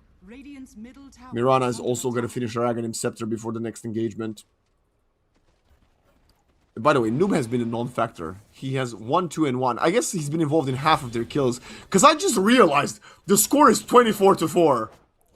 Oh wow, I did not see that until you pointed that out. I assumed that JENZ was getting, something around the map. Who even has those 4 kills? I know Mike Noob has 1. 2 on Parker and 1 on Jing. Okay. Yeah, I don't know what to say to that. Yeah, I don't GZ know is 5-0-14. Hook shot. Okay, they're going for lane 8. Oh, she's getting control. Then he's going to start infesting in a moment. Starts healing first as he's shredding to Russell. This Centaur is a non-factor. Feels more like a support than an off-laner. Meanwhile, they kill Yado for the 9th time. Centaur also dies, and this is a pitch-perfect example about why Team Syntax is a team that gets to learn from their mistakes. That first series in the group stage was close, was even, was back and forth. This game feels like we're watching 2 different caliber teams. Yeah, this team feels like Syntax are just a Parker? cut above the other side. Gets the kill. And he's able to blink away. Gets the kill with the lost right click flying out, and maybe JENZ proceed further. There is no Fiend's Grip, there is no Laguna Blade. But they don't have 2 of their heroes. Yeah, there's a Yeah. whack wall, there's an infest. It's just really hard. It's so difficult to force out all of those abilities from Syntax in one singular fight and disengage to be able to re-engage. And It I kind of just feels like you have you have to die at that they're point. so far behind that that single kill on a support Mirana was 1100 gold swing. The Mirana Parker got 900 gold for killing her. And that was the easiest kill to find, mind you. Right? I would imagine that GZ is probably the most vulnerable to die out of everyone else. He compared to the Bane, who still has that brain sap with the Aghanim shard, so he heals for quite a lot and has that nightmare as a disengagement tool. But it's oof. Not to mention, and I do feel like this rarely gets brought up. We're not far off. Right? Templar Assassin didn't go for the Refraction Dispel and has no BKB. So Waxen, what happens when the Bane uses the Enfeeble on that TA and has and down and then the TA has 70% attack damage reduction, right? There's no Dispel, there's no Manta, there's no BKB, there's nothing. There's no Lotus either. Yeah, I was thinking maybe someone's gonna build a Lotus. Centaur seems to want to start doing it.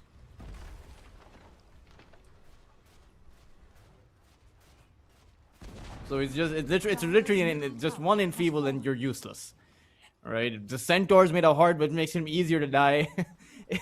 I don't know. This doesn't. This feels weird. At least they're gonna find the Tormentor. Jing is gonna get the telekinesis. There we go. He's gonna be helped to repositioned by his support. By the way, That this could clock work if you get is arrowed, or actually, this clockwork is it's- poor as hell. yeah, this clockwork is Dire's middle tower. unfortunately has had to sacrifice his life so many of those times, right, to try and help out, save someone. What is the the comeback potential here? Like the comeback condition here, do you think, for the side of Team JENZ?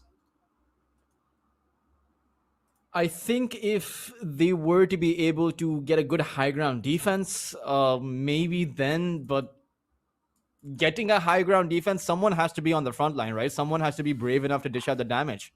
And there is no damage apart from Parker. So this Clockwork and this Centaur have to be brave enough to stand on that front line, allow Parker to dish out the hits, and hope that's going to be enough to take out a few heroes from Syntax. The only problem is every single one of Syntax can counter initiate, right? Lina has the Life Strike array for a stun. Darcier has that vacuum. Lifestealer has that rage and infest. Pain has that Fiend's Grip. And Mirana can just leap away. So who's going to be brave enough? And even if you are brave enough, can you survive the damage coming in from Syntax? You know, I'm guessing you're getting the feeling of doom and gloom from as I'm talking about it, Waxen. Yeah, I think I'm about to shed a few tears. I don't see much optimism. I don't have much optimism for JENZ in this current game. Even in consideration, let's say the roles go back to JENZ being the quote unquote more experienced and better team. Even then, you may not actually win because of the dynamic that exists in this game state, or just how easy it is for Syntax to wipe you out.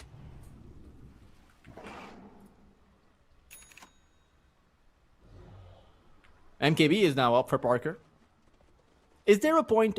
Okay. Possible win condition could be the eventual Divine Rapiers coming out for Parker. He's done it in the Blane, more so on the Luna. But this is looking like a Divine Rapier necessary game. And there are very few games where you need that, right? But there's a you Hex. need the... There's a Hex on Mikey. There's so much control. And I gotta go back to your point. How is he gonna... Well, how is he gonna be allowed to right-click? If he's gonna be Fiend's Grip, Nightmare, Arrowed, Vacuumed, Hexed, LSA'd. Hookshot. Ooh, great attempt there. Almost connected from Yado. Would have been the play of his game. And now they just have to back away. Stealing the Light Strike array would be so massive. I would imagine that he should stop trying to steal the Fiend's Grip, just steal an easier ability like the Light Strike array. But I haven't actually seen many Light Strike arrays come out by Mikey. I don't actually remember the last time he used it in this game. Is he just not using the spell? I think he has. It's just not the primordial one, so it's kind of hard to get it, I suppose. Banner down. Mikey starts sieging. He's gonna run out of Fury's soul stacks. Oh, full wrap around them. They've got a Lotus there. This is what we wanted. Laguna Blade will get used. They're gonna kill Noob though. Was trying to pull the creeps. He has to buy back as the jump comes in the backline. They're going straight for the Bane, and that's gonna be almost enough to get the kill. Also Stoic, who does stay alive enough to kill the Centaur, and now Parker. Four stuff away. Kiss is flying in. Lenny doesn't care. Wants to continue diving past the tier 3. Vacuum stolen from Jing. Arrow dodged. And yeah, though, guys, elsewhere, the Aegis, though, is gonna fall. Buyback from the Clockwork, still has the hook shot. Mikey and Noob going deep. They stun the lead now. Has the BKB turn around. Lenny goes for the right clicks. Parker turns around. Man's up versus Lenny. Lenny cannot jump into anybody. Right clicks flying in. He gets away with 80 HP. And now the toggle back up to full HP after he heals. As I say, that emptiness gets telekinesed onto the high ground, but there is no more stuns. Look at Parker! Hook shot. Perfect setup there. Parker is already waiting for the opponent. Seattle hook shots onto the Lina, who is infested. Parker gets hexed though. They turn their sights onto him. He gets LSA. He gets killed. No BKB, no buyback, no more Templar Assassin. Great attempt coming in by JENZ. Unfortunately, not good enough. The control available from Syntax is just simply too much, and I feel like this game is over as soon as Noob dies. They may probably just tap out. Away from his base. That kind of tells you all you need to know about the way this is gone. And if that doesn't tell you anything, you can look at the kills feed. 31 and 6. Mikey and Lenny both start hitting the tier 4 towers. Yeah, and the only reason they got those 2 kills was because they threw everything they had at the other side. They tried to approach it bravely. They tried to go in with the Centaur and the Clockwork acting as a front line, and Parker tried to dish out the damage. It's just not enough. Quite frankly, it's just not enough damage. And I do think that had you swapped, had this been a Rubik as your 4th pick and the Templar Assassin as your last pick, maybe something else when you saw that Darkseer, it would have been different. Nice vacuum wall again to counter this final attempt at a hold. Still no Templar Assassin for 20 seconds. They're gonna die once more in an attempt. The final Fiend's Grip onto the Clockwork, and they call good game. Team JENZ will have to go back to the drawing board as Syntax obliterate them in this first map of the best of 3.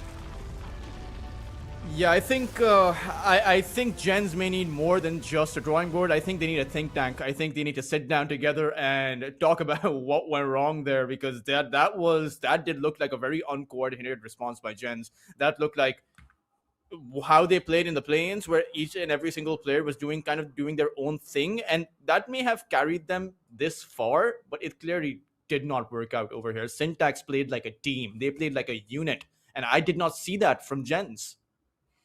No, neither have I. I have to say, it's quite sad to see that the game was so one-sided, and hopefully they will put more of a fight in game 2. Otherwise, this kind of tells us what we need to know from Team Syntax. They were one of the teams. And if they can continue riding the momentum, if you are any other team in this EPL Master season, you have been put on notice.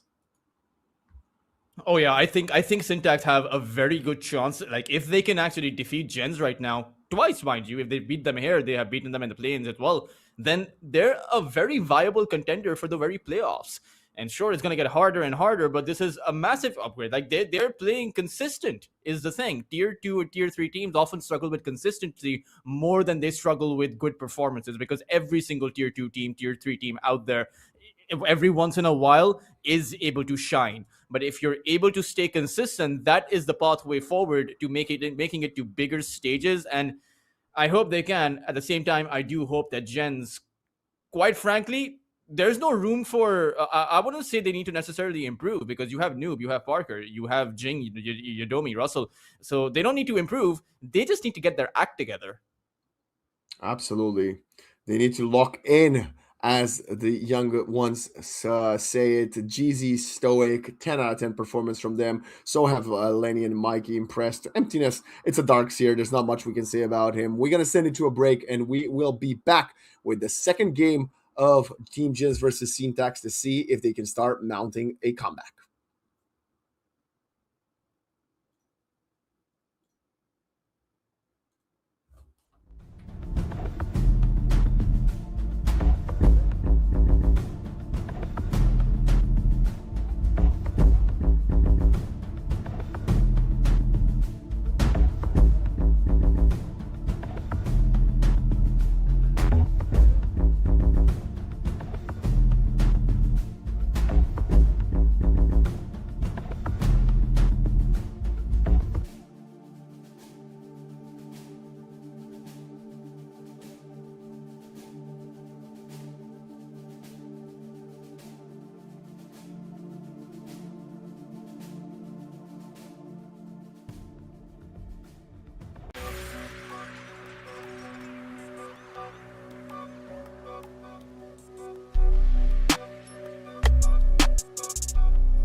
Here we go again for what could very well be the final map of the day one inaugural debut of the EPL Masters Season 1. Waxin joined by Toltrust, bringing you Team JENZ and their abysmal performance from Game 1. But we're going to forget about that one and we're going to focus on this new draft for Game 2 if they can come back versus Syntax.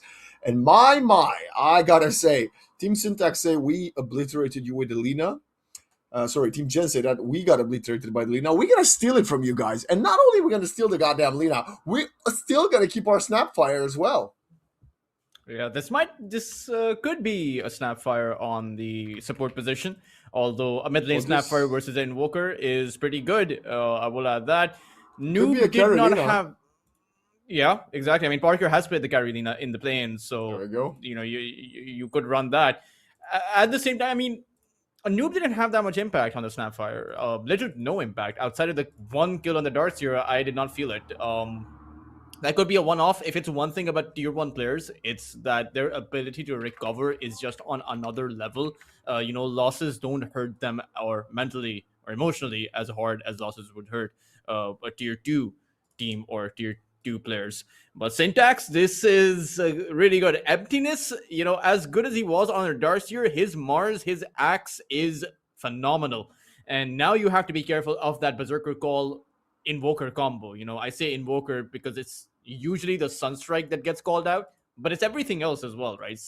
Meteor Hammer, or rather Chaos Meteor, or the Deafening Blast, Tornado, EMP, whatever have you. Yeah, even paired with the Bane as well. I'm also looking at Noob's last pro matches, and this is only his second Snapfire match mid in the last 3 months.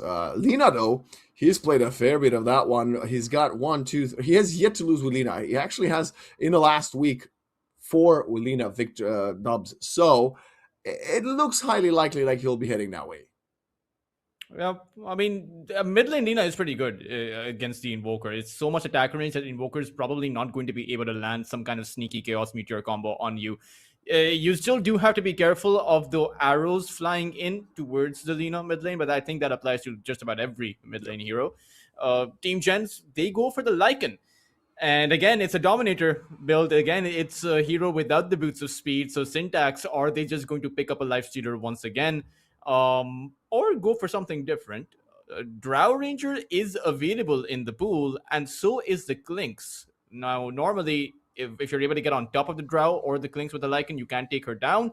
But Drow Ranger destroys you in the laning phase. That multi-shot takes away your wolves, takes away your life as well, and not to mention the Frost Arrow slow and the damage coming in is too much for the Lycan. We're going to ban the Naga here. Kind of afraid of that big interrupting potential of teamfight and escape. You song on a siren, you walk out a Wheel of Wonder, you blow out the kisses, you net the Lycan. So it's a good ban as well. No Tiny as Team Syntax take that one out of the pool. There's a lot of reserve time here. Well, some reserve time for Syntax, not that much for Team Gens. They're going to ban out the Necro. Okay. Obviously, we've seen a lot of Necro. That one.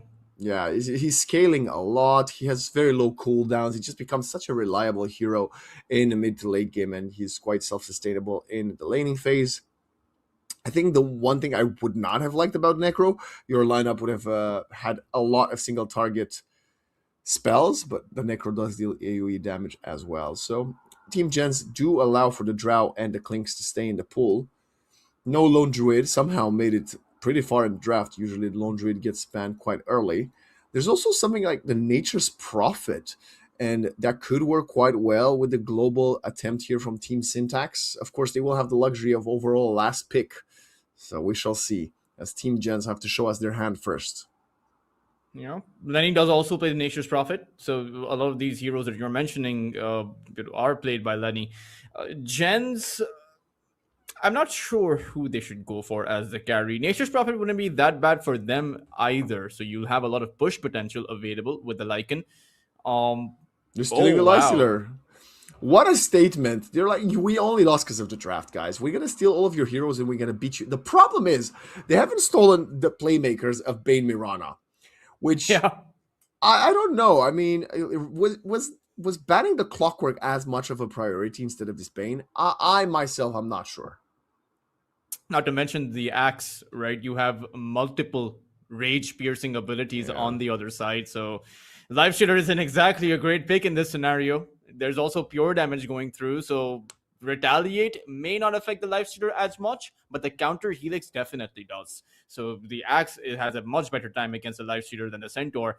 And you have a setup for the Berserker's Call. You have two setups for the Berserker's Call, in fact, with the Mirana Arrow as well as the Bane's Nightmare. I So think it's the Klinks pick here. I think Klinks just looks very good. So does Nature's Prophet, but I prefer the Klinks. Let's see.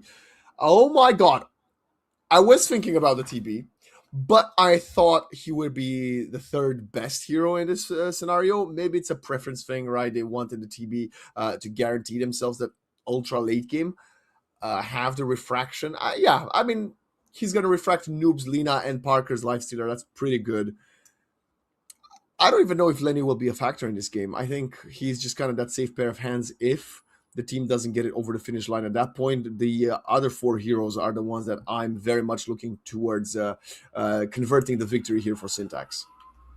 yeah, I think Lenny is the fallback mechanism where past that 30 to 35 minute mark, you get to that IO Scotty and the life stealer becomes a non-factor, right? Metamorphosis plus the IO Scotty life steal, or rather healing reduction that you apply on the life stealer, he can't get away. And not to mention one small aspect, or one minor aspect, which is also important, is the alacrity plus the demon zeal. It's just an absurd amount of attack speed, absurd amount of attack damage coming out from the Terrorblade. We may get to see that. At the same time, what I don't like about this Terrorblade pick is the fact that you have a mid Lina on the other side. What happens if Noob goes for the magic damage build? What happens if he gets an Aghanim Scepter? Are you ever going to be able to get your Sunder out? Because Noob will be hunting you down, hunting everyone down, rather, all across the board. So Syntax, they do go for a passive 4 protect 1 mechanism, and I would actually say that their lineup, they may have prepped for the 4P1. Lenny, he has a very diverse hero pool, but maybe they shouldn't be trying a 4P1 against Parker and his team. Maybe their best game state is playing for the mid game timing like they showed us in the previous game. But who knows? If they're confident, they're confident. Also, we're gonna have to see how this mid lane will go. Lina will most likely take a lead early versus the Invoker, so Mikey will have to stand tall. Of course, historically, Invoker loses a lot of these matchups, but I don't think that's necessarily the case these days, especially with the way Invoker is himself as a hero, as well as how much easier the mid lane has become due to the water runes, due to the camp. We shall see if Noob can actually get his payback a little bit for onto Noob. Name of power is Kara. Oh, sorry, Noob onto Mikey rather. Has to survive though, is the it's the fact that he wants revenge, and he is probably going to be looking for revenge, but he has to do so safely. He has to do so while making sure that there's no incoming rotation by the Bane and the Mirana, that they're not converging towards that mid side. So power rune timings, water rune timings, those are a no-go for Noob. It has to be outside of those timings that he looks for the play, the odd numbers of the minutes, I would say. But it's hard. They find the Observer mid though. That's a good start for him. Mikey will be more than content with that one. Also, the Noob's Lina is absolutely stacked. Golly. Yeah, that's a pretty beautiful set. At the same time, they do reveal their own observer ward. Both those shots came in from the low ground, and that's not possible unless there is an observer ward on the other part of the map. The only thing is, dewarding that observer ward is going to be slightly difficult. No. There was a terrible illusion on the high ground, actually. Oh wow. Okay. Yeah, we saw the terrible illusion just die behind the tier 1 afterwards. Hence the vision early. I think they. Well, anyway, that's kind of a clear spot where you place it. So I suspect the observer will still get dewarded soon. But nice. This other touch. observer though, Waxen. Take a look at that one. Not really a popular spot for the early game. It's not blocking a camp. It's just giving them vision. Up for the first blood. Jing. Is Jing smelling something right here? He's gonna walk up there. Okay, Axe shows up to the party. Arrow connects, blood grenade, and Sunstrike. It's Jeezy finding the last piece of damage with the blood grenade. Yeah, if only they found one more right click before the Sunstrike came down, they would have been able to get the kill to the Invoker. He would have gotten experience as well at the back of that, rather than just, getting gold. And thus his gold is really nothing. He's 30 gold. It's a creep. So the experience is what mattered more for the Invoker. But at the end of the day, they get the first blood. They come up with a power move, as Emptiness on that top side is going to take in damage. Yeah, they're trying to apply counter pressure on the Lycan bottom as well. Emptiness does get out, and so does the Lycan. The axe does fall pretty low. This is the problem when you have these two supports rotating around the map. No one's there with the axe, and he has the battle hunger at the level 1 mark. He can't actually trade against that lifesteal and might just be dead. Oh, another quick problem. Lenny has disconnected a few times. Oh, this time also Jing as well. Hopefully there's nothing too severe. How do you think this bottom lane will go? Because Snap and Bane are both very strong support laners. They are, but the Lycan doesn't really offer any kind of follow-up potential. He has indirect follow-up potential with the Spirit Wolves, but that requires him to get the levels up, right? So until Russell is level 3 or maybe even level 5, he can't contribute much to Jing trading it out with Stoic. They kind of need their Ringmaster come through. I imagine that at some point he will, to try and get a kill on this Terrorblade. Maybe it'll be a 4-point conversion or convergence with the Lina coming through with the Laguna. But you need more numbers here. Jing is strong, but Russell wants to farm. And Stoic, he wants to trade, but the primary aspect or primary use case of the Bane here is to make sure that Lenny continues to farm, right? So it's just Nightmare disengage, Brain Sap to trade.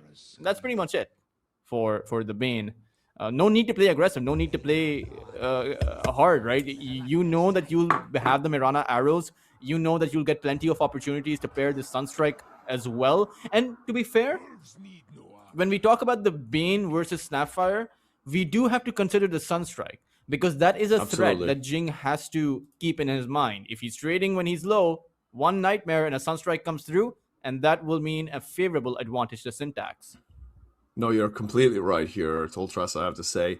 The other aspect, we actually talked about this in the previous game, is how fast is this Lina going to rotate, right? Because she needs to match up. She also needs to, punish the Invoker, but the Invoker will get active due to the nature of the Bane around the map. So then, how will Lina compensate for that? Will she just go, push the waves and farm the jungle? Will she go for, maybe a level 5 gank? How is she going to approach this? I think you can possibly look towards that top side if you're not going to go towards Lenny, because the axe is going to be vulnerable. Lifestealer can dive deep because of his rage. You can dive the tower relatively easily. You even have the escape tag for the disengage, so no one can really fight back that hard against you. It is a much simpler Shrine of Wisdom contest, right? Syntax got both of them last game. In fact, they got all 4 last game in the 14-minute mark as well. But you can do that if you're JENZ. Laguna Blade up, you go for the Shrine of Wisdom. You can even contest the stacks very well, because your early game levels are perhaps a bit stronger than Syntax. So though there are 2 avenues where you can potentially play.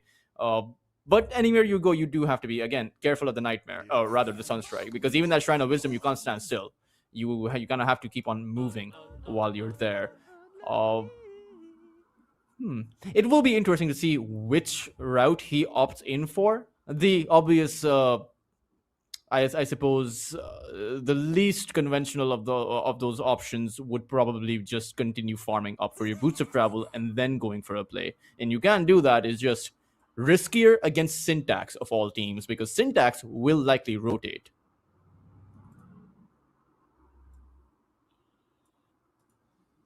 Still waiting for the G's in the chat as Terrorblade has reconnected now. Throughout the eons, I've been known by many names. Thanks for that. There we go. Even a sorry there. Isn't Lenny so kind? Saying sorry to the opponents for taking a little bit longer. But the game now resumes and the action will still be quite slow as Noob pushes the wave into Mikey. I don't know if this wave pushing is good because the Invoker wouldn't normally get the last hits if the Lina keeps a creep balance appropriately, but if you push it under the tower, Mikey will find those last hits. Yeah, he's pretty much able to find them. You don't necessarily have to push, you're right, but it's hard not to push because you also want your fiery soul stacks, and the only way you get them is if you use a spell. And because of the dynamic of that mid lane, it's a diagonal, right? Your spell is likely to land on multiple creeps unless you get off to an off angle and outposition yourself. Bane has a Fairy Fire. He also had a Self Nightmare if needed, if you wanted to become a little bit more vulnerable there. Invulnerable, rather. What I am surprised, though, Waxen, is how Lina lost both water runes there. He had the bottle up, and 2 levels of the Dragon Slave means that Mikey should never be able to send out his Force Spirit to secure that deny. Now Noob doesn't have that. I mean, he has mana, but he can't expend his mana freely because of that 2-minute timer he just missed. Yeah, Mikey giving us a bit of a back-to-back laning masterclass in both matches so far. Of course, it's only minute 3. Still plenty of mistakes to be made or plays to be made by either of them. Parker is not looking too healthy. So I'm just going to keep an eye on Parker around the map because obviously you're usually a lifestealer. You don't really pull as much regen as possible because you can usually heal yourself. But if you don't, you can get hit by a Sunstrike. And now we have the Call coming onto him. The arrow will get nicely dodged by Parker, realizing the potential danger there. And that's a dead axe. Good kill to be found. Parker was low, so now he's low, but there's no axe, so right? He can be low. And the one downside about the Mirana is that the life shooter can just pop the rage and tank the arrow, right? Even if it's on a trajectory towards one of your allies, you just pop the rage, walk in the arrow. It's kind of like the Juggernaut. You can just pop the Blade Fury and tank any kind of projectile spell coming in towards you. You do take in some damage, but you won't take in the stun, and that's what counts. But Parker is running out of mana, so that means he's not going to have that much more of it. Nice call. He will not interrupt the Taming of the Beast, and GZ Fairy fires away, and he walks out of there safely. Return kill for Emptiness as soon as he came back into the lane. That's just not the kind of advantage you want to give away, right? You want to build up to an advantage. The prize is mine.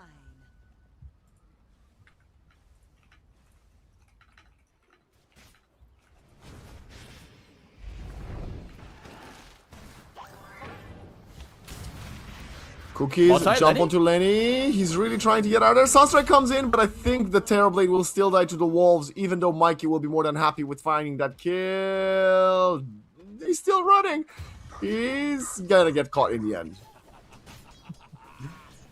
Couldn't outrun the Spirit Wolves, and it's I mean, it's a great kill to find for Russell, for sure. It shouldn't happen, is the thing, for Syntax. They shouldn't be losing their Terrorblade like that, especially not this early on. It's not even, the Spirit Wolves aren't even that highly leveled up. Oh, Emptiness! Oh. That was a nice Sunstrike attempt, though. It wasn't quite meant to be. Pretty funny try, I have to say. As now, we are looking at a slight lead, well, actually, a considerable lead when it comes to net worth and last hits already for Team JENZ. Yeah, the Axe is on 1600 net worth. He has 600 net worth behind that Lycan and limited recovery options because you want to show up on this top side with the Lifestealer having these levels now, the Ringmaster having these slows, and it's very dangerous. GC can't help you over here, right? They've tried finding those arrows. It just simply can't. I think finding these kinds of arrows in the laning phase is more dependent on the other team than it is on GZ and what he can do. And that's another death here, most likely here for Emptiness, who tries to man up. Arrow is coming, but the Mirana does not provide sufficient assistance to the Axe, especially not versus 3 very, very strong nukers. Well, Lifesteal is not a nuker, but the other 2 are on this top lane. Radiant are scanning. Now, securing the minute 6 power rune for Noob. It's actually going to be bottom. Wait, no one's... Wait, Stoic! Other way, buddy! You might have spotted the wolves with the sentry. Yeah, but these gave away the power rune to Noob. No, there's nothing to do. This Lycan is going to do a lot of work this game. I'm already making this as a prediction. Yeah, I do agree with you. Simply because, especially because gens are applying pressure on that top side, which means that Syntax have to rotate elsewhere to try and help out some of these other lanes. Maybe hope to build an advantage over on that mid side But as soon as you do that, you leave your Lycan vulnerable. So Stoic can't be gone for long. And he doesn't want to stay here. Waxen, I can assure you, he wants to be with his buddy Jeezy. They want to be making plays around the map like they did last game. Laguna Blade came in, hit something on the way out. I believe it was the Mirana TPing away. No, something somewhere got Laguna Bladed, but everybody looks rather healthy. Was it maybe the Mirana?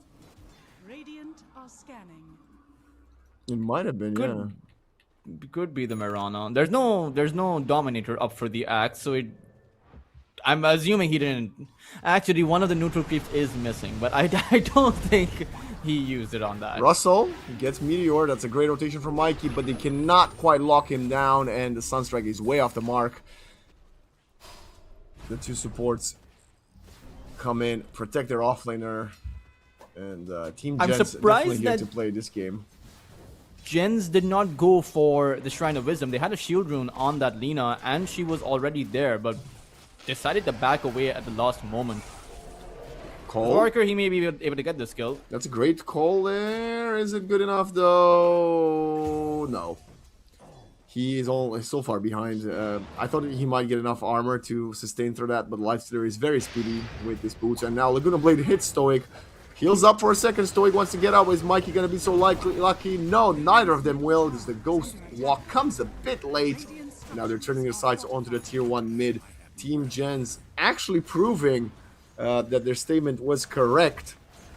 In the sense of, yep, they are way, way stronger than Team Syntax. And it's all due to, I have to say, due to the Snap and the Lina. Honestly, they are so strong right now. Not to mention that topside is a complete disaster for Emptiness C. He's so far behind, they're losing their tower, especially a mid lane tower this early on, opening up the way for the triangle to be invaded, the jungle to be invaded, the loss of your power rune for Syntax, because now you can't contest those power runes as easily. So JENZ are getting away with everything. Free farm on that Lycan as well. He's ahead of the Terrorblade in that regard. Free farm for the Lifestealer. Free farm for even Noob. And so Syntax, they're now going to be bound with a lineup that isn't that great for a comeback. Yeah, definitely the roles have been reversed this game. More, I would say more so than reversed. Like, it's JENZ are playing unified. Like, look at this. Jing is now here with Russell, trying to take out this tower. Russell has the perfect creep to take the tower with. And Syntax, I do wonder what possible move do they have up their sleeve outside of the Bane Mirana combo, which we haven't really seen this game. We saw quite a bit of it last time. Well, they're trying to bait Parker, and Jeezy is definitely trying to bait Parker closer to him, as Emptiness could get the call. Lifestealer is not too healthy, but he's very, very farmed, and level 8 as well. Yeah, I'm checking level 9 for the Lina, level 8 for Lifestealer. The only one remotely close is the Invoker, who does have the Kaya, but again, it's going to be a slow Meteor Hammer around that 11 to maybe 12 minute mark. And even when you do get the Meteor Hammer, I'll have to hold that thought. Ooh, Mikey, he finds a great tornado and will possibly be able to walk away. He should. Nice one. Mirana is there, hits a nice arrow, they turn around, they kill the Ringmaster. And now the Bane is coming, does not have level 6, but does have the Nightmare. Sunstrike, Blade Grenade, and there we go. Ooh, nice heal attempt, but it's another Storm. It's going to be a double for Jeezy. Only the Bane dying, but can Jeezy get out? The Moonlight Shadow, perfect escape. And when playing from behind, trading 1 for 2, same heroes is great. And I actually think now that I've seen the Moonlight Shadow, it just, the thought does occur to me that it's perhaps one of the better ways for a support to survive against that Lycan when that Helm of the Overlord eventually comes in. Very much so. Right, as you're getting chased down, you just Moonlight Shadow and the Wolves can't track you down, neither can any, as far as I'm aware, no Ancient Creep gives True Sight. No, they do not. Well, now Bane is about to hit level 6, I assume, since Jeezy has his. We hear a call. Oh no, Axe just went back to farm, never mind.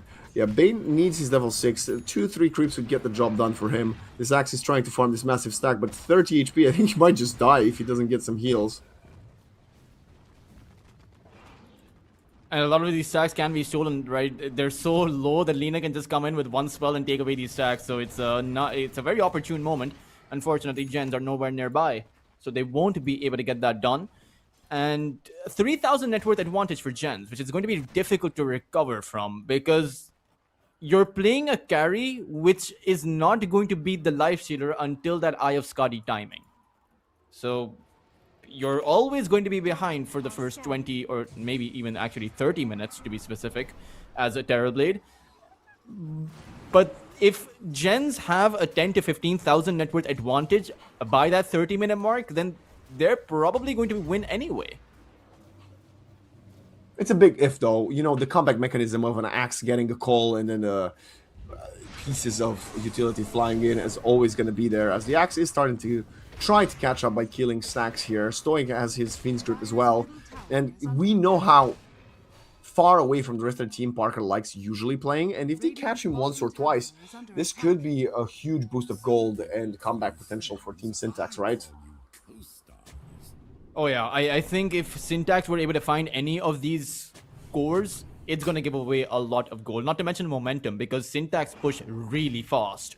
And they may not have a Lycan on their side, but they do have an Invoker with the Alacrity and the Meteor Hammer. They do have a Terrorblade with the Metamorphosis, and an Axe that can cut the creep wave in perhaps a second or two. So, gens, it's not exactly a thin line that they need to tread. It's not exactly, any kind of doom and gloom, but Syntax do have options if they're able to find those kinds of openings. The Meteor Hammer that you mentioned for Mikey is now online. He's gonna use it to farm the creeps. That is kind of the only thing he can do. Yeah. The best timing for the Meteor Hammer is when you still have your tier 1 tower. And gens were so good at recognizing that fact that they took that Radiant tower down. So Syntax can't actually push their gens' tier 1 tower on the mid lane without having to push in deep and putting themselves in danger. Arrow, Sunstrike, clips the Life Stealer. Oh, so much damage, but the Wheel of Wonder will be there in time. Stoic seems to be a turner around. He's going to Nightmare delay the escape of his Mirana. 4-player stop. Nice Fiend's Grip attempt with the Moonlight Shadow, but doesn't find anything. And now they might even lose the Shrine of Wisdom as Jing and... No, Emptiness picks it up. Noob gets spotted. They are quite slow. They're not the healthiest. Team Gens maybe a little bit overconfident here. I think a TP from the Invoker might just help them defend the tower, but they don't seem to... They don't want to do it. Maybe even a TP from the Terrorblade. Heck, both of them, in fact. They're coming in. The tower is dead. They catch Yato, and that's a perfect arrow. Oh my god, Stoic! What a 5-second arrow. Emptiness comes in with a double dunk. We were asking what's his comeback mechanism, and it seems to be a random stun from the Mirana. Yeah, it took both of our analysis powers to call that teleport coming in from both the Invoker as well as a Terrorblade. But this is a big turnaround. This Absolutely. Is the fact that you lost 3 heroes. The Axe, who was so far behind, is suddenly still behind, but not by so much. And the tower also goes down. So it's really good. I mean, that 3,000 to 4,000 net worth lead that gens had is now gone. Syntax. It's a lot of it is on Stoic's shoulders. See, Stoic is by a considerable margin ahead of the other support, so he's the one actually reducing the deficit. Because if you compare the core, the side-by-side core comparison, they are still behind the Team Gen scores. It's just both games, first on Noob and now on Jing, this Snapfire has yet to find an impact. And when you have the kisses so early on, as early as Jing has had it, I'm quite sad to not have, well, to not see them being used already. Gens have to now target the Terrorblade. They have to slow down his farm, because it's not acceptable that the Terrorblade has the same amount of net worth as your Lifestealer, as your own carry, when you have had a better and more dominant laning phase. Oh right? My god. Terrorblade... Moonlight Shadow, can they catch just go for a blind call? They even have the Fiend's Grip, but the Bane is not there. Never mind, they're gonna just go arrow call, another perfect Sunstrike, and the dunk will take Parker out. They're trying to kill the Terrorblade, which is what you wanted. Lenny does not manage to sunder Stoic, and now Stoic is gonna be the next target. He's getting chased. He does have the Fiend's Grip if he wants to turn around. JENZ is right-clicking Russell, and the Enfeeble does a lot of work to protect Stoic. A mech also flying in at the last moment for Mirana. And for all that trouble, both cores will die with a slight advantage for Team Syntax, but the tier 2 will fall. Is the Helm of the Dominator, or rather Helm of the Overlord, still a hero creep? Or did they change it back to a unit? Because if it's a hero creep, isn't it, or shouldn't it be possible to sunder the Ancient Black Dragon? It's a great question, and my answer to that is I think you cannot do it. I think that should be added in. Like, I think that's like, either it's a hero unit or it's not. You know? I don't think it is. I don't think it is. Is under attack. If this mid lane tower falls, this could open. Oh, great call! Cash, oh my gosh. Bish, bash, bosh, emptiness. This is his 4th kill in a row. Now Stoic just turns around with the Bane. What a perfect team grip. Nightmare, it doesn't matter. He's gonna die. But emptiness is in the presence. Has blink in 1 second. They do not want to go for more.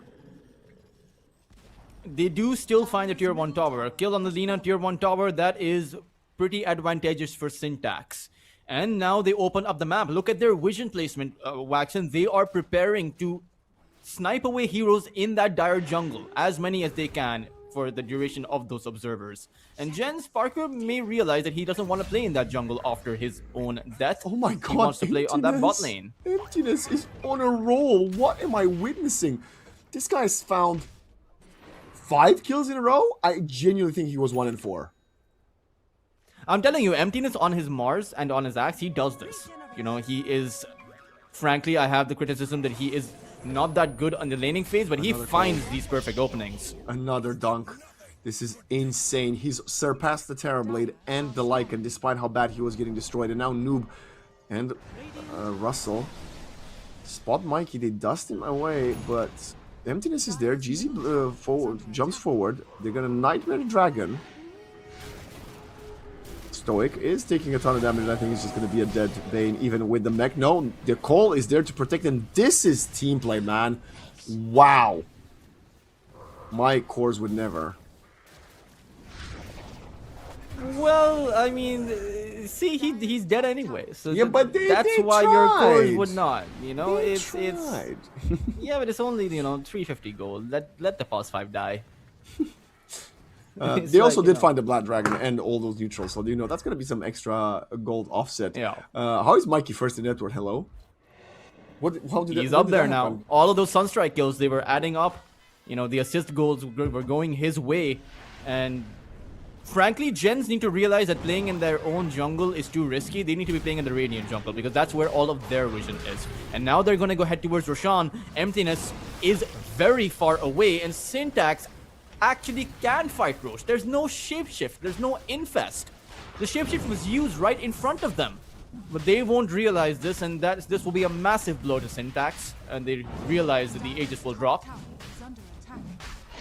Yeah, great play here from Team JENZ. I think they did it also due to the fact they were so close to minute 20. Maybe Syntax believed, oh, there's no way this can happen due to the fact that they're so close to the Roche moving and Torm respawning. But now they know that Team JENZ is going to be heading towards the second objective of the map, and they're going to go for the catch, jumping in this Lycan. He's going to get Fiend's Grip arrowed and dunked once more. Russell wants to find a trade kill, and Jing will enable that with the dust, but the kisses need to come out. Stoic still dodging them. Now he's going to Nightmare. He will still fall, but Emptiness goes for the TP out. There is no bash coming in. The cookie was in cooldown, and now JENZ. Can he get caught? He's still dusted. Has one more leap after the first one. Even the Tumbler's toy. Impalement arts miss. They are chasing in after him. There'll be a cookie landing on top, but he dodges it. He's Saved making his space. lead for that. He's delaying the Tormentor kill. Maybe they even fight for the Tormentor, because why not? You have Mikey, you have the Axe, and you have that Bane respawning.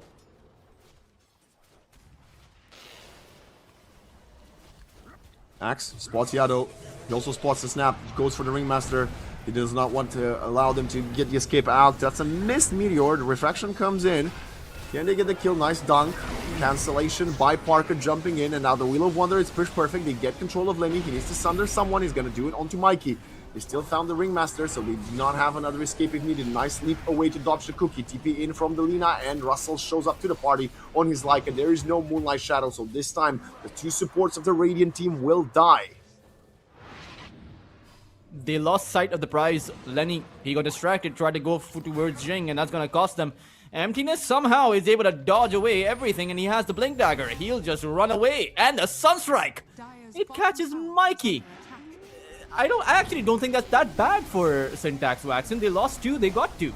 Yeah, no, they did, and they managed to keep the Terrorblade alive, right? He looked in a very dire scenario there, but... by the way, did you just watch what? They wasted the Aegis for the Tormentor? Yep. They in fact did. And Emptiness just wasted himself for... Sunstrike? I don't know. Woo! The bottle heal came in time. If Noob would have not pressed the bottle, he would have died to that Sunstrike. Oh, that is playing a bit too close to fire for Team JENZ. Definitely. It's still the fact that there's no more Aegis that Syntax. I mean, they can still fight. Most of these fights are going pretty evenly, and this is when the Terrorblade isn't at his maximum, Waxen. There's going to be an Eye of Scotty eventually. There's going to be a Butterfly eventually on this Terrorblade. So what are you going to do then? If you're JENZ, you aren't building up an advantage that you need to for that mid game. Now it's towards Mikey they are heading. They have 4 heroes in this position, and Mikey, if he gets caught, he's as good as dead.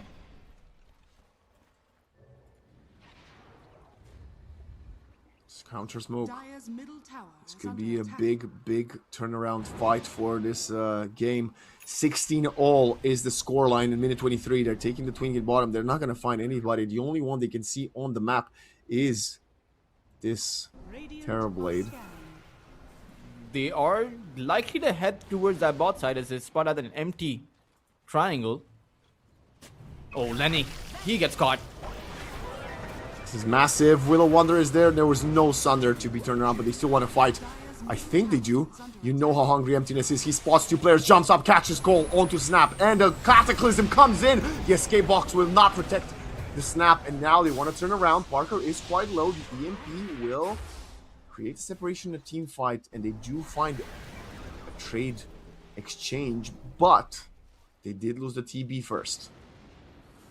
And that is a big kill to get. You know, Mikey spotted out... I don't know if Mikey spotted out those heroes moving towards that top place position, which is why maybe the Terrorblade thought he'd be safe over on the safe lane, but the Terrorblade also thought that since his team was converging towards his position, that he could hold that high ground and spot heroes as they came in. So it was just a mismatch in terms of strategy, as JENZ were just 1 move ahead. And as we saw, the Axe doesn't have the same kind of damage output that he had several minutes ago with that Berserker Skull Cataclysm combo. It's because he went for 4 stuff. He went for 4 stuff, that's why. He went more for the mobility positioning tool, but clearly that hasn't helped him accelerate either his farm or his impact in teamfights. Yeah, I kind of think that you need... what is the Axe? Lotus Orb isn't that great in this game. Well, there's a Lina, so I would say maybe. Stoic just hates his life. I'm a support player myself. Luckily, there's not that many Lycan players in pubs, but terrible. Radiant's middle tower is under attack. Smoke, okay. Team JENZ, they don't want to even allow Noob to finish farming that Dire's stack. bottom tower is under attack. It's towards Wait, GZ. pause. Is that a Dagon? On the Lena, yeah, Noob does this. Oh, okay. He likes to build that Dagon, and he He likes to doesn't- do it earlier. By In the fact, way- my mid laner likes to do this too. He I did not haven't asked use. him why. He did not use the Cloak of Fame or the Dagon. So, alright. Emptiness is gonna get caught here. 4 steps away. No blink as the Atos comes in time. Perfect. Will of Wonder setup, and Team JENZ, despite what were a couple of pretty weak 5 to 7 minutes, I would say, they have managed to halt the progress of Team Syntax, and now they are again in control of the game. BKB is up for Mikey though, so he has some options. Most of the spells from Team JENZ, or at least for 3 of their heroes, it's purely magical damage. It's physical damage from the Lycan and the Lifestealer, as Mikey dust. is in the river. spotted out by the dust. He's shielded, but they are the ones turning around actually to find the skill with the Fiend's Grip onto the Ringmaster. Stoic, again, taking a ton of damage from these annoying as hell wolves. And as long as you use the this is the same thing as in game number 1, right? Use the Fiend's Grip on just the support, it's fine. As long as you keep gens on their part of the river, it's fine. Syntax once again, Lenny!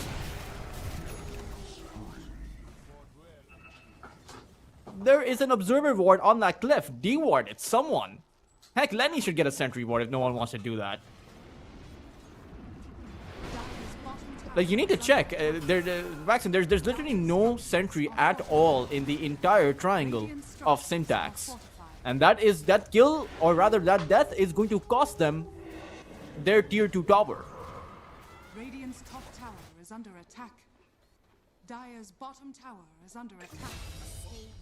They find the Yado kill, Radiant's top but tower it's is definitely, under every Dire's time the bottom carry tower. dies, they seem to find a support elsewhere on the map. It's not good enough. Radiant's top tower And No, Mikey it's not. is the most farmed hero on the map by a landslide. The problem is, Dire's bottom again, the tower roles are is under reversed. attack. He kind of finds himself in the Parker's position on that Templar Assassin from the first map, right? Yes, what can Yeah. you do with all this farm? Blink in from emptiness. Very confident there, I have to say. Will not catch the lead. There's Stoic. He might just be dead. Dire's bottom Innocent tower looking is under spirit attack. wolf. Right? It just adds to his nightmare. It's like nightmare fuel. You see, spirit wolves are bad enough, you know, like you pointed out. But then you have a life shooter also inside of a spirit wolf. They're gonna lose the final outer tower. Dire's bottom tower is under attack. And Life And Stealer as is getting they've the lost- axe. Call? Cataclysm? Well, actually not connect onto the Life Stealer, and now the axe is getting controlled. He's getting dusted, he's getting Laguna Bladed. He needs to be helped, but I think he might just die. Yeah, he does. He panicked. He panicked and started to move away, thinking that they weren't going to be able to fight, but by doing so, he sealed his fate. Mikey was throwing out that Cataclysm, and it may have been enough damage over there, considering that Parker was already low. But this is looking bad. This is going to be gens on a 6,000 to 7,000 net worth advantage. And now that you've lost all 3 tier 2 towers, the question then becomes for Syntax, do they have enough farm on the TV to hold gens back on their high ground? Or is gens going to be afraid of that?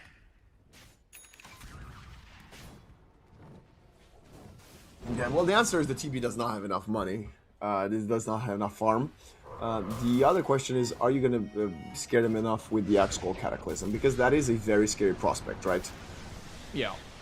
Oh, the Life Stealer, he goes for Stoic again. Are they going to realize he's in the creep? Let me just follow that for a second. The Radiance is burning them. They know he's there. They turn around with the Fiend's Grip. They have the damage. The Wheel of Wonder comes a bit off the mark, but it doesn't matter. They control Lenny. They control him. Thunder comes at the right moment, but now Mikey gets shut down by the Lina. The BKB comes out a little bit too late, and now it's only the Axe and the Terrorblade surrounded by 2 of the cores from Team Syntax. Cheesy shows up to the party with a Starstorm, doesn't get anything.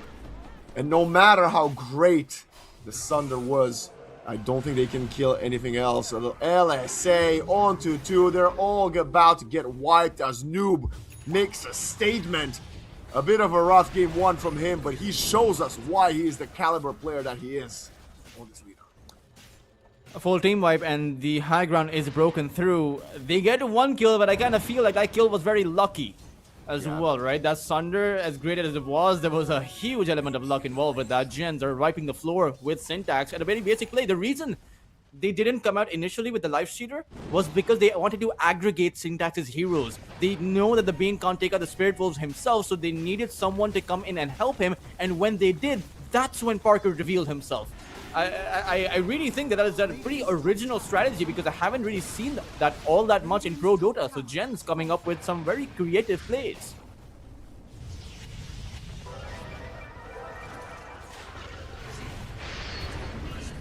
Okay. Stoic. Yeah, I mean it's the life of a Bane.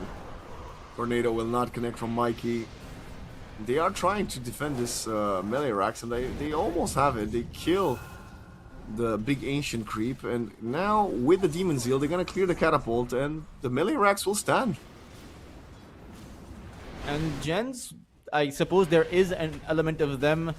Or actually, no, there was no fear in them backing away. It was just a strategic decision. They wanted to go towards Roshan. They realized that the Bane is not up, so it's going to be a very difficult defense. And they have the Observer Ward on that cliff. Instant But start, they smoke. still smoke and go back. Yeah, the call in the pit is very dangerous, as we see the Lifestealer going for another Infest play. This time he is within the Snapfire. Outpost will get claimed. Yado's smoke will be broken. They see the Stoic Bane, no chance in hell. Cataclysm though comes in, the damage is significant enough to kill the Ringmaster. Can they get anything else? Lycan down to half HP, and now they turn their sights onto the Snapfire. Terrorblade is hitting quite hard now, but the 4 staffs onto the low ground are more than enough to keep Jing safe. Call, missed, rare miss from Emptiness, buyback from the Ringmaster. As where did Mikey die? I don't know, but he's back in the game. I don't even know where he died. I think it's these Spirit Wolves. I don't know either. I was tracking the Terrorblade, but it is... it's now a desperate situation to acquire the Aegis for yourself, because whilst JENZ used the support, it was on Yudomi, and now Syntax have used it on their Invoker, who is their primary line of, or rather their secondary line of defense after Emptiness. So get that Aegis by any means necessary, or die trying, really. I think it's worth it. It's a level 3 Dagon for the Lina. Yeah, it's just noob things. Roche roars again. I don't even think he uses a Dagon, mind you. No, I just think he has it. Okay, they're gonna go for a tornado. They spot the Lifestealer. He gets called. There's no Cataclysm available, of course. They're just delaying the Roshan. LSA Laguna Blump. How? Well, that's a dead axe. 60 seconds, no buyback. Wheel of Wonder catches Stoic, who's about to die again. Does have the Nightmares. He wants to delay a little bit of his pain, as he will not. Mikey goes for the Meteor, is getting chased. BKB need to press it. The Iron Disc will protect him, and the axe jumps in! Just dies again. Back-to-back deaths for Emptiness. What a disaster! As the Team Syntax offlaner does not find the necessary impact. The supports are buying back, but the mid laner is getting caught, getting Dagon, getting slayed. Parker walking up their high ground like the big wrath boss he is, and now starts hitting Lenny away. Sunder is available, but will not come through, as we are almost certainly heading to a deciding Game 3. That was a beautiful axe. Berserker called after his buyback. Unfortunately, the Invoker was hit by the Light Strike Array, and GG will be called as a result. Syntax, while they did find a pretty good comeback, Waxen, it turned out to not be enough. JENZ, they recuperated past that point, and simply this niche strategy of having the Spirit Wolf chase after someone and a Lifestealer infesting inside the Spirit Wolf, I have not seen that all that often. That was very creative. And then waiting while the Lifestealer is in for more heroes to go up, so then you can come out at the right exact time and just wipe Syntax out. Very impressive from JENZ. I do think Syntax could have played that one a lot better. I think that they, at some level, failed to protect Lenny. The how many times was it that Terrorblade was caught out? And sure, a lot of those were by JENZ moving in with the Smoke of Deceit, but there was no vision for Lenny to safely farm, right? The vision under which Lenny died was from the other side, and if you don't have your own triangle warded for your carry, then you're just asking for his death. Yeah, it's very difficult, and honestly, we spoke about this during the draft ourselves, right? We said that the first 4 picks of Team Syntax were great, but the Terrorblade felt like the weakest, right, to complete it. And yeah, it kind of fell that way. The 4 heroes were on the same page, and then Lenny was trying to do things around the map, and the others weren't there to support. And the Terrorblade ended up being punished severely. Another aspect we have to keep in mind, and for most teams in the tournament from now on, looking at Team JENZ and their Lycan, it might have to become one of these must-ban heroes, because he, although you would argue his impact wasn't as oppressive as some other offlaners like Omar, Noob's former teammate on a Lycan, the small things he was doing around the map were still more than enough. And of course, paired with Noob's Lina, it was excellent work. The Snapfire, though, not impressed with it. I think they could have played any other support and would have had similar results. The damage also not significant enough. The question I have for you, going into Game 3, which one of these 2 teams will have the stronger mental? That's I do think that they can revert back to that game number one strategy, revert back to that play-in strategy. Stop playing a 4p1. Like, Lenny, great. He plays a great carry. You want to play a Terrorblade? Fine. But when you want to win, you play your strongest. And Lenny is strongest when he is participating. And even on this TP, Waxon, he wanted to play with his team, right? How many times was Lenny with his team trying to take a fight, but he's just not playing the hero for it? Yeah.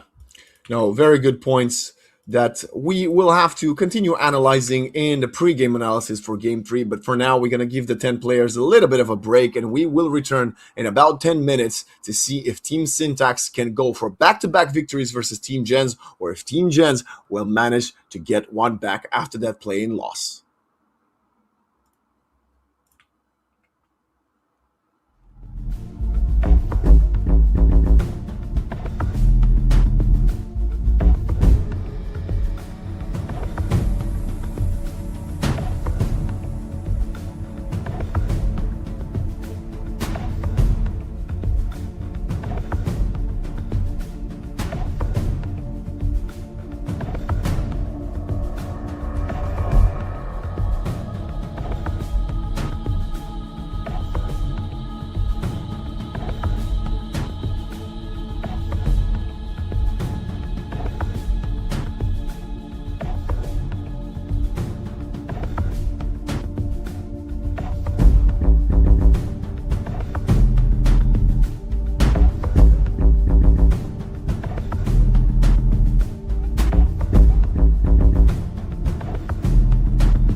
actual final map of the debuting game, day one of the EPL Masters, bringing you Team Gens versus Syntax.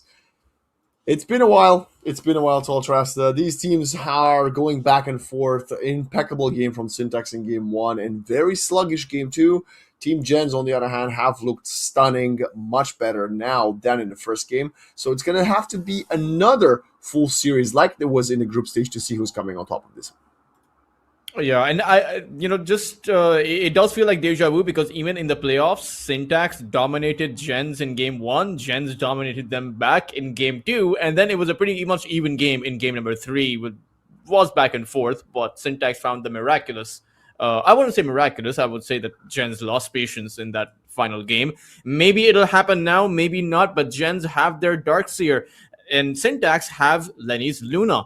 It's a they take away Parker's Luna. They also grab the Luna for themselves. But that vacuum wall creating illusions out of the Luna, not to mention the disruption creating illusions out of the Luna, is going to be a significant factor. Yeah, absolutely. I also gonna talk a little bit about that Snapfire that Team Gens have played every single game so far, and they've got the Vacuum Cookie Task plus the Shadow Demon, which is very fun, I suppose. Maybe they were planning, like you said, the Luna to be picked, but Team Syntax coming in hot with a Coddle, which has been banned both of the first maps, I have to say, and then the Undying, another one of these strong dominators. Now we have a Pangolier, which means the Undying could still be flexed if needed. You can play Coddle support with an Undying off lane. It's going to be interesting to see which way Syntax takes it. I think it might be difficult for the Pangolier to play that mid lane. You're against a Snapfire. It's very risky. You're a melee hero. Your shield crash barrier is not going to do much. But I do like the idea of the Keeper of the Light Chakra magic into the Undying. Just spam out those decays. I do think that Gens perhaps, and I could be wrong about this because they haven't played the hero so far. No one does, but they could be going for a Naga Siren here. They banned that Naga last time. They now have that vacuum wall combo. You can also disable everyone. Imagine a Rolling Thunder, but the Naga Siren song comes out, everyone else gets slept, put to sleep, and you just have a Rolling Thunder running around. It's kind of useless in that scenario, right? So I could certainly see the Naga Siren working out well for Gens.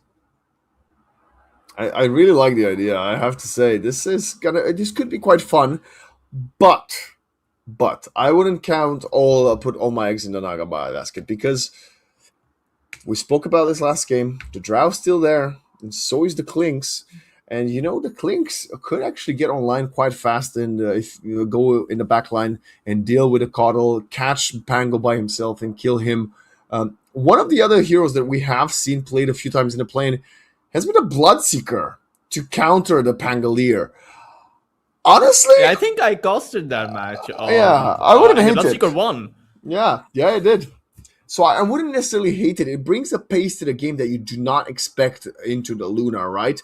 There's not that much stun for the Bloodseeker. You've got already the team fight set, like we said, from Team Gens. Do I think it's the best hero? No, but, a bit of a change up, a little bit more flavor. I wouldn't hate that. Yeah, I could certainly see it happening, especially on a player like Parker, who is known to find his farm. You could even go for a Radiance Bloodseeker build if you really wanted to. But I do think that this draw from Syntax isn't the strongest that we have seen overall in this series. I'm just afraid of this Pangolier or even the backline, because as you were talking about the Clinks, I'm just thinking about it in my mind. Clinks or Drow, great with that vacuum, and both of these two melee cores, the Undying or the Pangolier, no matter how you slice it, the fiery arrows or the cold frost arrows, they're both pretty good against the Pango and the Undying. Not to mention the silence. I was about to say, I thought this was a Pango mid. I don't think they were going to flex it, so they're going to pick up a different offlaner. I'm sure Timber. So why not? How much stun do you have? You've got a Demonic Purge, a Disruption, a Punch. There's some ways of locking him down, but I think he can be quite happy. The problem with this is it opens up the possibility for a Spectre. But you would have to play the Spectre into the Timbersaw, a melee hero, and the Keeper of the Light as a support. So the Chakra magic going into the whirling death, Yeah, it's multiple the uses of the lane. It's whirling the death. laning phase. It doesn't matter. I don't think you count on it that much. I think you change things up and you enable the Spectre for the mid to late game. Or, my God, Oh, how is it not okay, banned? that is honestly, that's kind of quite bad for Syntax. One root and your Timber can't chain away. One root and Mikey can't do anything. One root and your Keeper of the Light. Your Undying, not to mention, right? Undying likes to fight with his fists. He likes to do the decay and stuff like that. But how do you do that? Because your target is going to be a Spirit Bear and not the Lone Druid. So Yeah, who do you this decay? Who is. do you soul rip? It kind of feels it's now very awkward. I will say that the Lone Druid Spirit Bear doesn't synergize here very well with the rest of gens, but I don't think that matters. And to be fair, there is that Ion Shell. So it's kind of like you now have this global Spirit Bear. You don't necessarily, you will build an Aghanims, of course, for yourself, but even before the Aghanims is online, now that Spirit Bear has damage. It can just run around with an Ion Shell on you and it's 3000 HP. How exactly is the support supposed to do anything against that? I have to agree. No, this last big Lone Druid. I apologize for overlooking it. It's because we've just been used to seeing it banned in the first phase, but we see the changes, right? The Invoker, the Clock, the Lycan, the Shadow Fiend. You can't ban them all, so you got to let something through. And it is a bit. Syntax are going to have to play this like how they played it in game number one, maybe even better. Because if Mikey gets shut down at the Pangolier, they have no game. If this Timbersaw gets shut down, they have no game. They kind of now need everyone to come together, and they need each of these three cores to fulfill their role. We can't have a situation where, like in game number two, Emptiness, constantly dying on the axe. He can't do that on that Timber. It'll be too far gone. What would you say is the go-to build for Lone Druid? Because I know it's very strong, but I don't see it play that much because it's banned every single game. I think it's pretty much the same thing. You want to build out the Mjolnir, amplify your farm, Aghanim Scepter, Silver Edge. You just basically become a pick-off oriented hero. You roam around with that Spirit Bear, find someone, take them out. Pretty much going to be very straightforward, I would say. And then you start itemizing on perhaps your own hero after that, or Butterfly after that. Most games in the Lone Druid, they end when the Spirit Bear has those three items, right? You're just super far ahead at that point. It's the risk reward ratio, Prepare Waxon. for battle. There's no risk involved with sending the Lone Druid or the Spirit Bear in front. A hero that is a unit that is as strong as a typical hero. Like, Yeah. what's the risk? Losing 300 gold? There's no risk, guys. You're very correct in this. I have to agree with you. Also, there's this first time I think we see the series in early smoke from Team JENZ already going to infiltrate the dire jungle. We often have seen both teams going for a 44-second pop of the smoke, but now they want to get on the aggress. The problem is they have not read this right. There's also an observer in the dire triangle from the dire team. But we shall see. Interestingly, Syntax, they planted that observer ward down in the very same position, but when they were on the Radiant side. But now they're planting down the same observer when they're on the dire side. Clearly valuing the dire triangle vision. And I'll probably explain why I think they did it the first time around. Now they're gonna get their smoke broken, and they're walking into Jing and Yado. They're both by themselves. Jing is dead. That's a guaranteed first blood. Disruption will not keep him safe as they're trying to give the gold to Mikey. You did mention he might have a tough mid lane versus that Snapfire. With that being said, Noob did have a bit of a stinker earlier on the snap, so we shall see if that's the case. I think it's obviously it's really good for the Pangolier to get that first, but I'm not sure if it changes much. But he'll have that early bottle. Not to mention, interestingly, Syntax have gotten the first blood all 3 games. It went to GZ last time. It should have been a core, but now they get the same thing done as they got a core first blood kill in the first game. So now they have that repeat.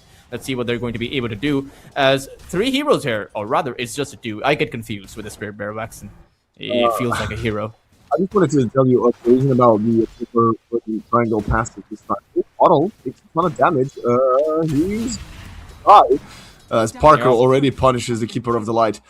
The reason you have the Observer Ward, you're trying to preempt your opponents blocking the triangle because you want to prioritize the Coddle stacking the triangle, right? So you place the Observer early on to see if someone infiltrates. Unluckily for them, this has happened via smoke, so the Ancient will still be blocked by a Sentry Ward, I think. Yeah, they tried to place down a sentry ward to unblock the hard camp, but won't have those ancients. They'll probably realize, as it's a very early sentry, right? It's not as if the first ancient camp actually spawned. So whenever someone goes there, they'll immediately know the camp is blocked, and they'll probably deward it right then and there, as both supports should be carrying a sentry at all times. I think it's just extra resources, right? And then the Coddle kind of wants to like maybe stack the first few without going to C there. But we shall see, as we see Jing very deep here with a disruption to annoy Lenny a little bit. There is no stun other than the mini Lucent Beam oppression. Emptiness has to Timber Chain away from there. But can we take a look at this mid lane, right? You did highlight the importance of the Snap versus the Pango, and we already see the Snapfire 6 last hits ahead of the Pangolier. I'm actually surprised that Mikey is getting quite a few last hits down. Sure, I mean, Noob will always be ahead in terms of last hits, or should always be ahead, but it should be ahead by a bigger ratio. As JZ, once again, I mean, this hero is just not fair, man. He even synergizes with the tag team. Like, I failed to point this out in the draft. Yeah. There is additional synergy, like tag team plus the Spirit Bear, 3 units just for the bonus damage. And it only gets stronger, right? It scales so incredibly well. 25 bonus damage at the level 1 mark, all the way up to 100 bonus damage. So you're telling me that it's 300 bonus damage with the Spirit Bear? Well, he's gonna die because Stoic shows up to the party with the Tombstone, so that's gonna be a pretty big one for them. Yadomich is buying time. I don't think he will escape in any capacity there. He will still get caught, but he buys a lot of time, man, wasting the creeps. XP in the lane, Emptiness finds the last hit. But I do have to say, just quickly, this Lone Druid, right? He's gonna be. He would have not been allowed to find those couple of kills early on in lane if the Coddle goes 1 point in Blinding Light. The Blinding Light is pretty good against that Timber Saw. You know, just dispel, or rather, just push him away as he's trying to find that Timber Chain. But I don't know if he should going for that. Protect the Timber Saw, that's what I meant. Oh yeah, I mean, that's actually a great use case for the Blinding Light. Yeah. Anyway, it doesn't matter. I think he should go, because the Illuminate is not going to do much for him. Exactly. The Creep Wave is always going to push inside of their own tower, so, you know, not that effective of a Keeper of the Light game overall over on that bot side. But Stoic, he is about to even up the odds, or at least try to. He's done it before, and he gets spotted, yeah. He still has the Tombstone, he's going to deploy it. And now Parker starts walking away. I think Yadomich doesn't have a chance of getting out. He might find the last hits on the tomb. Yeah, that's a pretty big one. As the Luna also shows up for a rotation via Twin Gate at level 3. Because, and I'll tell you why that is, Lenny is getting shit on, literally, by the Darkseer up top, who has 10 more last hits than the Luna. How is that even possible? I'm not sure, actually. Like, that is insane. It's gonna work, at least Parker... with a kill. Yeah, I'm very confused. I don't know what is happening right now. This feels like about a 3k MMR pub, if that. They're gonna actually pursue Jing, who might also die if Emptiness had one more Timber Chain, but no. Even if he did, actually, he would have still had plenty of time to get out of there and plenty of HP, as it's only level 3, and Luna goes back top. I don't know what is going on. Radiant's bottom tower is under attack. I would imagine that the Luna has a very easy time farming up against the Darkseer. Darkseer is not going to close that gap on you. It's also a Shattered even, and all you really need is a Magic Wand. So Lenny needs to pick up the pace. Now, even if he's behind, he's still a Luna, right? The Glaives eventually will start to do most of the work for you. Once you have that Mask of Madness, you can just fall back to the jungle if you can't farm the lane. So it's not the worst thing in the world, but it does spell out a bit of... lack of... I don't even know if it's lack of confidence. Like, I don't know what the lack is. Oh, the kisses are coming out as Noob rotates, and now... It's a lack of life. Yeah, this Luna is going to get shut down again, and so is Stoic. No. Gets away for now. Radiant structures are fortified. Oh, it's... Stoic is wearing a hoodie. Nice. It's kind of hot out there. or maybe I don't know. Maybe AC But it's is a nice turned up to hoodie at the very 11. least. Dire's top tower is under The one other point I have to bring is Mikey's done great versus the Snap, right? He started pretty rough, Yeah. but he did amazing. The other point of contention we have is Parker is a lone bottom. Obviously, GZ and Emptiness do not have the luxury of seeing what we see, so they didn't go any deeper, but they could have definitely killed that lone druid. And I actually think that Mikey should be rotating towards that bot side. Look at the pressure being applied on Lenny. He simply can't play this lane. He's all alone here. There are 3 heroes here. He knows that as soon as he goes for the creep wave, he will die. So he's literally just right-clicking to move. That's all he's doing. And they're still going to go for him and possibly take him out. Yeah, there's no chance Lenny survives it. There's a slow late TP coming in from the Pangolier. Actually going in for a turnaround. Lenny will die. Mikey, can you find a turnaround? He does not have enough mana. And Yado is gonna walk away until the Shield Crush mana comes up, back up. Oh my god, the damage onto Emptiness is significant. He has the Timber Chain slightly to the side, and Parker is gonna ignore him for now. Goes back to hitting the creeps. Dire's middle tower is under attack. Parker. He is pretty much dead. So I do think both these carries are struggling. Parker is still 500 net worth ahead of the Luna because his struggles were at least in terms of last hits, but the deaths are pretty much the same. It is a bit confusing though. How neither side is actually helping out their safe laner. Perhaps it's because JENZ realized that Parker will eventually be able to farm once his levels come up and the Spirit Bear is level 4, or and you know, coincidentally, Syntax is thinking that because it's a Luna and the Glades will eventually help Lenny to farm. I don't know if that's the right thought process for both teams to have simultaneously, but because only one side will come out ahead, and the downside is that you completely bungle the mid game if you're wrong. It's a big risk. Dire's top tower has fallen. And clearly, so far, the reward is heading towards Team JENZ as the Darkseer is continuing to accelerate his farm and the net worth. Snapfire is doing fairly well for herself, and the one struggling the most out of all the cores on the map is the Luna. So Team JENZ coming up to head gold-wise, just slightly. A noob going for a different build this time. He's going to buy the travel boots first. We also see the Tombstone being popped by Stoic for some reason. I'm not entirely sure why, but actually this might be a significantly good bait, as they're gonna find one. The kisses of noob will get the trade though. It's a 2-for-1 overall, and I don't think they've got the damage to kill the Snap. More so, with the help of Parker, I think noob can just turn onto them. Oh, Lenny, he falls again, despite of not having a tier 1 tower. To a level He's farming 4 in the tier Shadow 2 area. Demon? Level 4 Shadow Demon and a level 8 Darkseer. How does this happen? It's I don't know. You also have an Undying, but he's not really playing that top side. And I'm not sure what the holdup is. Like, why is Mikey not helping him out? He tried once, but he got there a bit too late when the damage had already been done, when the Luna was already dead. Perhaps when he gets his Diffusal Blade, that's when he's going to decide to fight. But I can tell you, Waxen, without your Luna, you're never going to win on Syntax.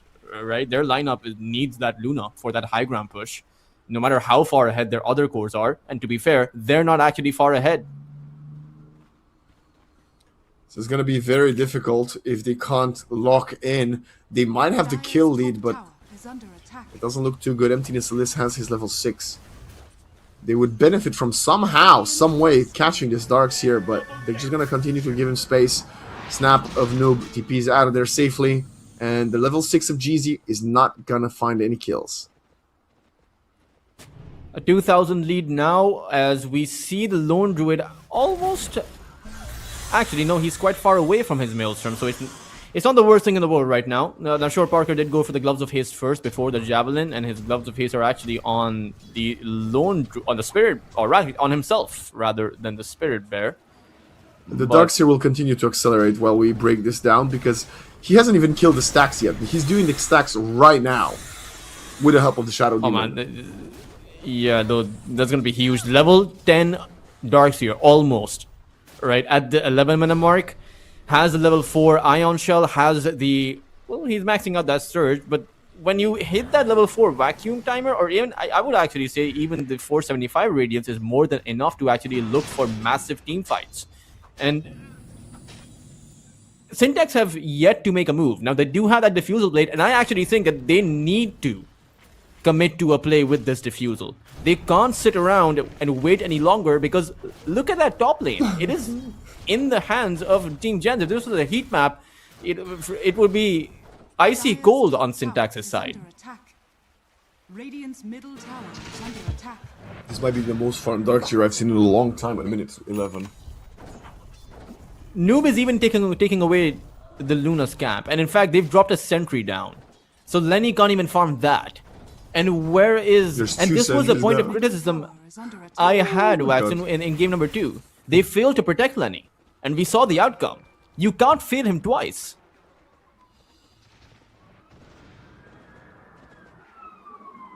Dire are We're waiting to see what's next for them.